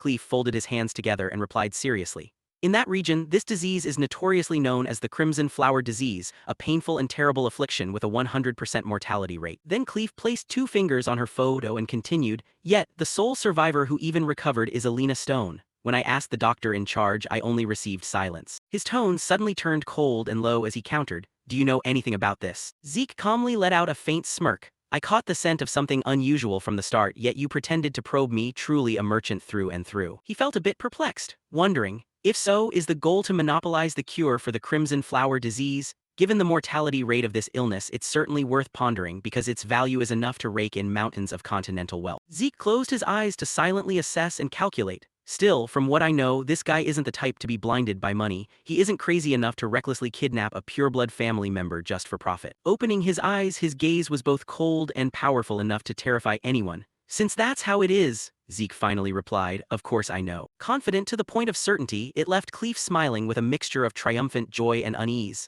From the very beginning, I was the one who provided that treatment formula. The chair crashed backward onto the floor with a loud noise. He slammed his hands on the table, looking overwhelmingly excited as if striking gold, and shouted, I want to buy it. Name your price, whatever you want. Zeke's hand abruptly shot up right in front of him, radiating an overwhelming presence. On his end, he sneered in amusement, because the guy had walked right into the trap. Reclining calmly against the chair, Zeke chuckled and remarked, why get so worked up? Doesn't look like a merchant at all. Clef gritted his teeth in anger, quickly realizing his purpose wasn't simple. This person's goal isn't money. Zeke's face twisted into a satisfied smile as he voiced, then let's trade like merchants, while thinking inwardly, besides, it's to save a human life anyway. The two sat back down to talk seriously, with Clef speaking first. You want me to accept 3 conditions in exchange for the drug formula? Zeke nodded slightly opposite him. That's right, it's simpler than you think. You two conversed and made a deal in this place for a long time. Specifically, what about? Can you tell me in advance? Can't say for sure yet. I'll use them when the circumstances are right. Clef rubbed his chin in silent contemplation, listening to his prompt.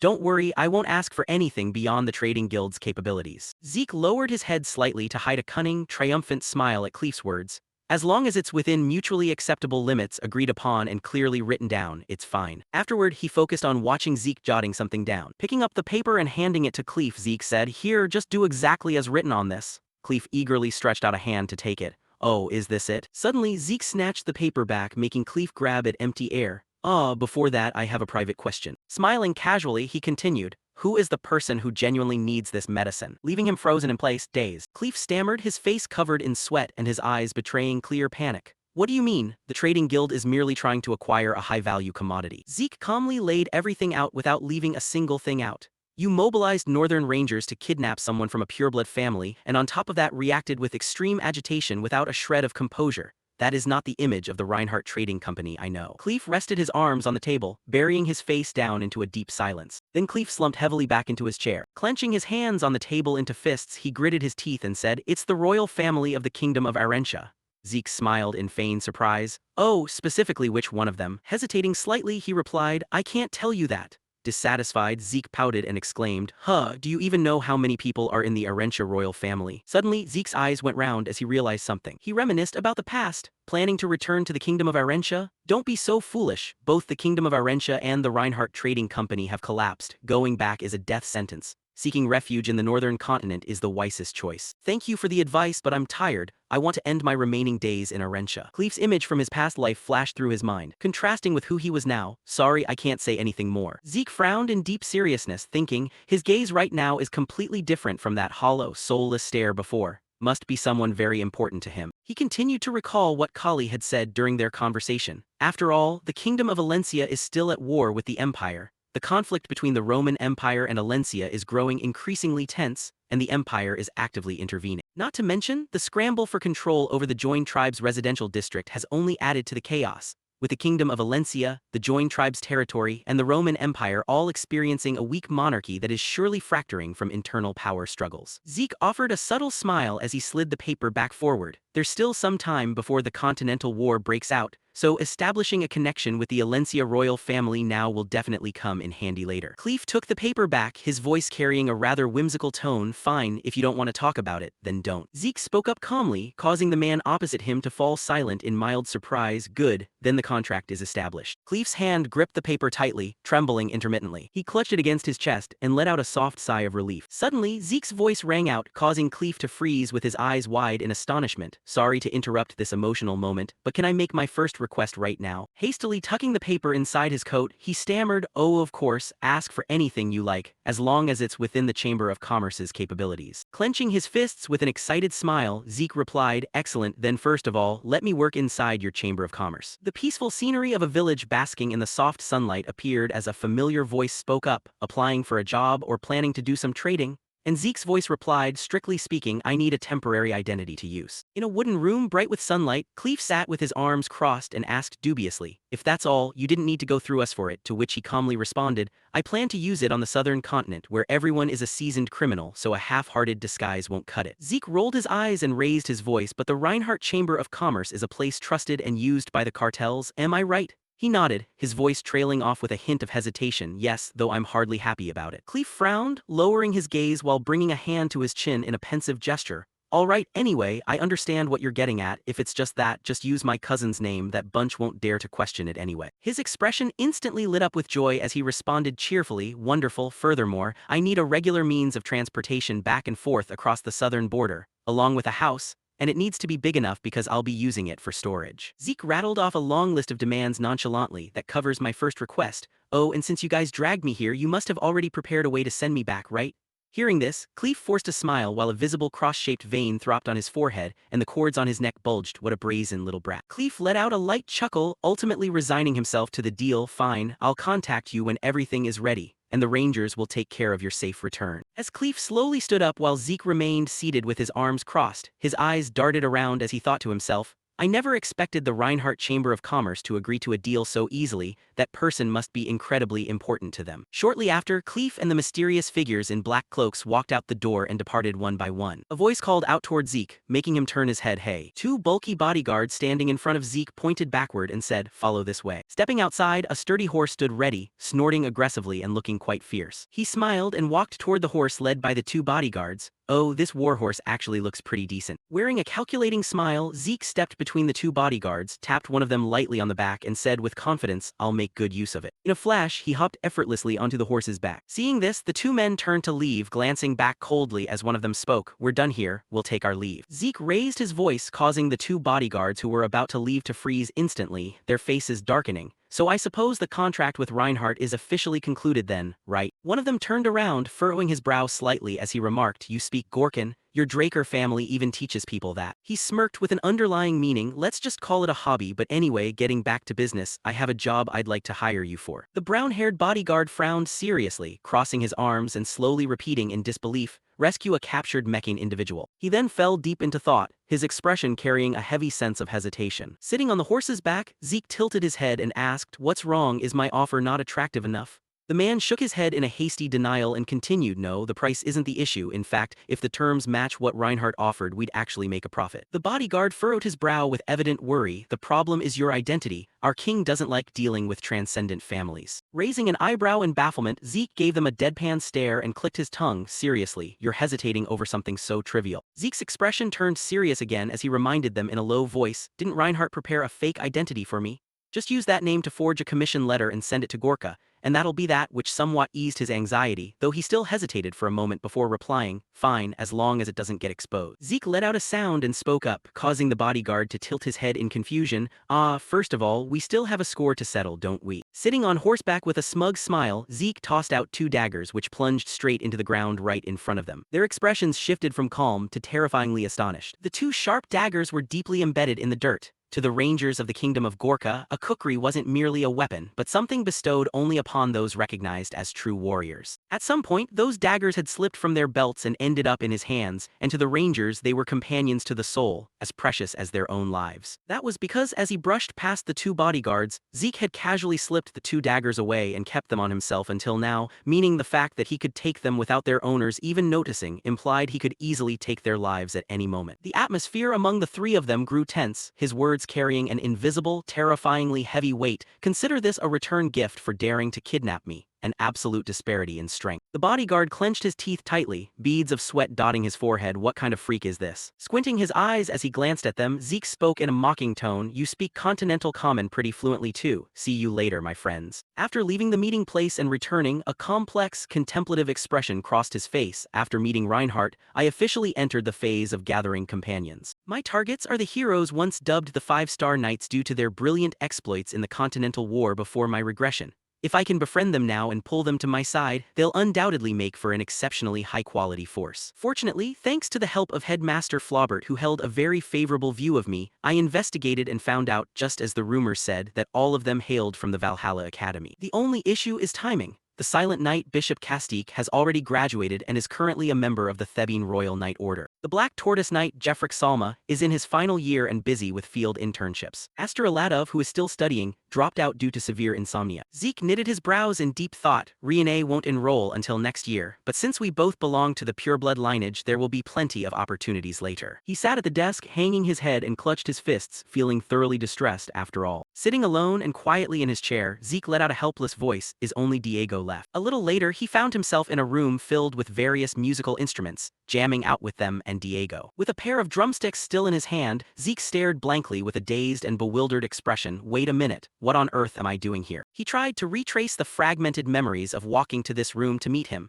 remembering that he had originally gone to Diego's club room to rope him over to his side. Then came Diego throwing an arm around Zeke's neck and dragging him into the music room. Yo bro, you came at the exact right time, the drummer's spot is open. And before Zeke could finish his bewildered, what do you mean I'm just here to? Diego cut him off. You're gonna say you just want to jam, right? Yeah, I totally get that feeling. And before he knew it, he had successfully joined their band as the drummer, wearing a blank face as Diego announced, congratulations on becoming an official member of the Southern Continent's New Age Fusion Music Research Club. Then the music started playing, vocals blending with the instruments. Bathed in dazzling lights, Zeke abandoned all thoughts and surrendered to the lively rhythm along with them. Screw it, he broke into a broad smile, pouring his heart and soul into the music. Let's just enjoy the moment. Pitch Black sword was driven firmly into the ground by Zeke, his voice echoing through the practice room. First, channel the aura to circulate around the body to clear the meridians, moving from the lesser heavenly orbit to the greater heavenly orbit. As Zeke sat seriously reading the glowing book with an astonished expression. What the hell is this? These are entirely terms I've never heard before. Zeke frowned and pondered. Come to think of it, I can now understand a bit of why Terrakin modified this technique into the dragon-slaying method. The text on the book glowed brightly, projecting martial arts movements onto the pages for him to follow.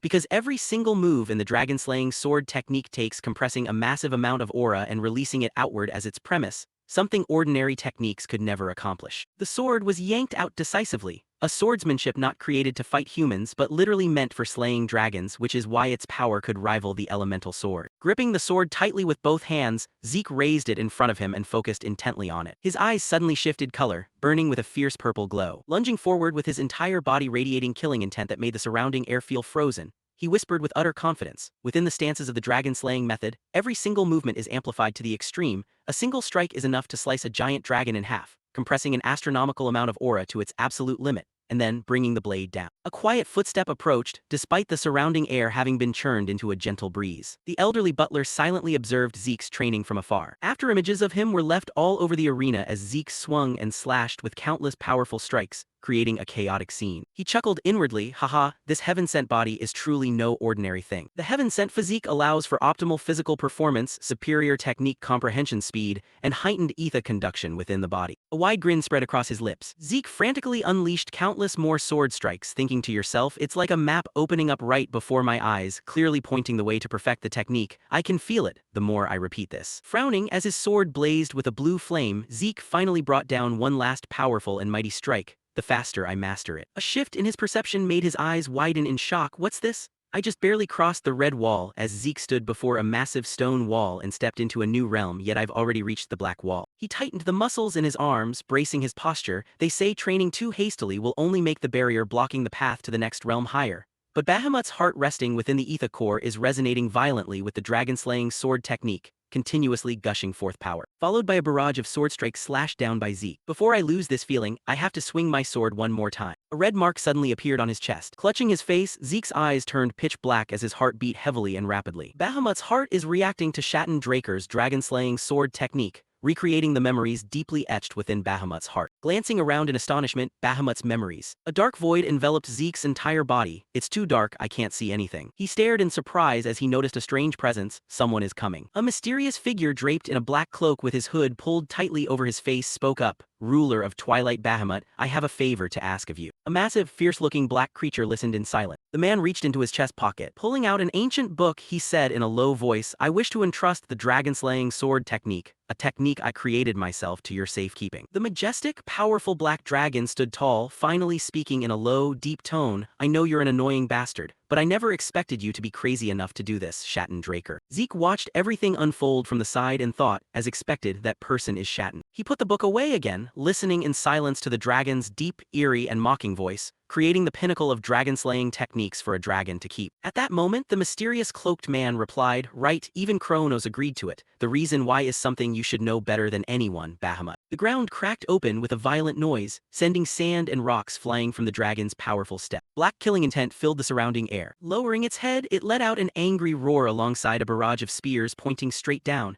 Kronos has been bewitched by humans and lost his qualification to act as a coordinator. The man leaned forward, lowering his center of gravity to ready himself for combat. He looked utterly tiny compared to the massive dragon ahead, standing all alone beneath countless spears aimed right at him. That kind of nonsense prophecy. It opened its jaws and roared, I don't believe it. Then countless spears above seemed to activate, plunging downward simultaneously toward the ground where he stood. The sharp sword at the black-clad man's waist flashed as it was drawn. Bracing his body, he spun his tiny blade to parry the giant spear glowing with purple lightning from the dragon. Then, using his strength, he deflected it elsewhere, sending dirt and rocks flying in all directions. Next came a flurry of other spears hurtling straight toward him, with the man blinking in and out to parry them one by one. Every time the two weapons clashed, sparks flew. The mysterious cloaked man gripped his sword tightly, showing no fear as he faced his opponent's formidable weapon. A loud crash rang out from the collision, kicking up thick smoke and dust that obscured everything from view as numerous other spears prepared to plunge into the impact zone. Standing high above, Zeke watched in silent observation as countless spears continuously stabbed downward with brutal force. He was filled with awe watching this. This is the ultimate magic of dragons, the peak of all creatures, truly an unbelievable power. If it were me, I'd probably only be able to block 1 or 2 strikes. Zeke stared in amazement at the tiny human figure standing completely unharmed amidst the massive spears embedded in the ground. Shatton actually blocked all of that.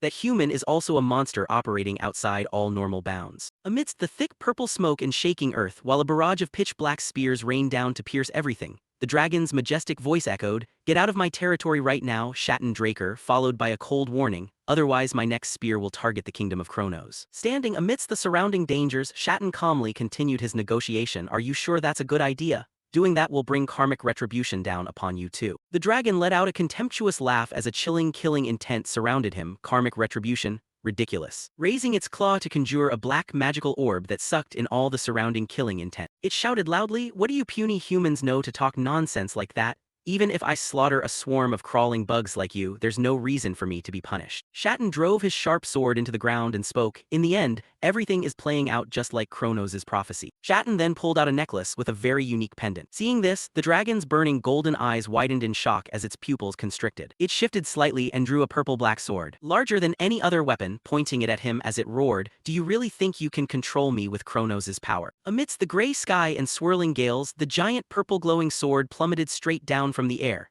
accompanied by the dragon's angry roar directed at the tiny human on the ground. The pendant Shatton had just pulled out suddenly flashed violently, transforming into a pocket watch. A clock-face magic circle appeared beneath his feet, radiating a brilliant golden light. This left Zeke completely speechless with astonishment. What he saw right then was the dragon's giant sword blade halting right in front of Shatton. Has Bahamut stopped attacking? No, this is. The dragon stood motionless amidst the blazing lights, its glowing red eyes flashing with killing intent but frozen like a statue due to the massive golden barrier enveloping it. Shatton had used magic to stop Bahamut. Zeke's eyebrows twitched tightly, his expression horrified and utterly disbelieving of the scene before him. The necklace he had pulled out was originally a pocket watch, and it had now frozen time. That extraordinary magic likely came from that watch. "Do you really think Kronos' power can do anything to me?" Hovering in the sky and watching it operate in Shatton's hands, he thought, judging by Bahamut's reaction just now, that watch is definitely an artifact containing Kronos' power. Suddenly, the dragon reared up from behind Zeke, producing a loud noise. Gritting his teeth, Zeke brought his hands up to cover his ears tightly against the deafening noise echoing all around. Has the magic been broken? Zeke tried to squint his eyes open for a peek. The dragon's foot slammed hard onto the ground, generating a mild tremor that caused cracks to spread beneath its feet. The magic circle under the dragon's feet was now fading, and its body was about to move again. The dragon's claws dragged across the ground, gouging a long trench into the earth. Lowering its head with drool dripping from its jaws, it growled, "Shatton Draker, that illusion just now. Could it be?" Shatton tucked the necklace away into his pocket and said in a low voice, "That's right, it's Kronos' prophecy. By now you should understand why I entrusted the dragon-slaying sword technique to you." The angry dragon slammed its foot onto the ground and cursed, "Damn it, dragons forming pacts with humans was a mistake from the very beginning. I agree. Humans should stand on their own 2 feet using their own power." Baring its razor-sharp teeth, it breathed out an aura reeking of killing intent and hissed with an eerie screech, "All right, let me see it then, your so-called dragon-slaying sword technique, your method for killing dragons." The ancient book hovered in midair, emitting a faint glow alongside endlessly swirling red magical runes. Then the book slammed shut. The dragon's glowing golden eyes looked down at the book hovering beside Shatton with astonishment. "You actually dared to create this?" To which he replied coldly, "To protect the world." It leaned down close to Shatton, its glowing golden eyes glaring fiercely as it shouted, "Nonsense, not the world but you humans, that's what you mean." It then swiped the ancient book away and caught it. "I'll keep it anyway, but until the prophecy comes true, this thing shall never be brought out into the world." He responded coldly, "It doesn't matter, even without the dragon-slaying sword technique, humanity would eventually awaken aura on their own." The dragon stood tall, letting out a cold snort, "HMPH, when that time comes, I'll wipe you foolish humans out with my own hands because that's a power a lowly species doesn't deserve to wield." Seeing this, Shatton wore a sinister, cold smile. "I don't get it, why would someone like me, who fears dragons and created the Dragon Slayer sword art, trust you and Kronos more than anyone else?" He turned and walked away, not forgetting to leave behind a parting remark. "Kronos used to say this like a catchphrase that one day you too would find a contractor who could share your heart." Inside a dark and damp cave, the dragon paced around before curling up into a ball. "Find a contractor who can share my heart." Its glowing golden eyes narrowed sleepily. "Absurd, that will never happen." At this moment, Zeke leaned back, thinking silently. Even though from start to finish it's all confusing, one thing is certain. He recalled when the black dragon in the cave unleashed a massive sword toward Shatton. That was Bahamut's deep distrust of humanity, and by absorbing Bahamut's heart, he had felt those emotions to some extent. Zeke's eyes held deep contemplation and puzzlement. Yet because of that, why did he form a contract with Terrakin? It's truly incomprehensible. Afterward, he began searching the library for books that recorded related matters. After viewing Bahamut's memories, I started investigating to clear up my doubts. But all materials regarding Terrakin had been falsified by the Drakers. This era even calls Bahamut, the one who contracted with Terrakin, an evil dragon, leaving no valuable materials whatsoever. Just as Zeke finished his bath, he seemed to notice that a letter had been delivered. And while continuing to train in the Dragon Slayer sword art and search for new clues, he received a message from Reinhardt stating that the first request was ready. In that room, a familiar voice rang out. "Even though I requested an identity that wouldn't arouse suspicion." Zeke sneered as he looked at the card in his hand. "Vice branch manager of the Southern Continental branch of the Reinhardt Trading Company, isn't that over the top?" A loud noise caught his attention and made him glance over. Zeke smiled as he looked out the window. A carrier pigeon was perched on the window sill.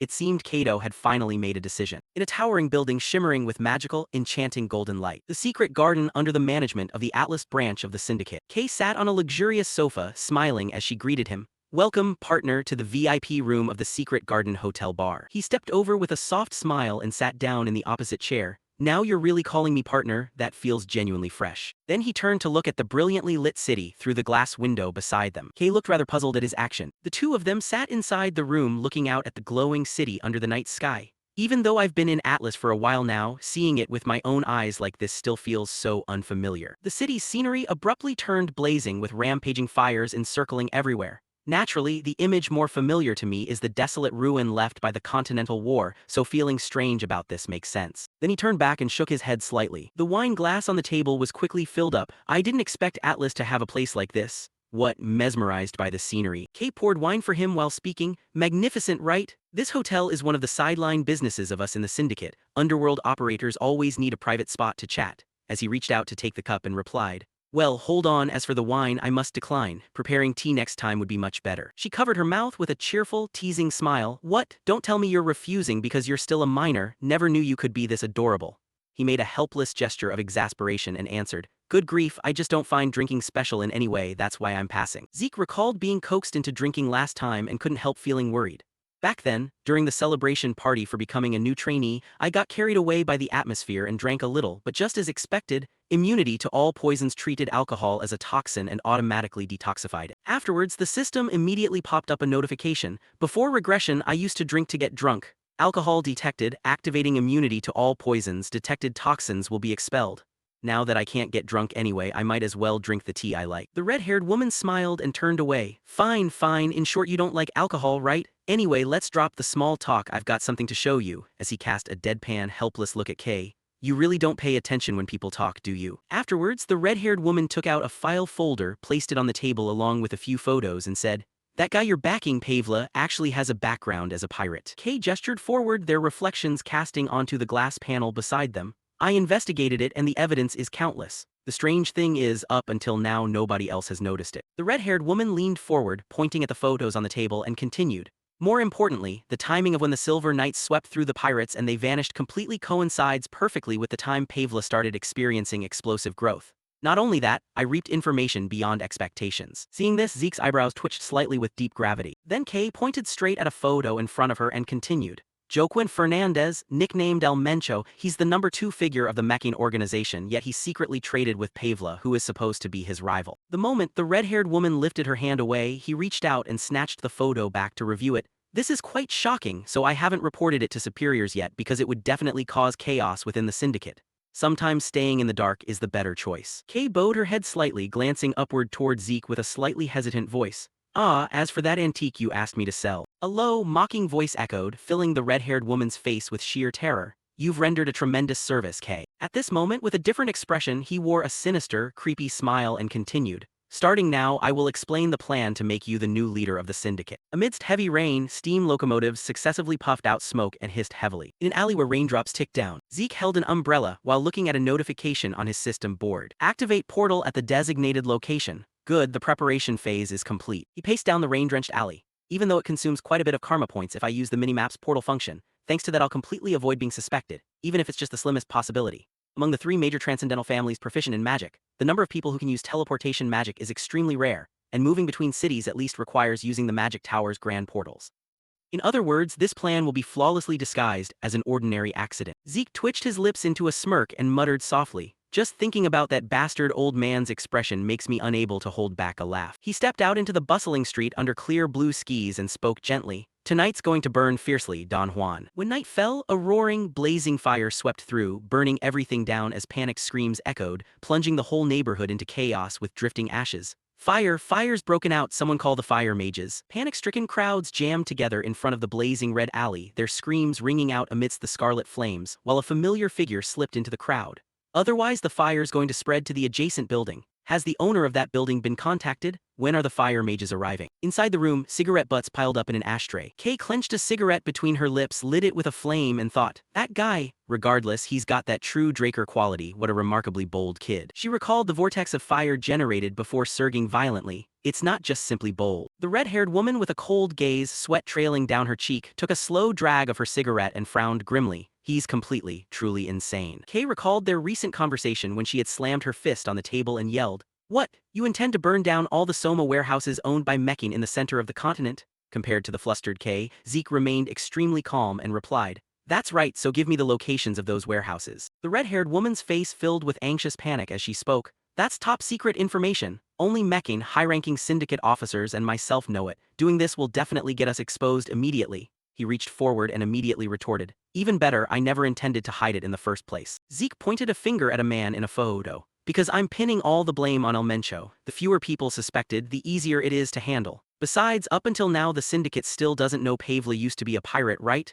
Right, because I haven't reported it yet." Seeing this, Kay's eyes widened in shock, sweat streaming down her face as she stared right ahead and stammered, "Wait, could it be that you?" He smiled, leaning forward with his arms stretched straight across the table. "I knew you'd catch on quickly." Then Zeke casually swiped aside all the wine bottles, cups, and everything else on the table down to the floor. "There, no need for us to lift a finger for much." His face darkened into a deeply sinister smile. "We just need to drag all the syndicate officers, those hesitating between Mecking and Pavla, into this game of chess, and then report everything to Don Juan." Hearing this, Kay's body grew dizzy, her surroundings turning hazy and blurred. Gritting her teeth, sweat pouring down her face, she stammered, Do you even know what you're saying?" Zeke remained utterly casual. Of course I do. Kay turned pale, shaking hands, clutching her chest as her eyes bulged in panic, and she screamed, "That's an insane plan. You know damn well what happens to traitors of the organization." He slammed his hand heavily onto the table. Then Zeke shouted loudly, making even the red-haired woman jump in fright. When the entire batch of officers gets wiped out, who's going to tell who's a traitor and who isn't? His face grew grim as he growled in a low voice.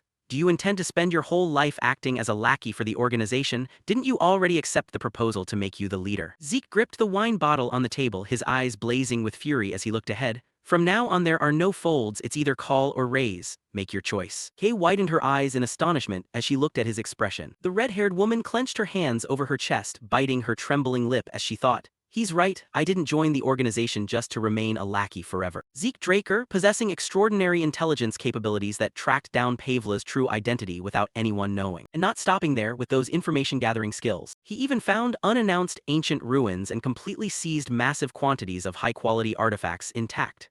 After witnessing those absurd capabilities firsthand, didn't I already decide to get in the same boat with him? Kay reached out and tightly grabbed Zeke's hand, which was holding the wine bottle. Yet right now, the red-haired woman stood up trembling, snatching the wine bottle back toward herself with a noticeably flushed face. How can I not panic after hearing a plan like that? Kay closed her eyes tightly and tilted the bottle back to chug it in one go. She completely drained it before his stunned, admiring gaze. Kay slammed the bottle hard onto the table and shouted, "Is that all? If it fails, I'm dead meat anyway. This is the biggest gamble of my life." The red-haired woman broke into an excited smile, wiping away the remaining wine from her mouth and yelling, "No limit, all in." Zeke felt very satisfied seeing this, smirking, "Starting to feel the thrill of battle, aren't you? That gamble, I won't let you regret it." At this moment, the cigarette in Kay's hand was gradually burning out. The hand holding the cigarette also grew shaky, perhaps out of fear. Kay's other hand immediately steadied it. Standing on the balcony looking out into the distant horizon, the red-haired woman thought, "Zeke Draker, I'll bet everything on you."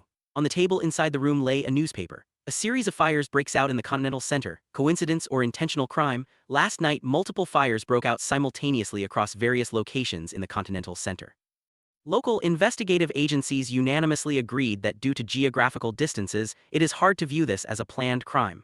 Because the buildings were completely burned down with no traces left behind, the incidents were ultimately concluded as accidents caused by human carelessness. Meanwhile, inside a vast and luxurious mansion, a man sat quietly in a pitch-dark room without a single light. "I don't care what bastard did this, but I swear." He leaned back, a newspaper also resting on his desk. Don Juan held a wine glass in his hand, his face dark as he looked through the window and said in a deep voice, "I won't let you die peacefully." Don Juan, leader of the Meccan cartel. At the vast academy, the setting sun casting down added to its splendor and majesty. The sound of fingers tapping evenly against the wooden table betrayed boredom. Zeke propped his chin up with a clearly bored expression, glancing elsewhere as he spoke lazily. "Another semester is about to end, and half a year has passed since everyone found out about my blue-collar realm. I figured it's about time." Looking at the luxurious wooden box placed on the table, lined with red velvet on the inside along with a letter which made him change his mind.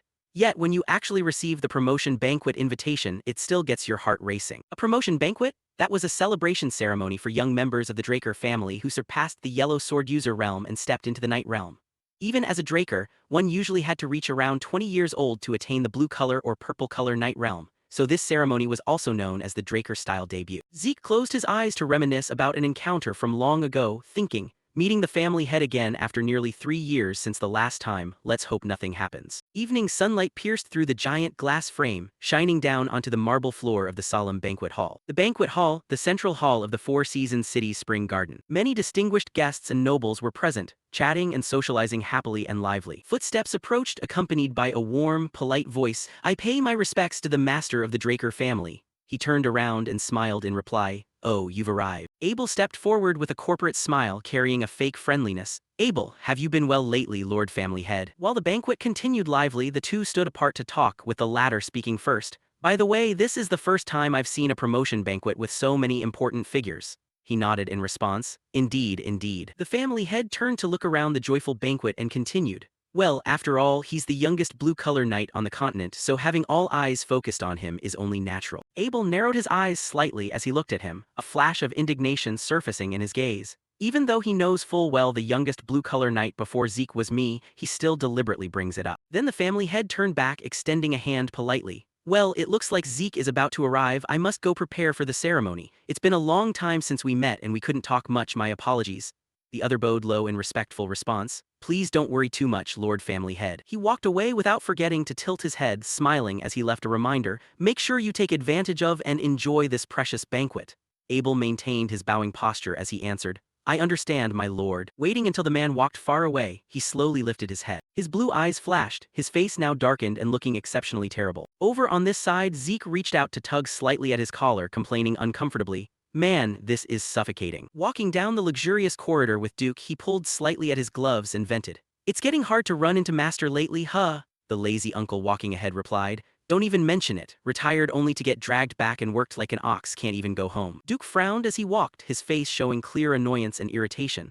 On top of that, I'm dying of overwork having to deal with that damned Arthur, and today he even made me act as your tour guide. Then he said something about a master guiding a disciple being a matter of course. What a shameless blockhead. Zeke looked toward him, smiling awkwardly to himself. No wonder your complexion looks so terrible, turns out you're overworked. He continued following right behind Duke and asked, so are we heading to the spring garden now? The latter walked ahead with his hands in his pockets, looking very dashing. Right, within the Four Seasons city, that's the only place allowing outsiders to enter. He frowned and gritted his teeth with lingering irritation, while Zeke, following quietly behind, cast a sidelong glance, observing closely and thinking. The main facilities of the Four Seasons city are divided into 4 areas in total. According to Duke, the Spring Garden is the only place allowing outsiders to enter, so most events are hosted here. Summer Rock is where all business related to the Draker family is handled, and it's also where the family head's office is located. Autumnfell is the area for internal rituals such as induction ceremonies into the family's affiliated Night Order. And finally, Winter Cup, where rare artifacts collected by the family over thousands of years of history are preserved. He pouted as he looked around, thinking inwardly, I'd only heard tales of it, this is my first time actually setting foot here. Before regressing, around this time I'd already been expelled from the academy. Finally, the two reached a massive, luxurious door and Duke spoke up. Well, we've arrived. He looked toward the door before him with utmost seriousness. From here on you must go in by yourself, this door is reserved exclusively for the protagonist of the banquet. Duke gently placed a hand on Zeke's shoulder to instruct him. I have other duties so I can't attend the banquet. He smiled with trust and pride, looking down at him. Don't lose heart, go on in with confidence. He closed his eyes slightly, his lips curving into a warm, gentle smile as he thought, having someone worry about you doesn't feel half bad. Zeke tilted his head to tease, Master really worries about everything, huh? Seeing this, Duke put his hands on his hips, laughed out loud and said, anyway, as long as you don't cause trouble, that's good enough, right? Inside the grandiose grand hall, golden trumpets blared ceremoniously, red banners embroidered with a golden dragon and crossed swords fluttered, along with a shouting voice. The protagonist of the banquet, Lord Zeke Draker, is entering. Abel, holding a wine glass on the side, watched with a displeased expression. A red carpet stretched out along the path ahead, with neat and solemn people standing on both sides. Then came the image of Zeke clad in a red cloak, majestically stepping down the stairs with a cold gaze. As he reached the center, everyone around was astonished by his powerful aura and whispered, oh, is that Lord Zeke? Reaching the blue color realm at just 15 years old, truly deserving of a golden pureblood awakener, but I never expected him to shatter Lord Abel's record for the youngest blue color knight promotion. Oh, it looks like you haven't heard the news yet. Lord Zeke even surpassed the academy achievements Lord Abel once attained. Oh, truly astonishing. Zeke walked up and knelt, bowing his head before the family head who was already standing there holding a greatsword prepared for the investiture ceremony. Arthur Draker, head of all Dragonslayers, hereby proclaims that Zeke Draker shall take his first steps on the path of becoming a knight. He drew the sword and gently placed it across his shoulder. The voice resonated throughout the grand hall where many were witnessing the ceremony. In the name of Draker, I bestow blessings upon the bright future of Draker, who shall walk the glorious path of a knight. Suddenly, his words paused for a moment, catching Zeke's slight attention, and his sharp golden eyes opened wide, his gaze filled with astonishment upon hearing, Zeke Draker shall be appointed as an official knight of the Draker family. The nobles and knights watching below were startled, and simultaneously granted the title of official knight. The grand hall erupted into buzzing whispers. What, just 15 years old and already an official Draker knight? Even if he's the youngest blue color knight, isn't this decision way too hasty? Zeke looked up slightly, his eyes flashing with complex emotions and growing unease. Yet the requirement to be granted the title of official knight in the Draker family relies solely on achievements. Because Draker is a family blessed by the power of aura, awakening early and reaching the purple or blue color realm is practically a given. Because of that, rather than judging based on aura realm, they value achievements above all else. Even Abel, who held the record for the youngest blue color knight before me, had to spend 3 months accumulating achievements before being appointed an official knight. That alone shows the absolute importance of achievements within Draker. Yet Arthur's proclamation just now completely contradicts past rules. After the investiture, the sword was returned to its place, his contemplative expression reflecting off the gleaming blade. Even though granting titles is the family head's prerogative, so there's no opposition, it's still baffling. Who knows what he's plotting? Immediately following was the family head's voice. Today I am honored to have the opportunity to introduce my son to everyone. Standing proudly beside Zeke, he announced, Zeke is not only the only unprecedented Golden Awakener but also the youngest to reach the blue-color Night Realm. I believe that hereafter he will become a knight far superior to even myself. Then he picked up a wine glass placed on the table beside him. I don't wish to become an overly boastful father, so I'll stop the bragging here. The family head raised his celebratory toast high, smiling happily yet full of calculation. Now I shall conclude the ceremony with a toast. Let's all celebrate the future of this talented young man and pray for peace and prosperity for the continent. For Draker. Everyone present simultaneously raised the glasses in their hands in celebration. For Draker. He tilted his head back and drained his wine glass. Everyone finished their drinks together. Zeke frowned, gritting his teeth as he glanced at the man's calm demeanor. In the previous life when Howard threw me out of the house, he just kept silent and showed no reaction, yet now he's voluntarily playing the role of a proud father of a talented child. A call interrupted his train of thought. Zeke. Zeke placed his hand over his chest and bowed respectfully. Yes, Lord Family Head.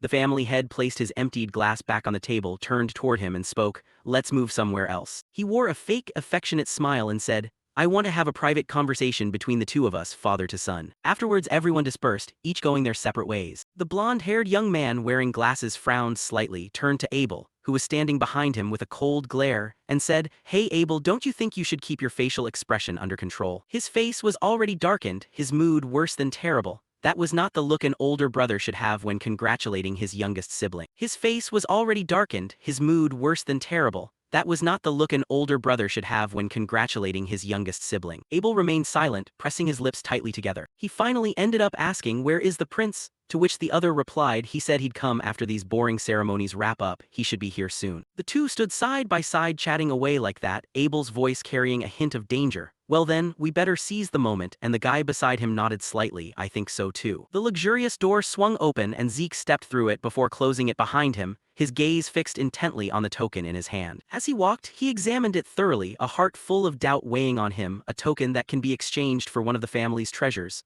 Why on earth did the family head give this to me? Irritated, Zeke ruffled his hair and muttered, as long as it isn't anything bad it should be fine, right? Damn it, I just don't get it. Glancing toward the main hall where the banquet was taking place, still packed with nobles, knights, and influential figures, he realized the bigger problem was that this banquet wasn't just for a single day but would drag on for multiple consecutive days. How on earth was anyone supposed to endure that? Zeke walked along, scratching his head in puzzlement. How can they maintain completely unchanging expressions while attending this for days on end?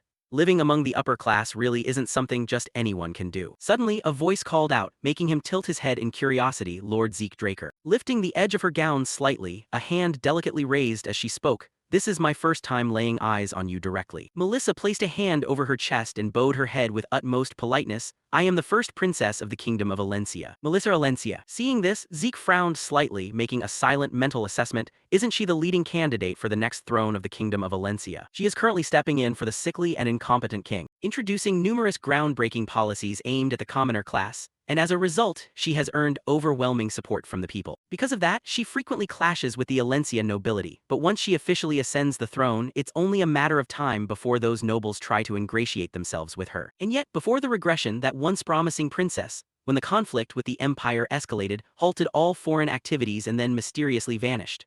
Rumors had swept across the continent that she was assassinated by the empire, but after the kingdom of Alencia was destroyed in the war, the truth was buried forever. Pressing his lips together, he glanced at her cautiously as if probing her in this lifetime. Although she's keeping a relatively low profile, if she's showing up at a formal event like this, things must still be alright. His shining eyes narrowed slightly as if realizing something. Wait a minute. Zeke recalled what Clef had said during their private chat. The royal family of the Alencia kingdom, huh? Then he looked back at the blue-haired girl smiling so warmly before him. Could it be? Zeke placed a hand over his chest and bowed in response. It's an honor to meet you, Princess Melissa. He smiled, extended a welcoming hand and strode toward her. I've heard of your reputation for a long time. It's an honor that you came to my promotion banquet, prompting Melissa to let out a surprised gasp. Oh, you know of me? Zeke replied warmly, momentarily leaving her speechless. Of course, I've taken an interest in the princess's pro-people policies for a long time. His calm, composed voice rang out amidst the lively chatter of the surrounding VIPs. Many might think those are just for show, simple acts of doling out whatever one has on hand. Tilting his head with a professional yet understanding smile, Zeke continued,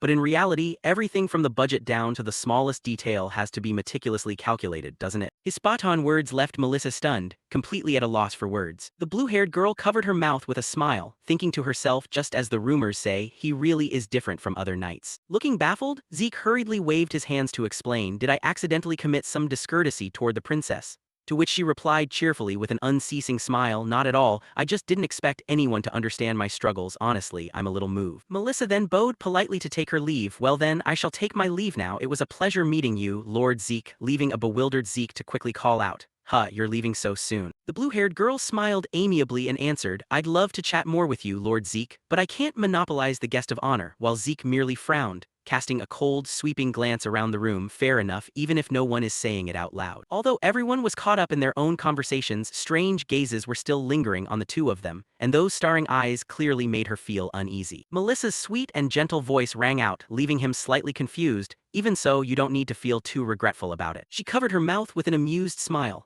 After all, there are bound to be better occasions for us to meet again. Right after Zeke politely bade farewell to the final guest, he smiled as he watched them leave, finally letting out a stealthy sigh of relief. Well, the greetings are practically over, I can finally catch a breath. Although he always maintained a serious and proper image on the outside, Zeke was thoroughly exhausted on the inside. Banquets like this really didn't suit his personality at all, he'd rather train with Kaishir. The heavy clanking of footsteps echoing across the floor instantly put him back on guard. Zeke looked toward the group of banquet attendees, making a silent assessment at the sound of heavy armor clashing. Frowning slightly, his expression darkening as he thought, who on earth wears armor to a banquet? A booming, cheerful voice rang out, accompanied by a flowing red cape fluttering in the air. Ah, found you, finally found you. A man appeared wearing a suit of gleaming steel armor with a longsword strapped to his waist. You must be the guest of honor for this banquet. Karis and a group of knights marched over with an imposing aura, flashing a wide smile as he said loudly, Zeke Draker, the youngest person ever appointed as a Blue Knight, right? The fourth prince of the Roman Empire, Karis, and the very bastard who caused the continent-wide war alongside Abel before my regression. He extended his hand, offering a friendly greeting, I am the fourth prince of the great Roman Empire. Strutting forward with an imposing swagger, Karis thrust his hand out decisively, his eyes burning with arrogant confidence as he announced in a ringing voice, Karis Nerva Constantinus. Instead of reciprocating by offering his hand,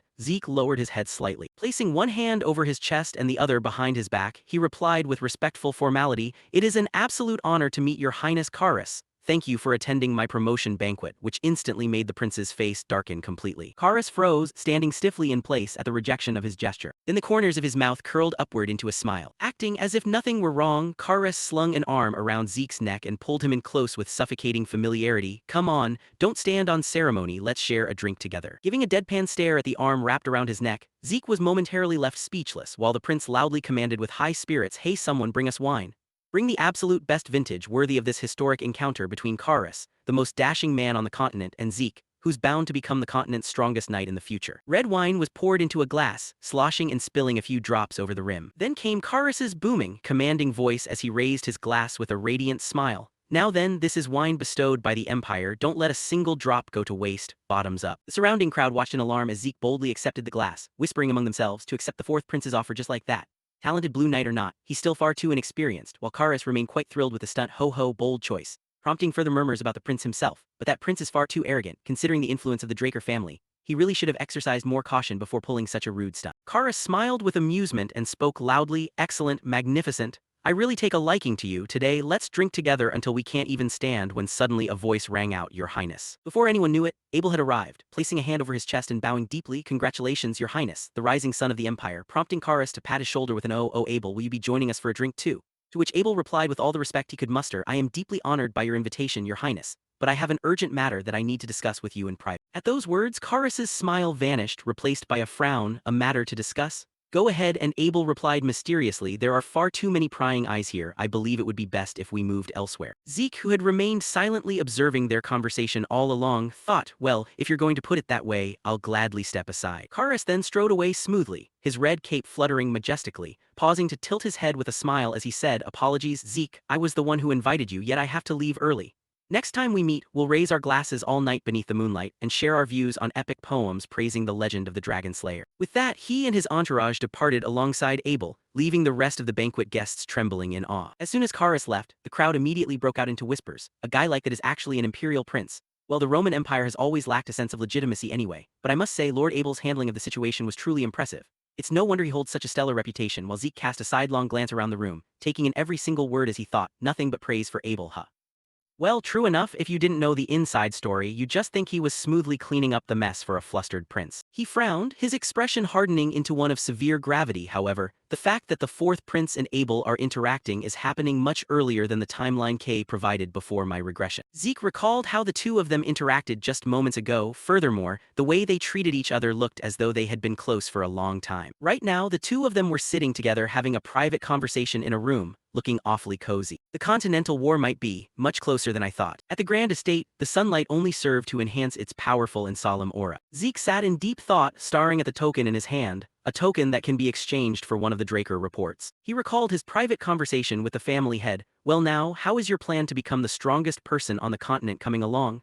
Judging by the fact that you're the guest of honor at today's banquet, things seem to be going smoothly, to which Zeke replied politely and cautiously, yes, it is all thanks to the family head. The man's words sounded harmless on the surface but carried an invisible pressure weighing down on his shoulders. What family head? In a private setting like this, call me father so we can be comfortable, Zeke. Zeke lifted his teacup to take a sip, casting his eyes downward as those words reminded him of what Kali had said, just call me big sister to keep things comfortable, Zeke. Exactly what Kali had told him. Zeke gently set his teacup down, falling into deep contemplation. Now I finally understand what felt so off back then. Abel is acting so boldly that he's even dragging the elder council over to his side, and Kali even figured it out and prepared to deal with it. Yet Arthur, the head of the family, hasn't noticed. That makes no sense. That means he's turning a blind eye, fully aware of Abel's plot. If so, was him echoing Kali's phrasing meant to pressure me as well, or was it just a coincidence? Either way, operating under the assumption that Arthur is on Abel's side won't cause any harm, he thought, casting a glance at the man taking a sip of tea and softly replying, yes, father. The man smirked, letting out a chuckle as he said, father, it sounds so nice to hear. All right, I'll give you a gift as encouragement for you to keep striving toward your goal. He then placed something down on the table and slid it toward Zeke. Looking down at the token resting alone on the table, the man continued, this is a token that can be exchanged for a treasure kept within the Eastern Vault. Picking it up with a smile, Zeke thought, the Eastern Vault mentioned in the Draker reports, renowned across the continent as a place filled with the rarest ancient artifacts. The family head didn't forget to add a warning, however, keep this well in mind.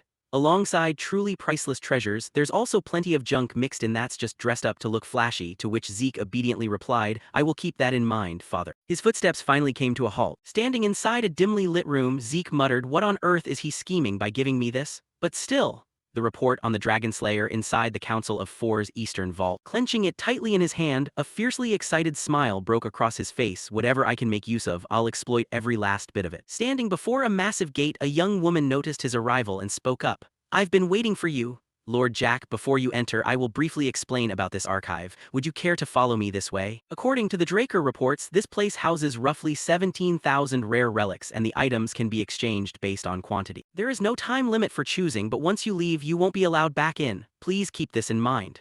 Noticing someone standing outside, Zeke wondered, a place holding such rare and precious relics, yet there isn't a single guard in sight. The young woman answered nonchalantly, because it's not necessary, leaving him astonished. The young woman continued explaining, the security magic here is no slouch compared to the family head's private office. Furthermore, every single relic inside the vault is accounted for and strictly managed by magic, making the theft of any relic practically impossible. Jack Draker muttered to himself inwardly, you really shouldn't judge things by their cover. The young woman gestured with an inviting hand. Now then, please insert your assigned token right over here. Jack Draker promptly slipped the token into the small slot. Instantly, a tremor rippled through the air. Accompanied by that sound, the heavy gates before them began to open automatically. Before long, the gigantic gates swung fully open for the two of them. His expression was utterly bizarre as he witnessed the sight. Revealed inside were massive shelves packed with relics. Zeke stepped inside to inspect the items, the corners of his mouth curling upward uncontrollably. It's much bigger on the inside than it looked from the outside, truly worthy of the Drakers. The young woman spoke up again, then I shall take my leave. Zeke focused intently on his inspection. Man, just checking the functions of all these relics would probably take a lifetime. System, can I filter the artifacts here based on my preferred criteria? At that moment, a system window popped up with a notification. Administrator request confirmed, activating the Dragon Eye link feature. Please use the Dragon Eye to scan and register the items you wish to filter. Jack Draker wore a face full of question marks. Scan with the Dragon Eye. Once it clicked, a grin spread across his face as he blurted out, ah, got it. He grew so excited that sparks seemed to flash in his eyes, stretching his neck and shoulders as he muttered, time to warm up a bit then. The system window popped up again. The dragon flag's dragon eye helps observe and inspect target details more closely and can display information on detected objects according to the administrator's demands. Jack Draker's foot stomped hard against the floor. Instantly, a surge of energy radiated outward from him. He simultaneously activated two techniques, the wind/art and the phantom footwork. Once finished, Jack Draker landed back on the ground. That should probably be enough. The system notification displayed the registered items on the minimap. Total registered items, 17,138. Jack Draker examined the screen and marveled. Way more than I expected. Filter out ordinary items and single-use consumables that aren't true relics. The system responded, filtering detected items according to the administrator's request. Remaining items after sorting, 9,832. After reading it, Jack Draker made a weary face. Still way too many. Get rid of every single sword with performance lower than the black sword. Promptly, the screen weeded out the clutter. He smiled with satisfaction. All swords have been filtered out. Does that mean out of tens of thousands of relics here, the black sword is the strongest one? Suddenly, he frowned upon spotting something. His fingers swiped across the screen. What the hell, why isn't this one showing any info? Jack Draker started searching around. It's gotta be somewhere around here. The system announced, you have arrived at the coordinates specified by the administrator. Jack Draker stopped at a specific spot. Resting right there was a mysterious jade bracelet, its information completely obscured by question marks. Jack Draker gasped in surprise. A bracelet. It looks totally ordinary on the outside, yet it shows no information at all. Another notification chime rang out, catching his attention. After reading that notification, Jack Draker's eyes widened in sheer shock. This item is reacting to the title of Tarakan Draker's successor. Jack Draker broke into an excited grin, staring down at the bracelet. It reacts to the air title. That means this is one of Tarakan's relics. Something activated within the bracelet. The window popped up with a notification. Holy Guardian Stone. A bracelet embedded with a Guardian Stone capable of summoning a spiritual beast. Innate ability. Summons a spiritual beast matching the user's soul. Special note, the Guardian Stone contains the blessing of the Elf King. The Holy Guardian Stone has been linked to the administrator. You may use the Holy Guardian Stone to summon a guardian beast suited to your soul. Then the bracelet instantly snapped onto Zeke's wrist of its own accord, startling him. Hey, wait a second, what do you mean it's linked? Who gave you permission? You mean I can't undo the link? The system notification chimed right back. Administrator request confirmed. This item is bound to the title of Tarakan Draker's successor. The link cannot be removed. Jack Draker stared at the bracelet in panic. Damn it, I haven't even finished checking out all the other relics yet. At this rate, my whole plan's down the drain. He tried to look on the bright side. Gotta stay positive. If it's one of Tarakan's relics, it's bound to be stronger than almost anything else here. Zeke could only sigh helplessly. System, activate the bracelet's innate ability. The system replied, Administrator request confirmed, activating the Holy Guardian Stone to search for a spiritual beast matching the user's soul. Instantly, a wave of energy surged forth from the bracelet. Jack Draker felt as though he were being pulled into a floating, shimmering space. Beneath him, a magical circle was activating. The system announced, thanks to the Elf King's blessing, the search radius has been expanded to a higher tier of spiritual beasts. A spiritual beast matching the user's soul has been found, now summoning spiritual beast. A sudden beam of light materialized. That light appeared right in front of Zeke, leaving him completely startled. The beam shot straight upward through the relic vault. At that moment, a creature appeared, boasting a mysterious and fierce appearance. Accompanying it were bolts of light flashing like lightning. The newly summoned spiritual beast possessed a shape that was part horse, part dragon. The system announced, spiritual beast summoned, dragon horse. Zeke gasped in astonishment. Is this a spiritual beast? The aura it's giving off is terrifying. Then an excited grin spread across his face as his heart pounded. And on top of that, a relic that can summon a spiritual beast. Just how many insane things did Tarakan own? Suddenly, the dragon horse lowered its head and touched its forehead against Zeke's. He reached out to stroke its head. So that's what matching the soul means, meeting it for the first time, yet it feels just like reuniting with an old friend. He then hugged its face, leaning against it as he spoke. All right, I've taken a liking to you too. I feel strangely close to you. Suddenly, another notification caught his eye. If you name your spiritual beast, you can summon it at any time via the Holy Guardian Stone. Jack Draker blurted out quickly, a name, how about Bucephalus? The dragon horse gave a swift, satisfied nod, tossing its head high in excitement. Zeke chuckled, good thing it seems to like the name. The system notification chimed. Bucephalus, a dragon horse bearing auspicious spiritual energy. Innate ability, can wield the power of thunder from its two manes. Note, ultimate spiritual beast, king of the dragon horses. Jack Draker read it and muttered in deep thought. King of the dragon horses sounds cool and all, but this is the first time I've ever seen a dragon horse in real life. How am I supposed to know how strong it actually is? Suddenly, Bucephalus moved again, gently grabbing hold of Zeke's hair, making him fluster. Hey, Bucephalus, what's gotten into you all of a sudden? Some kind of mysterious force shifted his body. Jack Draker stared in amazement as he found himself already sitting atop Bucephalus's back, happily wrapping his arms around its neck. You're saying you want me to ride you? As expected of a supreme spirit beast, it can read my thoughts, clearly knowing I wanted to test its abilities and lowered its back so I could climb on. Then Jack Draker cheerfully blurted out, Alright, Bucephalus, come on, run at full speed. Bucephalus swiftly moved its step. Streams of power resembling lightning flashed across the space. Bucephalus darted forward like an arrow. Jack Draker was extremely excited, running so fast yet not making a single sound of hooves. Just what kind of absurd creature have I tamed? Then Zeke's eyes opened wide. Bucephalus's hooves stepped down upon a magical circle. He excitedly laughed out loud at this surge of power. Ha ha ha, absolutely top tier. Scene transition. Outside, a carriage was traveling along the road. Remembering just moments before, upon seeing him choose the ring, the gate guard girl had been utterly astonished. My lord, do you really want to choose this thing? Jack Draker sat in the carriage, leaning against the window, thinking merrily. The instructor's attitude when I said I wanted this ring wasn't enthusiastic in the slightest. Afterwards, he recalled Alentia Draker's warning. In this archive there are priceless treasures, but there's no shortage of trash, either things that only look flashy on the outside, so you must be careful. In other words, this ring was precisely one of the pieces of junk Alentia had mentioned. Naturally, before reacting to the title, even the system couldn't display information about it. It was entirely understandable that people failed to recognize the true value of this ring. Zeke thought to himself, I figured Terrakin's relics could only be retrieved from ruins indicated by the system. I never expected to stumble upon this item so easily. Talk about good luck. Zeke leaned back against the seat, feeling immensely comfortable. No matter what, this is definitely a massive haul. Talk about a great mood boost. After all the exhaustion from the banquet battle, today he would head back and have a proper, well-deserved rest. As soon as he arrived, he heard a congratulatory voice. Congratulations on officially becoming a Draker Knight. Lord Jack. Zeke wore an utterly weary expression, all of a sudden speaking all formal like this. With his hands tucked in his pockets, he stepped inside. The newly appeared person was Clift Reinhardt. He smiled brightly. You've become an official Draker Knight, so it's only natural that I change how I address you. Jack Draker sat down on a chair, scratching his head helplessly, and cautioned, all right, but from now on don't show up like that out of nowhere. If someone finds out about the connection between us, our whole plan down the road could fall apart. Clift Reinhardt. Regarding that matter, Clift Reinhardt replied, I sincerely apologize, but there really was someone insisting on meeting Lord Zeke at all costs, so I had no other choice. At this moment, the person sitting in the chair, wrapped tightly in a hood, removed it. It was a familiar, long, blue-haired look. She spoke up, fancy meeting you again, Zeke. Let me reintroduce myself once more. I am the master of the Reinhardt Trading Company. Melissa Alentia, first princess of the Alentia Kingdom. Zeke frowned slightly, blurting out, the first princess of the Alentia Kingdom, Melissa Alentia. Sure enough, the real master of the Reinhardt Guild is the princess. Melissa covered her mouth, giggling softly. Surely you already figured that out beforehand. Lately, Princess Melissa rarely appeared in public, only to show up again right at your promotion banquet. Coincidentally, that timing also matched when patients injected with the Crimson Flower cure brought back by Clift recovered instantly. Anyone who isn't a fool would realize this immediately. Thinking this, Jack Draker smiled and said,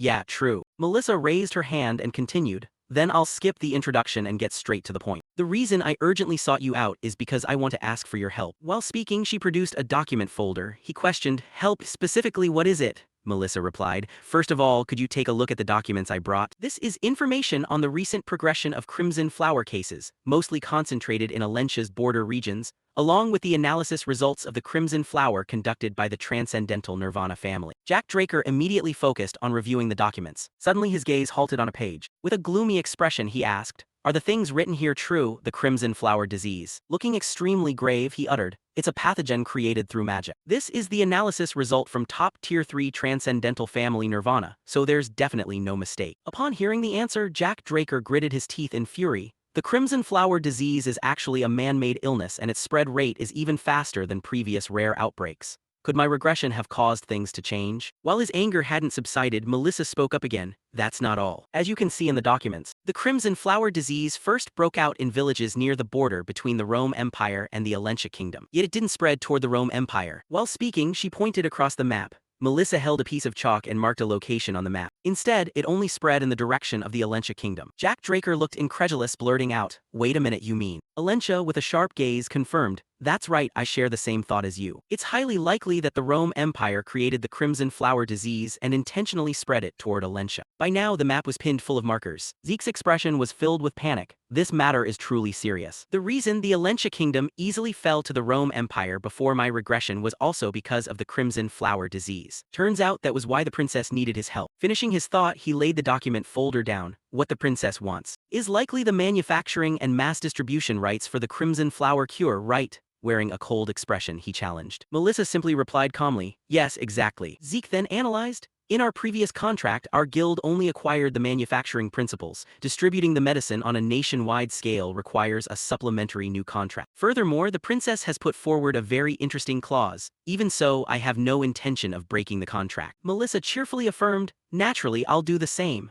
As a merchant, whoever reveals their intentions first gets the short end of the stick, but getting the chance to work with you now can hardly be called losing out. The corners of Draker's mouth couldn't help curving upward, followed by an excited, grinning smile as he made an unmasked inward remark. Sure enough, the true master of the Reinhardt Trading Company. It's no wonder the Reinhardt Guild grew this powerful. Melissa presented the contract. The medicine will be distributed to the common folk as relief supplies. You also don't need to worry about your manufacturing formula getting leaked. Of course, we will pay a fitting amount. I will grant you a 20% share of our trading company. Zeke Draker's expression turned startled upon hearing this. Then he began pondering. The Reinhardt Guild is still one of the top 10 prestigious trading guilds. If it doesn't collapse alongside Alencia during the Continental War like before my regression, then the guild will grow even more formidable. The value of a 20% share in this guild amounts to at least several million gold pieces. If the war is prevented and the guild expands further, that value could soar up to tens of millions of gold. At this moment, Jack Draker sat in silence in deep thought for a moment, then looked seriously at the other person. This is truly an enticing offer, but first I have a few questions for the princess. For all I know, I could be an agent for the Empire, so the fact that you're willingly sharing such information and using 20% of the guild's shares just for relief goods leaves me puzzled. Hearing these doubts, Melissa chuckled coldly. HMPH, I'll answer your questions one by one. I am already certain that Lord Zeke is not an agent of the Empire.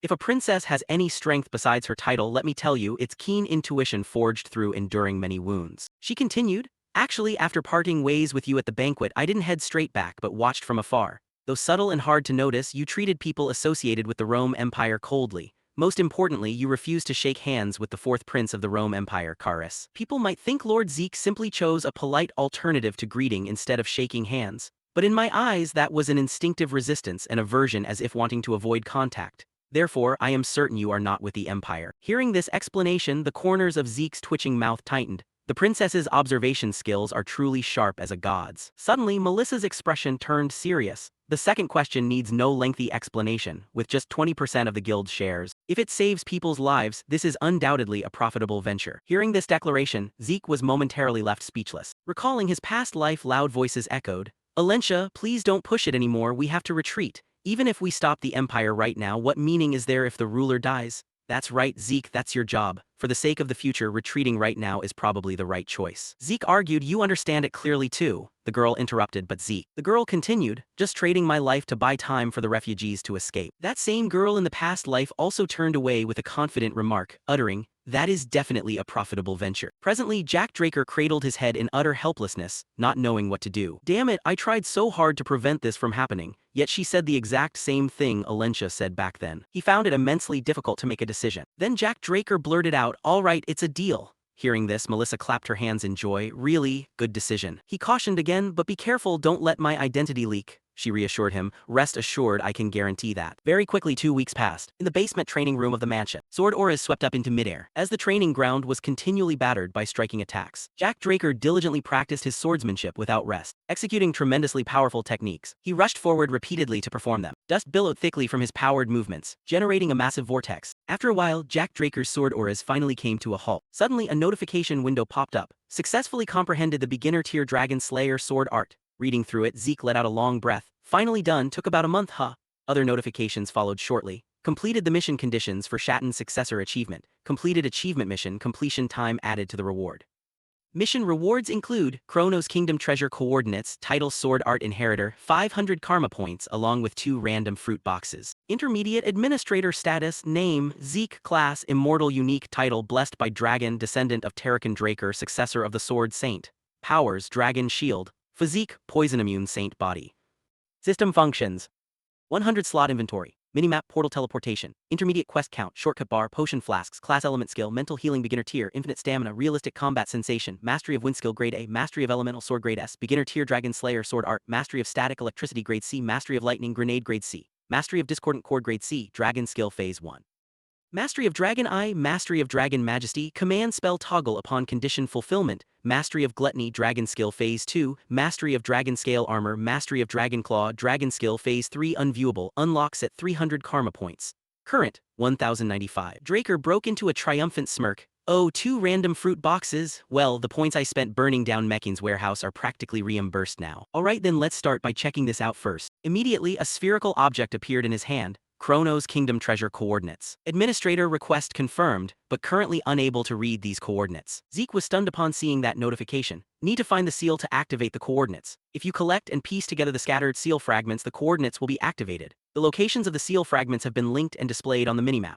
He observed the red dots on the map, 2 fragments in the center, 1 in the south and 1 in the north. The distance between the fragments was quite far. Gathering them all would likely take some time. Then he noticed something else, a smile curving across his lip. No wonder it never popped up. Linked mission, Treasure of the Legendary Kingdom. Find the scattered seal fragments of the Chronos Kingdom and restore them to their original state. Time limit, unlimited. Mission reward, title Successor of the Chronos Kingdom. Zeke stared earnestly at the screen for a moment, then looked unimpressed. What's this? The reward is just a title? The system popped up another notification. Linked mission, Treasure of the Legendary Kingdom. Find the scattered seal fragments of the Chronos Kingdom and restore them to their original state. Time limit, unlimited. Mission reward, title Successor of the Chronos Kingdom. After reading it, Zeke wondered, does restoring the seal and finding the treasure mentioned in the report also count as a reward, or is it like before when relics reacted directly to titles? Could this title also have some special function this time? With an extremely contorted expression, he stowed the spherical object away. Leave it for now. Walking along, he muttered to himself, there's no time limit anyway, I'll handle urgent matters first and figure this out slowly later. Good thing I just got in touch with Kay. It's been a while since I met those drug dealers in the south, huh? Saying that, Jack Draker wore a terrifying, crazed expression. Scene transition to Gopaport, a southern continental harbor village. Jack Draker had arrived in disguise. The blend of sea breeze and the stench of blood, the southern atmosphere was still as wretched as ever. As he stepped off the ship, a line of people stood bowed in respectful greeting. It's an honor to serve you, the southern branch's vice manager spoke up. Zeke Draker waved his hand. You guys went through a lot of trouble. The group continued. I look forward to the day you return to your position as vice manager. His expression was deadpan. Cut it out, that's way too dramatic. Jack Draker looked around while thinking, at least the sea smell is still the exact same. Whether before regression or now, it seems not everything changes. Must stay focused. As he walked, someone waved and called out, Murray. Jack Draker looked toward that direction, right on time for a mission hub. An image from the past surfaced. Northern Rangers, those were 2 people waiting for Jack Draker. Dressing as a merchant suits you pretty well. Purple Hair replied. Thanks. Jack Draker walked closer and continued. You've grasped the plan attached to the mission letter, right? Purple Hair wore a serious expression. Of course, on the day of the operation we'll take advantage of the chaos to rescue the girl held captive by Mekin. Hearing that, he felt satisfied, tapping the other person's chest. Good, looks like you understand very well, but the mission also includes protecting and escorting the target to a safe place, so don't get careless till the very end. Purple Hair added, got it, but I have one question. Zeke wondered, what is it? He asked. Perhaps to prevent information leaks, the letter didn't explain the chaos happening on the day of the operation. Is it a special day like a festival in the southern continent? Jack Draker's lips curled up upon hearing that. Both his pupils glowed with an eerie blue light. It's not a festival, it's going to be way more chaotic because that's the day Mekin vanishes from this world. This expression made Purple Hair break out into a cold sweat. At that moment, a voice rang out, catching Jack Draker's attention. So you were here, Vice Manager. Ah, are you chatting? I'll come back when you're done. The person scratched his head awkwardly. Zeke asked, are you the trading company's guide? No problem, finish talking and let's go right away. The person turned away. Ah yes, I understand. I'll take you in the carriage that was prepared, follow me. Zeke followed the guide. The 2 young men left behind wondered, could they be planning to go to war with Mekin? Hearing that, he paused, then waved and shouted loudly, no way, just joking around, don't mind it. The 2 young men remained uneasy, but hearing that brat speak, it didn't feel like a joke at all. Agreed. At that moment, a carriage was traveling down the road and a voice rang out. Did you check the place prepared by the guild? Of course, it looks fancy on the outside, but the red warehouse and the interior are managed entirely by us. Standard hotel quality. Isn't that great? Oh, by the way, to recap the plan, let's summarize it one more time. Today is Don Juan's birthday. Jack Draker propped his chin on his hand, looking out the window. This is an occasion to celebrate him and also a meeting of all top leadership for upcoming transactions. Therefore, Kay, the key figure in the transaction, and her assistant Jack Murray will both attend the meeting, right? The person replied. Ah, yes. Zeke Draker continued. How many times have we talked about this? Probably the 5th time already, to the point where every word is memorized. Kay, sitting opposite him, pointed and yelled angrily. Well, what can you expect, partner? I'm not as thick-skinned as you. Feeling anxious is normal, or did you rope me in just so you refuse to let me vent a little? Jack Draker smiled bitterly, thinking, I thought something was out of the ordinary, turns out it's because of that. Kay clutched her head and trembled. What should we do if we get caught burning down the Soma warehouse? I heard Mechan's method for dealing with traitors is to paralyze their entire body and shove them into a shark dragon ship. Ah, this is bad. We laid down smoke screens so thoroughly nobody noticed, right?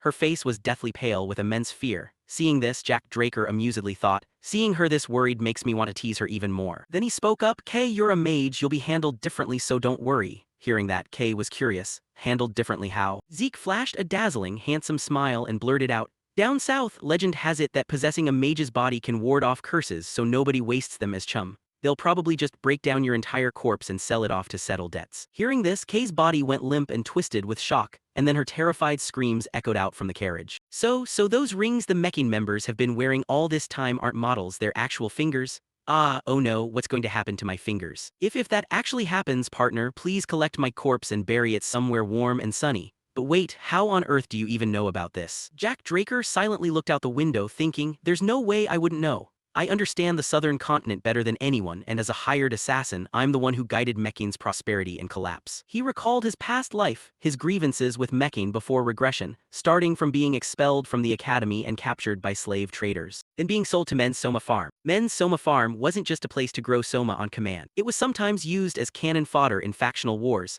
and I was the only one who survived and returned time and time again. Back then, I just felt relieved to have survived without questioning anything, but looking back now, perhaps my survival instinct unconsciously utilized healing. And anyway, after surviving 5 or 6 cannon fodder missions, Don Juan began forging me into a hired assassin. And look, Don Juan's sharp eye was right. The work of a hired assassin suited my abilities perfectly, so by luring the opponent off guard and then using poison, taking down a purple knight became a breeze. But blue knights were different. Even when I approached while concealing my traces, they would miraculously notice, and even when poisoned, they could adjust the aura within their bodies to burn or purge the poison out. Yet blue knights were human after all, so I learned how to subtly target the flaws that only humans inherently possess, making it possible for me to take down blue knights. By the time the number of blue knights I killed reached double digits, I had firmly established my position as a hired assassin within the Mechan organization. Afterward, I continued to expand my standing through major achievements in wars and the elimination of the Pavla organization, eventually becoming Don Juan's adopted son with the promise of an official succession. But on the night all the top leaders of the gang gathered to announce the successor, I killed everyone present, including Don Juan, and left the Mechan organization. Well, never mind, it's all in the past now. As Jack Draker was sinking into memories of his past life, Kay waved her hands to snap him out of it, saying, hey partner, you've been dodging my questions this whole time. Could you be a spy for Mechan? Are you planning to use me to swallow up the syndicate? She pointed and questioned with a tense expression. Jack Draker raised an eyebrow, looked at her without saying a word, and then went back to glancing outside. This attitude made Kay feel like she was turning to stone. Impatiently, she pressed on, am I wrong? Say something, partner. While he chuckled inwardly, Kay is different from before the regression, still a bit naive, so it's fun teasing her. The scene shifts to the interior of Don Juan's mansion. Inside, the guests had arrived in fairly large numbers. The crowd inside looked luxurious, each holding glasses of wine. Just then, a voice rang out, Don Juan, this is Kay, the shushy employee I mentioned. Someone was introducing Kay and she quickly lifted her skirt to curtsy. It's an honor to meet you, Don Juan. He pursed his lips as he observed the space, marveling inwardly, truly filthy rich. Not only men's assassins but even famous outlaws down to rangers, the preparations are seriously diverse. This was inside the secret conference room behind the mansion's main hall. A row of people seated at the large conference table all cast glances toward the two of them. The master of the mansion held a cigar, flashed a friendly smile and spoke, nice to meet you, Kay. I heard you were a mage, but I didn't expect you to be a woman. A beautiful mage is more precious than gemstones. I look forward to hearing your words of wisdom. Please begin. This old man was none other than Don Juan, the boss of the Mechan organization. Kay placed a hand on her chest, taking a deep breath, then blurted out, a few months ago, do you remember the warehouse fire? These words shocked everyone present in the room. Old Don Juan put out his cigar and replied, of course I remember, it's not like I could ever forget. But why are you bringing that up now? His expression turned as cold as a demon's as he questioned her. Intimidated by that heavy pressure, Kay grew tense and began to stammer. That's because there's a traitor here who colluded with Pavla to burn down the Soma warehouse. Someone among us colluded with Pavla, and they are the very person who set fire to the warehouse. Her words caused numerous furious people to shout, what did that crazy bitch just say? Drag her out right now. Old Don Juan slammed his fist hard onto the table, and the noisy bunch quickly fell silent again. Exuding a thick murderous aura, he questioned, do you dare take responsibility for the words you just uttered, Kay? Kay nodded without hesitation. Don Juan reached out his hand and continued, Fine, then go ahead and tell us who dares to boldly betray Mekin. The people there were extremely anxious, terrified that their own names might be called out. Suddenly, Zeke Draker grabbed one of them, held a knife to their neck as a hostage, and then spoke. Nice to meet you, Don Juan. He calmly introduced himself. I'm Zeke Murray. Regarding what Don Juan just mentioned, I think I can help. Old Don Juan appeared calm and replied, Zeke Murray, a pleasure to meet you. On my birthday, you bring a knife instead of a gift, he asked as he lit another cigar. Looking at the guy in his grip, Zeke Draker said, the gift is right here, isn't it? Don Juan, are you saying my lovely brother Joaquin is the traitor? Kay wore an excited, wicked grin. Hey Joaquin, also known as El Mencho, you should understand this best of all, right? Why don't you speak up yourself? Joaquin gritted his teeth in anxiety. A matter that even the boss hasn't discovered yet. How on earth did this guy find out? Then he screamed, you useless trash, what are you just standing around starring for? After eating off me for so long, at least do something useful. The guards nearby panicked. But even if you say that, we can't do anything. That guy is a professional, he hasn't left a single opening to approach. If we attack from afar, he'll use Mr. Joaquin as a shield. He's very likely a spy sent by Pavla. With a sharp gaze, Zeke said, as expected of Mekin's right-hand man, you're deeply trusted, aren't you? Yet you're the one who's actually Pavla's spy and you dare turn around to suspect me. Joaquin, with a knife pressed to his neck, sneered, identity exposed, so you're starting to talk nonsense, huh? Zeke calmly replied, pretty confident, aren't you? Do you think I did all this without evidence? At this moment, Kay began activating her mage abilities. A stack of documents appeared on the table in front of old Don Juan. He quickly picked it up to read. Don Juan silently flipped through it for a moment with a pensive look. Then his eyes narrowed. You've brought something quite interesting, Zeke Murray. Not only did Joaquin collude with the syndicate to betray us, but those bastards Pavla turned out to be pirates as well. This statement threw the rest of them into shock. Zeke Draker thought to himself, as expected, just mentioning pirates changes the atmosphere instantly. Nobody likes pirates, and Southerners hate them even more because living close to pirate bases meant they suffered greater losses than any other continent. Above all, Don Juan lost his entire family to pirates, so his grudge against them was unquenchable. Even someone like Don Juan would never let slide an incident involving pirates. Now what are you going to do? Controlled Joaquin gritted his teeth, panicking further. Damn it, hell, where on earth did you get that photo? In that report too, it clearly details how my past smuggling with Pavla and the Soma warehouse fire a few months ago are connected. Just that alone is enough to cast suspicion on me. Suddenly, old Don Juan threw the documents onto the table. I've looked closely, Zeke Murray, but if you think a bit of evidence like this is enough for me to suspect Joaquin, my own flesh and blood brother, think again. Zeke Draker frowned and thought, looks like that's not enough. I didn't want to resort to this method, but it seems there's no other choice left. Then he whispered something into Joaquin Mencho's ear, making his body stiffen as if turned to stone. Don Juan remained calm and continued.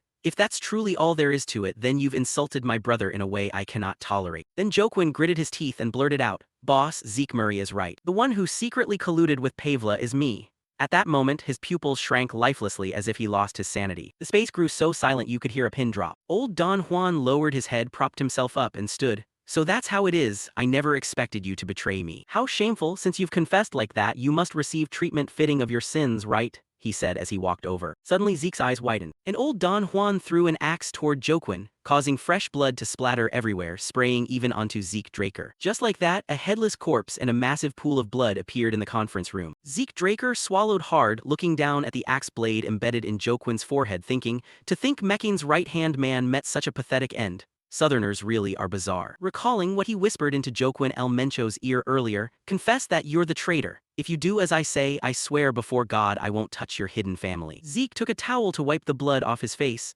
An oath before God is absolutely trustworthy after all. Actually, I never had any intention of touching your family in the first place. Anyway, he truly lived up to being the boss of a notorious criminal organization. Don Juan surely didn't genuinely believe El Mencho was the traitor. He only executed him because circumstances forced him to do so. Because a few months ago, the culprit behind the Soma warehouse fire, the incident that caused Mekin heavy losses, was also the one who colluded with Pavla and torched the warehouse, while Kay affirmed that the traitor collaborating with Pavla and the arsonist were one and the same person. At that exact moment, I took extreme action, pointing straight at El Mencho as the traitor and instantly subduing him, combined with the shocking news that the Pavla organization was actually composed of pirates. Amidst such chaos, Don Juan somehow maintained his composure, analyzing the situation coldly. But his subordinates did not, and right in the middle of that turmoil, El Mencho had confessed with his own mouth that he was the traitor. Even if El Mencho wasn't actually the traitor, turning a blind eye would likely cause the organization's discipline to collapse. Sure enough, Don Juan calculated things with extreme rationality as always, unchanged.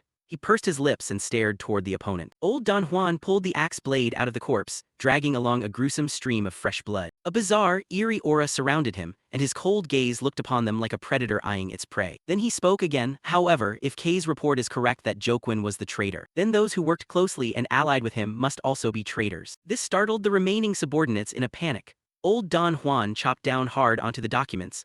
The report clearly states that burning the Soma warehouse was merely a stepping stone for you all to prepare to side with Pavla along with Jokwin. If you confess like my brother Jokwin, I'll send you off without making you suffer any pain. Someone tried to justify, this is a complete slander. With a sharp gaze surveying the situation, a sweating subordinate pointed at Kay. We never plotted anything like that. This is definitely a dirty trick by that damned bitch of a mage, if you'd interrogate that mage. Before he could finish his sentence, an attack instantly shot toward him, cutting him off completely. A stream of fresh blood splattered onto Kay. Her expression turned stunned at the situation, her body trembling as she looked down at the corpse at her feet. A voice of interrogation rang out. What are you doing, Zeke Murray? The person who launched the attack was none other than Zeke Draker. He calmly replied, I'm simply helping the boss deal with traitors. Jokwin confessed himself and you personally executed him.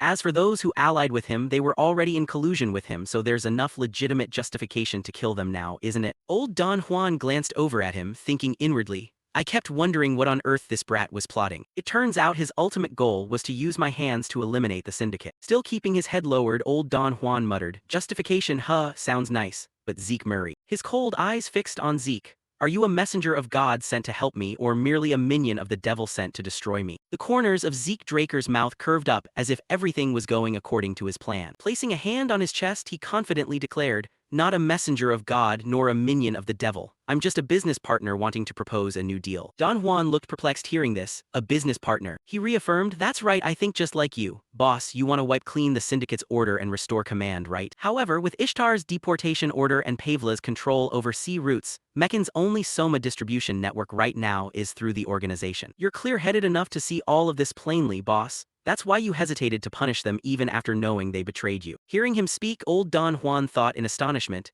you talk as if you've known me for a very long time. Zeke Draker continued, don't worry, by now the Federation's Soma distribution has been entirely handled by Kay. Kay, who was still shaking and suddenly called out, could only force a laugh, ha ha ha. Zeke Draker confidently declared once more, from now on, Kay and I will take over from the Federation and handle Mechan's Soma distribution ourselves. Don Juan silently sat back down in his chair, feeling somewhat at ease, and replied, that is indeed a fantastic offer, Zeke Murray. If what you say is true, transactions must be built on trust. But without trust, how can I hand this distribution over to you when this is only our very first meeting? Zeke agreed, you're completely right. He asked again, then how about this? Suddenly he tossed the axe aside, then flipped the documents up into the air, drew his sword, and finally drove it fiercely down through the photo placed on top of the documents. After finishing that series of movements, he turned back with an arrogant smirk. Paulo Santos, I'll eliminate the territory managed by that coward. Paulo Santos, nicknamed Cowardly Paulo, earned his moniker because he prioritized safety above everything else, which was why despite being an enforcer, his reputation within the organization was exceptionally low. Don Juan analyzed calmly, Zeke Draker, and you even know details like his existence and his nickname. Well, as long as it benefits me, I don't care.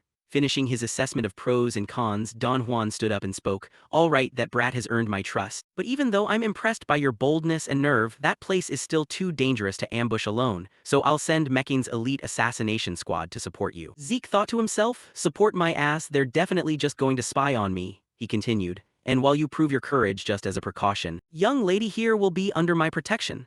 He turned toward Kay, speaking with a vile expression while she grew extremely tense and terrified, her body still shaking. Zeke Draker's gaze turned sharp as he thought, that's just a long-winded way of saying she's been taken hostage. Then he replied, I understand, please take good care of Kay, boss. Vast is the port of Soma, so I'll send Mechan's elite assassination team to support you. By now it was nighttime, and with a raised arm as Kay led the assassination team to the destination, he signaled, stop. At this point, Manuel, the leader of the assassination squad, glanced over at him and marveled. Even as the team leader, I unconsciously stopped at his command without even realizing it. Well, after seeing his skills, only a fool wouldn't follow his orders. He had more stamina than assassins like them, moved faster and was more precise, as if he knew the northern forest by heart. But above all, he was exceptionally skilled in battle, even when facing powerful beasts capable of easily defeating the most expensive mercenaries of the wolf tribe. He truly was a monster. Manuel stood there in awe, admiring Zeke Draker's strength for a moment. Zeke Draker suddenly spoke up, all of you wait here. Hearing this, Manuel was flustered.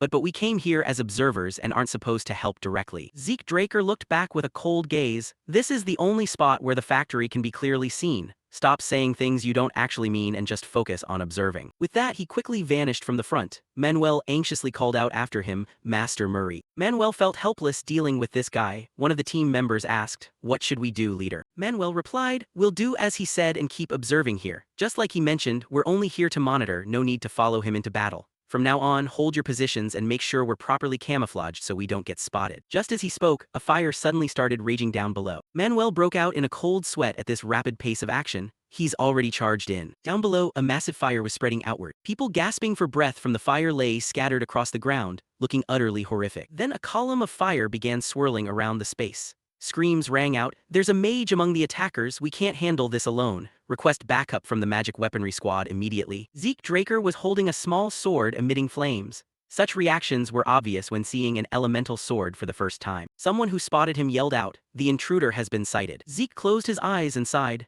But for an organization clashing with Meccan up north, I already anticipated this, that their reaction would be lightning fast. A group of armed individuals rushed in to attack him. Streams of power unleashed in unison, answered by flying fireballs. This was an attack of the elemental sword. Below his firefield luminous flame. Zeke Draker swept past, instantly setting those people ablaze. Having finished them off, Zeke Draker landed back on the ground. Looking at the burning corpses, Zeke Draker let out another sigh. Still, this isn't nearly enough to get things started. Suddenly he glanced off to the side, frowning as he muttered, "That cowardly bastard Paulo really is a crazy freak." At this moment, Zeke found himself targeted by the barrels of several tanks. He's even exploiting a magic pool. How much money went down the drain here? Wouldn't hearing mages be cheaper? The tanks quickly powered up, and an explosive shell fired, heading straight for Zeke. He casually pointed his elemental sword forward, cleaving the large projectile in half, and thus easily neutralizing the attack. Delayed explosions erupted right behind his back. After taking care of it, Zeke broke into a triumphant smile. "Well, unless you're a criminal, you wouldn't accept an exchange like that." Saying that, he began employing a barrage of techniques. The elemental sword, wind fields, and dancing blades. Just like that, the surging power blasted apart the tanks and nearby objects. Beneath his black face mask, the corners of Zeke's mouth curled up. Before regressing, I might have run away at the sight of that magic pool. He turned his back to the lingering explosions, slashing his sword through the air. But things are different now. After some time, the stronghold was reduced to ruins and unquenched flames. Inside the underground corridor were scattered corpses and pools of blood. The remaining guys were swiftly dealt with. As they collapsed, Zeke Draker revealed himself as the one who had just struck. Stepping further inside while scratching his head, "After cleaning up this many, it's about time for that guy to show up." Suddenly an arrow came shooting toward him, but Zeke effortlessly caught the projectile. Suddenly the arrow burst open, releasing a cloud of powdery substance. The system instantly popped up a notification, "Black Mamba venom detected. Immunity to all poisons negates venom effects. Administrator command confirmed, temporary suspension of the continuous activation of the healing coefficient class skill." Zeke Draker frowned, casting a sideways glance. "You've finally shown your face." At this moment, a man named Paulo Santos emerged from the dark corner, speaking up. "What the hell is the underground army doing, letting an intruder get all the way in here?" 5 or 6 footsteps drew closer, accompanied by a threatening voice.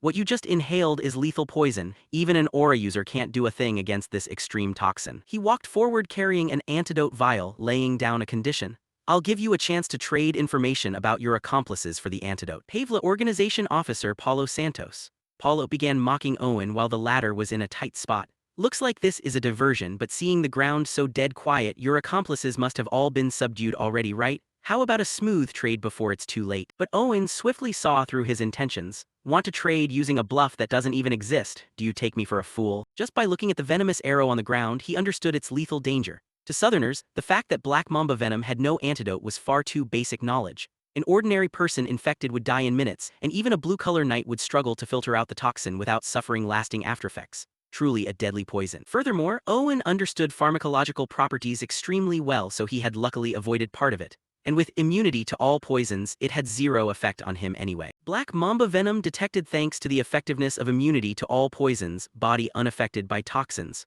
Without wasting words, he directly slashed and shattered the vial in Paulo's hand. Enraged by this outright rejection of his goodwill, Paulo barked, "Are you out of your mind destroying the antidote? Do you really want to die?" Suddenly, right after finishing his sentence, his expression stiffened into speechlessness.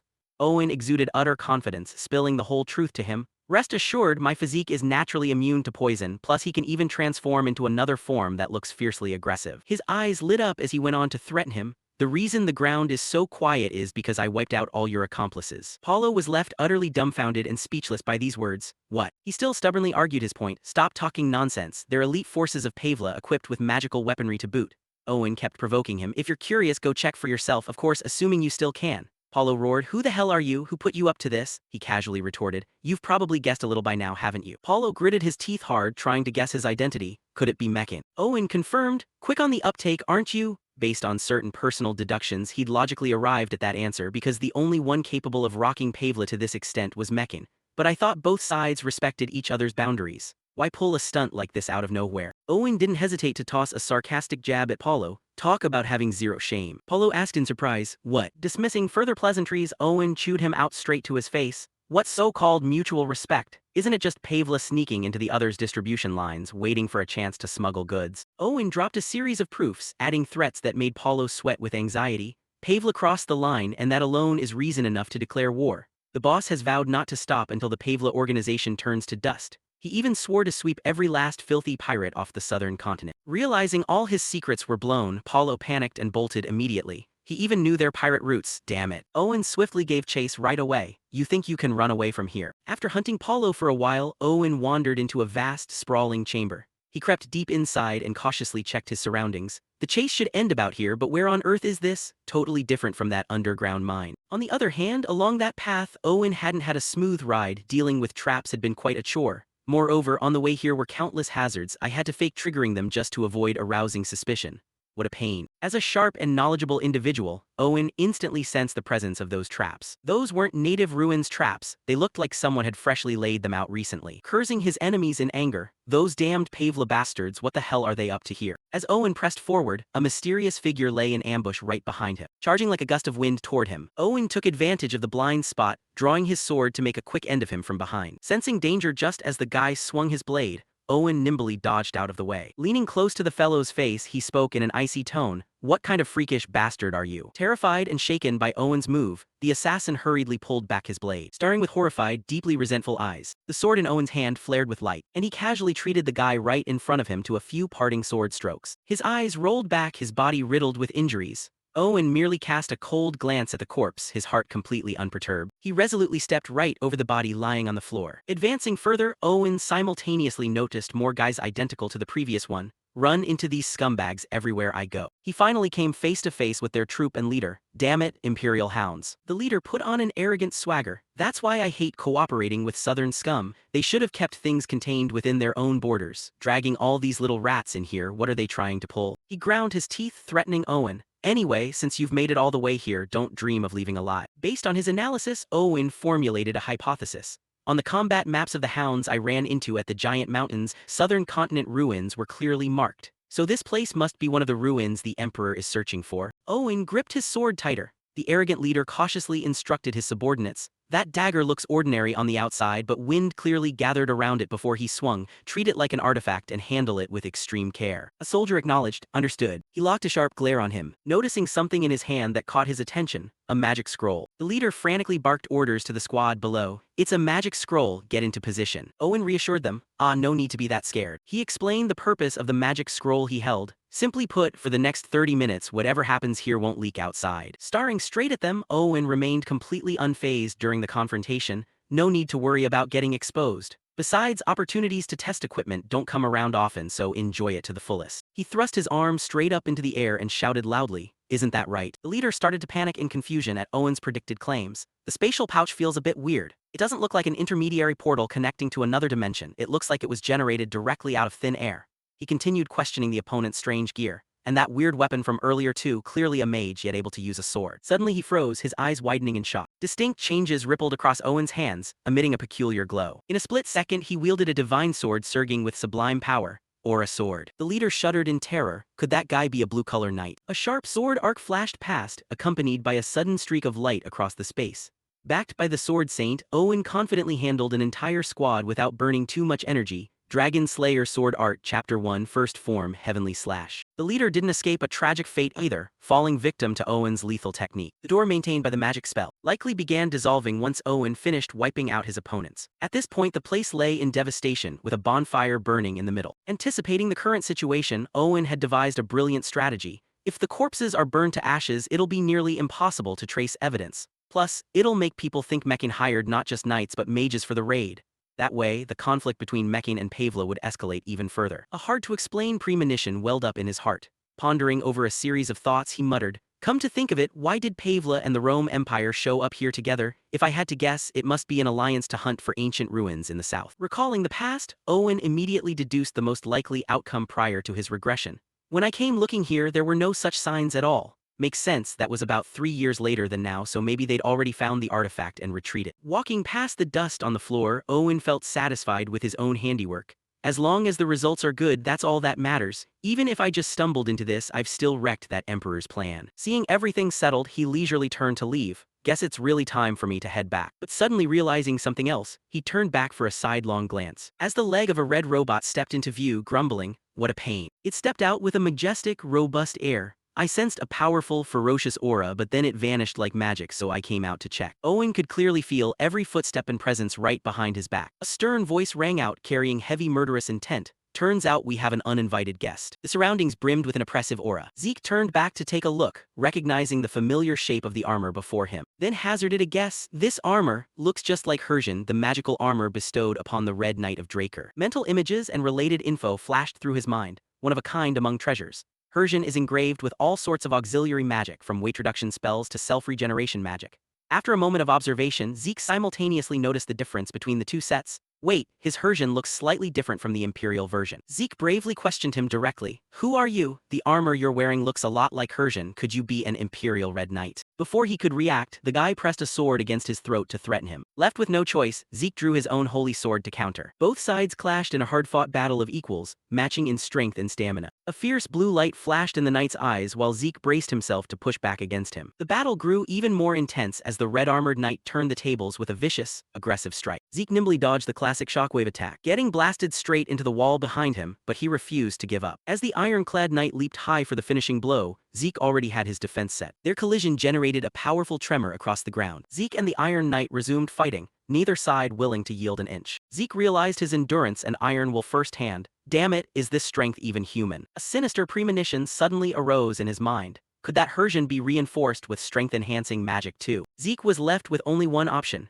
actively dodge the guy's continuous moves. The knight still stood tall and proud amidst the billowing smoke, completely unscathed, raising his eyes with a terrifying, fearsome glare. Behind him rose a chest-high outcrop of rock. Activating skill, Elemental Sword Metallic Force Field. Within a remarkably short span, it enclosed the red-armored knight inside. He easily smashed a small opening right through the top, then unleashed an innate transcendent technique, slashing furiously at the fractured barrier. The peerless knight quickly tore them apart into scattered debris. He emerged prouder and loftier than ever after breaking out of the opponent's encirclement. A blinding flash of light approached, causing him a moment of disorientation. Affected by the strange light, the knight stalled for a second. Activating skill, Flash Calamity. Following that, a barrage of large and small boulders rained down mercilessly across his body. Taking advantage of the knight's distraction, Zeke quickly stepped forward. A tiny streak of light flickered across the silent space. Zeke panicked, astonished that despite trying everything, he still couldn't put the guy down for good. Got him, but he even blocked the aura sword. He bravely stepped out right in front of the knight without the slightest hesitation. Zeke suffered some disadvantages in actual combat, making him hesitate slightly as he prepared for a new technique. Activating skill,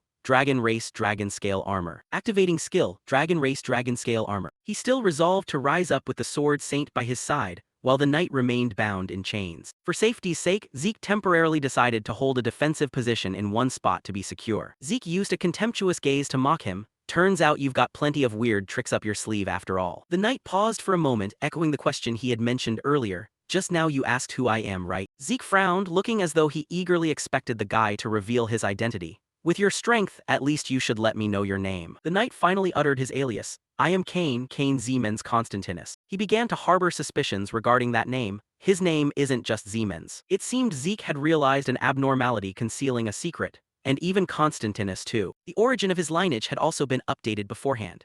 Constantinus was a surname passed down exclusively to the imperial family of the Rome Empire. Furthermore, the middle names of the royal family could only originate from the elector noble families, meaning the aristocrats with the right to elect the emperor within the Rome Empire. From these minor details, Zeke pieced them together into a massive picture. Does that mean the Zeman's family, a major house of Draker, is actually one of the elector families of the Rome Empire? He began shifting into a different state. The system announced, demonic aura detected. Eliminating the bearer of demonic aura will grant bonus points. He shielded himself with his hand, feeling slightly bewildered inwardly, not entirely sure what demonic aura actually is. Seeing the glaring light radiating from Cain forced Zeke to shield his eyes, but it was undoubtedly dangerous. The guy prepared a decisive move to display his power and authority. To think I'd meet a knight on par with me in this desolate place. So I shall personally pay due respect and grant you a glorious death with all my might. Zeke knew his limits well. Recognizing the impact of the guy's ability, he calmly reasoned, ordinary techniques can't fight this anymore. Even if I use the elemental sword to cope, my level is still way too far behind. Zeke stomped his foot down hard onto the ground, having figured out a countermeasure. In that case, there's only one way left. Zeke swung his sword up, beginning to unleash a crucial technique. Dragonslayer Sword Art Chapter 8 Second Form Dragon Scale Pierce. Yet he felt a lingering worry that a counterattack alone might still not be enough. Having witnessed Cain's terrifying skills and strength firsthand, Zeke knew to stay on high guard. His defensive capability and power amplification were overwhelming enough to bounce back even the Aura Sword. As long as Hersian remained, landing a fatal wound on him was impossible. Raising his sword and lightly stroking across it, he hatched a plan. The prerequisite is at least dragging him down to my level. Activating skill, Magic Reflection. Just as Zeke readied his move, Cain abruptly stopped, surprising him. What? Hersian suddenly stopped working. The guy blankly turned to ask him, what did you just do? Zeke felt even more bewildered than him, asking, what? I have no idea what the hell you're talking about. Cain laughed like a madman, drawing his spiritual energy to ready for battle. How fascinating. If you won't answer, so be it. Cain unleashed a surging attack. Judging enemy counts himself being another joy in combat. While several spots were struck by his ability, creating glowing friction marks. It came in rapid succession as if he were striking wildly rather than targeting a single point. Zeke stood firm against the berserker. Cain continuously exerted his power to take him down, rising up and turning everything upside down into utter chaos. The whole room was smashed to pieces by him, leaving no spot undamaged while several spots were struck by his ability, creating glowing friction marks. It came in rapid succession as if he were striking wildly rather than targeting a single point. Zeke stood firm against the berserker. Cain continuously exerted his power to take him down, rising up and turning everything upside down into utter chaos. The entire room was wrecked by him, leaving 0 undamaged areas. It exploded so violently that the ground shook and debris flew everywhere. After the skirmish, the chamber was left in ruins, completely unrecognizable. Zeke was critically injured to the point of bleeding profusely. Damn it, the demonic aura ratio in the administrator's body has exceeded the threshold. The efficiency of the element-type healing class skill is degraded. Struggling back to his feet, clutching his agonizing wounds with a heavy mood, this situation is genuinely dangerous. Cain stood before him, unable to hide his admiration, truly deserving of the Draker bloodline, quite impressive. He recalled one of the crucial experiences from fighting Zeke. Even for just a flash, being able to neutralize Hersian's function could only possibly be the sealing mana of the Draker family. Furthermore, the swordsmanship you displayed in the final blow, when exposed by Cain, left Zeke startled, bears a striking resemblance to the dragon-slaying technique. Sure enough, paying attention to his every move allowed the guy to immediately deduce how he used it and analyze it in precise detail. The Dragonslayer sword art was the original source of the dragon-slaying technique, so naturally both shared many similarities. However, the dragon scale pierce he had just unleashed only appeared in the later sections of the dragon-slaying technique. Being a secret technique forbidden from leaving the family, a Rome Empire knight like Cain knowing, it proved that the Zeman's clan had handed the dragon-slaying technique straight over to the Empire. Zeke covered his mouth with his hand as he coughed up a massive mouthful of blood. Cain drew closer and prepared to hand him a defeated opponent's parting gift. Looks like your body has been heavily eroded, it must be painful. Leaving you in this state would be a discourtesy to an opponent who faced me honorably. He decisively thrust a sword blade into his chest, halting him instantly. Cain lingered for a long moment to let him pass completely. Confirming it with his revolting expression, he casually offered a farewell, rest in peace. Watching Zeke motionless for a long while, Cain finally turned to leave. Even as an enemy, it's been a long time since I met such a worthy opponent. The moment he walked away, a tiny dagger suddenly came flying swiftly from behind. It clipped away a bit of hair, along with leaving a shallow cut on his neck. Casting a sidelong glance back, Cain discovered Zeke had vanished. The guy blurted out in shock, "How is that possible?" Instantly, Zeke had appeared right behind his back, his arm tightening around his sword as a terrifying gleam flashed in his eyes.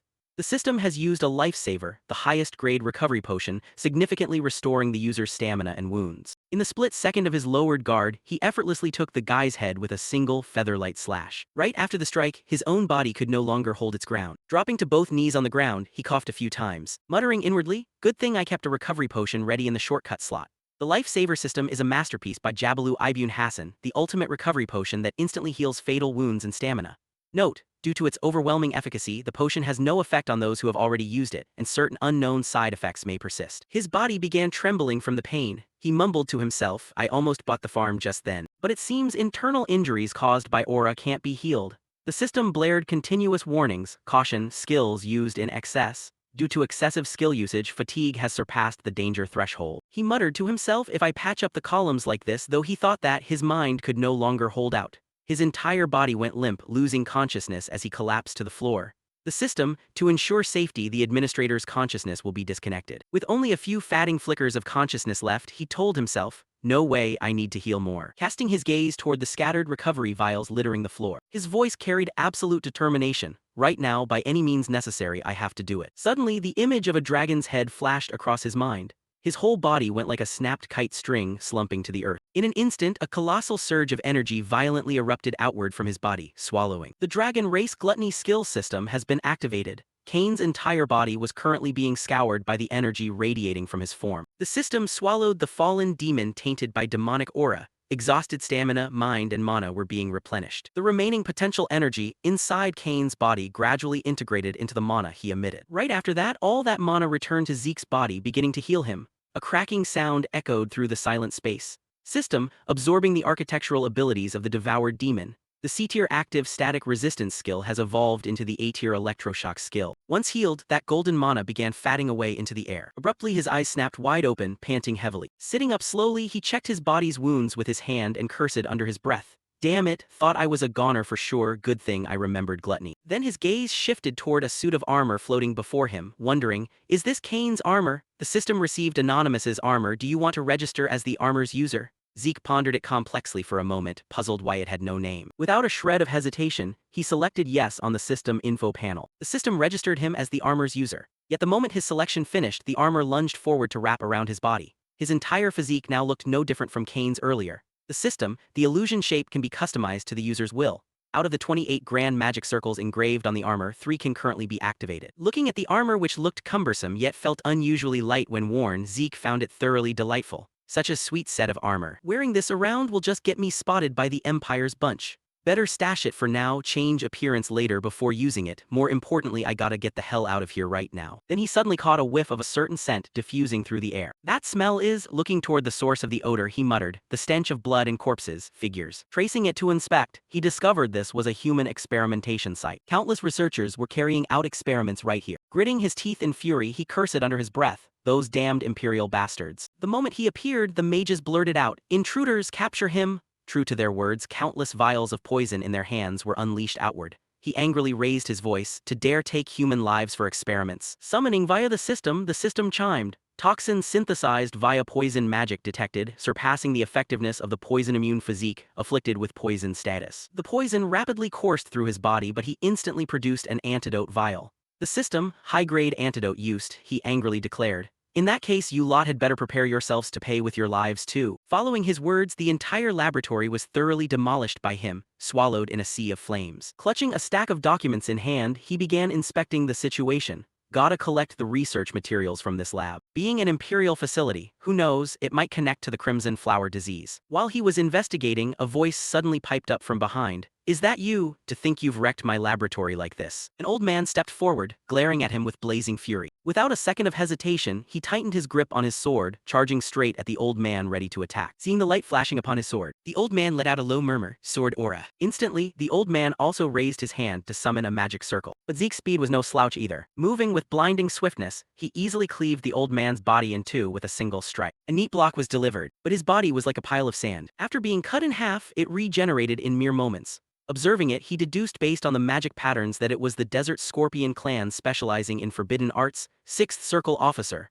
Ah, this guy's a real pain, never expected the Empire to team up with these lot. The Mana Reflection skill system activated. In just a few seconds, the old man's body fully regenerated. The old man angrily shouted, "Damn it, could you be a pureblood Draker?" Realizing his identity, the old man tore apart a magic scroll in his hand. If so, the moment the summoning paper in his hand was torn, a colossal sand dune began forming right behind his back, and within seconds, it morphed into a giant monster standing before Zeke. He judged internally, a synthesized chimera. The old man laughed proudly and self-importantly. Ha ha ha, this is my ultimate masterpiece, even a Draker can't hope to fight it. Without a moment's hesitation, the monster lunged forward, swinging its claws to strike at him. He instantly used his weapon to block its attack. The moment the two attacks collided, sharp metallic clashes rang out incessantly. Exchanging continuous blows, Zeke's eyes narrowed slightly as if calculating something. Right after that, a massive amount of mana circulated beneath his feet. At the same time, the monster's claws slammed down hard onto the stone floor, shattering the earth. By then he had vanished from its sight. Utilizing his agility to slip around behind the monster, he executed the wind technique footwork of the phantom. Quickly realizing the situation, the monster lashed out with its scorpion tail toward him. But without a second thought, he swung his sword and lopped its tail right off. He marveled inwardly, it has 0 blind spots. Regaining his composure, lowering his stance to the ground, he began weighing his options. I don't intend to waste time in a place like this.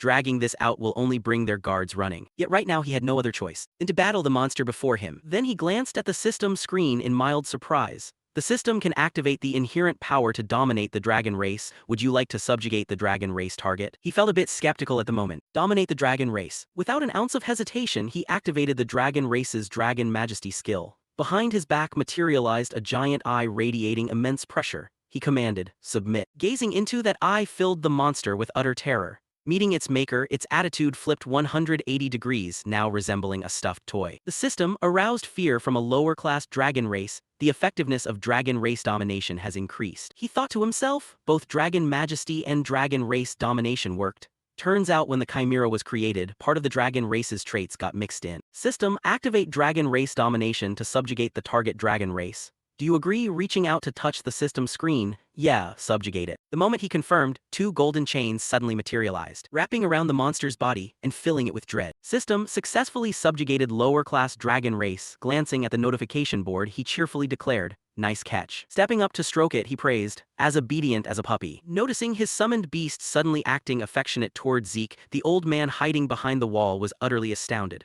Why is the chimera ignoring my commands? Spotting him then, Zeke spoke in a cold stare, sick him. Mere seconds later, the old man collapsed in a pool of blood with bottled-up frustration he couldn't voice. Advancing to collect the loot, he began inspecting. Let's see, what did this guy bring? Glancing at the file folder, he uttered, Gilabu al-Lamani. Looks like this guy is the Scorpion Clan's number 2. He wondered curiously, turning to ask his new pet, but suddenly 2 system windows popped up to interrupt his thoughts. System, would you like to name the subjugated dragon race? Named dragon races can be summoned at any time upon calling the power wielder. Staring at the notification, he looked surprised. Want me to name it? From now on, I'll call you Gurav.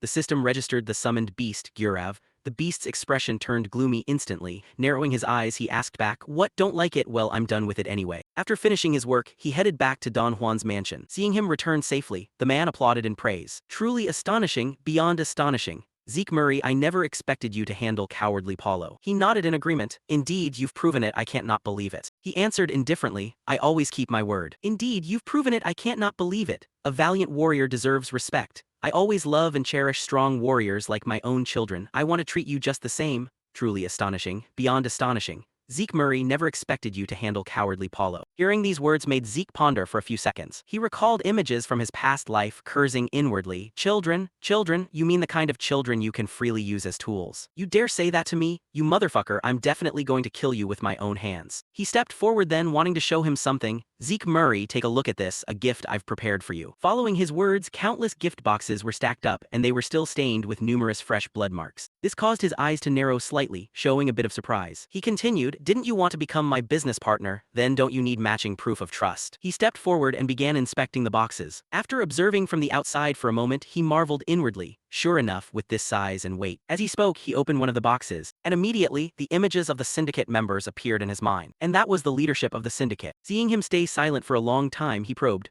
are you satisfied? He maintained a calm attitude and didn't answer right away. The corners of his mouth began to curl into an amused smile, cheerfully replying, of course, boss, he thought to himself. Good, everything is going according to plan. This has wiped out the syndicate leadership. Now all that's left is to put K at the top. He turned around, cutting off his train of thought. However, there's a problem that just came up. He wondered, what problem? He explained. It seems Pavla's side has figured out we were the attackers. They're even talking nonsense that we mobilized both knights and mages. At this, he exhaled a breath, thinking, well, it's bound to look that way. He continued. So taking this opportunity, I want to give those filthy pirates a definitive warning. The master of this southern continent is mecking. Hearing this, he thought to yourself, so you mean you want me to attack Pavla again? Thinking that in his heart, outwardly he didn't refuse at all. I'll do it. Seeing him agree so suddenly left the old man extremely puzzled. He explained, I'll go to Pavla and clearly convey the boss's will. But in exchange, I have a request. Grant more power to Kay so she can become the center of the new syndicate. Facing his proposal, the old man pondered for a few seconds, then immediately agreed. Fine, I'll take responsibility for becoming her protector. And for your sake, I'll send you the best assassin along with a squad from the cartel. As he spoke, he snapped his fingers lightly, and instantly 4 figures appeared extremely quickly around them. A man with an extremely cold expression appeared behind his back. He stared at him without speaking. Don Juan explained, he'll be of great help. Looking at this man, he thought inwardly, that person is. The scene shifts to the territory of Paulo Santos from the Pavla cartel. The intelligence bureau now looked utterly desolate after a bloody battle, as 2 pairs of feet slowly stepped inside. The person behind spoke up, Abel, the investigation is all done, and the Imperial Intelligence has already reviewed it, there's nothing left to dig up.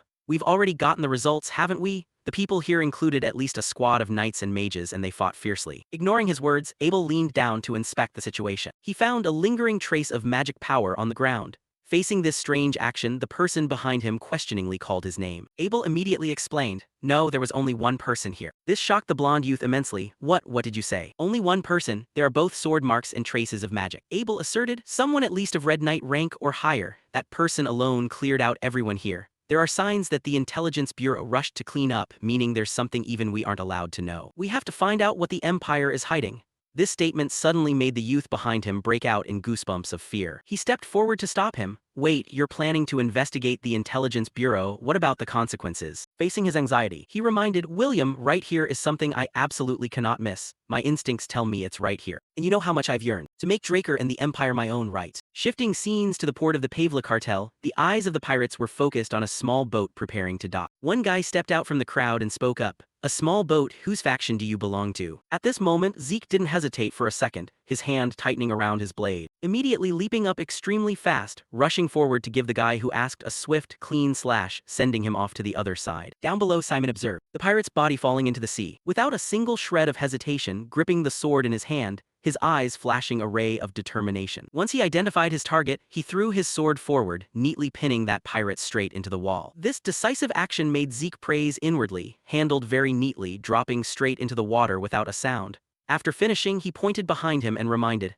let's go, Simon. He still wore an extremely cold expression, not answering him at all. Simon Zapatero, in my past life, he was the one who taught me southern swordsmanship and assassination techniques. Even within the Meccan cartel, a place full of scumbags, this is the only person I can trust. Furthermore, even after the regression, his combat coordination skills are still very good. It would be great if I could pull him over to my side. Across the city now, countless soldiers were walking everywhere. Zeke exclaimed, soldiers are stationed all over the city. Simon wondered, is there a way to infiltrate the central district? He replied, of course there is. This place originally belonged to the Holy Empire, so there are definitely sewers built since those times. He asked back doubtfully, going through the underground? That's absurd, how are you supposed to find a way in a maze-like sewer system?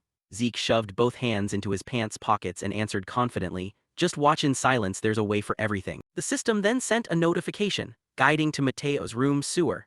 Looking at the mini-map in front of him, he moved straight ahead without a single moment of hesitation, thinking to himself, with the mini-map's navigation function, a maze isn't a problem at all. Ahead looks like it's heavily guarded by soldiers, so we'll have to take a detour. And it seems those of Red Knight rank or higher aren't displayed separately, so we have to be careful. That's why we ran into Kane last time. After traveling for a while, he turned back to remind everyone, we're almost there, from here we go separately, you guys plant bombs in as many places as possible, I'll go take care of the number 2 guy, Mateo. The group chorused, understood. After finishing dividing the tasks, he turned and walked in a certain direction. The location he chose to go to this time was the city's central garbage dump. He slowly moved up the drainage pipes, climbing while thinking, if I kill Mateo, Pavla's boss will go crazy. Then Meccan will wage war against Pavla. With a slight pull of strength, he popped the iron grill in front of the drain aside, easily entering inside. As he walked, he continued thinking, did Don Juan really desire that when he sent me? A guy so cautious he personally eliminated his own right-hand man just for fear of shaking the organization's discipline. No way, on the contrary, he hopes everyone sent here will go and never return. He intends to use this very raid as a warning to Pavla, while also flaunting that this level of sacrifice means nothing to him. But it seems things won't go the way you want, Don Juan, because I'm actually going to kill Mateo.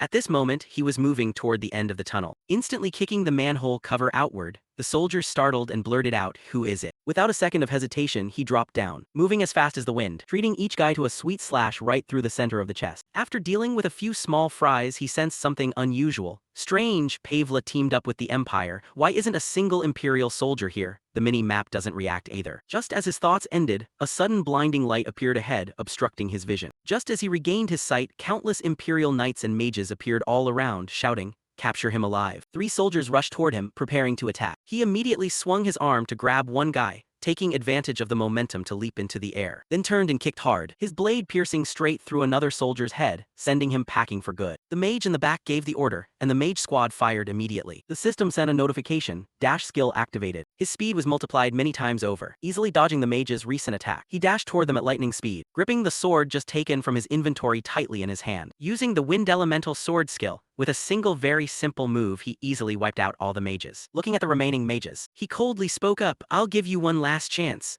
His body was now wrapped in an aura and a brilliant golden light. The system sent a notification, Dragon Turtle skill has been activated. He coldly ordered, "Kneel right now and I'll spare your lives. Otherwise charge forward with the resolve to die." Words like a threat that terrified the mages. After dealing with the soldiers, a thought flashed through his head. What on earth did the Empire come all the way to the south for? He noticed a stream of dark magic heading toward him. Above, a mage coldly uttered, "An eel is blocking the grand cause." This unexpected appearance left him a bit stunned. Since when was this guy here? I couldn't even sense a breath of him just now. He turned and asked, "Who are you?" He didn't answer right away but reached out his arm, and from the ring on his finger, a stream of dark magic gushed outward, rushing toward the soldiers he had just killed earlier. After a few seconds, the soldiers suddenly popped up and turned into zombies. He ordered, "Capture him for obstructing the grand cause. I'll personally extract your soul." Looking at the zombies in front of him, he muttered inwardly, "Zombies being able to revive such a large amount all at once. Is he a high-level dark mage? But aren't most dark mages of that level from the Scorpion tribe? Why doesn't this guy have talismans and circles?" His eyes flashed a golden ray. Then he sped up the pace to wipe out those annoying small fries. The system sent a notification, eliminated a zombie polluted by demonic energy, received 10 karma points. Looking at the system screen that just popped up, he was a bit surprised, and then the corner of his mouth curved into an amused smile. "Points, not bad at all, right?" And a karma point farming spree took place. For a while after that, the system continuously sent notifications of receiving 10 karma points. He unleashed a sword strike to take out one last zombie, then turned back to look at the system screen. So that last one was the final one. Standing above observing his battle, the dark mage just stood there without speaking, and immediately, his entire body began to dissolve into the air, and disappeared without leaving a single trace. Looking up, he exclaimed, "What, leaving already?" He turned to leave, thinking to himself, "I'll have to turn that place into a farming spot later. Anyway, things are done on this side." From here, walking a bit further brings us to Mateo's office. So it's almost time. His steps were suddenly stopped by something. At this moment, he faced it with extreme calmness. Gently speaking up, "I've been waiting for you, Simon." He still maintained his initial attitude, looking at him with an extremely cold gaze. "I didn't expect you to make it all the way here. Did Don Juan send you to take me out before things get too complicated, right?" Zeke asked with a deadpan expression, showing not a single trace of fear. This seemed to make Simon hesitate for a moment, tightening his grip on the sword in his palm, before stepping close to the protagonist and saying, "The boss intends to wipe out the Pavla cartel. There's no room for an outsider like you to meddle in this." Hearing him say that, Zeke also frowned and asked, "If it weren't for me, the distribution network would have already been snatched away by the Pavla scum, wouldn't it?" By this point, Simon finally began to reveal his true purpose. "The syndicate will continue to need someone named K, meaning it doesn't matter if you're not around." Turning towards Zeke, he didn't immediately ask the system to deactivate his healing ability, and instead quickly grabbed Simon's wrist, dragging it straight toward his own throat as a thin line of blood began to seep out. Still, Zeke provoked him with a smirk. "Is that so? Why don't you just kill me already, phantom demon?" Faced with the protagonist's words, Simon's expression turned blank and bewildered as he stammered, How do you even know that alias of mine from back when I was an outlaw?" To this, Zeke didn't offer a lengthy explanation, only calmly stating, "Simon Saporito, I know all about your past and the reason why you're serving under Don Juan. What kind of nonsense are you babbling about?" Simon blurted out in a daze, but before he could finish, Zeke cut him off. "To protect the last remaining bloodline of the Cusco kingdom. Am I wrong?" Those words from the protagonist hit right at Simon's deepest secret. Instantly, his eyes flooded with murderous intent as he snapped, "Just who are you? How could you possibly know about that?" Taking advantage of Simon's shock, Zeke stepped back a pace, dodging the blade aimed at his throat while simultaneously pulling a sword from his inventory and bringing it down with a fierce swing, crashing heavily against Simon's weapon with a harsh, ear-piercing metallic screech. Once that move was done, Zeke stared fixedly at his opponent with an intensely serious gaze. On the opposite side, struggling against Zeke, Simon demanded, "You bastard! Just how much do you know? What the hell are you?" Wielding his sword in a counterattack, Zeke replied, "My identity? Fine, I'll tell you. I am one of the direct descendants of the Draker family, Zeke Draker." Because the protagonist's name was far too famous, Simon instantly recognized his lineage. Zeke Draker. Could you possibly be that legendary youngest person ever promoted to the blue rank? At that mention, a flash of nervous panic swept across Simon's face.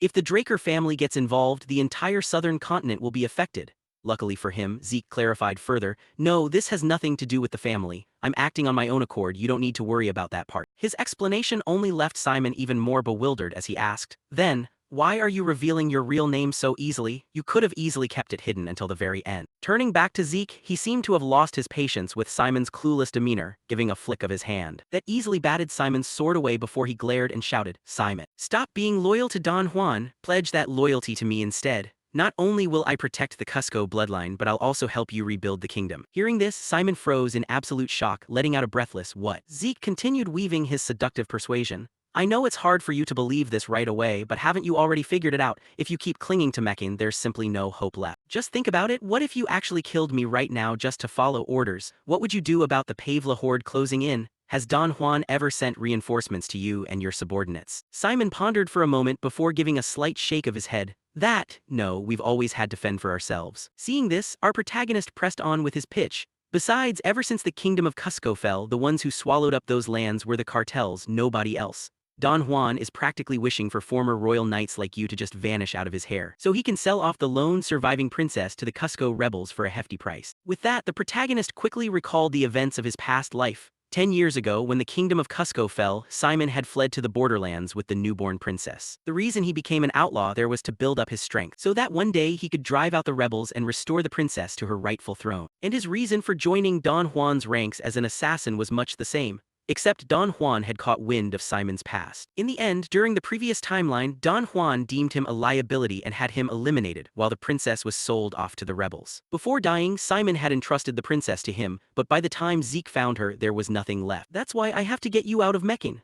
Simon, on the other end, quickly processed the situation after a few seconds of calculation and made his decision. "I don't have time to ask how you found out about all this. But fine, Mekin, which once seemed unbreakable, is now shaking to its core. And it's all because of you alone. Ever since the boss's birth and the Pavla mob getting involved, things have suddenly turned bizarre. Just what is your true goal, Zeke Draker?" Zeke waved a hand dismissively and answered with weary annoyance. "A minute ago you were saying there was no room for outsiders like me. Oh well. For now, my goal is to make the two cartel factions slaughter each other. And once it's all over, I'll head to Mekin." At this, Simon finally seemed to grasp Zeke's ultimate objective, muttering an internal deduction. "Is your real target Don Juan?" Unaware of his inner thoughts, the protagonist offered another reminder. "I'm dead serious, Simon, and I mean it when I want you to come with me." Simon made up his mind, calling out loudly, "Then promise me two things. Not only must I escape safely along with all my men, but you must also keep your promise to protect the Cusco bloodline and help rebuild the kingdom. You absolutely must keep your word." Hearing that, Zeke struck a solid blow to his own chest in reassurance. "I swear it on my knightly honor." At last, our friend Simon stopped hesitating, dropping to one knee before him and pledging his allegiance. "I, the head guard of Cusco, Simon Saporito, hereby salute my master, Lord Zeke Draker." Zeke gave a gentle nod and said, "Good, Simon, no need to stand on such stiff ceremony. Get up, we'll discuss the details once we're outside. Where are your subordinates?" Simon answered briskly, "The moment I give the signal, they'll activate their explosive scrolls and rally for our escape." Zeke instructed, "Then give the signal right now, call all your men to the entrance of the sewers." Simon added, "Understood. Our target Mateo was captured earlier and is tied up inside." "Great, see you shortly," the protagonist replied, and with that the two of them split up to carry out their respective tasks. Zeke headed inside to meet the target Mateo. At this point, the fat bastard Mateo still hadn't woken up to the reality of his situation and was howling like a mad dog. "You bastards, do you really think Mekin is going to stay safe and sound after pulling a stunt like this?" Brushing off the empty threat as mere wind whistling past his ear, Zeke chuckled and replied, "As if. Naturally, when a war breaks out between two sides, nobody gets to stay peaceful. But hey, this is all thanks to you. Thanks a lot, Mateo. Now then, chew on this." He shoved a scrap of paper into the man's mouth bearing the message, "Rest in peace to anyone foolish enough to tear Mecking apart." Just like that, the fat lard Mateo was eliminated right then and there. Soon after, Zeke briskly walked out of the room thinking to himself as he moved, "I've already grabbed all of Pavla's secret ledger books. Time to make a move." Around the same time, Simon came running up in a rush after sending the signal. "Boss, I've already signaled the brothers." Turning his attention to Simon, Zeke noticed a faint twinkling light behind him and instantly drew his sword from his inventory, roaring, "Simon, get behind me right now." With that, he drove his blade deep into the ground, using it like a makeshift shield to block the volley of incoming arrows. Fortunately, the attackers were just a bunch of nameless grunts, one of whom screamed, "Intruders, catch them." Up front, our protagonist unleashed his skill, blazing annihilation sword Kai, coating his blade in searing flames as he charged forward to clash directly with the thugs. Time flew by. Scene shift to the sewers where it seemed Zeke and Simon had already cleared out the annoying small fry blocking their path and arrived at the rendezvous point. Catching sight of his assembled subordinates, Simon spoke up, "Show some respect, this is our new master." Hearing this, everyone collectively bowed and chorused, "Greetings to our new master." Our protagonist didn't want to waste time on formalities, cutting straight to the point. "Save the chat for later, let's move out now before any pursuers catch up." And so the entire group took off running. However, they hadn't traveled far before Zeke began to sense someone tailing them. He abruptly halted and issued instructions, "Stop, we'll split up here, I'll draw them off, you lead the brothers ahead first. Once you get outside, contact Kay from the syndicate, just drop my name and she'll understand." Hearing this, a panicked Simon protested, "But the princess is still in the hands of the Mecking cartel." Hearing that, Zeke replied, "Do you really think I didn't foresee that?" Flashback to a moment when he was issuing a commission to a certain mysterious figure. "Have you carefully read the combat plan attached to the letter of commission?" The scarred man replied, "Of course. The mission is to take advantage of the chaos on Action Day to rescue the girl imprisoned in Mecking." Zeke nodded. "Good, you've got the memo." Zeke smirked as he recalled, "I've already rescued the princess." Down in the southern continent at Don Juan's villa, a scream ripped through the air loud enough to scatter a flock of resting crows. You'd think such a scene was absurd. "It's already been a month since we struck the favela cartel," Don Juan roared, slamming his fist violently onto the table. All the managers sat frozen in dead silence, not even daring to breathe loudly as they endured his scolding. Yet, for a whole month straight, "We've been attacked by those bastards countless times." The more he talked, the more enraged Don Juan grew, slamming his hand so hard onto the wooden tabletop that it cracked open and began to bleed. Glaring at the statuesque managers sitting in front of him with pure disgust, he yelled to emphasize his point. "Half of the managers in the Mecking cartel are dead, half of them." Overcome with high blood pressure, Don Juan slumped back heavily into his chair, rubbing his forehead in utter exasperation and cursing, "Damn it." Thinking of Simon and Zeke, he muttered in anxious torment, "Those two are way too dangerous, which is why I gave them such a difficult mission to take care of them, but who would have thought those bastards would successfully provoke the favela cartel into overreacting like this?" After a heavy, hellish silence, one of the men finally spoke up, "Boss." Frowning, Don Juan turned his glare toward him and snapped, "What is it?" The man immediately suggested, "Would you like to temporarily leave the Mecking cartel, sir?" Hearing that, Don Juan asked back in displeasure, "Are you telling me to run away like a coward?" Reading his arrogant tone, the man cleverly analyzed and reasoned, "Not at all, sir.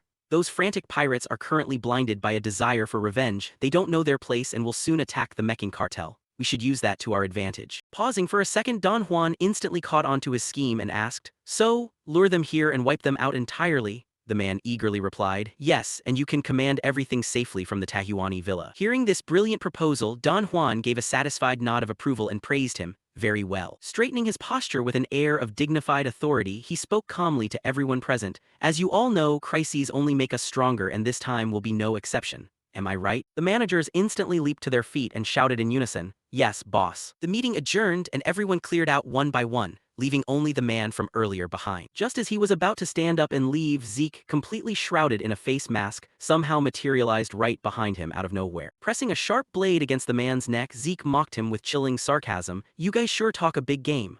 Terrified, the man immediately turned to beg for his life. I did what you asked. I lured the boss to Tahuani, please spare my life." But Zeke wasn't listening. With an indifferent expression, he slashed straight across the man's carotid artery as bright red blood sprayed everywhere. Staring at the corpse with cold, emotionless eyes, Zeke muttered a mocking taunt, "Thanks to you, I can finally enjoy the main course." Scene shift to Don Juan's Tahuani villa, where an opulent carriage pulled to a stop in front of a modest wooden house. Don Juan stepped out, let out a soft sigh, and thought to himself, "So you tried to lure me here, eh? I'll definitely wipe those pirates out." Night fell completely, and a full moon hung high in the sky. Inside the house, Don Juan sat brooding as he gazed out the glass window, a glass of top-tier red wine sitting right beside him. At that moment, a knock on the door shattered the quiet atmosphere. Don Juan growled in a low voice. I didn't call for any servants, get lost. The knocking stopped, replaced instead by the sound of the door opening. Irritated by the defiance, Don Juan barked and repeated, I told you to get out. By now, the surrounding atmosphere turned bone-chillingly cold. Zeke was standing right in front of him. Pulling off his face covering, Zeke looked down at him with contemptuous mockery. Enjoying your peaceful vacation, Don Juan? Even though things have turned completely to hell. Recognizing the face of the intruder, Don Juan widened his eyes in shock and shouted, Zeke Murray. Regaining his composure, he slowly drawled, You really think I climbed to the top without ever facing threats like this? As he spoke, he reached out and grabbed the bottle of wine beside him, casually pouring a glass before sneering, such a cheap little act. A sword blade stabbed straight down into the wine glass, shattering it into pieces. Zeke leaned in close to his face, his cold, biting voice dripping with malice. Good. I was actually worried you'd sit there crying and begging for your life, Don Juan, because if you did, getting revenge wouldn't be fun anymore. Furious, Don Juan bounced to his feet, bellowing an angry command, Insolent brat, a punk like you dares. Guards, drag this bastard out and make him kneel before me right now. Zeke coldly shattered his last thread of hope, Nobody is coming. Hearing that, a stunned Don Juan gasped, What? Zeke answered nonchalantly, Because I killed them all. Staring blankly at the wide-open door, Don Juan listened as Zeke flatly confessed, In my past life I didn't have enough time to make you suffer properly. That's always been my biggest regret. Lately, I've still been having those dreams, about the years I spent running errands under your command like a dog, dreams about countless people who died because of your orders. As he spoke, he used the sword in his hand to carve a jagged line across the table. Looking at Zeke's terrifying, icy aura, Don Juan backed away in fear while stubbornly denying it. What are you talking about? Stop spouting nonsense, I never forced you to do those things. Zeke suddenly asked him, Do you even know what they said to me in my dreams? Without waiting for an answer, Zeke grabbed Don Juan by the throat with a firm grip, slamming his entire body hard against the glass window. The dark, eerie pressure radiating from him turned downright grotesque as he roared every single word. Please save me, imitating those who begged while Don Juan enjoyed his fame and wealth built on their blood. That's how they pleaded, Zeke said, raising the sword in his hand high into the air. Struggling to pry Zeke's hand away while choking for air, Don Juan stubbornly deluded himself. That's not. I am a savior chosen by the gods, thanks to me the impoverished. Before he could finish, Zeke roared, Shut up. Without a moment's hesitation, Zeke ruthlessly delivered the blow, sending Don Juan's body into a sheer freefall as he screamed in absolute despair. Covered head to toe in fresh blood, Zeke panted heavily, trying to steady his breathing. After a long moment, he wiped the streaks of blood off his face, staring down with cold, grinding hatred. Fine then. Go ahead and die a slow death, suffering the exact same agony. Passing through the dark night, dawn broke with the first rays of the morning sun just peeking over the horizon. Inside the wooden house, bloody footprints stained every corner of the floors. Carrying a blood-soaked coat in his hand, Zeke leisurely walked downstairs. Downstairs, Kay and Simon were already waiting. Catching sight of him, they asked, Is it over? Zeke gave a casual reply before countering, That's right, what about the syndicate? Kay instinctively repeated, Ah, you mean what I blindly trusted and did. She then recounted, Everything went exactly according to your script. The managers were pinned as being killed by Don Juan while trying to defect to the favela cartel, and since I was already doing all the actual administrative work anyway, it all wrapped up without drawing any special suspicion. Handing his coat over to Simon to hold, Zeke pulled out a stack of documents, handed them to Kay, and instructed, Good. The syndicate will take over operations from here on out. Taking the file and flipping through it, Kay looked up with a mix of shock and confusion. What is this? Reinhardt, Merchant Guild contracts. As he peeled off his fake wig, Zeke explained, I heard the Merchant Guild is setting up a pharmaceutical company. We're going to produce high-grade soma and distribute it to them. If processed correctly, soma can also be turned into various medicines. Anyway, long story short, Zeke left her with a flat command, I'm leaving the transportation to you guys. Seeing him just walk away like that, Kay hurried after him to demand answers. Wait, where is the production going to take place? What about management? And we can't possibly transport this openly under our own banner, can we? Continuing his stride without looking back, Zeke gave an enigmatic reply. Once I help the Kingdom of Cusco, I'll secure a cultivation license from them. I've already got a plan for the rest. Turning back with a teasing smirk, he added, But I don't have time to explain all of it right now, we'll catch up later. Frustrated, Kay hollered at his back, We're supposed to be allies. Outside, a lush green forest stretched beneath rolling white clouds as a flock of white birds soared into the distance. Zeke walked along in deep, calculated thought. All right then, let's take care of this next. Suddenly, he halted in his tracks and patted down his pockets, fishing out a letter, an invitation from Prince Karas Nerva Constantinus. The summary of the letter read, According to Decker's report, the prince hadn't returned after the banquet and was still lingering in Atlas. Staring intently at the words on the page, Zeke couldn't help but overthink.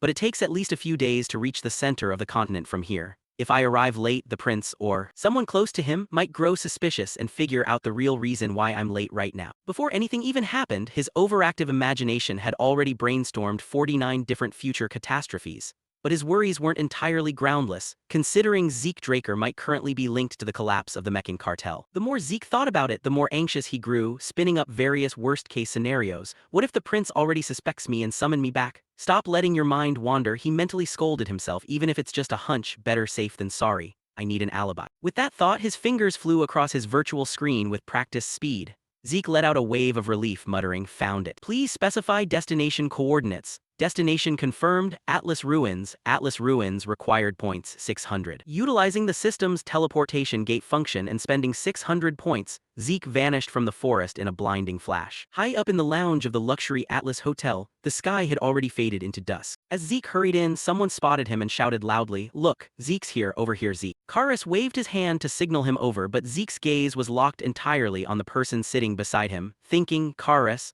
and of course, he's here too. At that moment, the other man turned his head, offering a perfunctory, polite smile as he said, "You've arrived, Zeke."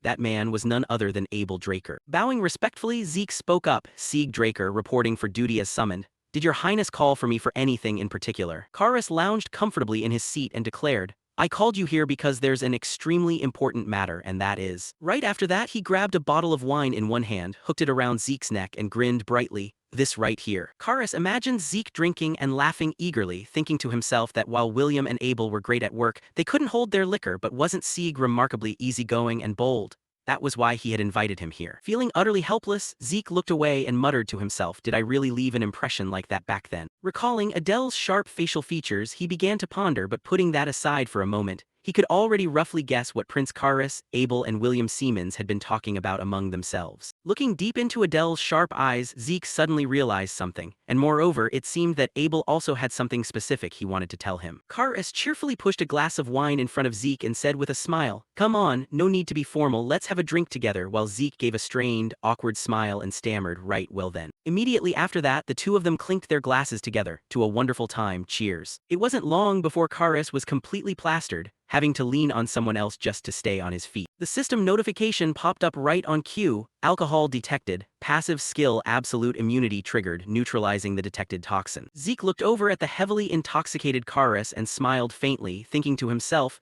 "This is a bit awkward, being the only sober one here makes me feel kind of bad." Adele suddenly appeared right in front of him and said, "Sorry about this, I heard you were in closed-door training, I hope I'm not disturbing you too much." Zeke replied with a weary sigh, "It's fine, if anything I was starting to feel frustrated from making zero progress anyway," prompting Adele to offer a gentle smile and say, "Oh, that's a relief then, have a seat, let's share a drink together, see." Zeke's face reflected in the wine glass as he thought to himself, "I never expected Abel to set up an atmosphere quite like this." Surrounded by that awkward silence, he figured that whatever Adele was about to say to him here must be a pretty serious matter. Suddenly, Adele called out Sieg, and when Zeke quickly answered, "Yeah," the man cut straight to the point in a way that made Zeke freeze in his tracks. "What are your thoughts on the Draker family?" Adele hesitated for a moment, and as for him, instantly a cunning glint flashed in the man's eyes as he emphasized, "One day I am going to wipe out the Drakers." Zeke abruptly bolted upright, catching Adele off guard as he remarked, "You're giving off the exact same scent as I am." The man drifted back in memory to the old days, recalling blood, combat, death and victory. An image of Zeke walking alone through a desolate wasteland of white snow flashed in his mind.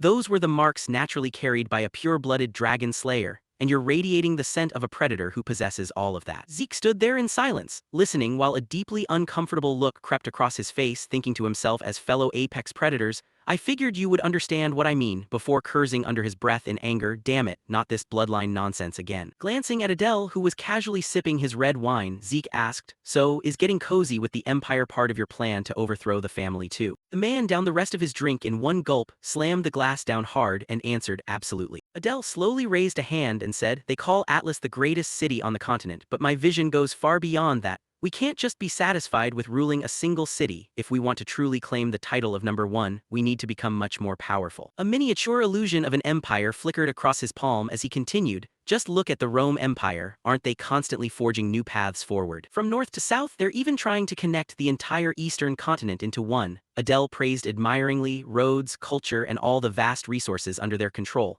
the moment everything flows freely and connects with Rome. Clenching his hand into a tight fist with fierce ambition, Adele declared, "That's when the world will truly become a much better place than it is now, an ideal land where everything unites as one." Zeke stated with a serious expression that certainly sounds like the kind of grand ambition only an imperial emperor would talk about. He thought of the man in red armor, Cain Siemens Constantinus, whose middle name was also Siemens, the very maternal family backing Abel from the shadows, while Zeke silently concluded that after hearing everything today, there was only one logical takeaway. Abel, the Siemens family, and the Empire were all deeply tied together in a grand conspiracy. Several wine bottles sat neatly arranged on the table alongside the lingering words, "Sieg, our own bloodline." Adele continued, "I believe talented individuals deserve rewards worthy of their skills, and if it's you, I can offer you the most dazzling treasure I will ever claim in the future. Come serve under my banner, see." Zeke didn't say a word, quietly pondering to himself, is he seriously offering to make me his number 2 right-hand man? Without missing a beat, he bowed respectfully and replied, "I deeply appreciate your generous offer, however." Turning around with a cold expression, Zeke walked off. "I've already chosen my own path, so I'm afraid I'll have to pass." Narrowing his eyes with a frown, Adele called out, "You won't regret this, will you?" Without even bothering to look back, Zeke strode straight out the door, not a chance. As he walked away, he gritted his teeth in irritation. Does he really think I'm going to turn into a bloodthirsty butcher just like him, Abel? Realizing the situation had gone south, William stepped forward and knocked on the door. Approaching Adele, he asked, "Why are you all alone in here? Where's Sieg?" A fiery rage burned within Adele as he snapped, "Our dear little younger brother just told me he's taking a completely different path from mine.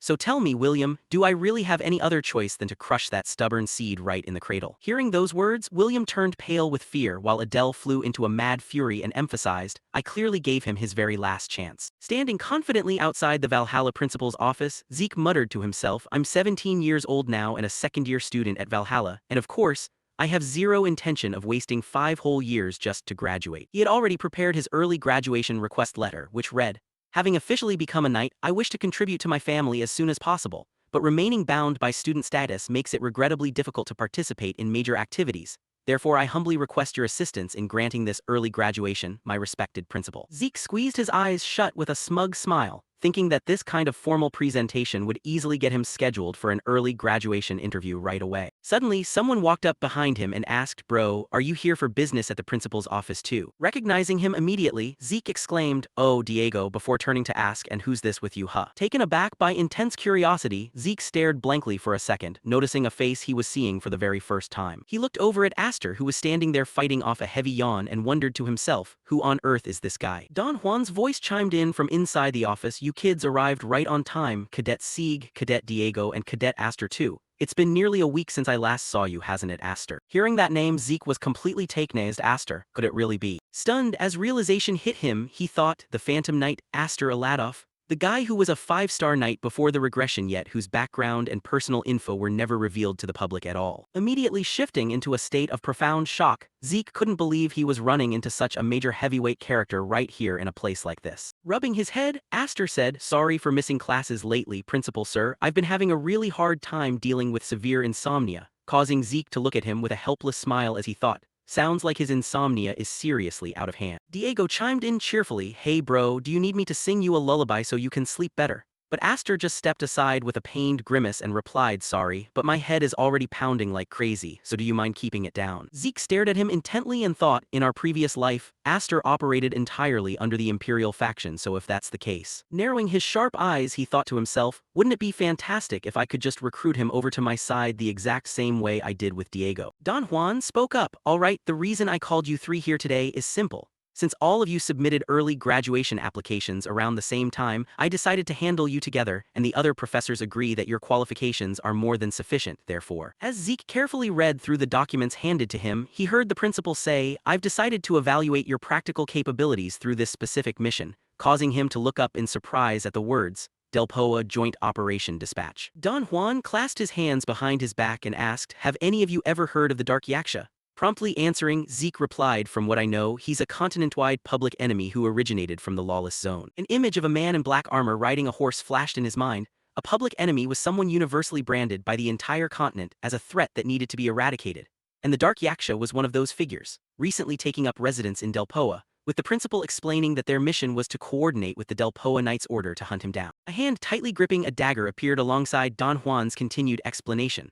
Lawless outlaws were individuals who had awakened aura with the sole purpose of killing, and their combat style was fundamentally different from standard knights, which was precisely why Del Poa requested only individuals of purple rank or higher to be sent. Stepping forward with a serious expression, the principal warned, "This mission is going to be brutally intense, so if anyone wants to back out, speak up right now." Diego flipped through the papers in his hand and asked, "Quick question, this test, yeah, how many rounds are there in total, yo?" Don Juan replied, "A total of 3 rounds, and this mission is round 1. Grinning broadly, Diego said, "Cool, 3 rounds to go," prompting Don Juan to ask, "Any other questions?" Breaking into a faint smile, the principal concluded, "Well then, I'll take that silence as confirmation that all of you are participating, so go get your gear ready and prepare thoroughly." Aster walked off by himself, still clutching his head in pain and muttering, "My head hurts so much." Suddenly, someone hurried up behind him and called out, "Aster Alado." Visibly exhausted, Aster lifted his head to look back, and saw Zeke standing there, asking with a cheerful smile, "Hey, do you happen to need some medicine for your insomnia?" Giving Zeke a puzzled look, Aster asked, "Insomnia medicine?" Rummaging through his pockets with a sincere expression, Zeke said, "Yeah, as a matter of fact, I happen to have an exceptionally good remedy for that right here," though Aster just let out a weary, indifferent grunt. Waving his hand to firmly refuse, he said, "Thanks, but forget it.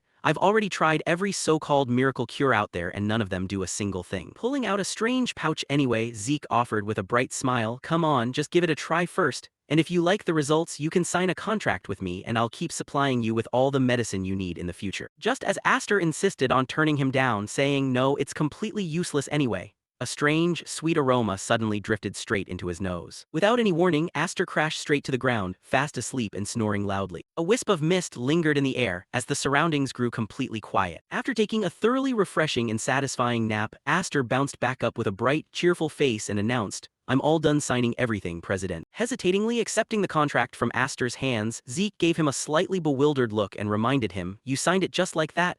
This is a master-servant contract, you know, did you even bother to read the fine print?" But Aster just flashed a radiant, carefree smile and replied, "As long as I can finally get a good night's sleep, I couldn't care less about the rest," leaving Zeke utterly speechless as he offered a weak, awkward laugh. "Oh, is that so?" Glancing down at the contract in his hands, he couldn't help but marvel inwardly. Having a system store available is seriously a lifesaver. It's just way too convenient. Thinking back to when he used the system to acquire this particular treasure, as long as you had enough points, you could easily buy rare mystical relics, and the item he had just handed to Aster was a potent high-grade sleeping potion known as the Sandman's Sleeping Sand. With this, Aster would remain firmly on his side even after graduation, though watching Aster happily skip away while humming a tune and praising the clear skies.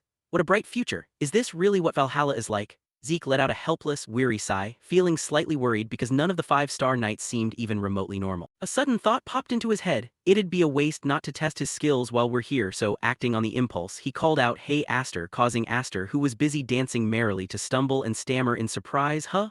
Oh yes, right here, President." Lugging a massive sword over his shoulder, Zeke walked right up to Aster and demanded, "Before we head out for the mission, show me what you're really capable of." Hearing that, Aster immediately drew his familiar spear. He spun and twirled the weapon through the air, executing a few flashy routine forms. Then he took a combat stance, pointing the tip of his spear straight at Zeke. Watching him, Zeke thought to himself, his entire aura completely changes the moment he picks up that spear. Before giving a serious command, "Attack me with everything you've got, you can use your aura too." Aster replied calmly, "Then I won't hold back," and the moment the words left his mouth, the two of them, one wielding a spear and the other a sword, charged forward simultaneously. Neither of them gave an inch, locked in an evenly matched exchange where every attack was met with a swift defense. Leaping backward to put some distance between them, Zeke kept his mind focused on the objective, analyzing Aster's movements internally. Because it's a spear, his response range is massive and he blocked my sword pretty well too.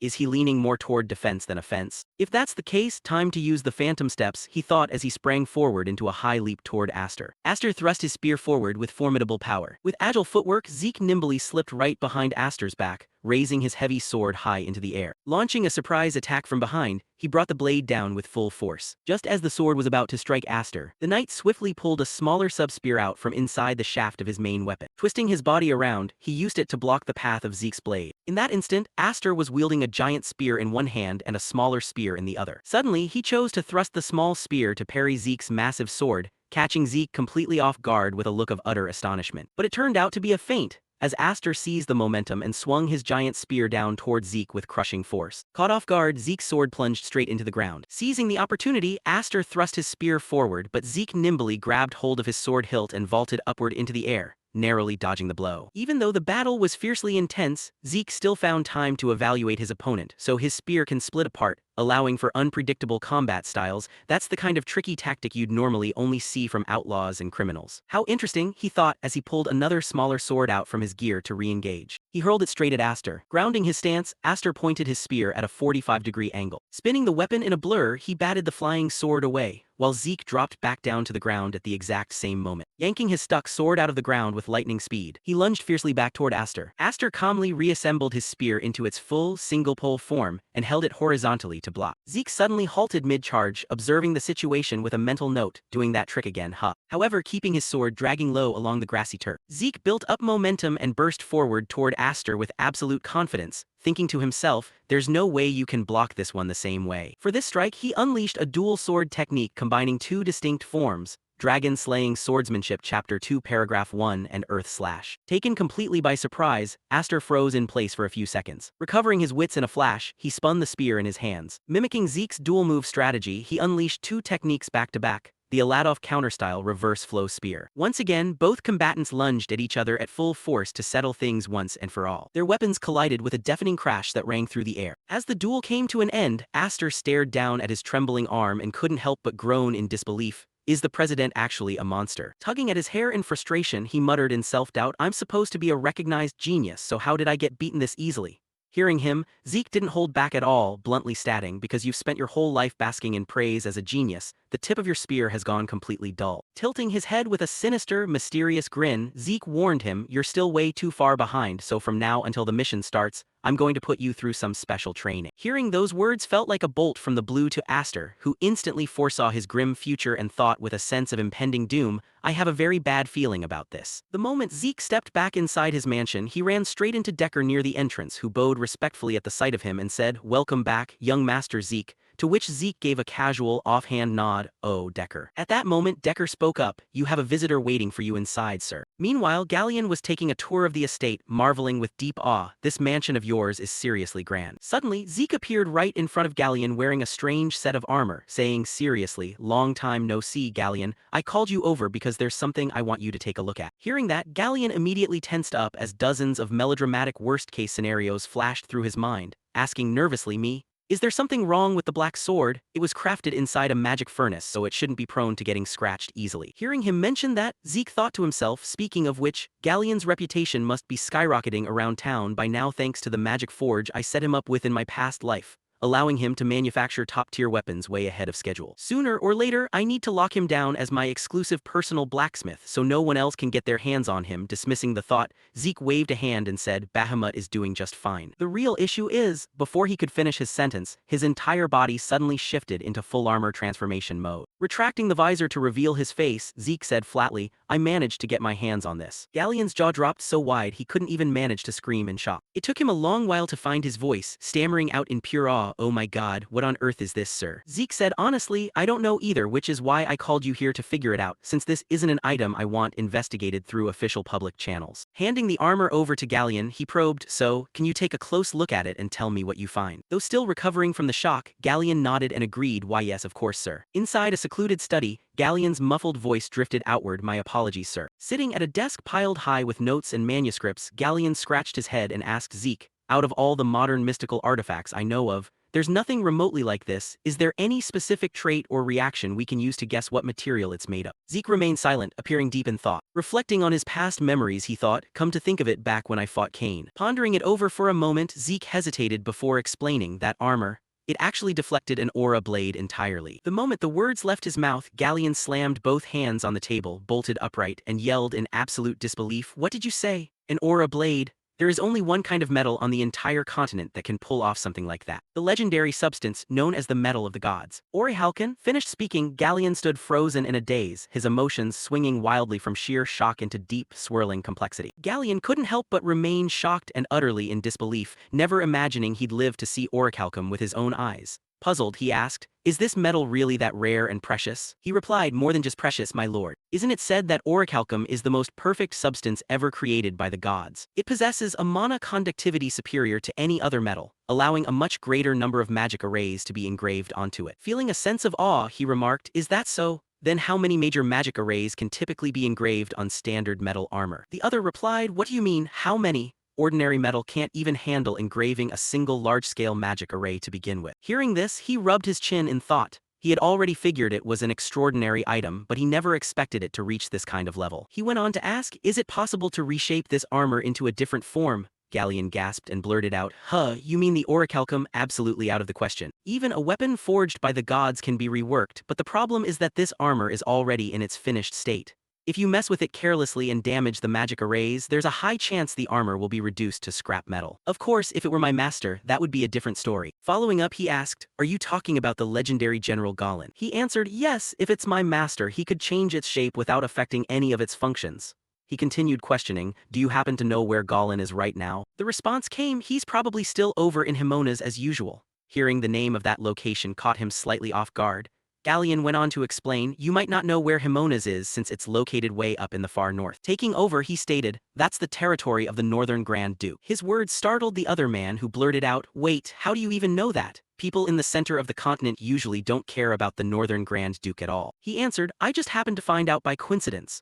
At that moment, the image of an old acquaintance flashed across his mind, and standing up he said, anyway, thank you very much for everything, Galleon. If you want to study the metals further, feel free to look around while you're staying at the estate. Startled, the other replied, thank you so much, my lord. As he stepped outside, he mused to himself, Himona's, why on earth would he be way out there? There's still plenty of time. I should take care of what needs to be done here first before heading over. Just then, as if remembering something, a firm resolve settled in his chest. That's right, I definitely need to do that. Scene shift to the Reinhardt Merchant Guild, where he sat down with Cleef and Melissa to discuss the main business matters.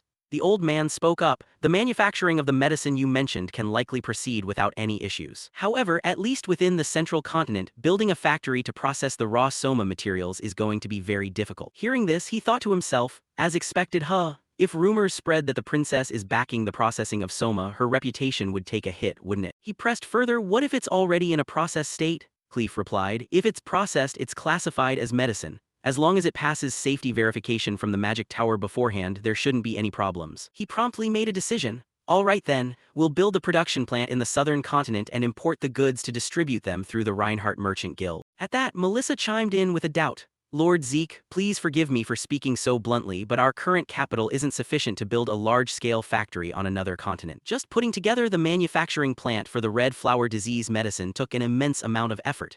Therefore, we should probably consider a different approach regarding the factory. He reassured her, don't you worry about that. My side will step up and fund the construction of the plant. In return, I'll need you folks to handle securing the permit from the magic tower for product distribution.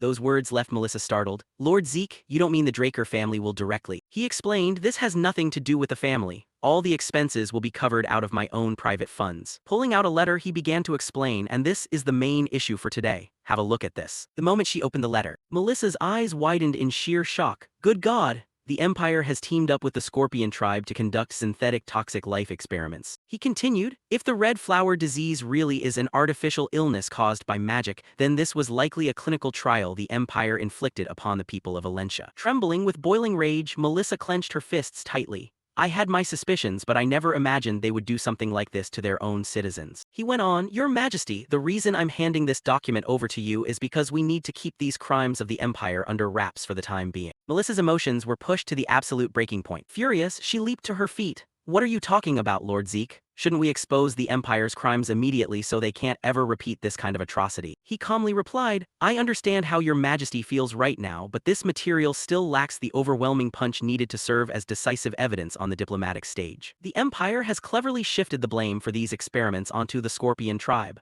Since they're already a notorious syndicate of black mages, human experimentation isn't exactly groundbreaking news. Therefore, as an empire, all they have to do is deny any ties to the cult, offer their condolences, and the whole matter is brushed aside. And more importantly, holding onto this document gives us the upper hand for now. Melissa asked in confusion, What do you mean? He answered, The Empire has no idea that we've uncovered this truth. Besides, since they're conducting these experiments on a massive scale, more direct evidence linking them to it is bound to exist somewhere out there. Catching onto his train of thought, she gasped, Are you saying you want to use this opportunity to get your hands on that concrete evidence as well, so we can hold absolute leverage over the Empire? He nodded in confirmation, exactly. Even so, the reason I showed you this document beforehand is so we can prepare accordingly.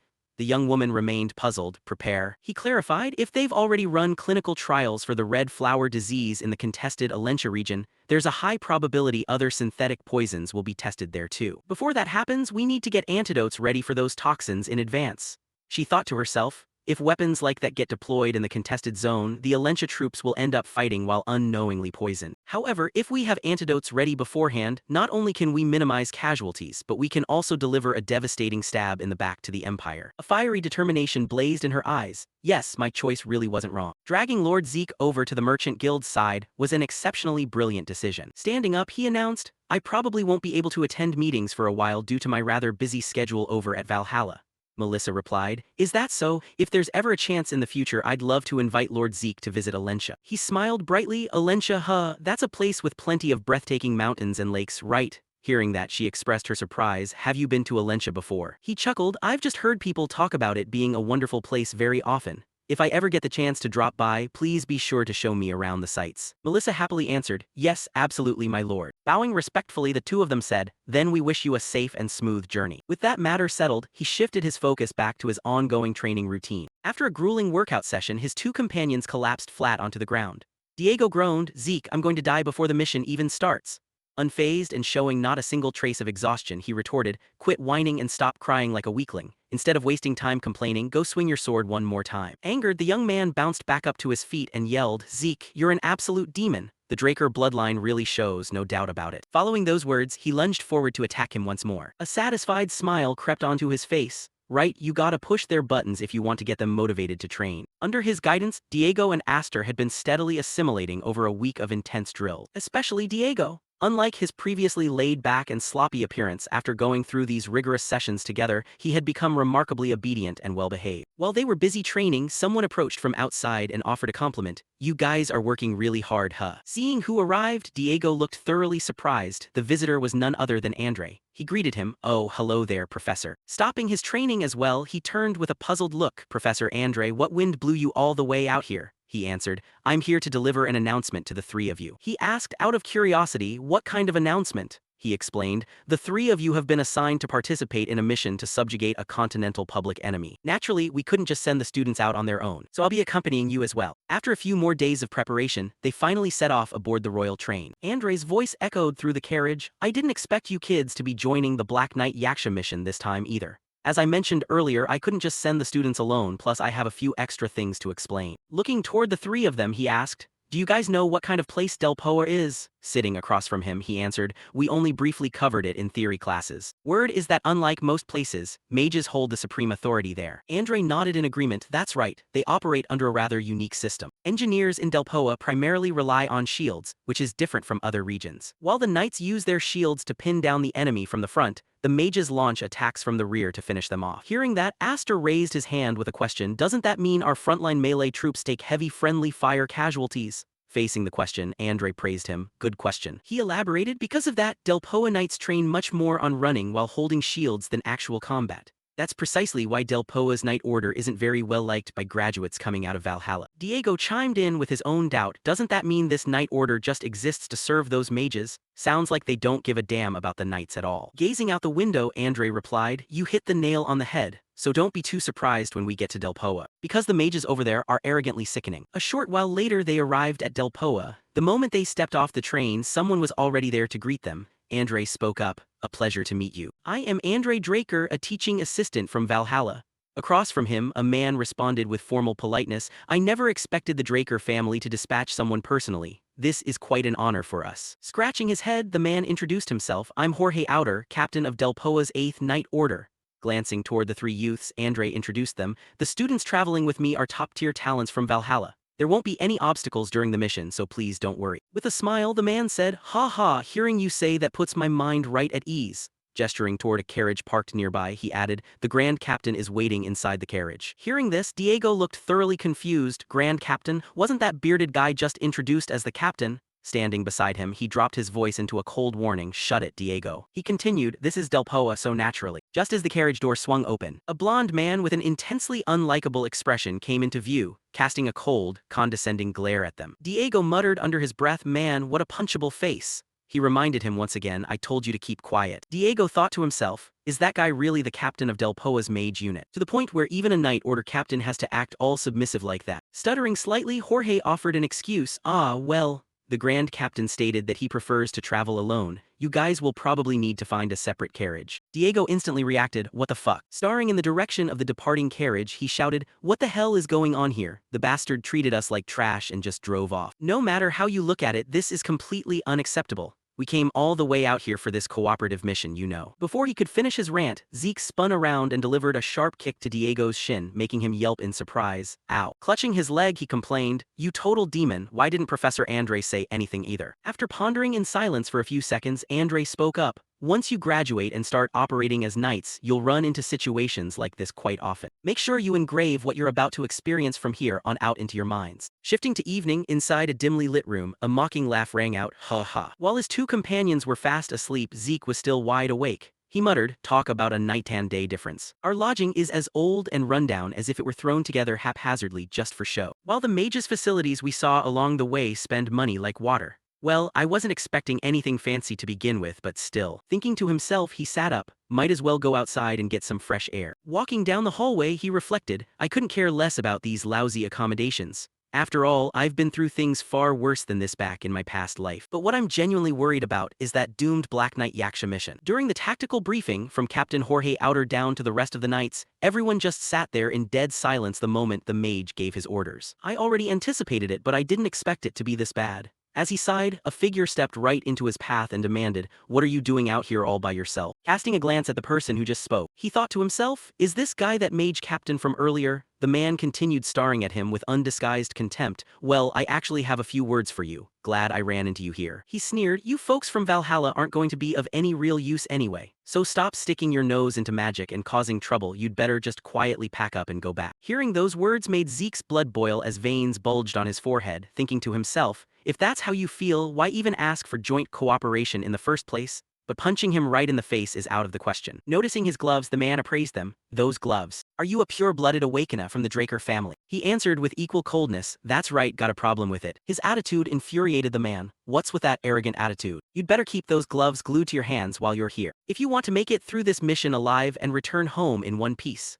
With an angry expression, the man spun around and stormed off, leaving Zeke standing there in deep contemplation. He's pretty sharp. Then again, purebloods do possess the power to suppress mana. Just then, another person walked up and called his name, startling him into turning around. The newcomer pressed on, is that you? He turned back to look at the person who called out, wearing a blank expression. After a few seconds, he blurted out, Professor Payne. The other smiled and replied, ha, it really is you. Long time no see, how have you been holding up? He answered, I'm doing fine, but why is the professor here? Scratching his head, the man answered, there's no better place for a mage to gain practical experience. I figured studying alone wasn't enough, so I volunteered for military service. What about you? What brings you out here? He replied, I'm here for the Black Knight Yaksha mission.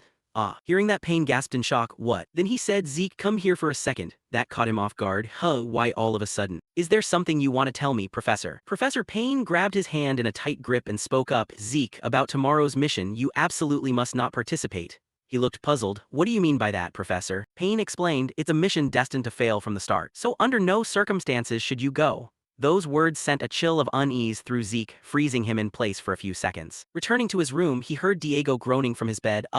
Damn it. Sleeping feels like I didn't even sleep at all. I'm so exhausted. He was still caught up in thoughts about his recent encounter. Professor Payne said he couldn't reveal any more details. What on earth does a mission destined to fail mean? In this scenario, two possibilities come to mind. Either the commanding officers of the scouting force are corrupt, or they have a shady underground deal going on with the exact target they're supposed to punish. Even though Del Poa is a place where mages frequently abuse their power, internal corruption shouldn't run so deep that it compromises military operations. If there's foul play involved, colluding with the subjugation target sounds a lot more realistic. If that's the case, then the second possibility definitely warrants serious attention. At that moment, everyone had gathered on a mountain slope. The captain began assigning duties. Squads 1 through 3 will move up along the mountain slope, while squads 4 through 6 will launch a frontal assault. Turning to Jorge Outer, he barked, any objections, Jorge? he immediately answered, "None at all, sir." Turning back to the rest of the group, he continued, "As for everyone else," before he could finish his sentence, Zeke spoke up in a cold voice, "I have a question. What are we supposed to do here?" Enraged by the question, the captain yelled, "Didn't I tell you yesterday to just sit tight and stay out of the way? I even went out of my way to warn you." Zeke pressed on, "I am a Blue Knight, and Diego and Aster are Crimson Knights. With a combat force of this caliber dispatched to provide backup,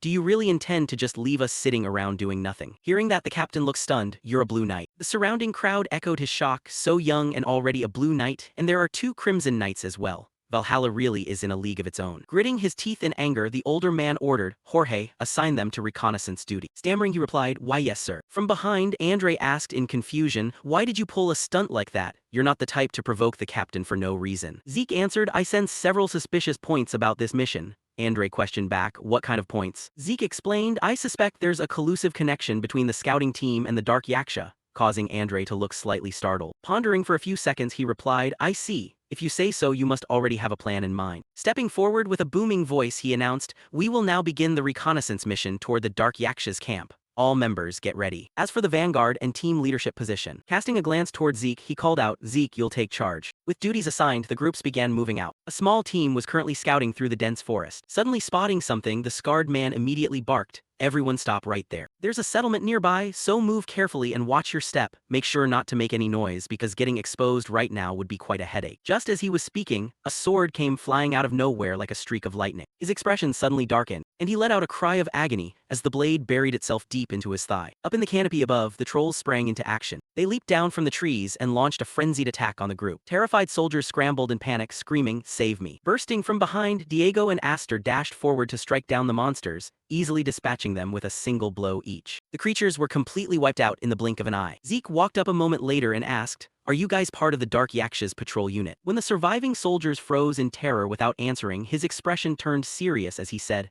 "Fine, then spill it. Where is the Dark Yaksha hiding?" Having extracted the information, the group soon found themselves positioned near a fortress deep within the mountains. Aster remarked with a hint of awe, "A fortress built entirely from natural bedrock. It's heavily fortified. Breaking through won't be easy." Turning back to look behind him, he asked, "Georgia, where on earth is the mage unit? We can't possibly breach a place like this with just our current numbers." Looking away with a hesitant, evasive tone, the man replied, "About that. Once we clear out the surrounding area outside the fortress, they'll start providing fire support from the rear." Hearing that, Zeke grew furious. "What the hell does that mean? You expect us to clear out this entire fortress with just this handful of people? Are you trying to get all of us killed?" Right then, Diego suddenly spotted something soaring across the sky. Recognizing what it was, his eyes widened in shock, and he blurted out in panic, What is that flying toward us?" Hearing the warning, Zeke spun around in alarm. "What is it?" "Those are artillery shells." He instantly barked orders to the team, "Scatter, get as far away as you possibly can." But it was already too late as the incoming cannonballs slammed down and detonated right among them, accompanied by a chorus of continuous screams. Jorge Outer stood frozen in a daze, staring blankly at the carnage, and muttered, "Good lord, what on earth is happening?" Before he could recover from the shock, Zeke strode up and yelled, "Jorge, snap out of it. Are you trying to kill all your own subordinates?" Stammering in a panic, the man replied, "And no, that's not." Zeke gritted his teeth in fierce anger, thinking to himself, how the hell did they know our exact coordinates?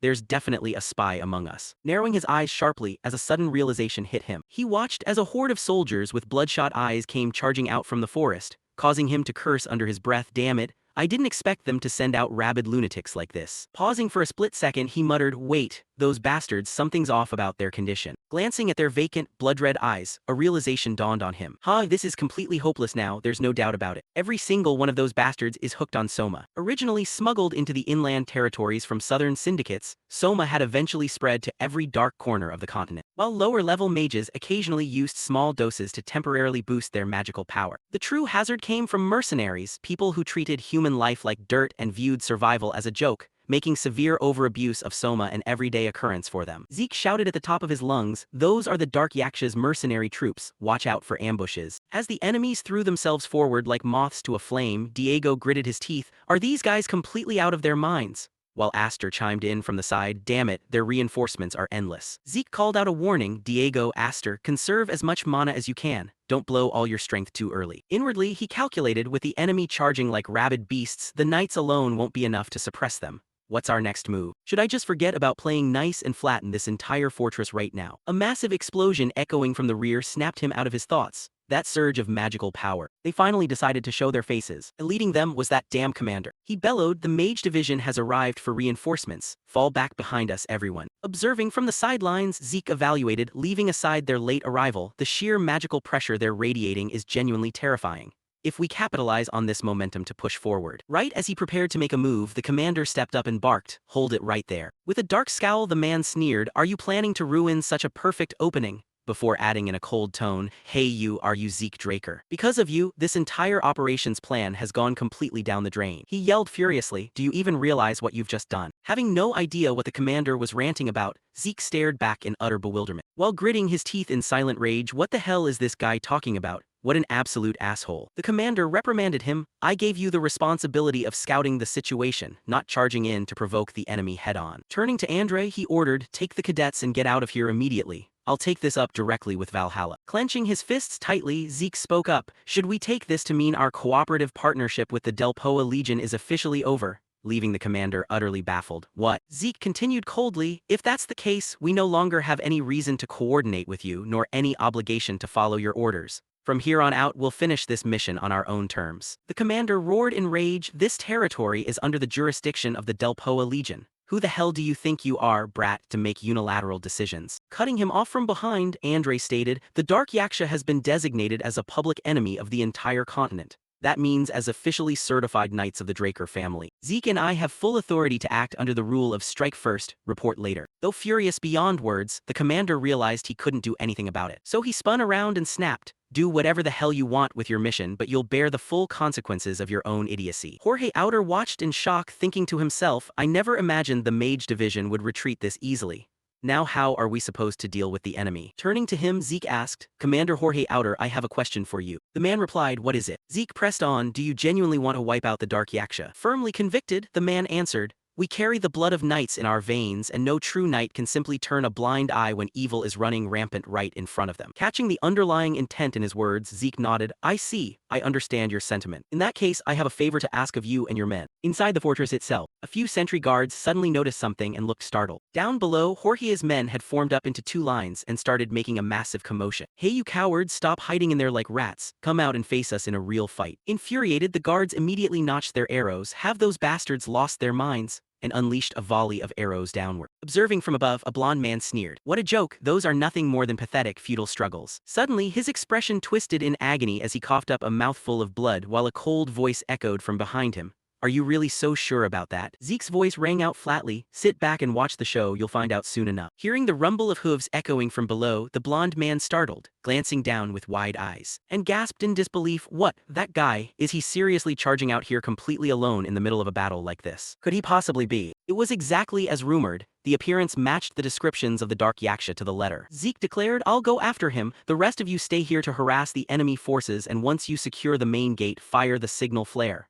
Andre nodded, "Understood." Without a second's delay, Zeke bolted forward in pursuit. His voice dropped to an icy register, "Come forth." Bucephalus. The moment the words left his lips, his magnificent warhorse materialized in a flash of light. "Let's see if a big shot like him is fast enough to outrun me," he thought as Bucephalus surged forward like a gale-force wind. Within mere seconds, Zeke closed the distance right up behind the Dark Yaksha, causing the fugitive to gasp in terror. What kind of insane movement speed is that? A approving smirk tugged at the corner of Zeke's mouth. Not bad. Springing off his horse's back, he vaulted directly into the air above the fleeing target. A massive shockwave erupted the next instant, but with agile reflexes, the man threw himself backward to narrowly dodge the descending slash. Zeke wasn't surprised by the evasion at all. Landing lightly, he mocked, "Where in such a rush to go in the middle of the night?" Dark Yaksha. Amidst the quiet stillness, the sharp clanging of weapons echoed clearly through the air. The Dark Yaksha and Zeke were locked in a fierce, grueling exchange of blows. Parrying a strike, the man analyzed his opponent mentally. "Your style doesn't look like anyone from Delpoa, just who the hell are you?" A cold smile graced Zeke's face as he retorted, "What good would knowing do you?" Immediately following the banter, both fighters unleashed powerful blows simultaneously. Realizing they were evenly matched, the Dark Yaksha abruptly switched up his attack pattern. Sensing an incoming projectile, the system notification popped up instantly.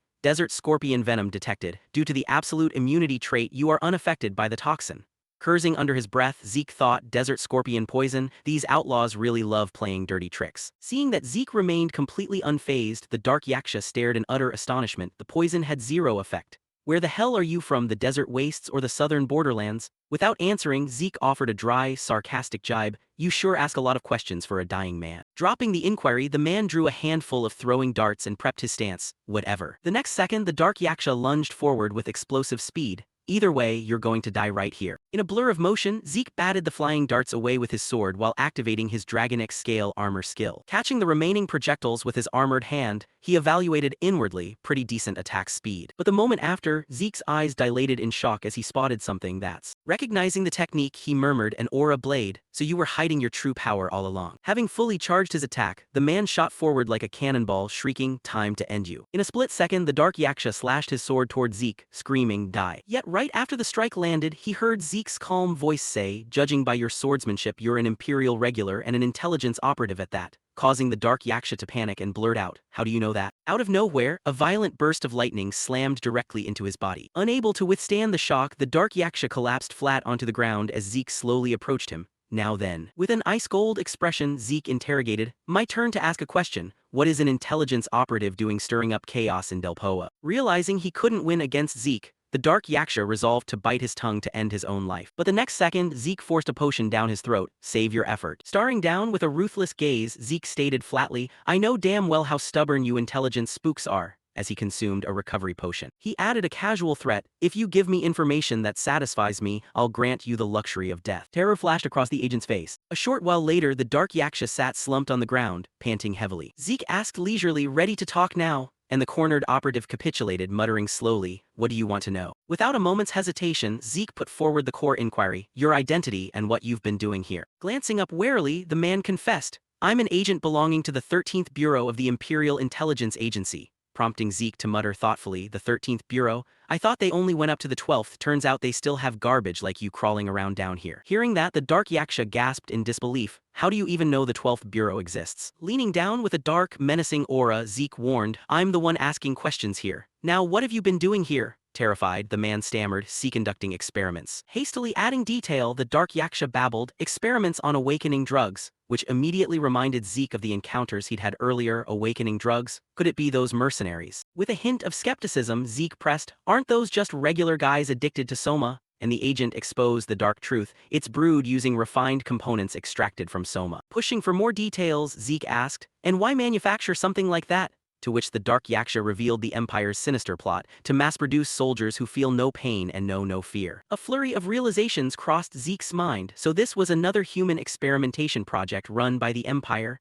You were bleeding Delpoa's forces dry while using them as live combat test subjects. Glancing down at the captive, Zeke analyzed silently, the only reason the dark yaksha managed to hold out in this fortress for 3 years while slowly infiltrating bandits and mercenaries to expand his syndicate was because he had the backing of the Empire all along. An intense wave of anger boiled up inside him as he cursed mentally, you damn Imperial bastards, just what the hell are you planning to do across the entire continent? Calming down after a moment, Zeke spoke up. Hey, you do realize that at this rate the Empire is going to eliminate you to tie up loose ends, right? Wearing a look of total despair, the dark yaksha replied, I know, I've already spilled everything, just kill me. To his surprise, Zeke calmly offered an alternative, what if I told you there's a way to survive? Skeptical, the dark yaksha scoffed, there's nowhere on Earth you can hide from the Imperial Intelligence Agency. But Zeke's next words stopped him dead in his tracks, what if the Draker family uses its authority to protect you? Staring in sheer disbelief, the dark yaksha choked out, Draker, what are you talking about? Without answering verbally, Zeke raised his hand and released a burst of aura. Feeling the overwhelming vitality radiating from him, the man shuddered in dread, you're a pure-blooded awakened of the Draker family?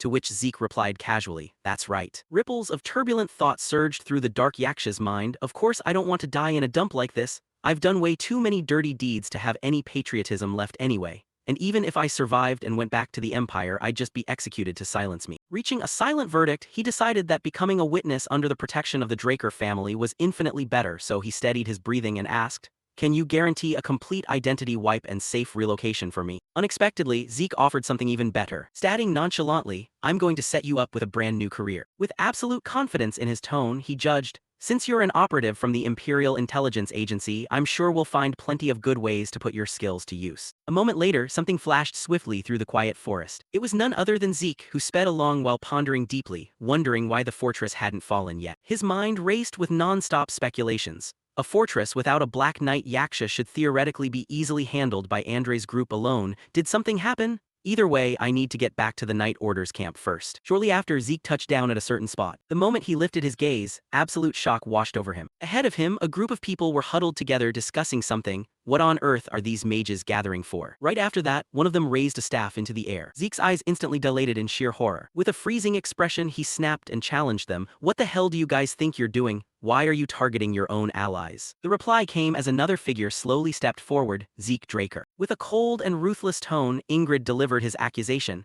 Because of you, the Black Knight Yaksha we managed to capture has managed to escape. Without a shred of courtesy, Ingrid coldly declared, therefore, to hold you accountable for this grave blunder, I will be placing you under arrest and escorting you back to camp immediately. Hearing this, Zeke let out a sharp sigh. A moment later, he muttered darkly under his breath, that asshole is throwing a tantrum again. Glaring at the man before him, Zeke forced himself to stay calm as he questioned, what is that supposed to mean?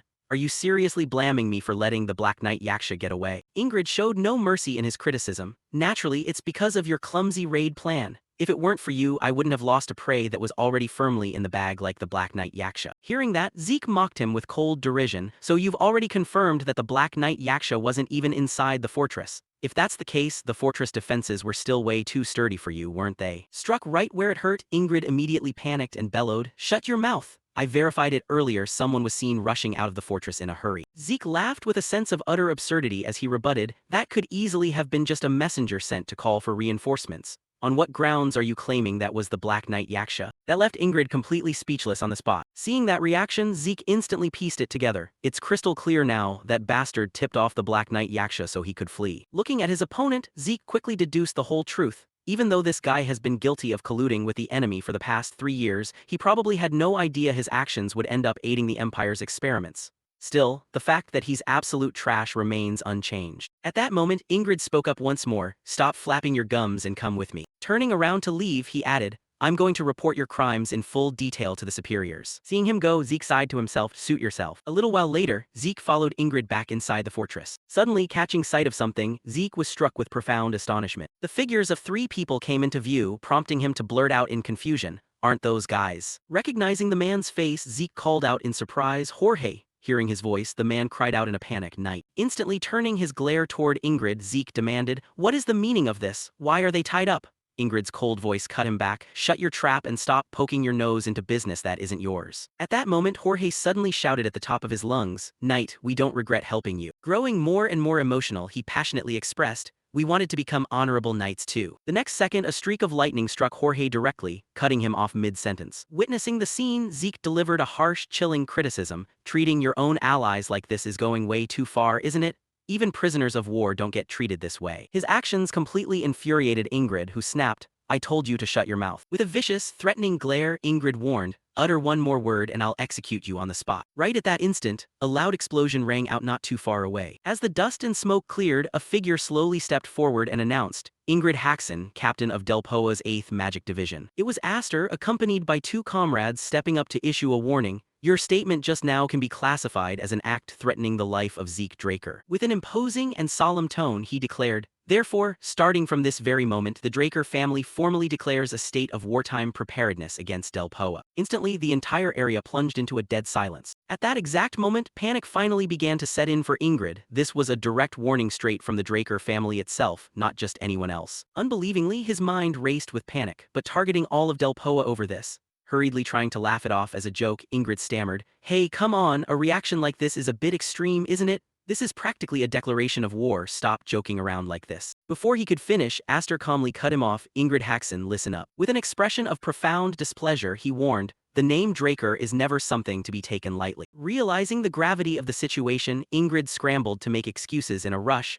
that was just a slip of the tongue on my part. My nerves were a bit frayed from the battle, don't misunderstand. Softening his tone, he desperately tried to justify his actions. I only wanted to bring Zeke Draker back to camp to conduct a more thorough investigation, that's all. At this point, Zeke casually chimed in with a request. Before that, would it be alright if I spoke with my teammates for a moment? Instantly, Ingrid's brow furrowed in severe annoyance. Unable to flatly refuse, he led them toward a nearby room and grumbled, I'll give you 20 minutes. Once Ingrid walked out of earshot, Zeke raised his hand and released a wave of energy that spread across the room, murmuring, this should be enough to jam any surrounding magic monitoring devices. Standing nearby, Aster waited for him to finish before asking, Zeke, didn't you say you had something to tell us? With absolute calmness, he revealed, I've already captured the Black Knight Yaksha. Shocked, Aster asked back, you mean you went head-to-head with the Black Knight Yaksha all by yourself? Zeke nodded affirmatively. Yes, I planned to take him alive before the battle dragged on. Hearing that, a wave of profound dread washed over Aster. He managed to single-handedly capture a continental public enemy that even veteran knights struggled against, as expected of Zeke. Turning to face them, Zeke continued sharing what he had uncovered. After interrogating him, it turns out he has deep ties to Captain Ingrid, to the point where handling this might get pretty complicated. Keeping his composure, Aster asked, so what do you plan to do now? With a serious tone, Zeke answered, Delpoa's internal matters are best left for Delpoa to resolve, but even so. A cold look settled on Zeke's face as he stated, for now, I'm going to do whatever is within my power. Outside, 2 guards stood quietly on duty by the door. Inside, Zeke sat in silence on a chair. A moment later, he calculated silently, it's about time for him to arrive. Just as the thought crossed his mind, a knock echoed from the door. Payne pushed the door open and stepped inside. Zeke. Spotting his former teacher, Zeke calmly greeted him, you've made it, Professor Payne. Looking perplexed, Payne questioned, what on earth is going on here? With a pensive look, Zeke replied, I suppose this is the consequence of not heeding the professor's warning. Hearing that, Payne slapped his forehead in helpless despair. Oh, for goodness sake. Without a hint of guilt, Zeke thought to himself, Payne already knew about Captain Ingrid's corrupt behavior anyway. His mind rapidly spun through further deductions. Not only him, but high-ranking magic officers probably have an unspoken understanding of this too. After all, to climb the ranks in Delpoa's magical hierarchy, military experience is an absolute prerequisite. He sighed internally, still I have no other choice right now than to offer a path that brings an end to that kind of career. The next second, Zeke gently spoke up, I have something I need to discuss with you, Professor. With a puzzled look, Payne asked, what is it? With a solemn expression, Zeke asked, Professor, do you happen to know about the Empire's awakening drug experiments? Following that was a lengthy debriefing, as he shared all the truths he had uncovered regarding the Black Knight Yaksha with Professor Payne. His purpose in doing so was to place Payne on a moral balancing act. Now, the professor would have to weigh his options between blowing the whistle on the systemic corruption he already knew about or turning a blind eye to preserve his own status and position. Once he finished recounting everything, Zeke calmly made his request. Professor, there is a favor I have to ask of you. Facing Payne's horrified expression, he earnestly urged, will you stand with me and help expose these atrocities? Under the cover of night, Ingrid and his subordinates held a secret rendezvous. Rushing over, the mage subordinate called out, Captain Ingrid. Ingrid immediately turned to inquire, all right, what's the situation? The subordinate reported respectfully, word is that Professor Payne turned down Zeke Draker's proposal. Hearing that, Ingrid broke into a jubilant smile, is that true? Triumph swelled within Ingrid's chest. Naturally, personal status matters far more than blind faith. There's no way he could have been persuaded by something as flimsy as that. Composing himself, he calmly issued an order. In that case, we can start moving things along. With a cold look in his eyes, Ingrid instructed, cause a bit of commotion and then retreat. Just put on a convincing enough show. The subordinate bowed deeply, understood. Raising his staff, the subordinate barked the order, everyone prepare to attack. In a flash, an explosive burst of fire lit up the night sky as he commanded, fire. Standing to the side with an indifferent expression, Ingrid schemed to himself, I'll just pin the blame for failing to produce results entirely on Jorge. Suddenly he noticed something amiss. Glancing at the walls that remained completely unreactive, Ingrid thought in confusion, why aren't they retaliating? They should at least be putting up a fake counterattack. What on earth are they? Abruptly, the heavy gates swung wide open, shocking him to the core. Opening the gates wasn't part of the plan. Immediately after, a single figure slowly stepped out. Ingrid's eyes bulged in pure terror as he stammered, you, why are you? The newcomer calmly replied, what's wrong, Captain Ingrid? With complete serenity, Zeke asked, did you see something you weren't supposed to? Flashing back to a few hours earlier, he had already taken precautions. I used an anti-eavesdropping magic scroll so our conversation won't be intercepted by those guys anymore. Glancing toward the person standing beside him, Zeke calmly proceeded, and so. With a serious tone he questioned, that offer to cooperate, was it genuine, Professor Payne? Payne replied with a resolute expression, indeed. I cannot simply sit by and ignore human experimentation involving stimulant drugs. Hearing his answer, Zeke pressed further without letting his guard down. But doing this will make it nearly impossible for you to continue building your career in Delpoa, Professor. Undeterred, the older man answered with unwavering conviction, it's fine, Zeke. Rather than building a shameful career, I'd rather give it up entirely. Only then did Zeke truly set his mind at ease, offering a friendly smile, thank you, Professor. Let's get out of here. With a hint of disgust in his tone, Zeke muttered, time to teach that captain a bitter lesson. Snapping back to the present upon seeing his members, a furious Ingrid roared, Payne, you useless piece of trash, you dare betray me? Do you really think you'll get away with this? Before he could rant any further, Zeke cut him off with a chilling voice, Ingrid Haxon. With a cold, authoritative declaration, Zeke stated, I have brought people here to investigate your collusion and partnership with continental public enemies, alongside numerous charges of corruption. With commanding dignity, Zeke ordered, submit to arrest quietly. Across from him, terror gripped Ingrid's heart as he recognized the three individuals standing there. Those people, there's no mistaking it. Inwardly, his identity was fully confirmed. They're Delpoa's internal inspection team. Scrambling to defend himself, Ingrid panicked. There's been a misunderstanding. I've never colluded with anyone. This guy is just making things up to frame me. Unfazed, a middle-aged man stepped forward to ruthlessly debunk his excuse. We've already gathered conclusive evidence inside the fortress, so you can drop the act. Instantly, Ingrid gritted his teeth in bitter hatred. Frenzied and desperate, he shrieked out a threat. Damn it, you think I'm going down alone? Someone with connections as vast as mine can wipe you all out with a single word. The entire division, no, the whole of Delpoa will be shaken to its foundations. Before Ingrid could spout another word, Zeke strode forward and delivered a powerful punch straight to his face. Knocked flat onto the ground, Ingrid still stubbornly threatened, I warned you. How dare you lay a hand on me? Calmly looking down at him, Zeke replied, vast connections you say, go ahead and use them all. With a heavy, low voice, Zeke reminded him of his lineage. I am a direct bloodline member of the Draker family, a pure-blooded Awakener, and the sole heir to the former Black Knight Duke Draker. With an icy, challenging smirk, Zeke stated, let's place a wager and see whose connections run deeper. Panic shattered whatever composure Ingrid had left as he shrieked in absolute terror, I was wrong, I was genuinely wrong. Begging in a pathetic, groveling tone, he cried, please spare me. Hearing this, Zeke showed no mercy. Don't beg me, beg the knights who died in vain because of you, you pathetic piece of trash. Right at that moment, a voice called out to him, respected knight. Jorge placed a hand over his chest and expressed his heartfelt gratitude. Thank you so much. Thanks to you, our names have finally been cleared. Watching him, Zeke pondered quietly. They were cleared from the investigation list thanks to my testimony that they had nothing to do with it. But if the 8th Magic Division dissolves, the attached Knight Order won't have a reason to exist either. He was well aware of what awaited Jorge's group. Unless other magic divisions absorbed them, the 8th Knight Order would inevitably face disbandment. Weighing this, Zeke asked without hesitation, do you have any regrets? Taken aback, Jorge responded in disbelief, how could we, my lord? With a sorrowful expression, Jorge continued, we only feel a deep sense of guilt toward our comrades who died unjust deaths all this time, purely for having the misfortune of serving under such a wretched captain. Without missing a beat, Zeke offered, if you don't mind, I'd like to present an opportunity for a new job. Stunned, Jorge stammered, a job, my lord. Rummaging through his belongings with one hand, Zeke casually confirmed, yes. He pulled out a document and handed it over, read this for the details. Glancing over the contents, Jorge's eyes widened in sheer disbelief. My lord, this is. Trembling, he asked, the terms are too generous, did you accidentally write down the wrong currency unit?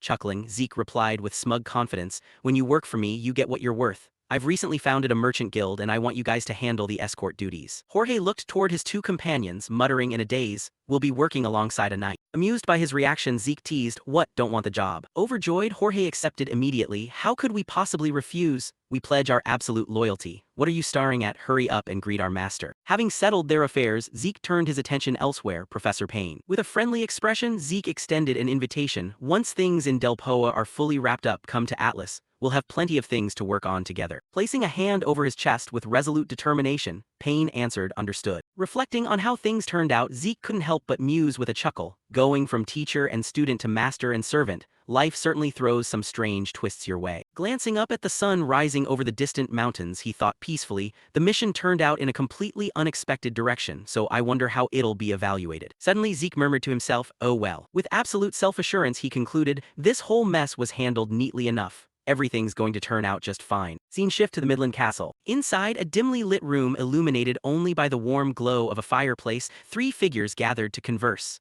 Draker spoke up, apologies for calling you all here during such a busy time. His tone suddenly turned serious. This recent incident requires discussion among the key members of our Black Feather unit. Narrowing his gaze, he cut straight to the chase. Let's skip the pleasantries and get right to the point, Baron Draker. Lately, the situation in the southern continent has been acting rather unusual. Hearing this topic brought up, the other two individuals reacted with surprise. The bearded man spoke up in objection, but Captain, even if the South is a hotbed for criminals, they're nothing more than petty drug pushers. Is there really any need to worry to this extent? Sitting across from him, a young man countered, not necessarily. Don Juan of Mecking seized control of the South through the Soma trade, turning himself into a monster sitting on a massive fortune.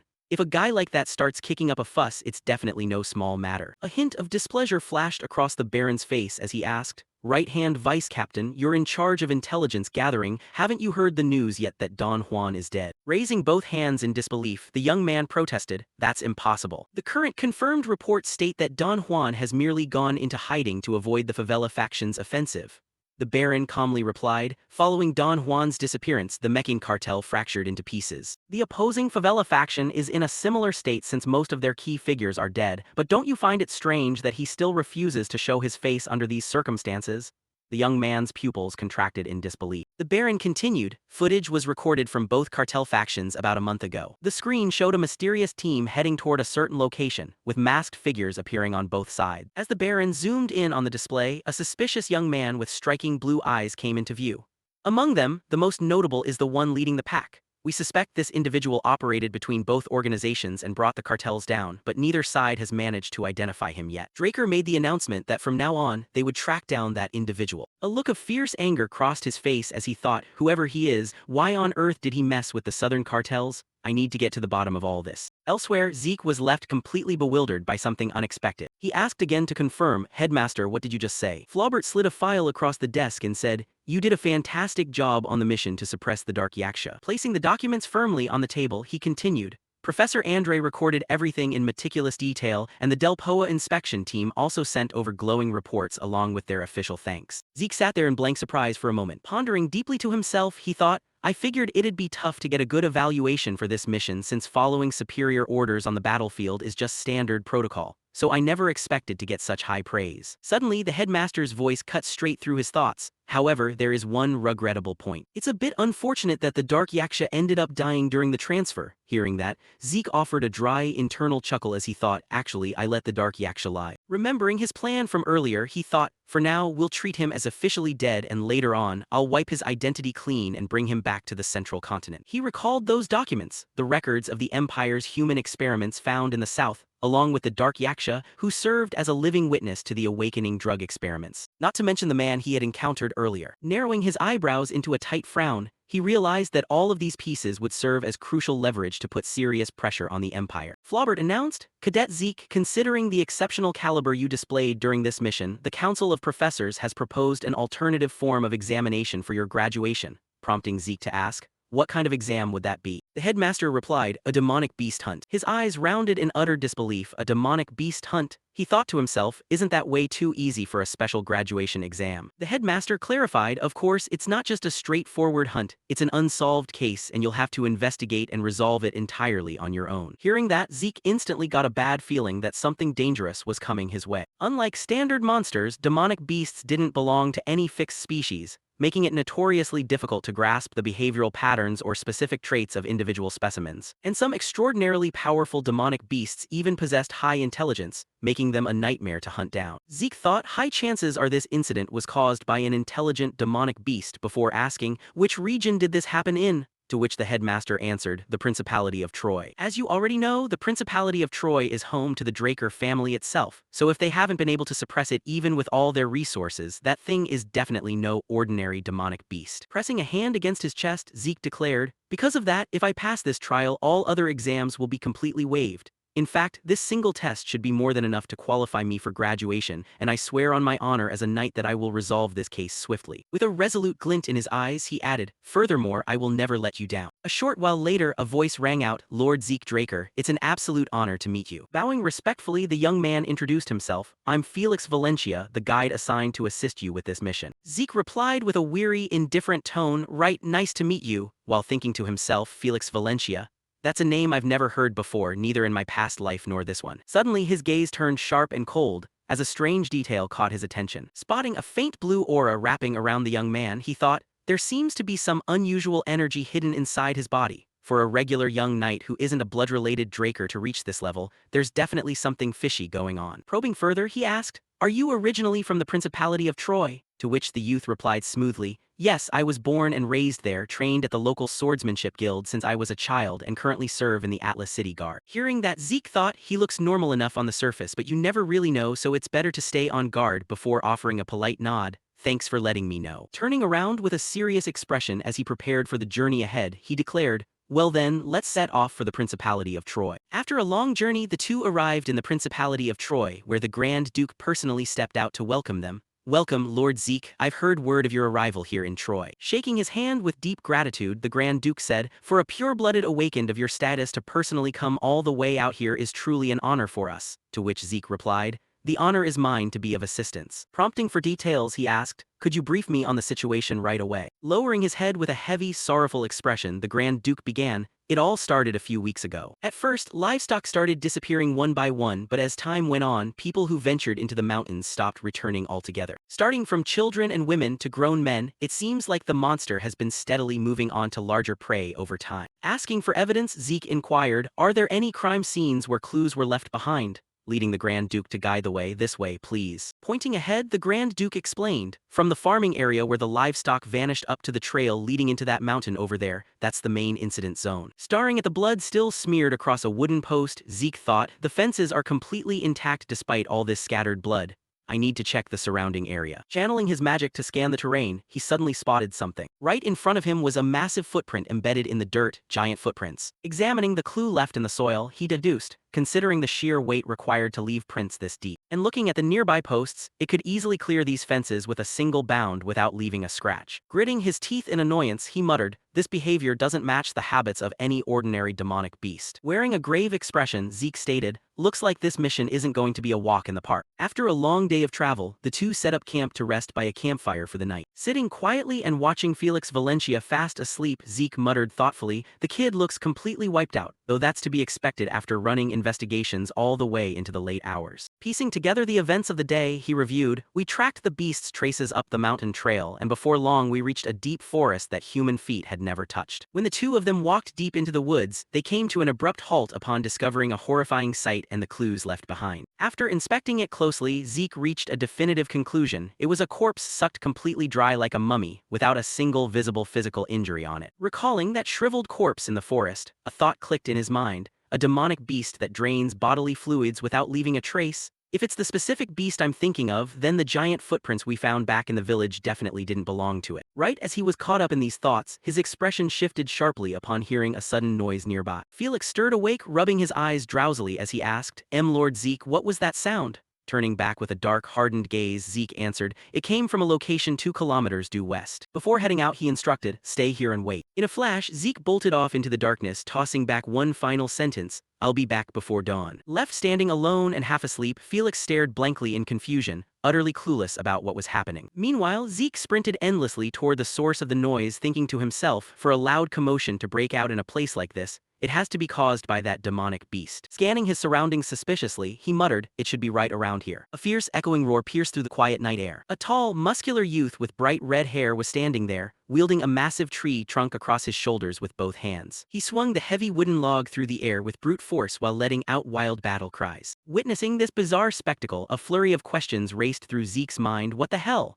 Is that guy seriously swinging a tree trunk around like it's a sword? That's an absurd, monstrous level of physical strength. Taking a closer look at the stranger's appearance, Zeke wondered skeptically, could he be a barbarian? But he suddenly noticed another dark shadow lingering nearby, locked in combat with the brute. Pausing for a split second, he recognized the familiar silhouette, confirming his suspicions instantly. Spotting the creature confronting the barbarian, Zeke stopped in his tracks, murmuring, "Found you, an ancient species demonic beast, Gaga." Standing in the shadows to observe the fight, he recalled his past life. "Back in my previous timeline, I also came across corpses turned into mummies, and my master told me that kind of phenomenon was caused by an ancient species demonic beast, warning me to exercise extreme caution." Watching the ancient beast's movements closely, Zeke noted, "It moves with the blinding agility of a monkey and possesses extremely high vigilance." As the two combatants clashed fiercely, something else caught his critical attention. Seeing the Gaguk leap into the air with malicious, glowing red eyes, he remembered its deadliest trait. It attacks by lashing out with a tentacle-like tail, draining the life force of its target dry in a matter of seconds. Piecing all these clues together, Zeke concluded, if that's the case, the one stealing livestock is likely the barbarian, while the Gaguk is the one actually kidnapping and draining human beings. Suddenly, a piercing scream snapped his attention back to the scene in horror. The Gaguk had thrust its long, slender tongue straight through its opponent,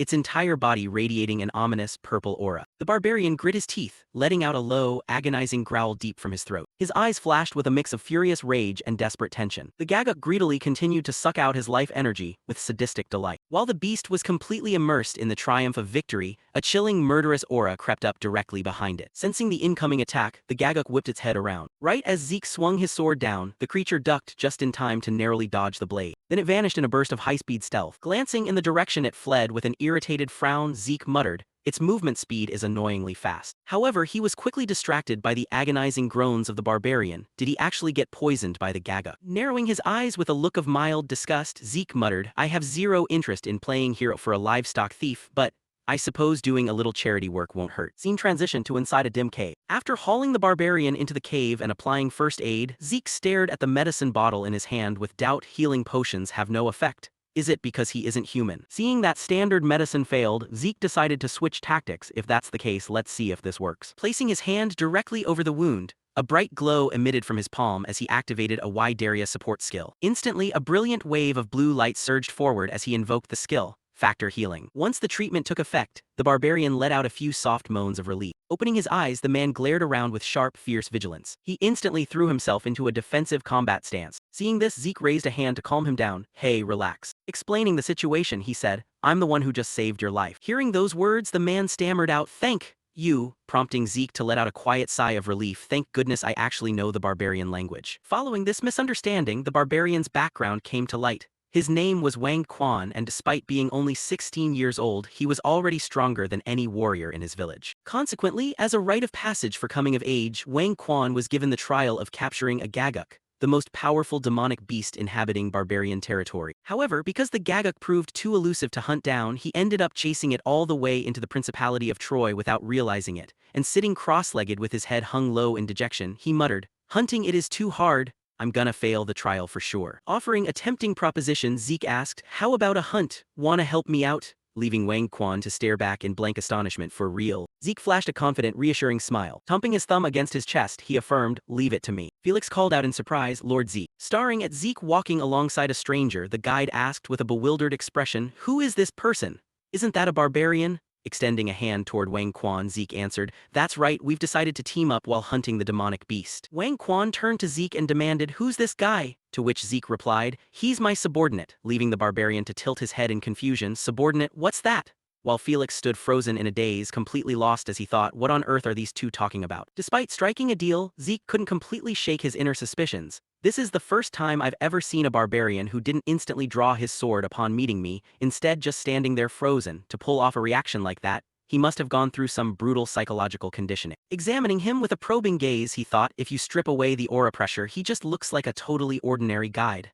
Am I just being overly paranoid? Suddenly, Wang Quan raised a warning, "Big brother Zeke, I smell something," causing Zeke to react instantly. "Smell what?" Wang Quan's expression turned stern and alert. "That guy from earlier, I smell his scent." Putting the pieces together, Zeke asked, "Where is it coming from?" Sure enough, it led straight to a cave. Standing before the gloomy, ominous entrance, Zeke mentally reaffirmed the teachings of his master. Gagaks always preferred dark, damp environments. Glancing up at the brightening horizon, he calculated, dawn is almost breaking, chances are high it's hiding inside here. Turning to the barbarian hunter, Zeke called out, "Wang Quan, do you have a plan to catch it?" Meeting Zeke's expectations, Wang Quan just flashed a confident, cocky grin, and began punching the air repeatedly with both fists, leaving Zeke completely speechless and facepalming internally as he thought, no wonder he kept letting it escape all this time. There's zero strategy here, just pure unadulterated muscle. Realizing he couldn't rely on the hunter's intellect, Zeke lowered his voice and called out again, "Wang Quan." Looking straight into the barbarian's fierce eyes, he laid out the tactical plan. "You go down there and flush the prey out toward the opening while I coordinate an attack from above. Got it?" Sporting a sinister grin, Wang Quan gave a decisive nod. "Got it." The two of them began pushing deep into the monster's dark, winding lair, casting sharp glances at the debris littering the ground as they confirmed, "Looks like we're finally in its nest." Animal bones of all shapes and sizes were scattered everywhere, while the air hung heavy with the pungent stench of death and damp decay, proving beyond a doubt that this was the territory of an apex ancient predator. Zeke suddenly came to a halt, sensing a sharp murderous intent closing in fast, and warned, "Wang Quan, we've officially entered its territory. Stay alert." Before he could even finish his sentence, the Gagak plunged down from the high cavern ceiling like a streak of black lightning, its red eyes glowing maliciously and its razor-sharp claws bared. Wang Quan's eyes dilated in shock as he was caught completely off guard by the monster's ambush. no preamble, straight into combat. The moment the Gaguk swooped down, Wang Quan swiftly twisted his body to dodge the crushing strike, and slammed a thunderous punch directly into the rocky ground, generating a massive shockwave and explosion that sent a thick cloud of dust billowing across the entire cavern. But when the dust and smoke finally cleared, the monster's shadow was nowhere to be seen. Observing from the rear with a subtle frown, Zeke analyzed out loud, "It vanished." While thinking to himself, I knew it wouldn't be caught that easily. The reason why we couldn't capture the Gaguk back in my past life, even when combining forces with my master, is because it excels at optical camouflage in the dark, specializing in hit-and-run sneak attacks before evaporating into thin air. Out of nowhere, the monster dropped from the cave roof, hurtling straight toward Wang Quan. Without a second's hesitation, Zeke flicked his wrist and activated hydro pressure,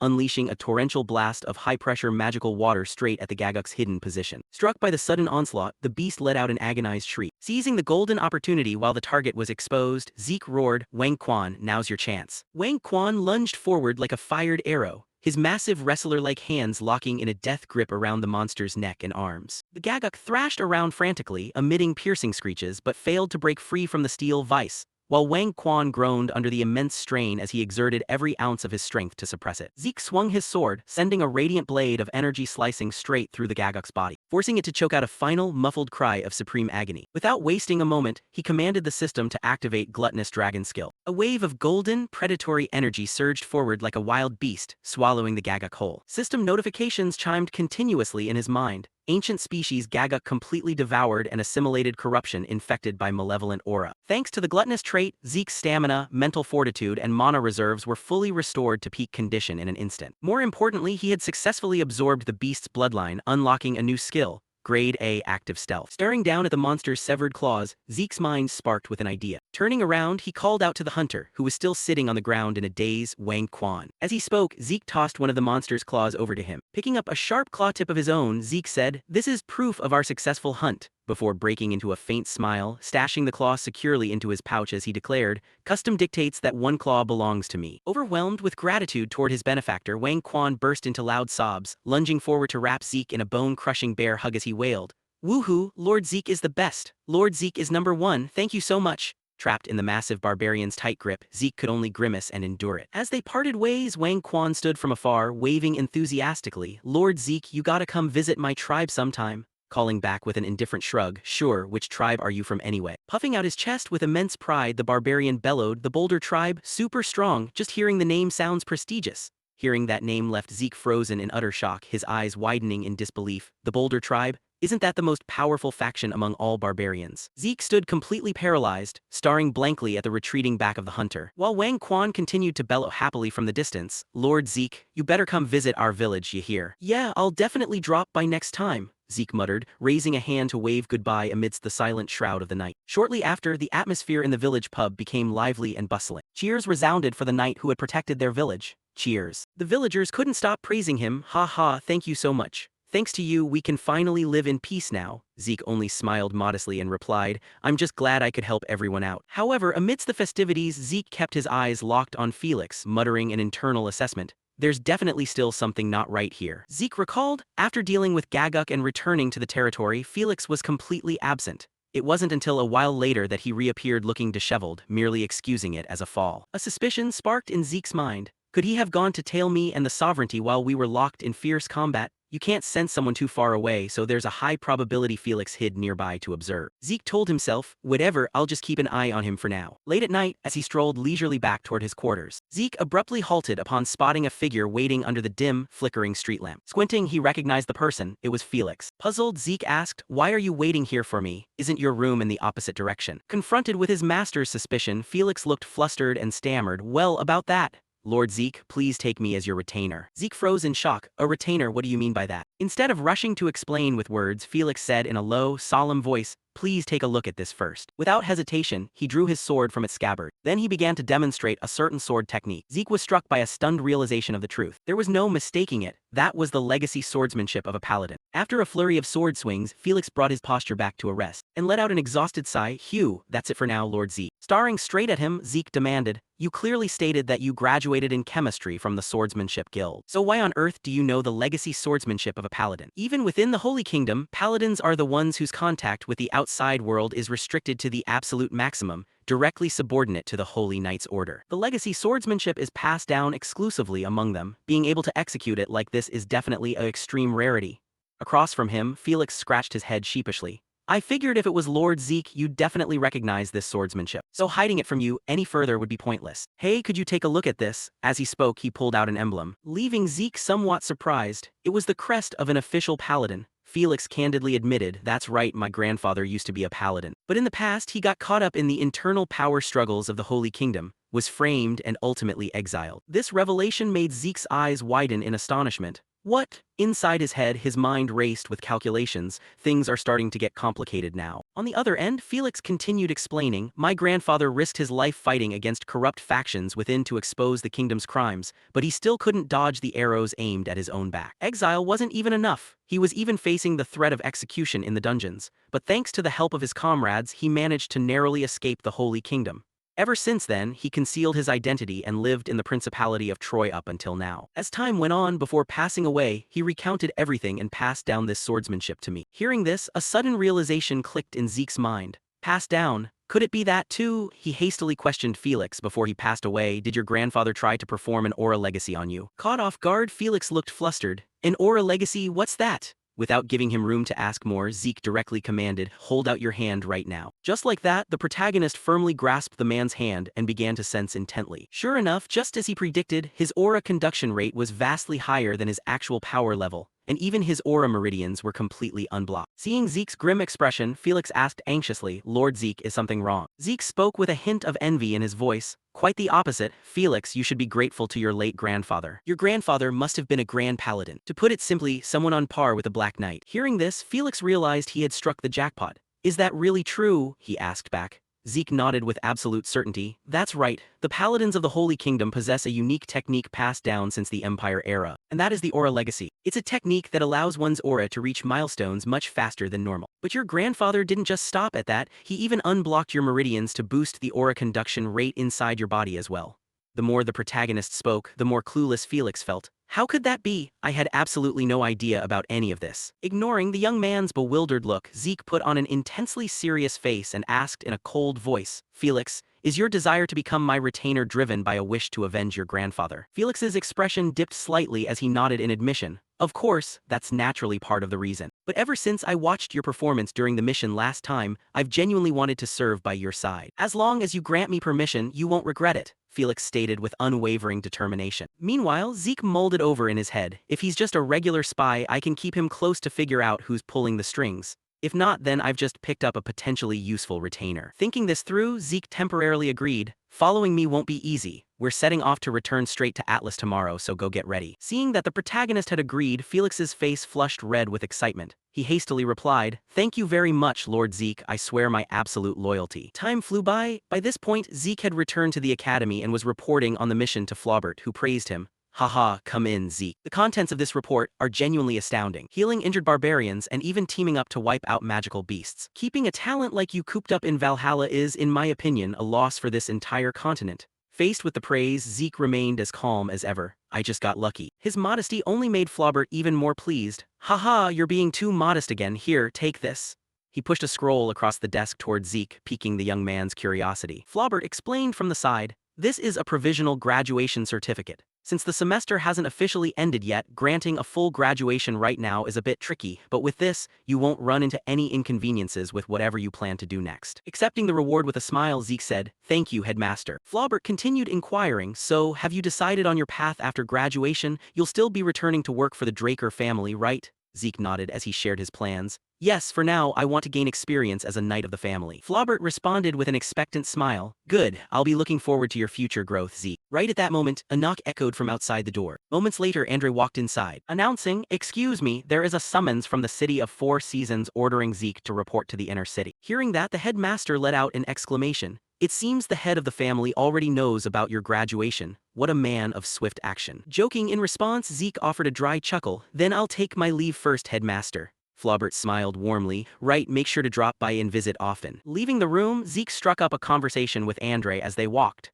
Do you know the specific reason for this summons into the city? Andre replied, I'm not entirely sure myself. It's probably just a straightforward graduation congratulation or something. This explanation failed to convince the protagonist at all. he sneered. Congratulations, knowing his usual personality, that's completely unimaginable. Andre offered a different perspective. You pulled off the miracle of graduating from Valhalla in just 2 years, so it's entirely possible. By the way, before heading to the headmaster's office, I saw a few of your friends. They looked absolutely miserable. Did something happen? He glanced sideways at Zeke while speaking, but Zeke's expression remained completely neutral. I heard they had to shovel snow continuously with the northern border garrison before coming back. Ah, I see. They say snow is scarier than magical beasts, so that's understandable. Anyway, head on in now. As they spoke, the two of them had arrived right outside the family head's office door. After thanking Andre for showing the way, Zeke stepped inside. His father was sitting and waiting for him. Oh, you're here. Congratulations on graduating from the academy, Zeke. Zeke answered, thank you, head of the family. Arthur continued, right, come over here and take a seat. By now you're probably wondering why I called you here, aren't you? Zeke, I'm planning to have you participate in the upcoming Draker Family Martial Arts Tournament, and I want you to claim the championship. Hearing this, Zeke wore a completely emotionless face, as if evaluating the request. The Draker Martial Arts Tournament was an event organized by the Draker family. Any young knight within the clan who had been promoted to Purple Knight less than 5 years ago was eligible to enter. In reality, it was a competition designed to unearth the next generation of rising talents to lead the continent. Understanding this, Zeke calmly replied, understood.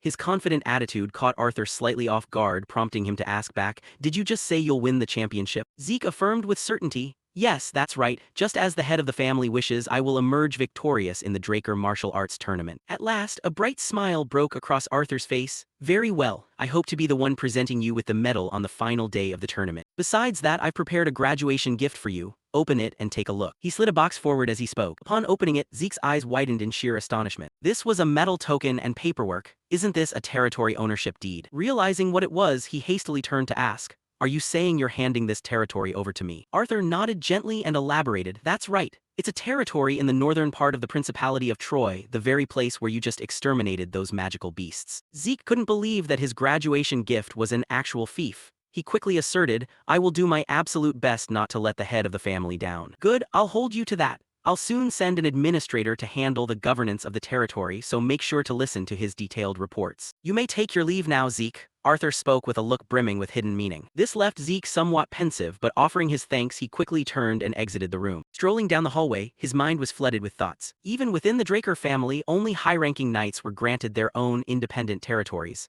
But he had only just become an official knight. This was truly an unprecedented level of special treatment. Just as he was lost in thought, a familiar voice suddenly called out from behind, Hey, Zeke. Turning around, the protagonist recognized the newcomer as Uncle Duke, his master. He greeted him cheerfully, Master. Duke nodded, Right, you busy little disciple, long time no see. Zeke turned to question him, What are you doing here? Duke replied, I plan to come rest comfortably at your place, only for Arthur to rope me into doing a mountain of chores. Even though I've retired from active knight service, my standing in the Draker family still holds weight, you know. Zeke cast a sideways glance at him and teased, You've been slacking off and playing around for 10 years, doing a little work won't kill you. Duke cleared his throat. Tusk, that sharp tongue of yours really makes you Arthur's son, no doubt about it. Anyway, let's head home before those blood-sucking leeches catch us. The older man muttered as he straight up leaped right out the window, leaving Zeke to only let out a sigh. Honestly, this guy. Time flowed by, scene shift to Zeke's personal mansion. Duke let out a relaxed groan. Phew, now this feels like actually living. Home really is the best, isn't it, Zeke? The protagonist reminded his master, except this is my house. The mentor complained in response, How stingy. A disciple's belongings are just a master's belongings after all. That remark left Zeke completely at a loss for how to reply. After a few seconds, Duke finally steered the conversation to the main point. So, why did that guy Arthur call you over? I'm guessing it wasn't just to casually congratulate you on your graduation, was it? Zeke answered, I received my graduation gift. Duke waved a hand dismissively as if brushing off the notion of a gift. Oh really, what did he give you, a sword or some armor? Zeke stated that he had been awarded a territory. That statement caused Duke to snap up like a corpse jolting awake. What, you received what? He asked back. Zeke shrugged and repeated, I got a territory in the northern part of the Principality of Troy. At that point, even Duke sat frozen in stunned silence for a few seconds before letting out a sigh. Good grief, seriously, getting your own territory right after coming of age. Looks like Arthur is in a fantastic mood. Plus, since it's the Principality of Troy, even if it's the north, the tax revenues won't be bad at all. Zeke nodded in agreement. Coincidentally, that happened to be where I carried out my recent mission, and the locals there are quite nice.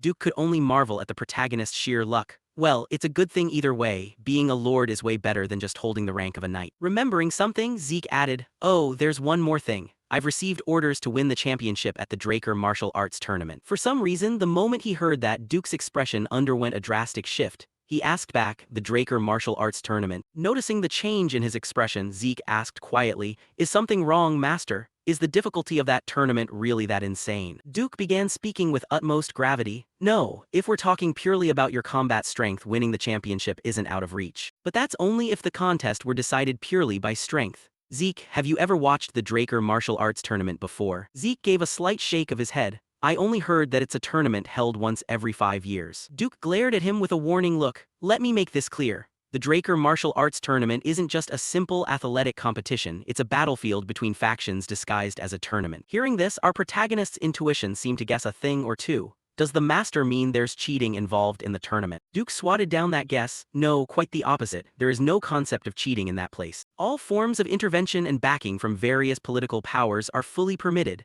and the champion is decided based on the culmination of all those factors. Over on his end, Zeke fell into deep contemplation after hearing that. He had thought that just beating everyone would be enough, but if even Master Duke is making a face like that, the problem definitely isn't that simple. Turning back to Duke, the older man spoke bluntly, Zeke, I'll spell it out for you. Without the backing of a powerful faction, there is zero chance you will win the championship in this tournament. Even I am largely clueless when it comes to politics. But there's still some time left, so I'll try looking around for a few familiar families to see what we can do. Zeke fell back into a pensive mood over his master's words. Before leaving, my political sense is terrible too. Damn it, is there really no other way? Right on cue, the butler Decker's voice rang out. Pardon the intrusion, young master. I have a few important words to discuss with you. I happened to overhear your conversation with Lord Duke just now. You'll be participating in the Draker martial arts tournament? Not fully grasping the butler's intent, Zeke acknowledged it. That's right. But my master said that without backing from a powerful clan, it's going to be very difficult. After a few seconds of reflection, Decker suddenly continued, Young master, please take a look at this. As he spoke, he drew his sword from its scabbard. A shimmering layer of deep blue aura pulsed across the blade's edge. This left Zeke unable to conceal his shock. Decker, you're a paladin. Decker quietly replied, I knew you would figure it out sooner or later, young master.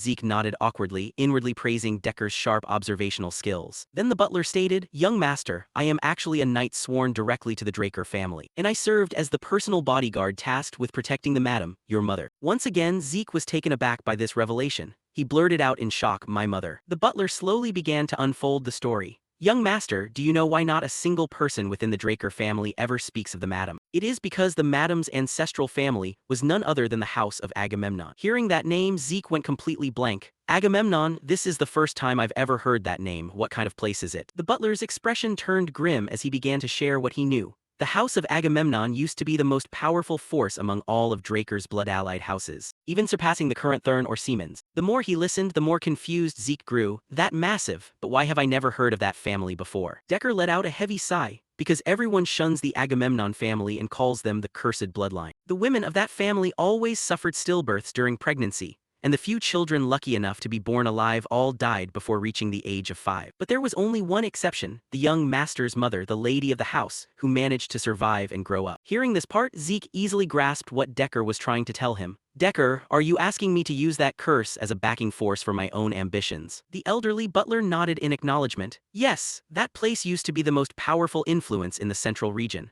Furthermore, the young master is the only one qualified to become the heir of that family. After listening, Zeke only replied temporarily, all right, I'll think about it. As for Decker, having said everything he could, he didn't wish to push any further. I understand, thank you for listening. And young master, even though you know I am a holy knight, thank you for trusting me without any suspicion. Zeke flashed an intensely confident smile. Think nothing of it. Scene shift to the Mycenae region, where Zeke and Felix had now arrived. The city's remarkable development left Felix in absolute awe. Oh man, young master, stepping in here feels like walking straight into the Holy Empire era. So this is what Mycenae looks like. Paying little heed to what his subordinate was saying, the protagonist instead looked around and thought to himself, coming to see it with my own eyes was definitely the right choice. Mycenae was one of the central region's cities backed by the Draker family, and according to Decker, the Agamemnon family were nobles who had ruled Mycenae and its surrounding territories for generations. But about 50 years ago, misfortune struck the family, rumors of a cursed bloodline spread far and wide, and Mycenae became isolated, which was why that name had become such a rarity within the Draker inner circle. At that moment, the two of them walked up to a tavern and Zeke suggested to Felix, let's grab something to eat first. Without wasting any time, the pair strode straight inside the restaurant. The elderly tavern owner warmly welcomed them.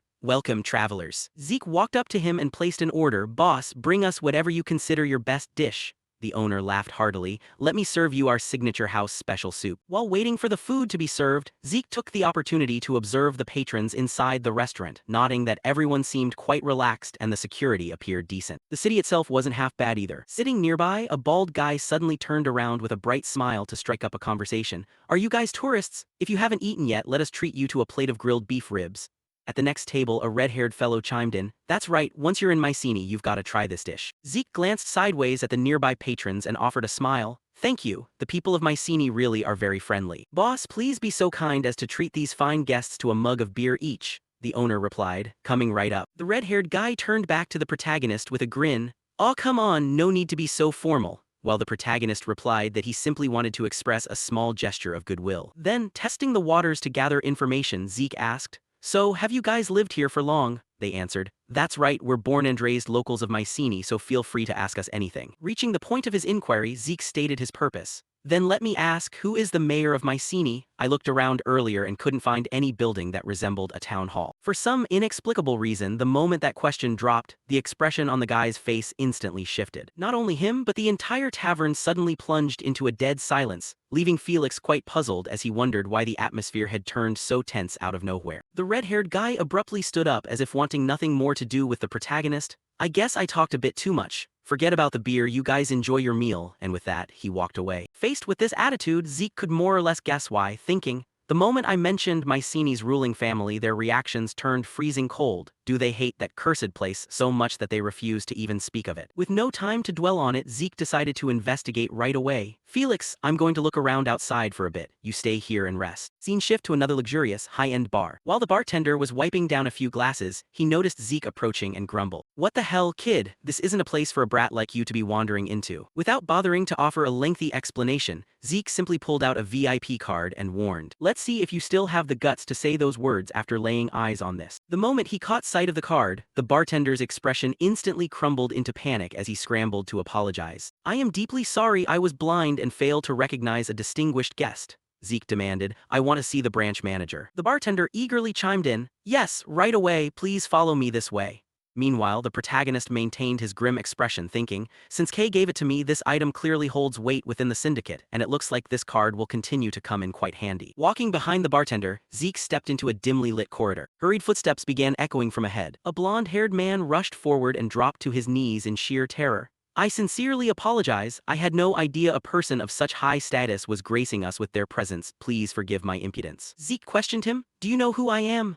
The blonde man pressed his forehead hard against the floor and answered, I'm not entirely clear on the details, but I was strictly ordered that you are an absolute VIP whom we must never offend. Zeke continued his questioning, how long have you been stationed here in Mycenae? Breaking out into a cold sweat under the immense pressure, the man stammered, counting up to now it's been about 20 years. A duration that took Zeke slightly by surprise. Oh, really that long? All right, then you must know the situation inside Mycenae inside out, right? The man nodded frantically. Yes, Mycenae is a place where the black market thrives far more than the surface city. If you're interested in that side of things, allow me to. Before he could finish his sentence, Zeke cut him off. Unfortunately, the black market isn't what I'm interested in. Do you know anything about the true master of this city of Mycenae? Just like before, the moment the ruling family of Mycenae was brought up, the man's expression instantly froze solid, and his entire body began trembling. Could you possibly mean? Zeke reminded him. Did you seriously ask because you genuinely didn't know? I'm talking about the Mycenae family. Observing the man's terrified reaction, Zeke let out an internal sigh of complaint.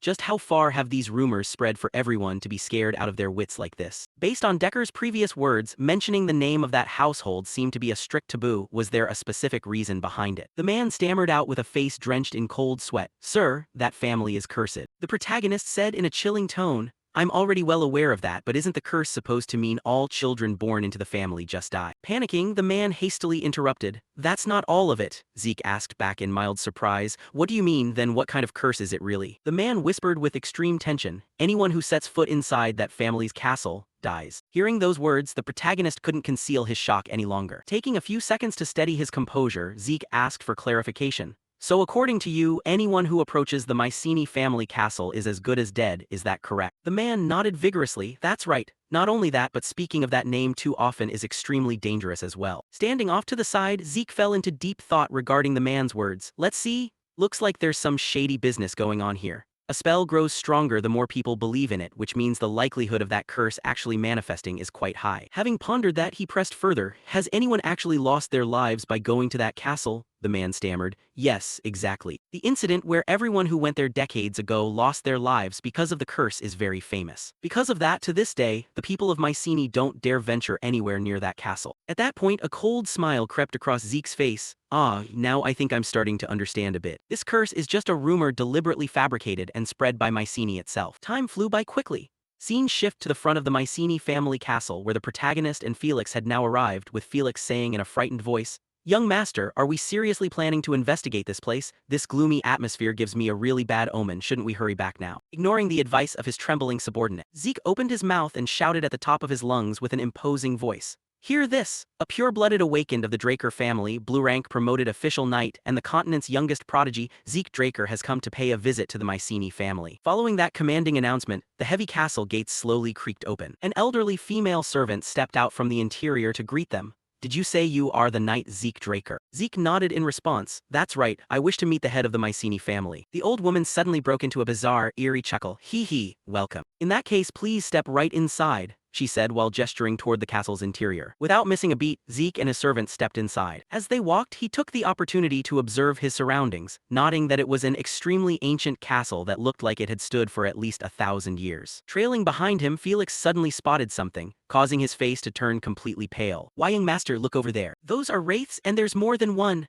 Lined up ahead of them were members of the Mycenae family sitting quietly in the reception hall, waiting for their arrival. Casually rewarding his useless subordinate with a solid smack to the head, the protagonist admonished, "Shut your trap for a second." With that, he directed his gaze toward the elderly man sitting right in the center. The old man's eyes lacked any hint of light, making him look almost like a sleepwalker, prompting Zeke to think, "Is that old geezer sitting in the middle of the head of the house?" He offered a polite greeting. "Greetings to the senior elders of the Agamemnon family, the true masters of Mycenae. And as a direct bloodline descendant of Mycenae, I expect you all to back me up." Cutting straight to the point, the protagonist watched as the aged family head slowly stood up. The old man ambled over to a nearby wall and raised his head to stare upward. Figuring there must be a painting hanging up there, Zeke instructed Felix, "Felix, shine your light on that wall." Moving quickly, Felix aimed his lantern straight at the wall. In a flash, the artwork was illuminated, causing him to blurt out, "What on earth is this? What kind of grotesque painting is that?" Zeke also observed the painting before him with a dark, somber gaze. There were two paintings the family head was looking at,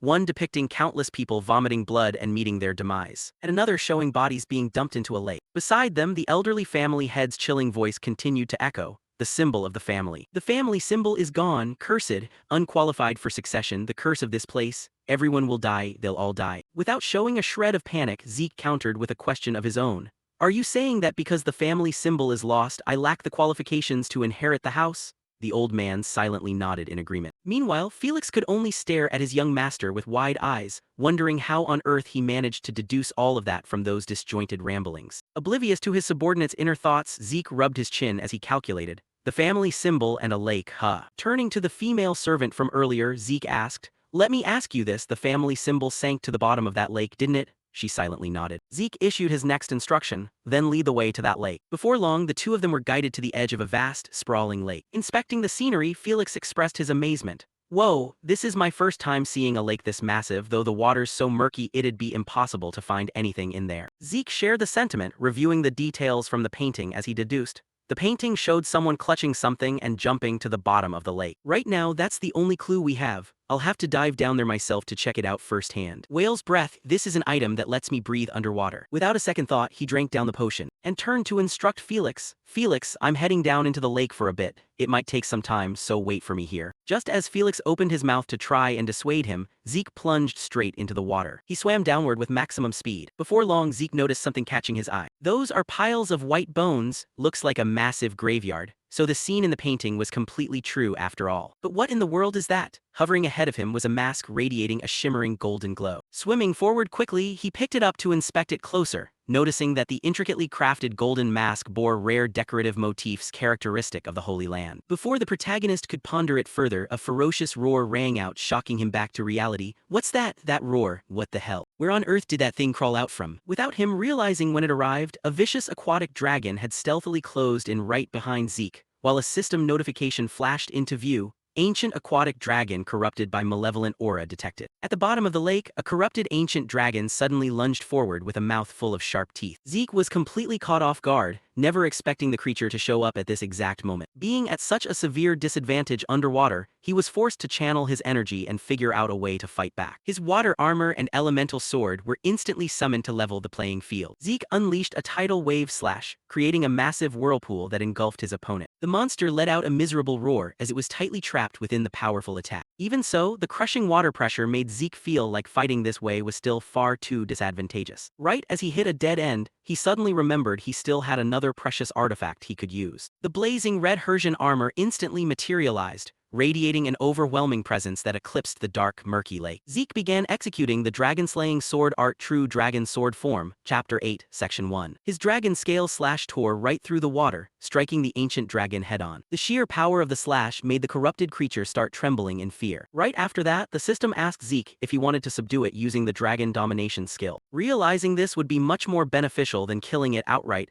Zeke decided to proceed with the tamming. Brilliant golden chains of light suddenly materialized out of thin air. The dragon was locked tight by the shackles, officially becoming a spirit beast under Zeke's command. Under the influence of the subduing process, its grotesque form began to shift and change. A massive burst of light erupted, completely enveloping the dragon's entire body. The system announced that the demonic energy had been thoroughly wiped out, restoring its original divine appearance. The ferocious monster from moments before had transformed into an immensely majestic and graceful spirit beast. The system prompted Zeke to give his new companion a name. He decided to name it after the lake, Nahul. Zeke suddenly sensed something special about this spirit beast. As it turned out, Nahul still had the potential to evolve into a divine beast if certain conditions were met. The gentle little dragon rubbed its head against him, clearly loving its new name. Zeke gave a soft smile at the spirit beast's obedient attitude. He instructed Nahul to back him up properly in the upcoming battles from now on. Meanwhile, up on the lake shore, Felix was still waiting anxiously. Seeing the murky surface of the lake remain unsettled, the guy started growing worried for his master's safety. Suddenly, Felix felt a massive tremor surging up from beneath the water. A gigantic column of water exploded outward, causing Felix to jump back in a panic to dodge it. Zeke proudly emerged on the back of the divine dragon, leaving Felix completely frozen in shock. The guy stammered, asking Zeke what on earth this huge, majestic creature was. Zeke explained that this was simply the lake monster after being completely purified. Afterwards, Zeke pulled out a mysterious golden mask he had just found at the bottom of the lake. The sun patterns on the mask looked strikingly similar to the Holy Nation's symbol. Zeke planned to try channeling ether into it to see if it would react like the Terrakan relic. The system notification showed that this item's name was hidden, exactly like the Hersian armor when he first got it. From what he knew, the Hersian armor had existed long before the Golden Age. Therefore, a mask with these similar traits was undoubtedly an artifact from that era as well. Zeke immediately confirmed his registration as the user per the system's request. When asked if he wanted to activate the mask's functions, he agreed without a moment's hesitation. Zeke began channeling his energy, causing the golden mask to vibrate intensely and radiate a warm glow. A brilliant pillar of light erupted, officially unlocking the hidden functions of the mysterious artifact right in his hands. The system kept flashing connection alerts while upgrading Zeke's purification skill into the unique skill, Grand Purification. Zeke was stunned to realize this was an ultra-rare skill reserved exclusively for his immortal class. A divine beam of light shot straight up into the sky, beginning the process of cleansing all the demonic energy haunting this land. The gigantic golden pillar of light chased away the clouds, casting a brilliant radiance across the long gloomy lake. The system announced it was directly interfering with the management system of some ancient entity. The powerful surge of energy spread across the forest, completely revering the withered state of the dead land. The emergency defense mode was lifted, paving the way for life to make a miraculous return. To the utter shock of them both, the deadly forest suddenly turned lush and vibrant under the sunlight. Felix stood frozen in disbelief, utterly unable to fathom how nature could revive so quickly. In the distance, the veteran warrior Rufus Agamemnon, head of the Agamemnon family, shouted with deep emotion as the prophecy finally came true. A solemn cavalry unit clad in dazzling red armor suddenly emerged from the newly revived tree line. Out of pure instinct, Felix immediately drew his sword to stand his ground and protect his master from these strangers. Zeke remained completely calm, telling Felix to lower his sword because he could sense they bore no hostility. Felix stared blankly, taking a closer look as he felt this cavalry unit looked strangely familiar, like he had seen them somewhere before. A wild guess crossed his mind, leaving the young guard startled and shaking. It turned out that the flesh and blood people before them were the actual manifestations of the phantom souls they had encountered earlier. Their footsteps crunched against the grass, a dry yet vibrant sound of walking. Rufus Agamemnon led the cavalry, declaring that the prophecy had finally been fulfilled. The emotional patriarch looked at Zeke, treating him as the one who had brought the family back from the dead. Zeke simply accepted it in silence, his gaze remaining as nonchalant as if he had foreseen everything. The cavalrymen behind him let out a resounding cheer, and the gloomy atmosphere of so many years completely vanished. Felix was still shaken, so Zeke explained that those ghosts were actually just people who had been heavily cursed. Rufus walked and talked, his voice trembling as he saw everyone regain their human forms. He spread his arms wide, calling Zeke the black-eyed grandson who had saved their entire lineage. A rare smile touched Zeke's lips as he gently replied to his grandfather. Zeke placed a hand over his chest, feeling relieved to be able to greet his grandfather properly like this. The once ruined castle now loomed as grand as a Gothic palace in broad daylight. Felix stood frozen, unable to believe his eyes at the miraculous transformation that happened overnight. Dazzling crystal chandeliers hung high above, casting a warm glow across the entire hall. Everyone gathered in the grand dining room, a scene they hadn't even dared to dream of for 50 years. Zeke mused, remembering the system notification about turning off the emergency defense mode back then. He realized everything seemed tied to the ancient dragon artifact he was holding. The elderly maid cheerfully served the meal, happy to put her skills to use after half a century of waiting. Felix looked at the plate of food in front of him with pure awe and hunger. The old woman smiled, confirming she was the very person who had guided them yesterday in her wraith form. Rufus sighed as he recounted the dark times when they couldn't see the sunlight or eat a proper meal. The curse had weakened their bodies to the point where they ultimately couldn't even speak normally. Zeke placed an object on the table, saying he had something he wanted to show his grandfather regarding that matter. It was the golden mask Zeke had found at the bottom of the sacred lake earlier. Rufus stared in shock as he realized the family's treasure and symbol of honor had finally returned. Zeke asked him to tell the story of what had happened, and Rufus agreed to share all the family's secrets. The story began 50 years ago, when a horrific plague swept through the Mycenae region. The Agamemnon family at the time did everything they could to stop the plague from spreading outside the city. Those infected broke out in red spots, ran high fevers, and vomited blood, dying in a mere 3 days. Zeke realized these symptoms were extremely similar to the red flower disease he had read about. Rufus looked out the window, recounting that the real nightmare only began when the sun went down. The people who had died from the plague suddenly came back to life and attacked the living. Zeke frowned, bluntly asking if they had turned into a horde of zombies. Rufus explained they were completely different from the zombies controlled by mages, and just a single bite meant instant infection. Back then, everyone could only call it a curse because it was too terrifying to accept. They fortified the castle for defense, but the number of corpses just kept growing hopelessly. Rufus gazed at the golden mask, an item passed down from the family's most ancient ancestors. Zeke asked if he knew who made it, but most of the old records had been lost. Zeke was slightly disappointed, as he had hoped to find some clue related to Hersion. Even so, this castle and the golden mask had always remained the symbols of the Agamemnon family. The divine power within had kept the undead from flooding in, but it also had its limits. Rufus stood before the ancient paintings, recounting the painful decision made by the patriarch of that era. The elders had volunteered to jump into the sacred lake to cleanse that rock. Rufus explained that the corrupted energy had tainted the sacred lake, turning the guardian spirit beast into a monster. Zeke listened in silence to the reason why Nahul had been warped into such a terrifying demonic beast. Standing in the middle of the hall, Rufus admitted it was a decision made for the city's future, though no one could have foreseen the consequences. Zeke asked if spreading the rumor of the curse was meant to protect the people,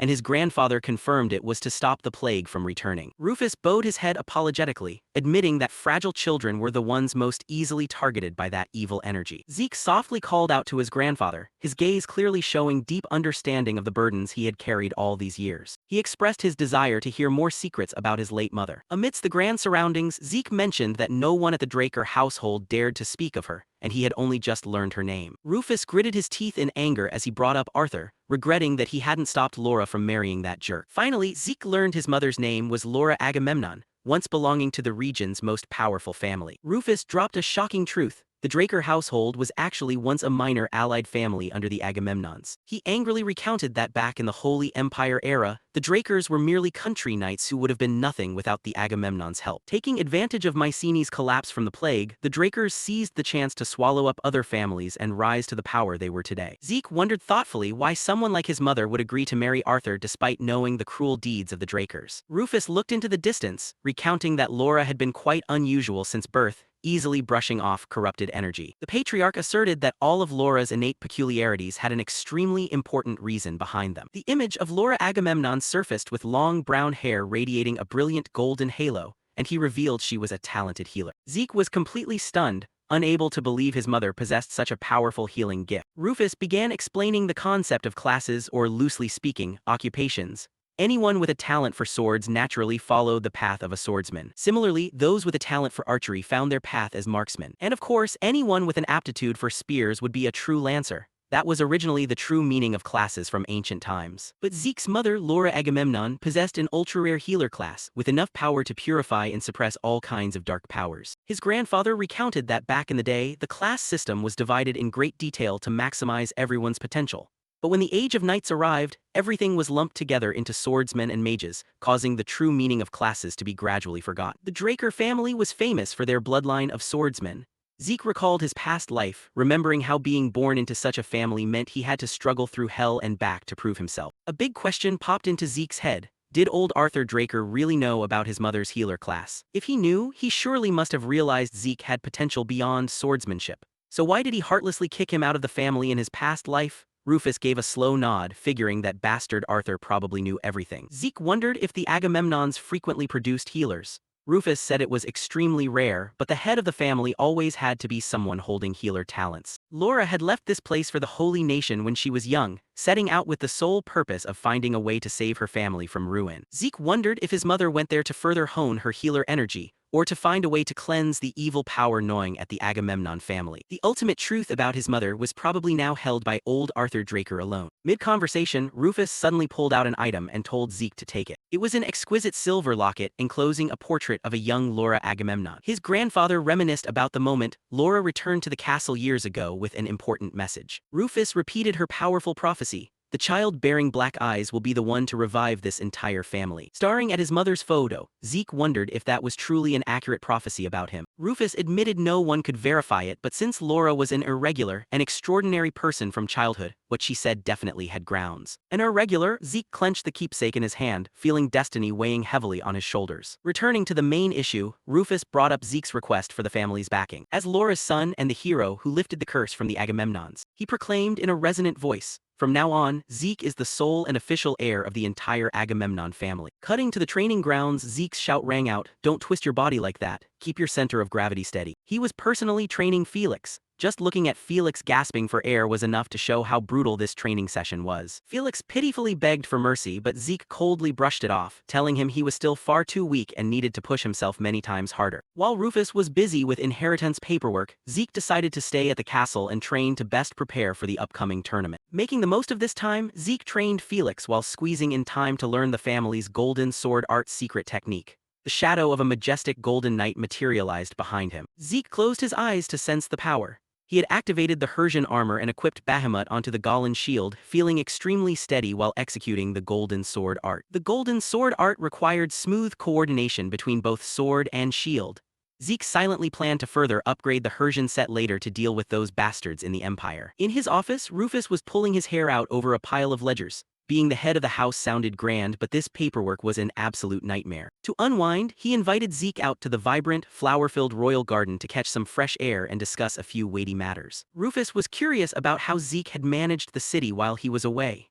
Zeke revealed that he had reliable underlings outside and that all orders were communicated through letters. Rufus nodded in satisfaction before getting straight to the main reason he had called him out here today. Agamemnon was the protector of Mycenae, and under them were 3 loyal vassal families who always stood together through a deep, binding oath. "You mean the vassals?" Zeke asked for confirmation. Rufus nodded affirmatively. Rufus explained that to become a legitimate heir, Zeke was required to earn recognition from these vassals. Hearing this, Zeke smiled faintly. Actually, he had been planning to ask his grandfather about something related to that very issue. He suggested that Rufus send a formal invitation to all the vassal heads, demanding that they gather at the castle immediately. The summons sent ripples of excitement across the entire region. Crowds began pouring toward the magnificent, newly revived Agamemnon castle. Everyone's jaws dropped in astonishment, unable to believe that the castle had magically regained its original glory. The gigantic castle gates slowly swung open. People began whispering among themselves about whether the terrifying curse had truly come to an end. The first important guests appeared. They froze at the warm welcome and the smile of the new head of the house. Rufus Agamemnon loudly expressed his deepest gratitude to the allied families for carrying the burden for him during Agamemnon's long absence. The crowd of guests was left in shock. They silently gasped in awe, seeing that the great head of the house still maintained such majestic presence and robust health after all these years. Whispers began to echo throughout the hall. People wondered whether the true king of the central continent had genuinely returned. Rufus continued to announce that the most important reason for today's gathering was to make it official. The Agamemnon family had completely broken free from the curse and was back. The atmosphere heated up even more when he announced that he would introduce the heir of Agamemnon right here, in front of all the vassal families. All eyes turned toward the entrance, everyone holding their breath in suspense to catch a glimpse of this powerful successor. And the name called out was none other than Zeke Draker, leaving everyone present utterly stunned. Rufus proudly introduced Zeke as the continent's youngest Green Knight, a genius who had just graduated from Valhalla in an unprecedented record time. Amidst the solemn atmosphere, Arnold Achilles suddenly stepped forward. As a longtime friend and loyal vassal, he asked permission to express his opinion. Arnold wore a polite smile, expressing immense joy that the family had finally found an official heir for its glorious status. However, he unexpectedly cited the law of representation, arguing that the Achilles family had the duty and responsibility to test the qualifications of the new heir. Immediately, representatives from the Hector and Aegis families also stepped up, showing their agreement with Arnold's request. Faced with the calculated challenge, Rufus smirked and declared that he would follow the ancient traditions of the family to prove the qualifications. Arnold loudly declared on behalf of the alliance, they would verify Zeke's status as heir through a public knightly duel in front of everyone. The Agamemnon family arena blazed with roaring cheers from all the stands. All eyes were fixed on the center of the stage where a historic event was about to unfold. The vassal heads sitting in the guest area could not hide their excitement. They had never thought they would witness a traditional knightly duel of this scale firsthand. The head of the Hector family nodded in admission that this event truly far exceeded their initial expectations. Zeke Draker stepped into the middle of the arena wearing gleaming silver armor. His expression remained as cold and calm as ever, showing no hesitation before thousands of spectators. He told himself that using this temporary armor today would be enough. The Hersian sword was too prominent, it was best to keep it as a trump card for truly necessary situations. The first opponent appeared. A warrior clad in bulky white armor with a horned helmet approached, looking at Zeke with eyes full of skepticism. It was the great warrior of the Hector house. He smirked, declaring that he would personally test whether Zeke's title as heir had real substance or was just empty hype. He charged forward like a whirlwind, grinning from ear to ear with a crazed look. He challenged Zeke to show him his full strength. Bam! A harsh clashing sound echoed through the space as the first blow was delivered. But the result completely floored everyone. The Hector warrior lay knocked out on the arena floor, muttering in pain while Zeke still stood firm with his sword in hand. In the stands, the head of the Hector house dropped his jaw in astonishment. His strongest warrior had been taken down so fast no one could even see it. Seeing his rival fall, the head of the Aegis house immediately urged his own man onto the stage to reclaim their honor. The Aegis warrior immediately entered the battle with blazing momentum, determined not to repeat the predecessor's mistake. With spear and shield in hand, he poured all his might into a direct frontal attack, hopping to pierce Zeke's defense. But life isn't a dream.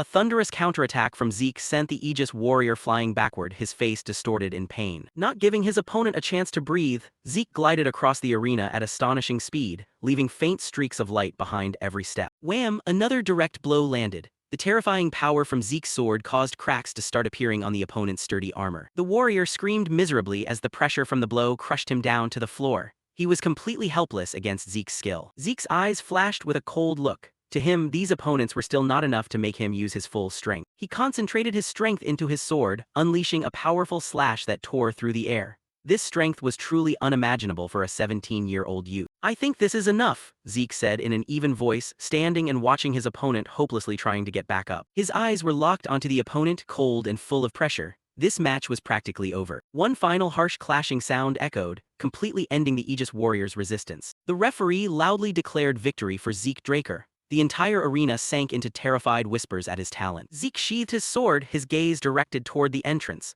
He knew the real match was only beginning now with just one final opponent left. Out of the shadows stepped a knight with romantic blonde hair. This person's aura was completely different from the guys he had just taken down. That was the reigning champion of the tournament, someone well acquainted with peak battles who had never tasted defeat. Feral Achilles stepped forward with a confident and calm expression. This was the biggest wall Zeke needed to overcome. The two warriors stood facing each other in the center of the arena. The atmosphere instantly thickened with pressure from both sides. Feral smiled politely, greeting Zeke with the utmost respect of a true knight. I am Feral Achilles, he loudly introduced himself, gripping his weapon tightly, preparing for the encounter. Zeke also replied briefly, Zeke Draker, a formal greeting before the real storm arrived. Zeke closely observed his opponent. Feral's eyes were very steadfast, not wavering even a bit in the face of Zeke's pressure. The aura radiating from this opponent was very steady. It was clear he possessed extremely profound mental discipline. Zeke adjusted his stance, lowering his center of gravity. he began to focus entirely on every movement of Farrell. In that case, let's see what skills you have, Zeke thought to himself, preparing to meet the challenge. Swish, the two lunged at each other lightning fast. The sound of clashing metal tore through the quiet space of the arena. Sword strokes and spear tips intertwined, creating brilliant electric sparks.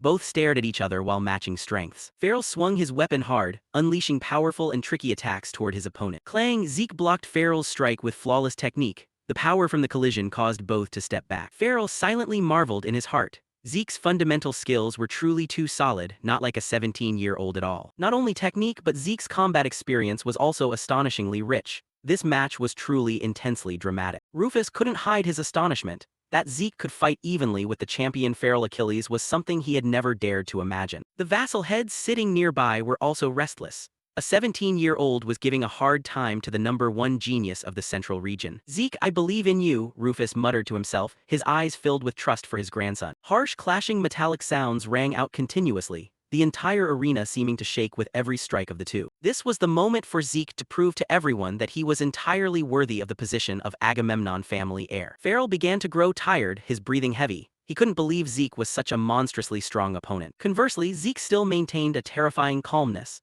Every stroke of his sword remained extremely accurate with no decrease in power. He doesn't waver at all. Farrell horrifiedly realized his opponent's incredible stamina. Unable to drag it out any longer, Farrell decided to bet everything on the next attack to decide the winner. He employed the peak technique of the Achilles house, darkness enveloping the spear tip to create a deeply suffocating pressure. Dark Spear Wrath, Farrell's strongest ultimate technique, was unleashed, tearing through the space and rushing straight toward Zeke. Witnessing that attack, Zeke's eyes flashed with a cold light. He had been waiting for this moment for a very long time. Zeke decided to use the traditional swordsmanship of the Agamemnon house to end this match in the most glorious way possible. Majesty of the Golden Sword! A brilliant golden aura burst forth, confronting the opponent's dark energy head-on. The entire arena held its breath, witnessing the collision of the two supreme techniques, light and darkness intertwining. Boom! A heaven-shaking, earth-shattering energy explosion erupted, devouring everything in a chaotic sea of light. Thick smoke and dust blanketed the arena after the earth-shattering energy collision. The crowd in the stands started bustling, no one knowing what was happening or who the winner was. A noble sweated profusely, pointing toward the center of the arena with an astonished look. As the smoke gradually cleared, both Zeke and Feral Achilles were still standing firmly, neither having collapsed yet. Looking closely, one could see that both of their equipment had shattered into pieces, especially the two shields pulverized under the terrifying pressure of the final blow. Seeing that things were about to go too far, Duke Rufus Agamemnon jumped up and shouted loudly, demanding to stop the match. He looked down at the two young talents, loudly declaring the result of this match a draw. Rufus believed that in a peak match like this, determining a winner and loser no longer had any meaning. Arnold Achilles stood up on behalf of the family to officially recognize Zeke's status as heir. Following that, the heads of the Hector and Aegis houses also nodded in turn, confirming that Zeke was fully qualified. The old man Rufus smirked smugly. His trump card had brought home an absolute political victory. The arena echoed with cheers, everyone celebrating the new heir of the Agamemnon family. Zeke smiled confidently, not forgetting to praise Farrell's excellent performance. But Farrell only closed his eyes and smiled bitterly, admitting that if the match had lasted longer, the one lying down would definitely have been him. Farrell pointed out that in the last attack, if Zeke had wanted to, he could have counterattacked instead of just smashing his shield to pieces. Zeke was slightly surprised, not expecting his opponent to be acute enough to realize that he had actively held back. He smiled cryptically.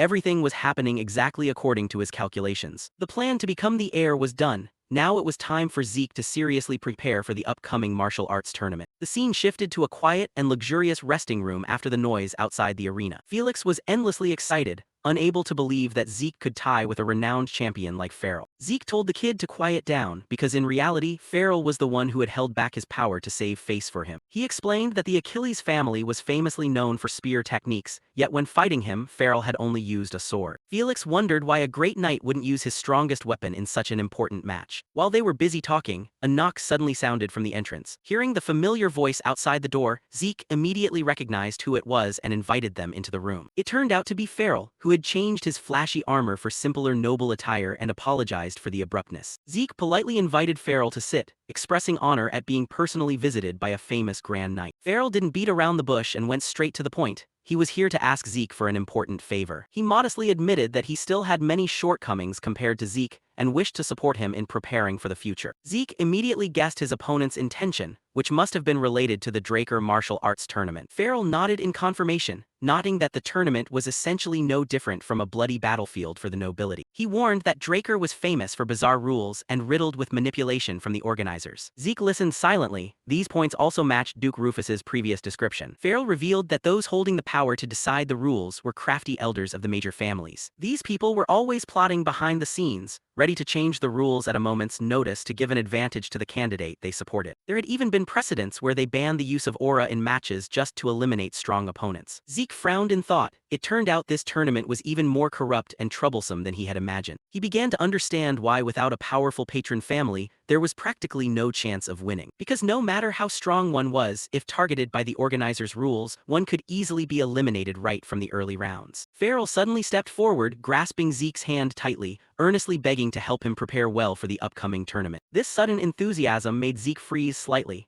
a mild suspicion beginning to stir within his heart. In his past life he had been betrayed too many times, making it hard to trust anyone immediately, but seeing that sincere look, Zeke decided to take a gamble once. Farrell reminded him that there was only a month left until the tournament, and there was something Zeke absolutely had to acquire. A broker. Farrell's proposal left Zeke quite surprised. He explained that it had to be a noble with enormous influence to pull over to their side, and that person was none other than Catherine Graham, the Duchess of the powerful Graham family. The setting shifted to Panston's, one of the 3 largest cities in the Midland region with magnificent seaside beauty. As soon as they set foot here, Felix couldn't help but marvel at the hustle and bustle and the diversity of races in the city. From the Naga tribe, dwarves to birdfolk, a completely different sight compared to what they had seen in Atlas. Zeke stated that the Graham family was the master of this place, holding the financial lifeline of the entire continent. He also revealed an interesting specialty of Panston's. This place gathered many handsome young men and beautiful women. The group entered the lavish Graham mansion where, according to Zeke, the family never suffered a business loss. Farrell showed a worried look. It seemed approaching the Graham family was much harder than he had thought. The mansion manager apologized, explaining that because it was festival season, the Duchess was busy and couldn't receive guests. Realizing that meeting face-to-face was not easy at all,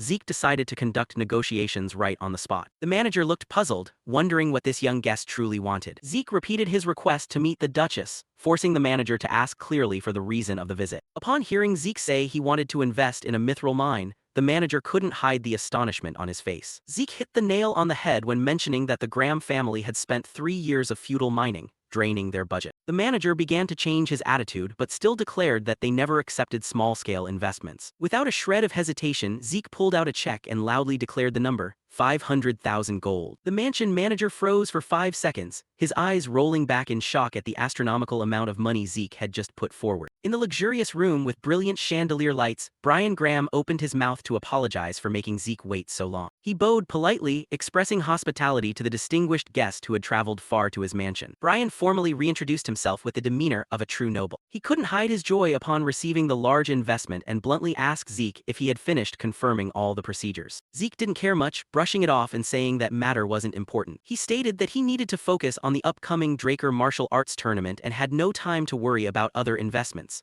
Hearing this, Brian nodded in appreciation of the young knight's willpower. Looking through the window, Lady Catherine was leisurely enjoying tea in the parlor. Brian introduced his wife, who was also the person Zeke truly needed to meet to discuss business. Catherine set her teacup down, gently mentioning that she had heard of Knight Zeke's reputation for a long time. The two sat facing each other, the atmosphere somewhat formal yet calculated.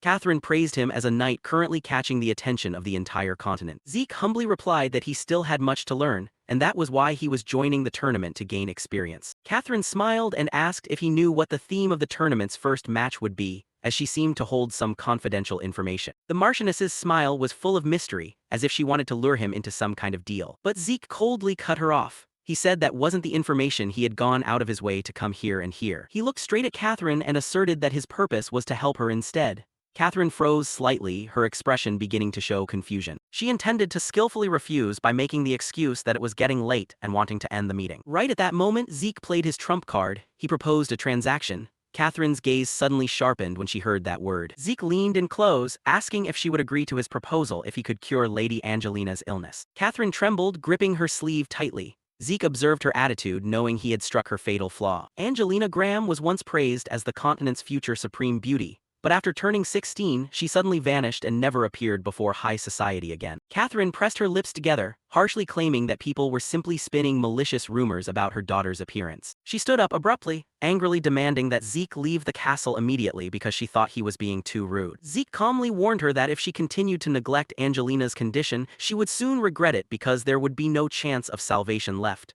Catherine began to panic, asking why he knew so much about that illness. Zeke looked at her with a piercing gaze, firmly asserting that he knew everything. He revealed that the thing tormenting her wasn't a normal disease, but a cruel curse. Catherine gasped in shock. The secret she had tried so hard to hide for so long was exposed. Catherine broke out in a cold sweat, stammering as she asked how he knew about the rotting flesh and blistered symptoms on Angelina's body. Zeke intertwined his fingers, explaining that it was a vicious curse created from forbidden magic, so conventional medical arts could never cure it. He dug deeper into her fear by asking if she had ever heard of the Agamemnon family's curse. Catherine was stunned, having heard the news that the curse had just been lifted recently. She suddenly realized the true identity of the young man before her was the new heir of the Agamemnon family. Zeke nodded in admission, stating that he was the one who lifted that curse with the help of the god of light. Catherine immediately grabbed Zeke's hand like a drowning man clutching a straw, desperately begging him to save her daughter. Zeke coldly said everything was according to the divine will, but he needed to take action immediately. He emphasized that the more time passed, the greater danger Angelina would face. Zeke ordered Catherine to take him to see Angelina right now.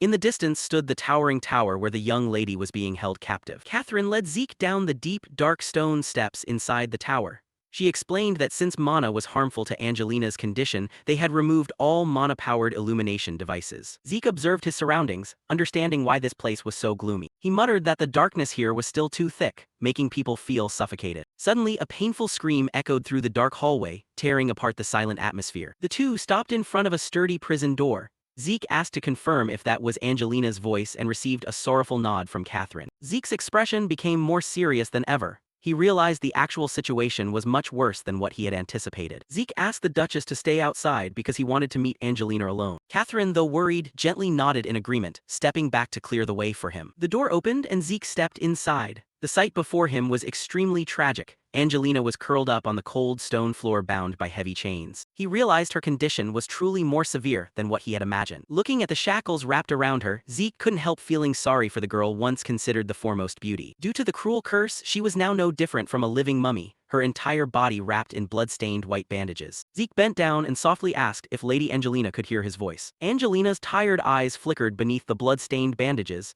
as she seemed to just sense the presence of a stranger. She wheezed and begged for something amidst excruciating pain. Angelina's tears fell as she begged Zeke to kill her to release her from this persistent torture. But Zeke coldly refused. He didn't come here to take her life. Zeke took out the mysterious golden mask and asserted that he couldn't let her die at this moment. He put on the mask, declaring that due to major shifts in the future, he truly needed her existence. Zeke's eyes glowed with a powerful blue light piercing through the golden mask. Surrounded by a strong aura, Zeke made a firm vow to save her at all costs, just as the system announced the mask was successfully connected. Zeke reminisced about his past life, where a past event helped him know clearly about Angelina's curse. At that time, following his master's orders, he hunted down and captured a mage specializing in ancient forbidden arts. During the interrogation, a surprising truth was exposed from these documents. The person wrapped tightly in bandages was the one who had cast the curse on Angelina. Zeke had tracked him down, but the man was already dead. This curse was extremely vicious. The prettier the victim, the more painful it was, and there was no way to cure it. Returning to the present, Zeke looked at Angelina dying in the dark dungeon, his determination to save her unshakable. He reached out his hand, and the mana began to fluctuate. Zeke wore the golden mask, and the system announced that the proxy purification skill was ready. No curse is unbreakable. A brilliant burst of light erupted. Angelina suffered extreme pain, her eyes rolling back beneath the bandages. A heart-wrenching scream echoed as the curse was forcibly torn from her body. Outside, Duchess Catherine frantically pounded on the door, terrified that something bad had happened to Zeke. Zeke remained steadfast, trying to maintain the purifying mana stream. A pitch-black mist poured from Angelina's mouth, and she screamed in agony. The black smoke gathered into a gloomy phantom right in front of Zeke. He looked at it with contempt. Is that all? Zeke activated the dragon-slaying gluttony skill,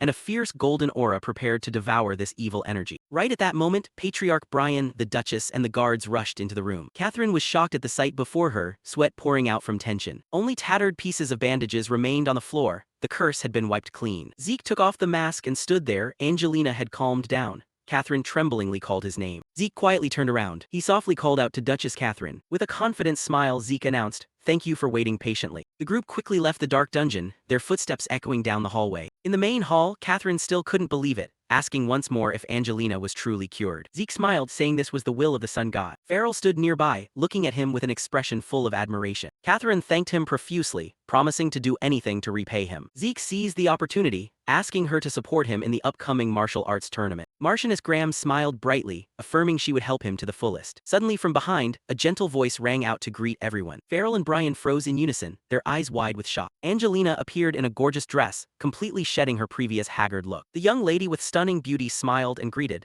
"I am Angelina Graham." Her radiant beauty made Farrell and the man beside him blush and daze. Angelina approached to thank Zeke. He only smiled in response, glad that she was healthy. Farrell secretly admired the master's ironclad spirit, remaining totally nonchalant even when facing a beauty. Zeke went straight to the point, asking if she suspected anyone. He meant the person who had acted so cruelly toward her. Angelina shyly thought to herself, turns out he was angry for my sake, truly the hero of my life. However, she gently refused revenge because to her, everything was in the past. Zeke was a bit surprised upon hearing that. She blushed shyly and even invited him out for private tea. Angelina said that hatred only breeds more hatred, so she wasn't keen on taking revenge.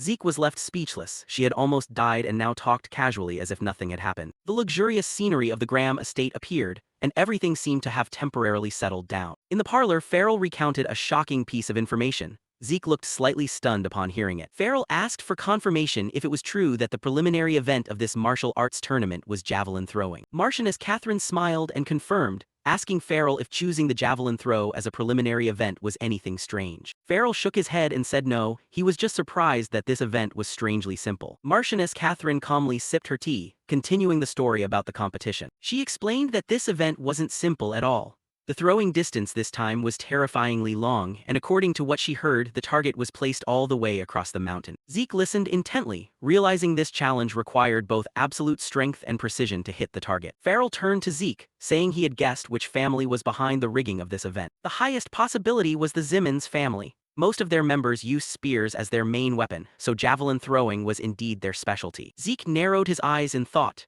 It was very likely that the Zimmons family would meddle in this matter. Zeke smirked meaningfully, muttering that that damn brat was also participating in this tournament. He asked Farrell if those who knew about the event in advance must have started practicing a long time ago. Farrell nodded in confirmation, saying they might have even finished practicing already. Hearing this, Zeke stood up abruptly and decisively. He said that then he too had to start quickly. Farrell looked bewildered, not understanding what he intended to do. With a confident smile, Zeke asserted that now that he knew the event, he had to practice properly like everyone else. The harder it was, the more excited he got. Zeke stood motionless, gripping the spear tightly. The atmosphere on the training ground became unusually tense, as if even the wind was holding its breath waiting for his next move. His eyes narrowed toward the distant target at the edge of the field. For a brief moment, the entire area fell into absolute silence. Then, Zeke suddenly swung his arm to throw the spear in a smooth motion. The throwing force created distinct ripples in the air. The spear darted forward like a lightning bolt, tearing through the wind at terrifying speed. Dust rose lightly as the weapon flew straight toward the target in the distance. Felix immediately spoke up, his voice full of excitement. "Very close, if it flew just a little bit further it would have hit." Sir Farrell nodded in agreement and spoke in an inspiring tone. "That's enough to prepare for the preliminary round." However, Zeke didn't even bother glancing at him. His expression remained calm and unpredictable. He lowered his hands slightly and asked, "What do you plan to do next?" Farrell frowned slightly at the sudden question and asked back, "What do you mean?" Zeke slowly turned his head to look at him, his sharp eyes flashing with calculation. He said calmly, "If you modify the spear first and prepare thoroughly, wouldn't we be able to compete under conditions more suited for the event?" Sir Farrell crossed his arms, thinking deeply about the idea. A moment later he replied, "That's a good idea. However, the other families will eventually think of the same thing. In the end, the key will lie in who can prepare a more suitable weapon." Hearing this, Zeke quietly shifted his gaze toward Lady Catherine. His expression softened slightly when he spoke. "Lady Catherine, I have a favor to ask of you." Lady Catherine smiled charmingly and replied without hesitation, "You can ask for anything." Felix and Farrell looked at the two of them in astonishment as Zeke and Catherine began discussing tournament strategy. After listening to Zeke's explanation, Lady Catherine blinked in surprise and asked, "Do you really want to modify it into that shape?" A faint smile appeared on her face as she continued, "I'm not very knowledgeable about weapons, but if it's something Zeke wants, there must definitely be a reason." Without asking further, she accepted the request. Zeke quietly clenched his fist. Inside his head, countless calculations were in motion. With that, all preparations for the preliminary round were complete. A cold smile flashed in his thoughts as he cursed the Seaman family in his heart. No matter how much they struggled, in the end everything was in the palm of his hand. The scene shifted to the Valhalla Academy dormitory. Sir Farrell looked around the room with a nostalgic look and said, "It's been a long time since I came back here after graduating from Valhalla." Zeke asked in slight surprise. "You also studied at Valhalla Academy?" Sir Farrell nodded in confirmation. "I greatly admired Sir Flobert, so I really wanted to study here." Hearing this, Zeke smiled faintly. Deep down, he thought that Flobert was a knight respected even by central nobility. Very few people could receive that level of admiration and recognition. Suddenly, footsteps sounded from outside the hallway. Someone walked in and greeted Zeke respectfully. Everyone turned to look. It was Liam. Liam bowed slightly and sincerely thanked Zeke for his help, saying that thanks to him, he had successfully completed his graduation exams safely. Zeke stepped closer to Liam and asked, "I heard you've been promoted to Purple Knight." Liam nodded quietly. Zeke continued, "I also heard you received a recommendation letter to Valhalla along with Renee, but you turned it down. What's the reason?" Liam answered without hesitation, "I wanted to be by your side and help you sooner." For a brief moment the room fell silent. Zeke then patted Liam's shoulder lightly and asked, "Have you heard news about the other cousins?" Liam nodded and began explaining. Cousin Leon finally applied for an indefinite leave of absence. Owen Seaman skipped a grade but failed the graduation exam. Renee Draker will graduate this time and enter Valhalla. As for Jake Vardek, he couldn't skip a grade and is acting like a king among his classmates. Hearing it all, Zeke calmly said, "Looks like Leon has finally lost his fighting spirit." Liam nodded slightly. Leon brought it upon himself. Right at that moment, the door opened again. Decker walked in holding a box and said, "I've brought what you asked for." Zeke immediately turned around. "Give the box to me." Decker handed over the box without asking questions. Then, to everyone's surprise, Zeke walked straight to Liam and handed the box to him. "This is a promotion gift for you," Zeke said calmly. Liam immediately hesitated, his eyes widening slightly as he shook his head. "The things you gave me before are already more than enough." Zeke frowned slightly. "Stop nagging, just take it." Unable to refuse further, Liam carefully opened the box. The moment he looked inside, his expression froze completely. His eyes widened in shock. Zeke asked calmly, "Do you like the gift?" Liam clenched his fists with excitement and replied, "Of course I do." Inside the box was a custom-made set of armor. The craftsmanship was extremely exquisite. The armor had a delicate structure balancing mobility and defense. Even Felix looked on with noticeable envy. Liam quickly tried it on and after minor adjustments he was amazed once more. "It fits perfectly." He immediately thanked Zeke sincerely for the gift. Meanwhile, Zeke quietly thought to himself that in his past life he had used the Mercenary King's armor as a reference. This time he had specially ordered it made for Liam from Jillian, therefore he was very confident Liam would like it. Zeke then said to Liam, "Keep up the good work." After that, Zeke slowly shifted his gaze to Felix. He said calmly, "Liam was the first subordinate to swear loyalty to me and he is a squire." Then Zeke directly ordered Felix, "Consider Liam your senior." Felix was completely shocked. "Why am I lower than him?" he asked instinctively as a competitive surge immediately flared up in his mind. Zeke calmly asked, "Do you have any dissatisfaction?" Felix immediately bowed his head and replied, "No, I was just asking." Zeke slowly closed his eyes and said, "I'll give you a chance. If you defeat Liam, I will change the hierarchy." The atmosphere instantly grew heavy. A wave of murderous intent suddenly flooded the room. As Felix raised his head and declared, "Then there's no turning back, master." Liam also looked at Felix with an annoyed expression. The scene shifted to the training grounds. The sound of panting echoed everywhere. Felix cursed continuously while desperately trying to keep up. His body looked pitiful. His face was covered in bruises, his eyes glazed over from exhaustion. Liam stood solidly on the opposite side. The disparity between the two became increasingly clear. Finally, Felix collapsed to the ground unconscious. Zeke calmly announced the winner. Just then, Sir Farrell approached from behind carrying a stack of papers. Zeke turned to ask, "What is that?" Sir Farrell handed over the documents and replied, "You should read them." Then he added, "Word is that Renee Draker will be joining the tournament." The moment he heard that name, Zeke was stunned. A cold silence enveloped him. Sir Farrell continued, "Anyone from the Purple Knight rank and above can participate. It looks like the Turan family rushed to register her." Zeke's gaze instantly turned cold. He slowly looked over at Liam and asked, "Did you hear that?" Liam stiffened slightly. Zeke calmly said, "You should join the tournament too." Liam was surprised. Zeke continued, "Your goal is to defeat Renee." Sir Farrell immediately objected. "Renee Draker is a pure-blood awakener like you. Despite being young, she is one of the strongest candidates for the championship." But Zeke simply replied, "That's precisely why I'm assigning this to Liam." His voice carried absolute confidence. "If Liam is a subordinate who swore loyalty to me," Zeke said firmly, "then he must at least be able to go up against a championship candidate." Sir Farrell silently praised Zeke in his heart. His way of thinking was completely different from ordinary people. While others focused on limits, Zeke only looked at results and growth. Meanwhile, Liam was completely stunned by the trust Zeke placed in him. Zeke then looked straight at Liam and said, "Now you need to try even harder. You must face Renee Draker in the tournament." Liam immediately stood straight at attention and replied resolutely, I will do my best. As their conversation continued, Felix slowly regained consciousness on the ground. His entire body ached terribly. Looking blankly up at the sky, he silently regretted his choice. Temporary camps had been set up near the foot of the mountain. Rows of tents stretched across the open terrain, their banners fluttering gently in the mountain wind. Participants arrived from everywhere, filling the entire area with noise and excitement. Suddenly, a group of people walked into the camp, catching the attention of everyone present.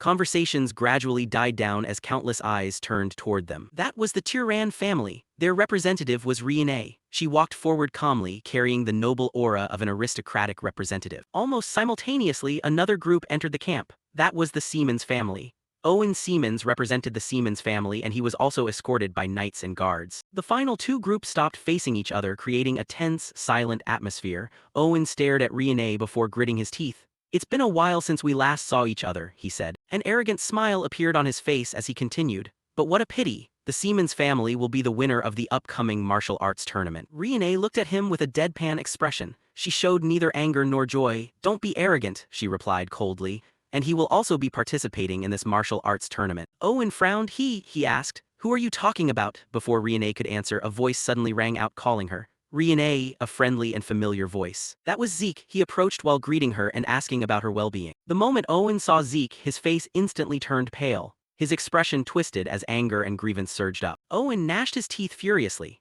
Even though Zeke was persistent, Owen had comforted himself with one thought. No matter how talented Zeke was, he wouldn't be able to accomplish anything without a sponsoring family. Therefore, Owen secretly rejoiced, believing victory was already in his hands. However, that confidence was instantly shattered. A large group suddenly appeared on horseback, followed by numerous foot soldiers. The ground seemed to shake under the hooves as the group approached. Owen looked toward them, his eyes widened. That was the entire scout force sponsoring Zeke. The leader of the group immediately called out to Zeke with clear, respectful attitude. By order of Sir Zeke Draker, heir of the Agamemnon family, the Achilles, Hector, and Aegis families have gathered. The scout declared loudly. In addition, Lady Angelina from the Graham family has also sent guards for escort. The surrounding crowd grew noisy. Many participants looked at Zeke with surprised eyes. Owen felt the veins on his forehead bulging clearly. He cursed inwardly as anger devoured his reason. Just moments ago he was certain of victory, but now multiple influential families had publicly declared their support for Zeke. Before Owen could say anything, a booming voice suddenly echoed across the area. Attention! The powerful voice cut through all conversations. Everyone present looked toward the source of the voice, wondering who could emit such an overwhelming shout. Standing in the distance was the scarred knight Gareth Draker. The moment Zeke saw him, he immediately recognized him. Gareth Draker led one of the 3 knight divisions of the Draker family, the Black Wolf Knights. In Zeke's past life during the Third Continental War, Gareth had operated on the front lines and built a fearsome reputation. That was why Zeke recognized him at first glance. Gareth Draker stepped forward and announced the start of the preliminary round of the competition. His voice carried authority as he spoke to the participants. The preliminary round officially begins. Participants, choose your weapons and step forward. As the participants began to prepare, Felix approached Zeke and lowered his voice. It looks like everyone has disguised their weapons into javelin forms. Felix whispered. He looked around carefully before continuing. Normally they just use regular spears, but this time they are all wrapped in cloth. That means the rumors are true. However, Zeke didn't pay much attention to those words. Instead, he casually handed Felix a cloth-wrapped spear. Felix blinked blankly. What is this? He asked. Zeke looked at him with an annoyed expression. What else? This is the weapon you'll use to compete. Felix froze. Then Zeke dropped another bomb. I secretly registered you for the competition. For a second, Felix's mind went completely blank. What? He shouted. Why did you do that? You didn't even ask for my opinion. However, before he could continue whining, everyone's attention turned to the giant carts being pushed into the competition area. The focus of the entire area shifted to them. Gareth Draker spoke up again. You must all be curious about the main event. Participants will receive higher points the more iron plates they pierce. As soon as he finished explaining, countless soldiers pushed carts filled with giant iron plates forward. The thick metal plates looked extremely sturdy. Looking at them, one participant anxiously asked, is piercing these things hard? Another participant immediately replied, just channeling force into the spear is already difficult. Felix began to panic. I thought this was a distance-throwing event. Zeke looked at him calmly. Don't panic, look at your weapon. Finally, Felix checked his weapon carefully. Only then did he realize something important. This was not a throwing javelin, this was a sharp spear specially designed for piercing. Felix turned back to look at Zeke. Did you already know the content of the preliminary round? Zeke nodded. The Seaman's family doesn't like throwing javelins. Why would they choose spear throwing for the preliminaries if it were about distance? Felix instantly understood. The first person to compete was Owen Seamans. He stepped forward confidently while holding the spear. An arrogant smile spread across his face as he looked around at his competitors. Watch closely, Owen declared proudly. He twirled the spear once before taking his stance. I will surpass all of you. At that moment, he thrust the spear forward with terrifying force. Boom! The sound of impact echoed across the arena. The giant iron plates were torn apart as his spear pierced through 6 consecutive iron plates. The crowd reacted with surprise. Owen slowly turned his head and stared straight at Zeke with a triumphant smile. He was clearly very satisfied with his result. However, Zeke didn't pay attention to him at all. Meanwhile, Felix was still whining. I'm not confident at all, he muttered. Don't make noise, Zeke replied. Finally, Felix stepped up. Taking a deep breath, he thrust the spear with all his might. His attack pierced through 3.5 iron plates. Felix looked relieved of a heavy burden. After him, Liam stepped up and pierced 3 iron plates. Next was Renee Draker's turn. She thrust her weapon with considerable force and pierced 4 iron plates. However, afterward she couldn't help feeling regretful. Her spear wasn't specially designed for piercing, which limited its effectiveness. After finishing, she looked toward Zeke. Finally, it was his turn. Zeke stepped forward calmly. The weapon in his hand instantly drew attention. It looked like a sword attached to a spear shaft. Owen looked at it with a puzzled expression. Is that a sword attached to a spear shaft? Zeke just gave a faint smile and stepped forward. Seeing the strange weapon, even the instructor became curious. Are you really going to use that spear to compete? Zeke nodded in confirmation. Then he channeled mana into the weapon. A brilliant blue light instantly emitted from the surface. The atmosphere changed. Zeke slowly took his stance. The blue light grew stronger around the weapon. Then he moved, dragon-slaying art's true dragon sword play. In an instant, his spear shot forward like a beam of light tearing through the darkness. The attack was unbelievably fast. The spear pierced through the iron plates as if they didn't exist. 1, 2, the metal offered no resistance. The weapon kept moving forward unstoppably, smashing plate after plate. Owen's eyes widened in shock. Renee was also astonished by the display of power. Even the surrounding participants watched in disbelief. Meanwhile, the instructor stared at the destroyed iron plates, unable to believe what he had just witnessed. After a moment, he finally announced the result in a shaking voice, 10 iron plates. The crowd became chaotic. The instructor swallowed hard before repeating, Zeke pierced 10 iron plates. Even Zeke was satisfied with his performance. The result met his expectations. However, while the crowd was still reacting to his achievement, his attention suddenly shifted elsewhere. His gaze rested on another figure. She competed almost at the same time as him. That person was wearing a red cloak covering her face, making her unrecognizable. Even so, her achievement caught Zeke's attention. She had pierced 8 iron plates not with a spear but with a sword. Where did she come from? The question lingered in his mind as the preliminaries continued around them. As he continued watching, the instructor abruptly called out her name, Elin Sabrina, score 8. Hearing the announcement, Zeke thought to himself that he had never heard this name before. It sounded completely unfamiliar. However, as the hooded cloak revealed more of her face while leaving the competition area, something flashed in his mind. Suddenly, Zeke recognized her. His eyes widened in shock. The person standing before him was none other than Helen Draker, his sister, the woman known throughout the Empire by the title of Steel Knight. For a moment, Zeke could only stare at her in disbelief. Memories from his past life rushed back in waves. In his past life, Zeke clearly remembered what happened after the Platinum Knight Carly Draker fell in battle against the Pirate King in the Southern Seas. Following her death, the Draker family fell into complete chaos. Civil war broke out across the region as factions vied for influence and power. Before Abel became the head of the house, the Draker family was split into 2 major factions. At the center of one of those factions was Helen Draker. Afterwards, she wanted to stop Abel. When Abel came to power as head of the family, he began organizing opposition forces and consolidating power. Unwilling to accept Abel's rise, Helen built a defensive wall in the Troy Duchy and prepared to confront him. However, fate was not on her side. Finally, while engaging in combat with the Imperial army, she died in battle. The memories gradually faded as Zeke slowly returned to the present. After leaving the competition area, he returned to his camp. Sitting on the sofa, he leaned back and sank into thought. In his past life, until her last breath, Helen remained a traditional knight. She always fought fiercely, honorably, and without hesitation. She never cared for fame or political games. That was why Zeke felt confused. What brought her here? Why did Helen Draker decide to join the martial arts tournament?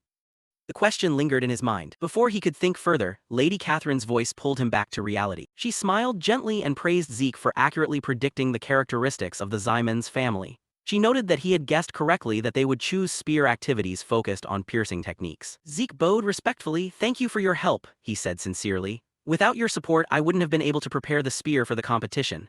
He paused slightly before continuing, and thanks to you, our 3 people also made it into the main round. Lady Catherine seemed very pleased with the compliment. Thank you, she replied. Then her expression turned more serious. I have obtained some solid information about the first round of the main tournament. Everyone in the room immediately focused their attention on her. The first event will be running. Felix blinked repeatedly. Running, he asked in disbelief. In a martial arts tournament? Before he could finish speaking, Sir Farrell interrupted. His expression was unusually serious. The running referred to here is the Draker survival running of the Draker family. The atmosphere instantly grew heavier. Sir Farrell crossed his arms and continued to explain, "This is not a normal race where you just reach the finish line." His voice grew colder. "This is a match where participants can be ambushed by opponents. They can engage in open combat if necessary. If you don't have a sponsoring family, you'll just get eliminated."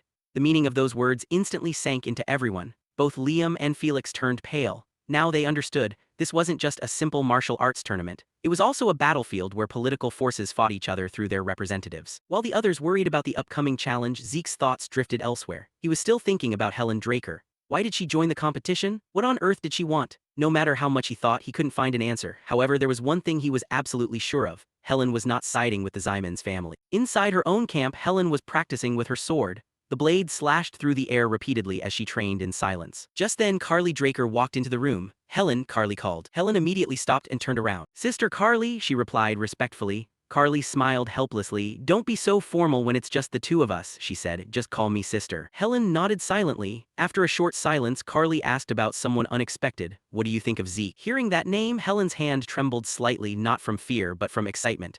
Carly noticed the reaction immediately. The corners of her lips curved into a small smile. "You want to fight him, don't you?" she asked. Helen didn't answer right away. Instead, her thoughts drifted to the competition. She recalled the technique Zeke had used, dragon-slaying arts, dragon scale pierce. That image was still vivid in her mind. It was an extraordinary attack. Helen silently praised that technique in her heart. Then she whispered softly, almost to herself, "Zeke's dragon scale pierce is more vivid, as if he could really catch a dragon." For a moment, the room grew quiet. Carly then pulled herself out of her thoughts and stepped closer. Placing a hand on Helen's shoulder, she said seriously, "Zeke will be a huge asset for us." She looked straight into Helen's eyes. "Keep testing him until you acknowledge him." Helen was silent, she said nothing. However, deep down, she felt increasingly excited. The more she thought about Zeke's potential, the more interested she became. The scene shifted to the day the official round began. Countless participants gathered at the starting area. Cold wind swept across the land as everyone prepared themselves. Standing before the crowd was Gareth Draker. He looked over all the contestants and asked loudly, "Are you ready?" His voice echoed across the area. After receiving responses from the participants, he began explaining the rules. "This round is nothing special."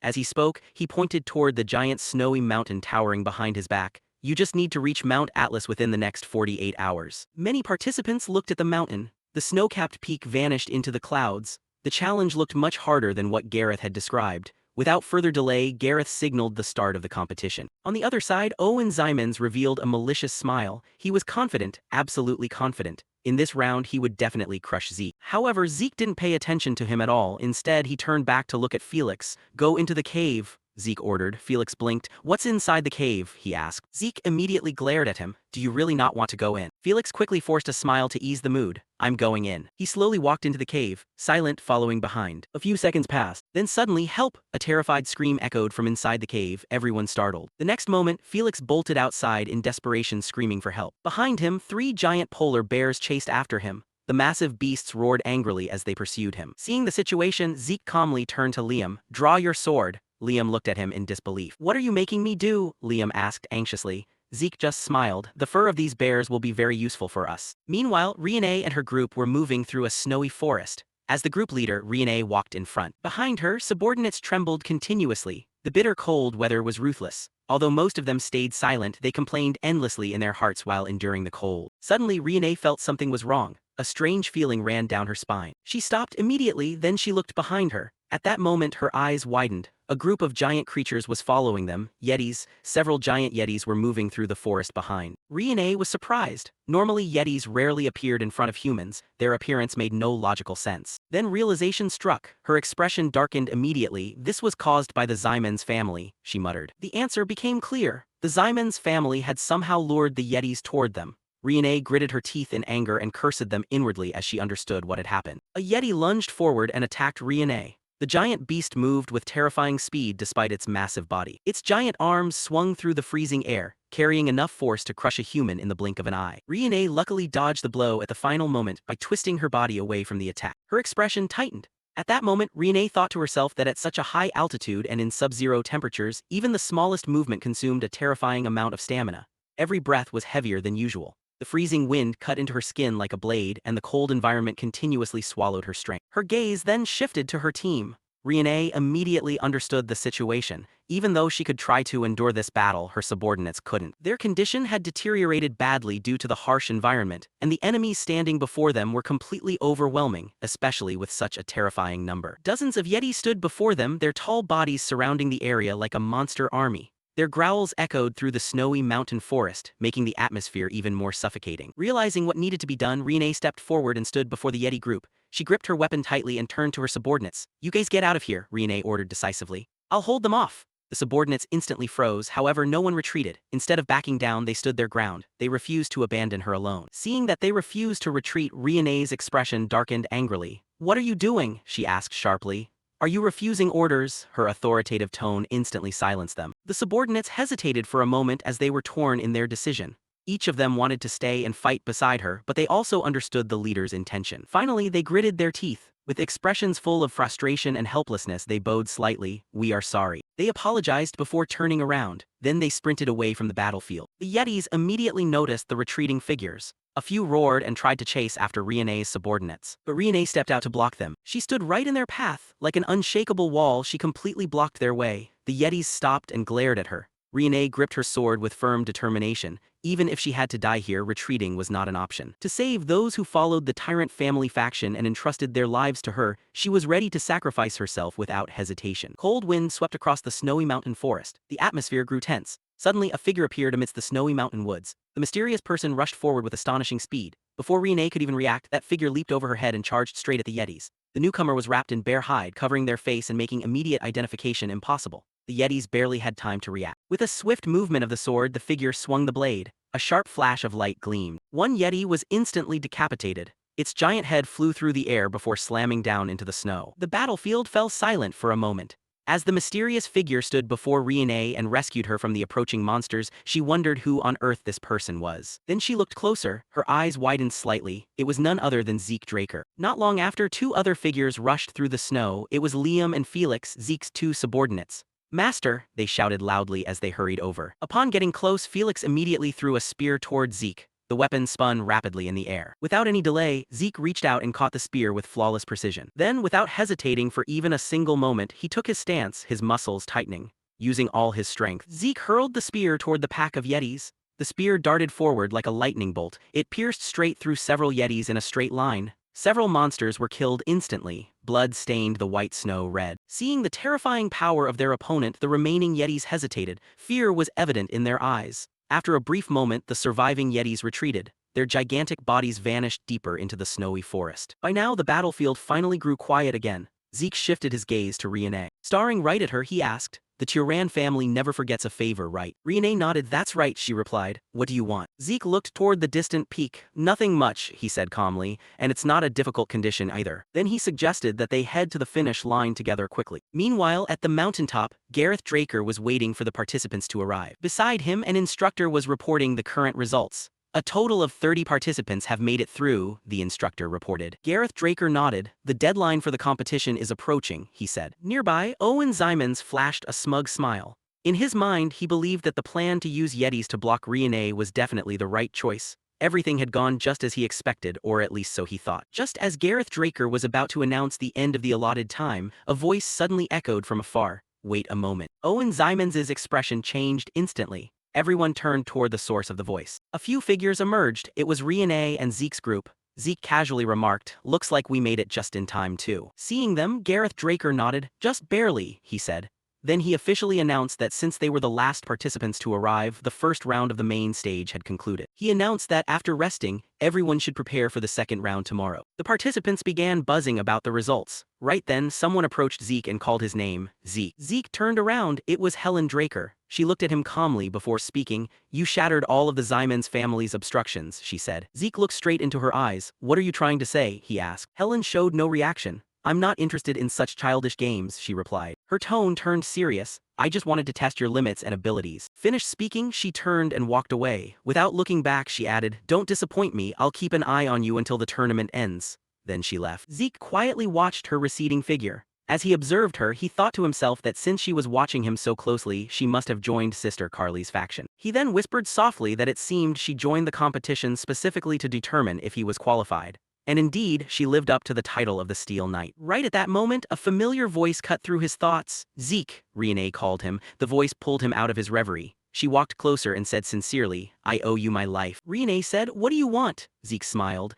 Since things had turned out this way, he saw an opportunity. "How about doing the second round together?" he asked. A smirk appeared on his face. No doubt those bastards from the Zymans family are going to pull tricks again. Hearing those words, Owen Zymans looked toward them. His eyes were filled with boiling anger, however he couldn't say anything. Renee considered the proposal for a moment before nodding. "It seems the logical choice is to cooperate," she admitted. Therefore she accepted the offer. Then Renee looked at Zeke and continued, "Since we're in the same boat now, I'll tell you some special information." Zeke grew curious. What could she possibly reveal? Renee's expression suddenly turned serious. "The next match," she said slowly, "the second round of the main stage, I know what the event will be." The moment those words were dropped, Zeke, Liam, and Felix were all startled. The three of them looked at Renee with surprised eyes. Seeing their reaction, Renee continued, "As expected, you guys didn't know." She explained that getting this information wasn't easy and they had just managed to gather it in time. The atmosphere immediately grew tense. Then Renee finally revealed the secret. The second round event. She paused for a moment before continuing, "It's tightrope fighting." Zeke and Duchess Catherine were sitting and discussing in a luxurious room. Hearing about the tightrope wrestling event, Zeke was slightly surprised. The man opposite confirmed that this event had no problems at all. Zeke still felt uneasy, because this event was usually hard to use petty tricks in and was chosen by the Zymans family themselves. Right at that moment, Catherine walked in with a confident smile on her lips. She stated that she had finished investigating the second round. Zeke replied that Renee Draker had already told them about this content. Catherine raised an eyebrow, saying the information she brought would be a bit different. She began to explain the format of tightrope fighting in more detail. This was a team battle taking place on suspended rope. Whichever side maintained more personnel on the rope had the greater advantage. Zeke realized immediately that the Zymans switched to team battle because they didn't dare fight him directly one-on-one. Catherine chuckled behind her fan, telling him not to worry too much. The calculating gaze of a powerful duchess. She affirmed that the role of sponsoring families was to support during times like this. The panorama of the arena appeared with giant ropes hanging suspended. The referee stood on the high podium and loudly began the briefing. He shouted out the details and rules of the upcoming match. The rule was very simple. Anyone who fell off the rope would be eliminated immediately. Aside from that, everyone could do whatever they wanted on that rope. Liam and Felix were panicking when Zeke suddenly called out. He wore a threatening smile. Anyone who got eliminated would have to undergo solitary training for a year. Hearing the ultimatum, the two of them shook with fright. The start signal rang out, and the knights lunged off the starting platform. Zymans soldiers confidently walked on the rope, boasting that they had practiced this event since they were 5 years old. He even showed regret at having to showcase his family's secret technique so early. On the other side, Zeke leisurely watched the advancing Zymans knights. A Zymans commander shouted, ordering his subordinates to take down Zeke's team. But then he suddenly froze, sensing something was wrong. A series of Zymans knights kept slipping and falling off like ripe figs dropping from a tree. The commander's eyes widened in shock, unable to understand why his men were so incompetent. Seeing the opponents dropping off, Zeke vaguely guessed this was Catherine's monetary power. Zeke glanced up at the balcony, marveling at the Duchess's wealth and willingness to spend. Catherine stood high above, watching quietly without a change in expression. Seeing the small fry culled, Zeke decided to let his team start taking real action. The female knight from the Turan faction began unleashing her secret technique. A bull skull crusher erupted, instantly knocking away those blocking the path. Liam leaped high into the air and landed solidly on a rope. The entire arena was in chaos from the overwhelming offensive from Zeke's team. A Zymans knight was horrified to see the opponents charging in so fast. A powerful kick landed straight in the face, sending the guy flying out of the arena. Zeke's team began their sweep, unleashing powerful sword arcs high in the air. Zeke smiled with satisfaction seeing his teammates doing a great job clearing the arena. Right at that moment, Owen Zymans stepped forward with a murderous gaze. Owen proposed a fair one-on-one duel in a knightly fashion,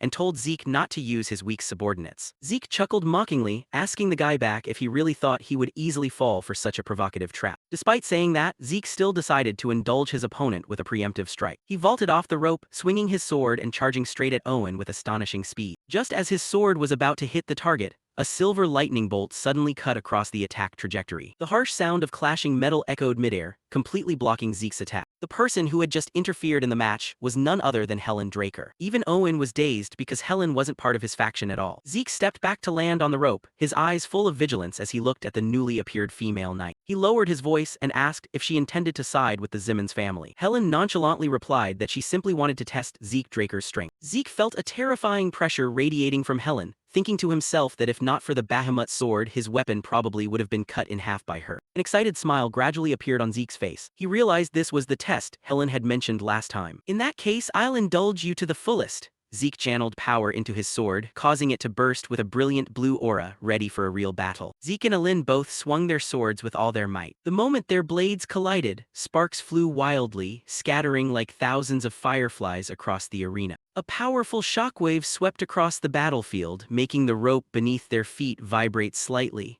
The audience held their breath as the clash echoed throughout the arena. Among the crowd, a figure was observing the match extremely intently. His eyes did not leave the two duelists, following every movement with high concentration.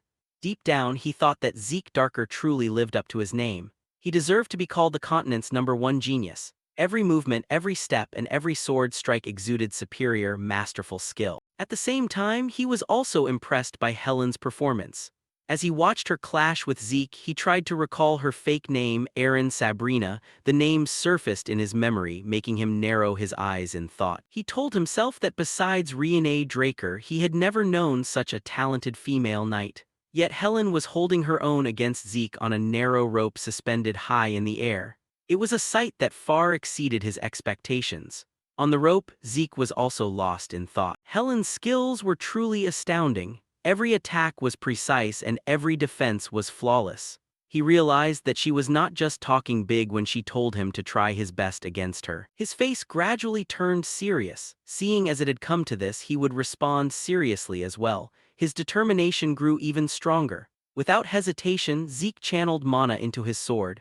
The blade began to hum as mana gathered around it. He activated dragon-slaying art, preparing to unleash a powerful attack. However, before he could execute the technique, the coach suddenly stepped forward and loudly announced that the second round of the competition had ended. The announcement instantly brought the match to a halt. Both Zeke and Helen stopped and stood silently for a moment. The tension blanketing the arena slowly dissipated as the two combatants lowered their weapons. The coach then announced that the third round of the competition would continue with the remaining participants. Zeke sighed and looked at Helen.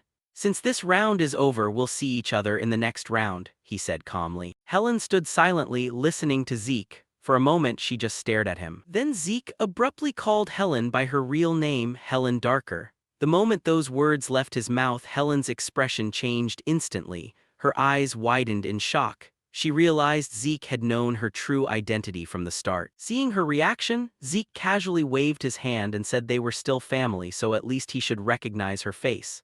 However, he thought differently in his mind. Normally, just like everyone else, he wouldn't have known her face either. The only reason he recognized her was because he had seen her portrait in his past life. Helen remained silent. Having her disguise exposed by Zeke left her momentarily speechless. She lowered her gaze and slowly turned around. Then Helen softly told Zeke she would see him in the next round. Without saying another word, she left the arena. After the second round ended, Zeke, Lord Farrell, and Miss Catherine sat around a table to discuss the next round. Meanwhile, Felix and Liam stood nearby in silence, attentively listening to the conversation without interrupting. After discussing for a while, Zeke finally summarized that the third round would take place in a single elimination tournament format. Miss Catherine smiled and nodded in agreement. "Since the public will start watching from the third round," she said, "increasing the number of matches in a tournament format will be great for promotion." Lord Farrell nodded and added his own thoughts. "And I will directly decide the final champion, so it's perfect," he said with confidence. Then he laughed heartily. "Anyway, no one can defeat Zeke in a one-on-one match. Victory basically belongs to him." However, hearing these words, Miss Catherine immediately warned him not to be complacent. "There is an important rule for that match," she said. Her face turned serious. "The use of aura is banned in the next round." The atmosphere around the table shifted instantly. In other words, Miss Catherine continued, "Zeke will have to fight using purely physical strength." Hearing this, Lord Farrell bolted from his chair. "What?" he cried out. He looked at Catherine in disbelief and asked if that was really true. "That's an extreme rule." However, Zeke remained calm. He told Lord Farrell to calm down and said it was fine. A faint smile appeared on his face. "Even without aura," Zeke said with confidence, "the swordsmanship I've cultivated all this time is still within me." His eyes reflected unwavering confidence. "Therefore, I will win." Lord Farrell looked at him with a worried gaze. Even though Zeke spoke with such confidence, the older man couldn't help but worry. The next moment, Lord Farrell abruptly grabbed Zeke's hand. "I'll help you train even harder until the tournament starts," he declared enthusiastically. "Leave the rest to me." Zeke awkwardly nodded in agreement. However, he thought to himself that he still wasn't used to Lord Farrell occasionally being so overly spirited. Afterward, Zeke headed toward a pharmaceutical company. Before long, he arrived at the building and went inside. Inside was his master Payne. The moment they met, both Payne and Zeke greeted each other. Then Zeke asked if he had gotten used to the new environment. Payne nodded. "At first I was a bit overwhelmed by suddenly taking on such a big role," he admitted honestly, "but I've been learning and trying my best not to become a burden." Payne had become the chairman of the pharmaceutical company Zeke was preparing. However, this role focused strictly on external affairs while someone else handled the actual work in the shadows. As Zeke's gaze swept across the room, it finally landed on a figure lazily sprawled across a desk. It was the guild's new boss, Kay. She was stretching on the desk as if it were her own bed. Recognizing Zeke, she greeted him while yawning. Kay then asked Zeke why he had time to come here when he must be busy with the martial arts competition. Zeke immediately replied that she was the one who had called it urgent. He then asked why she had sent him an emergency message. "It can't just be because there's too much paperwork to handle," he added. Kay nodded. "That's part of it." She admitted, "But I called you for another reason." Zeke immediately asked if there was trouble with the cartel. Kay shook her head. "No." Then she pointed straight at Zeke. "The main problem is you." Zeke froze for a moment. Kay began to explain. "The Royal Intelligence Agency and the Dark Knight are both investigating in the south." Her face grew more serious. "The intelligence agency is looking for whoever destroyed the Paybella cartel's camp, while the Dark Knight is looking for the person who killed Don Juan." Hearing this, Zeke fell into deep thought. He already had an idea why the Royal Intelligence Agency was looking for him. He guessed it might be because of Cain Zeman's Constantinus. After all, he had killed him and acquired the magic armor. That alone was reason enough for them to hunt him down. At the same time, he wondered what the Dark Knight was doing. Seeing him deep in thought, Kay waved her hand. "You don't need to wonder why the Dark Knight is chasing you," she said. "It's just the nature of their organization." Kay then casually asked if she should have Simon kill everyone who leaked information if he was really worried. Talking so casually about murder made Payne visibly tremble. He looked terrified just hearing such a discussion. Zeke shook his head immediately. "We are not a cartel," he said. "We don't need to kill everyone investigating us." Kay shrugged. Then Zeke changed the subject. "What about the Dark Knight Yaksha?" he asked. "Is he adapting well to the south?" Kay nodded. "Actually, he was the one who brought this information to us." She continued. "Perhaps because he used to belong to the intelligence agency, he's very sensitive to the royal family's movements. And Simon likes him a lot because he does a great job." Hearing this, Zeke thought it was a good thing he hadn't killed the man back then. Kay stretched a little and spoke again. "There's one more issue." Zeke immediately asked what it was. Kay replied that there was trouble with the newly recruited alchemists. Zeke frowned, not understanding what the problem was. Before Kay could continue, Payne stepped up and explained, "We invited them to brew a new potion with Soma." Payne sighed as he spoke. "But a while ago they suddenly went on strike and stopped their research." Zeke blinked. "Is there a way to persuade them to work again?" Payne shook his head. "We've tried." Annoyance was clearly visible on his face. "Those two are just too difficult to deal with." Suddenly, a memory surfaced in Zeke's mind. His eyes widened slightly. Then he looked at Payne and asked, "Are those alchemists twin brothers?" Payne looked genuinely surprised. "How do you know?" he asked. A slow smile spread across Zeke's face. Deep down, he thought it really was them. The troublesome geniuses he remembered, the genius twin alchemist brothers Al and Jeff. When the rose disease began spreading across the continent in Zeke's past life, countless lives were lost as entire regions fell into panic while the mysterious illness continuously claimed lives one by one. With no cure in sight and no one capable of developing an antidote, the continent gradually plunged into chaos. As the greatest physicians, scholars, and alchemists all attempted to solve the problem, only for every single effort to fail, until right at the moment when hope seemed completely extinguished, two genius alchemist brothers abruptly appeared before the world. The alchemist twin brothers AI and Jeff possessed a talent the world had never seen before, and thanks to their innate intelligence and relentless research, they successfully manufactured the remedy for the rose disease, ensuring that it was no longer considered incurable and making their achievement one of the greatest miracles of that era. saving countless lives and preventing the continent from sinking deeper into despair. Presently, Zeke was immensely surprised to hear the names of these two brothers, his thoughts drifting back to his past life memories for a brief moment, though what surprised him even more wasn't just that the twins had created the remedy, but that AI and Jeff had released the healing formula completely free of charge, which was precisely the sole reason Zeke was able to teach Melissa this remedy. As he looked toward Payne and asked, "What are they demanding during this strike?" Payne immediately replied, "They submitted a list of alchemical material requests," pausing for a moment before continuing, "but the majority of them are completely unrelated to researching the new medicine and are extremely expensive," his face darkening as he further explained. "So I cut their procurement budget and they went on strike immediately." Hearing this explanation, Zeke didn't hesitate as he ordered, "Provide them with everything they requested." Payne blinked in surprise and asked, "Are you sure? Those materials are very expensive." Zeke turned back to look straight at him and answered resolutely, "I'm sure. Provide them with everything possible for now," before adding another directive, "Also, pass along a message for me and tell them to finish developing the new medicine using Soma as soon as possible." As Zeke prepared to leave, he abruptly stopped, the air around him seeming to grow heavier as he slowly turned back to look at Payne and Kay. And then, in a threatening tone that sent chills down their spines, he said, "Tell them that if they still fail to produce satisfactory results, I'll go find them myself." It was a simple statement, but the pressure behind it was terrifyingly immense, causing both Payne and Kay to clearly display their tension upon hearing Zeke's warning and immediately obey by replying, "Yes, understood." The scene shifts to a colossal arena packed to the brim with spectators, its stands overflowing with people from all across the kingdom. Gareth Draker, his majestic physique instantly commanded everyone's attention as he looked at the contestants and asked, "Is everyone ready?" After receiving no objections, he continued, "This round will consist of single elimination tournament matches between 8 knights. The first match will be between Felix Valencia and Morton Heroes." As the announcement echoed across the arena, Felix stepped forward. Trying to boost Felix's morale, Zeke looked at him and said, "If you lose, you're going into isolation training,"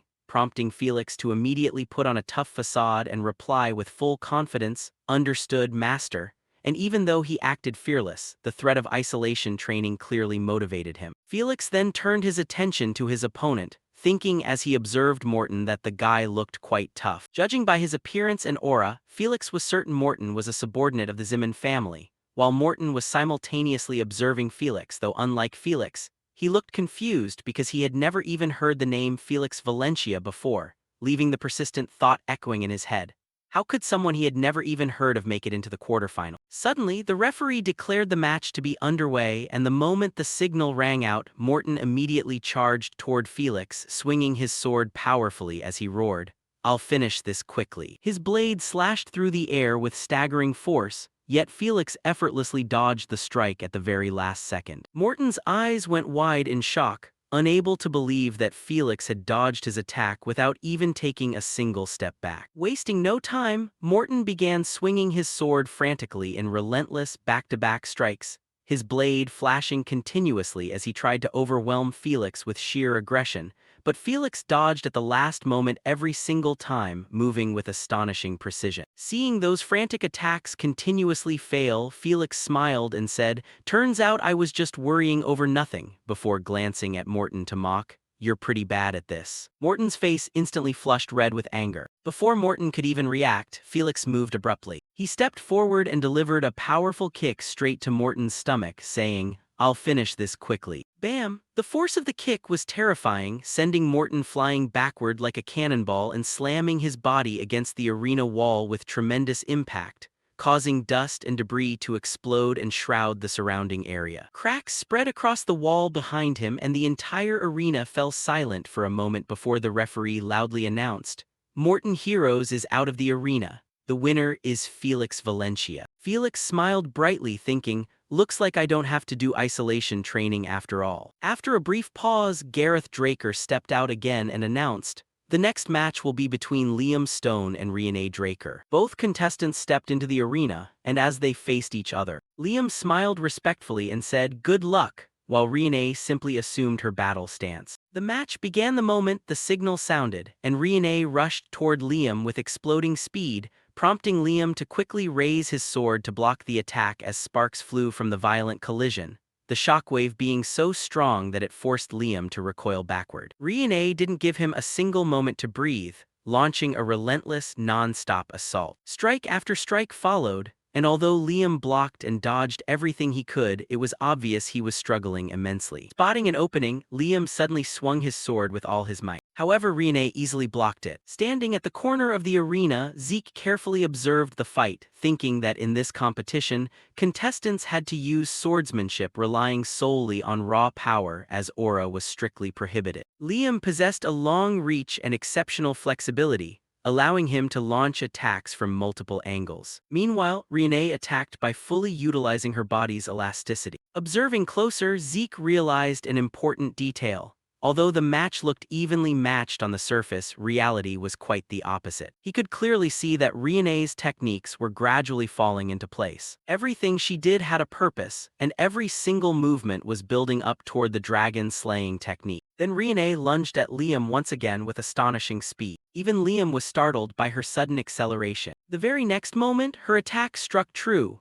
causing a massive cloud of dust to explode across the arena as spectators instinctively leaned forward in anticipation while the dust slowly cleared. When visibility returned, everyone finally saw the result. Liam was kneeling on the ground. Rene's sword was resting right against his neck. The outcome was clear, with the referee announcing, "The winner is Rene Draker," as cheers echoed throughout the stadium. Seeing the result, Zeke smiled. After all, the Thunder Knight Rene was still a genius. Before he could think any further, Felix suddenly sprinted over and called out excitedly, "Master, since Liam lost, does he have to do isolation training?" The next moment, thwack! Felix found himself sitting on the ground holding his head, where a large bump had already risen. Ignoring Felix's whining, the referee announced the third match.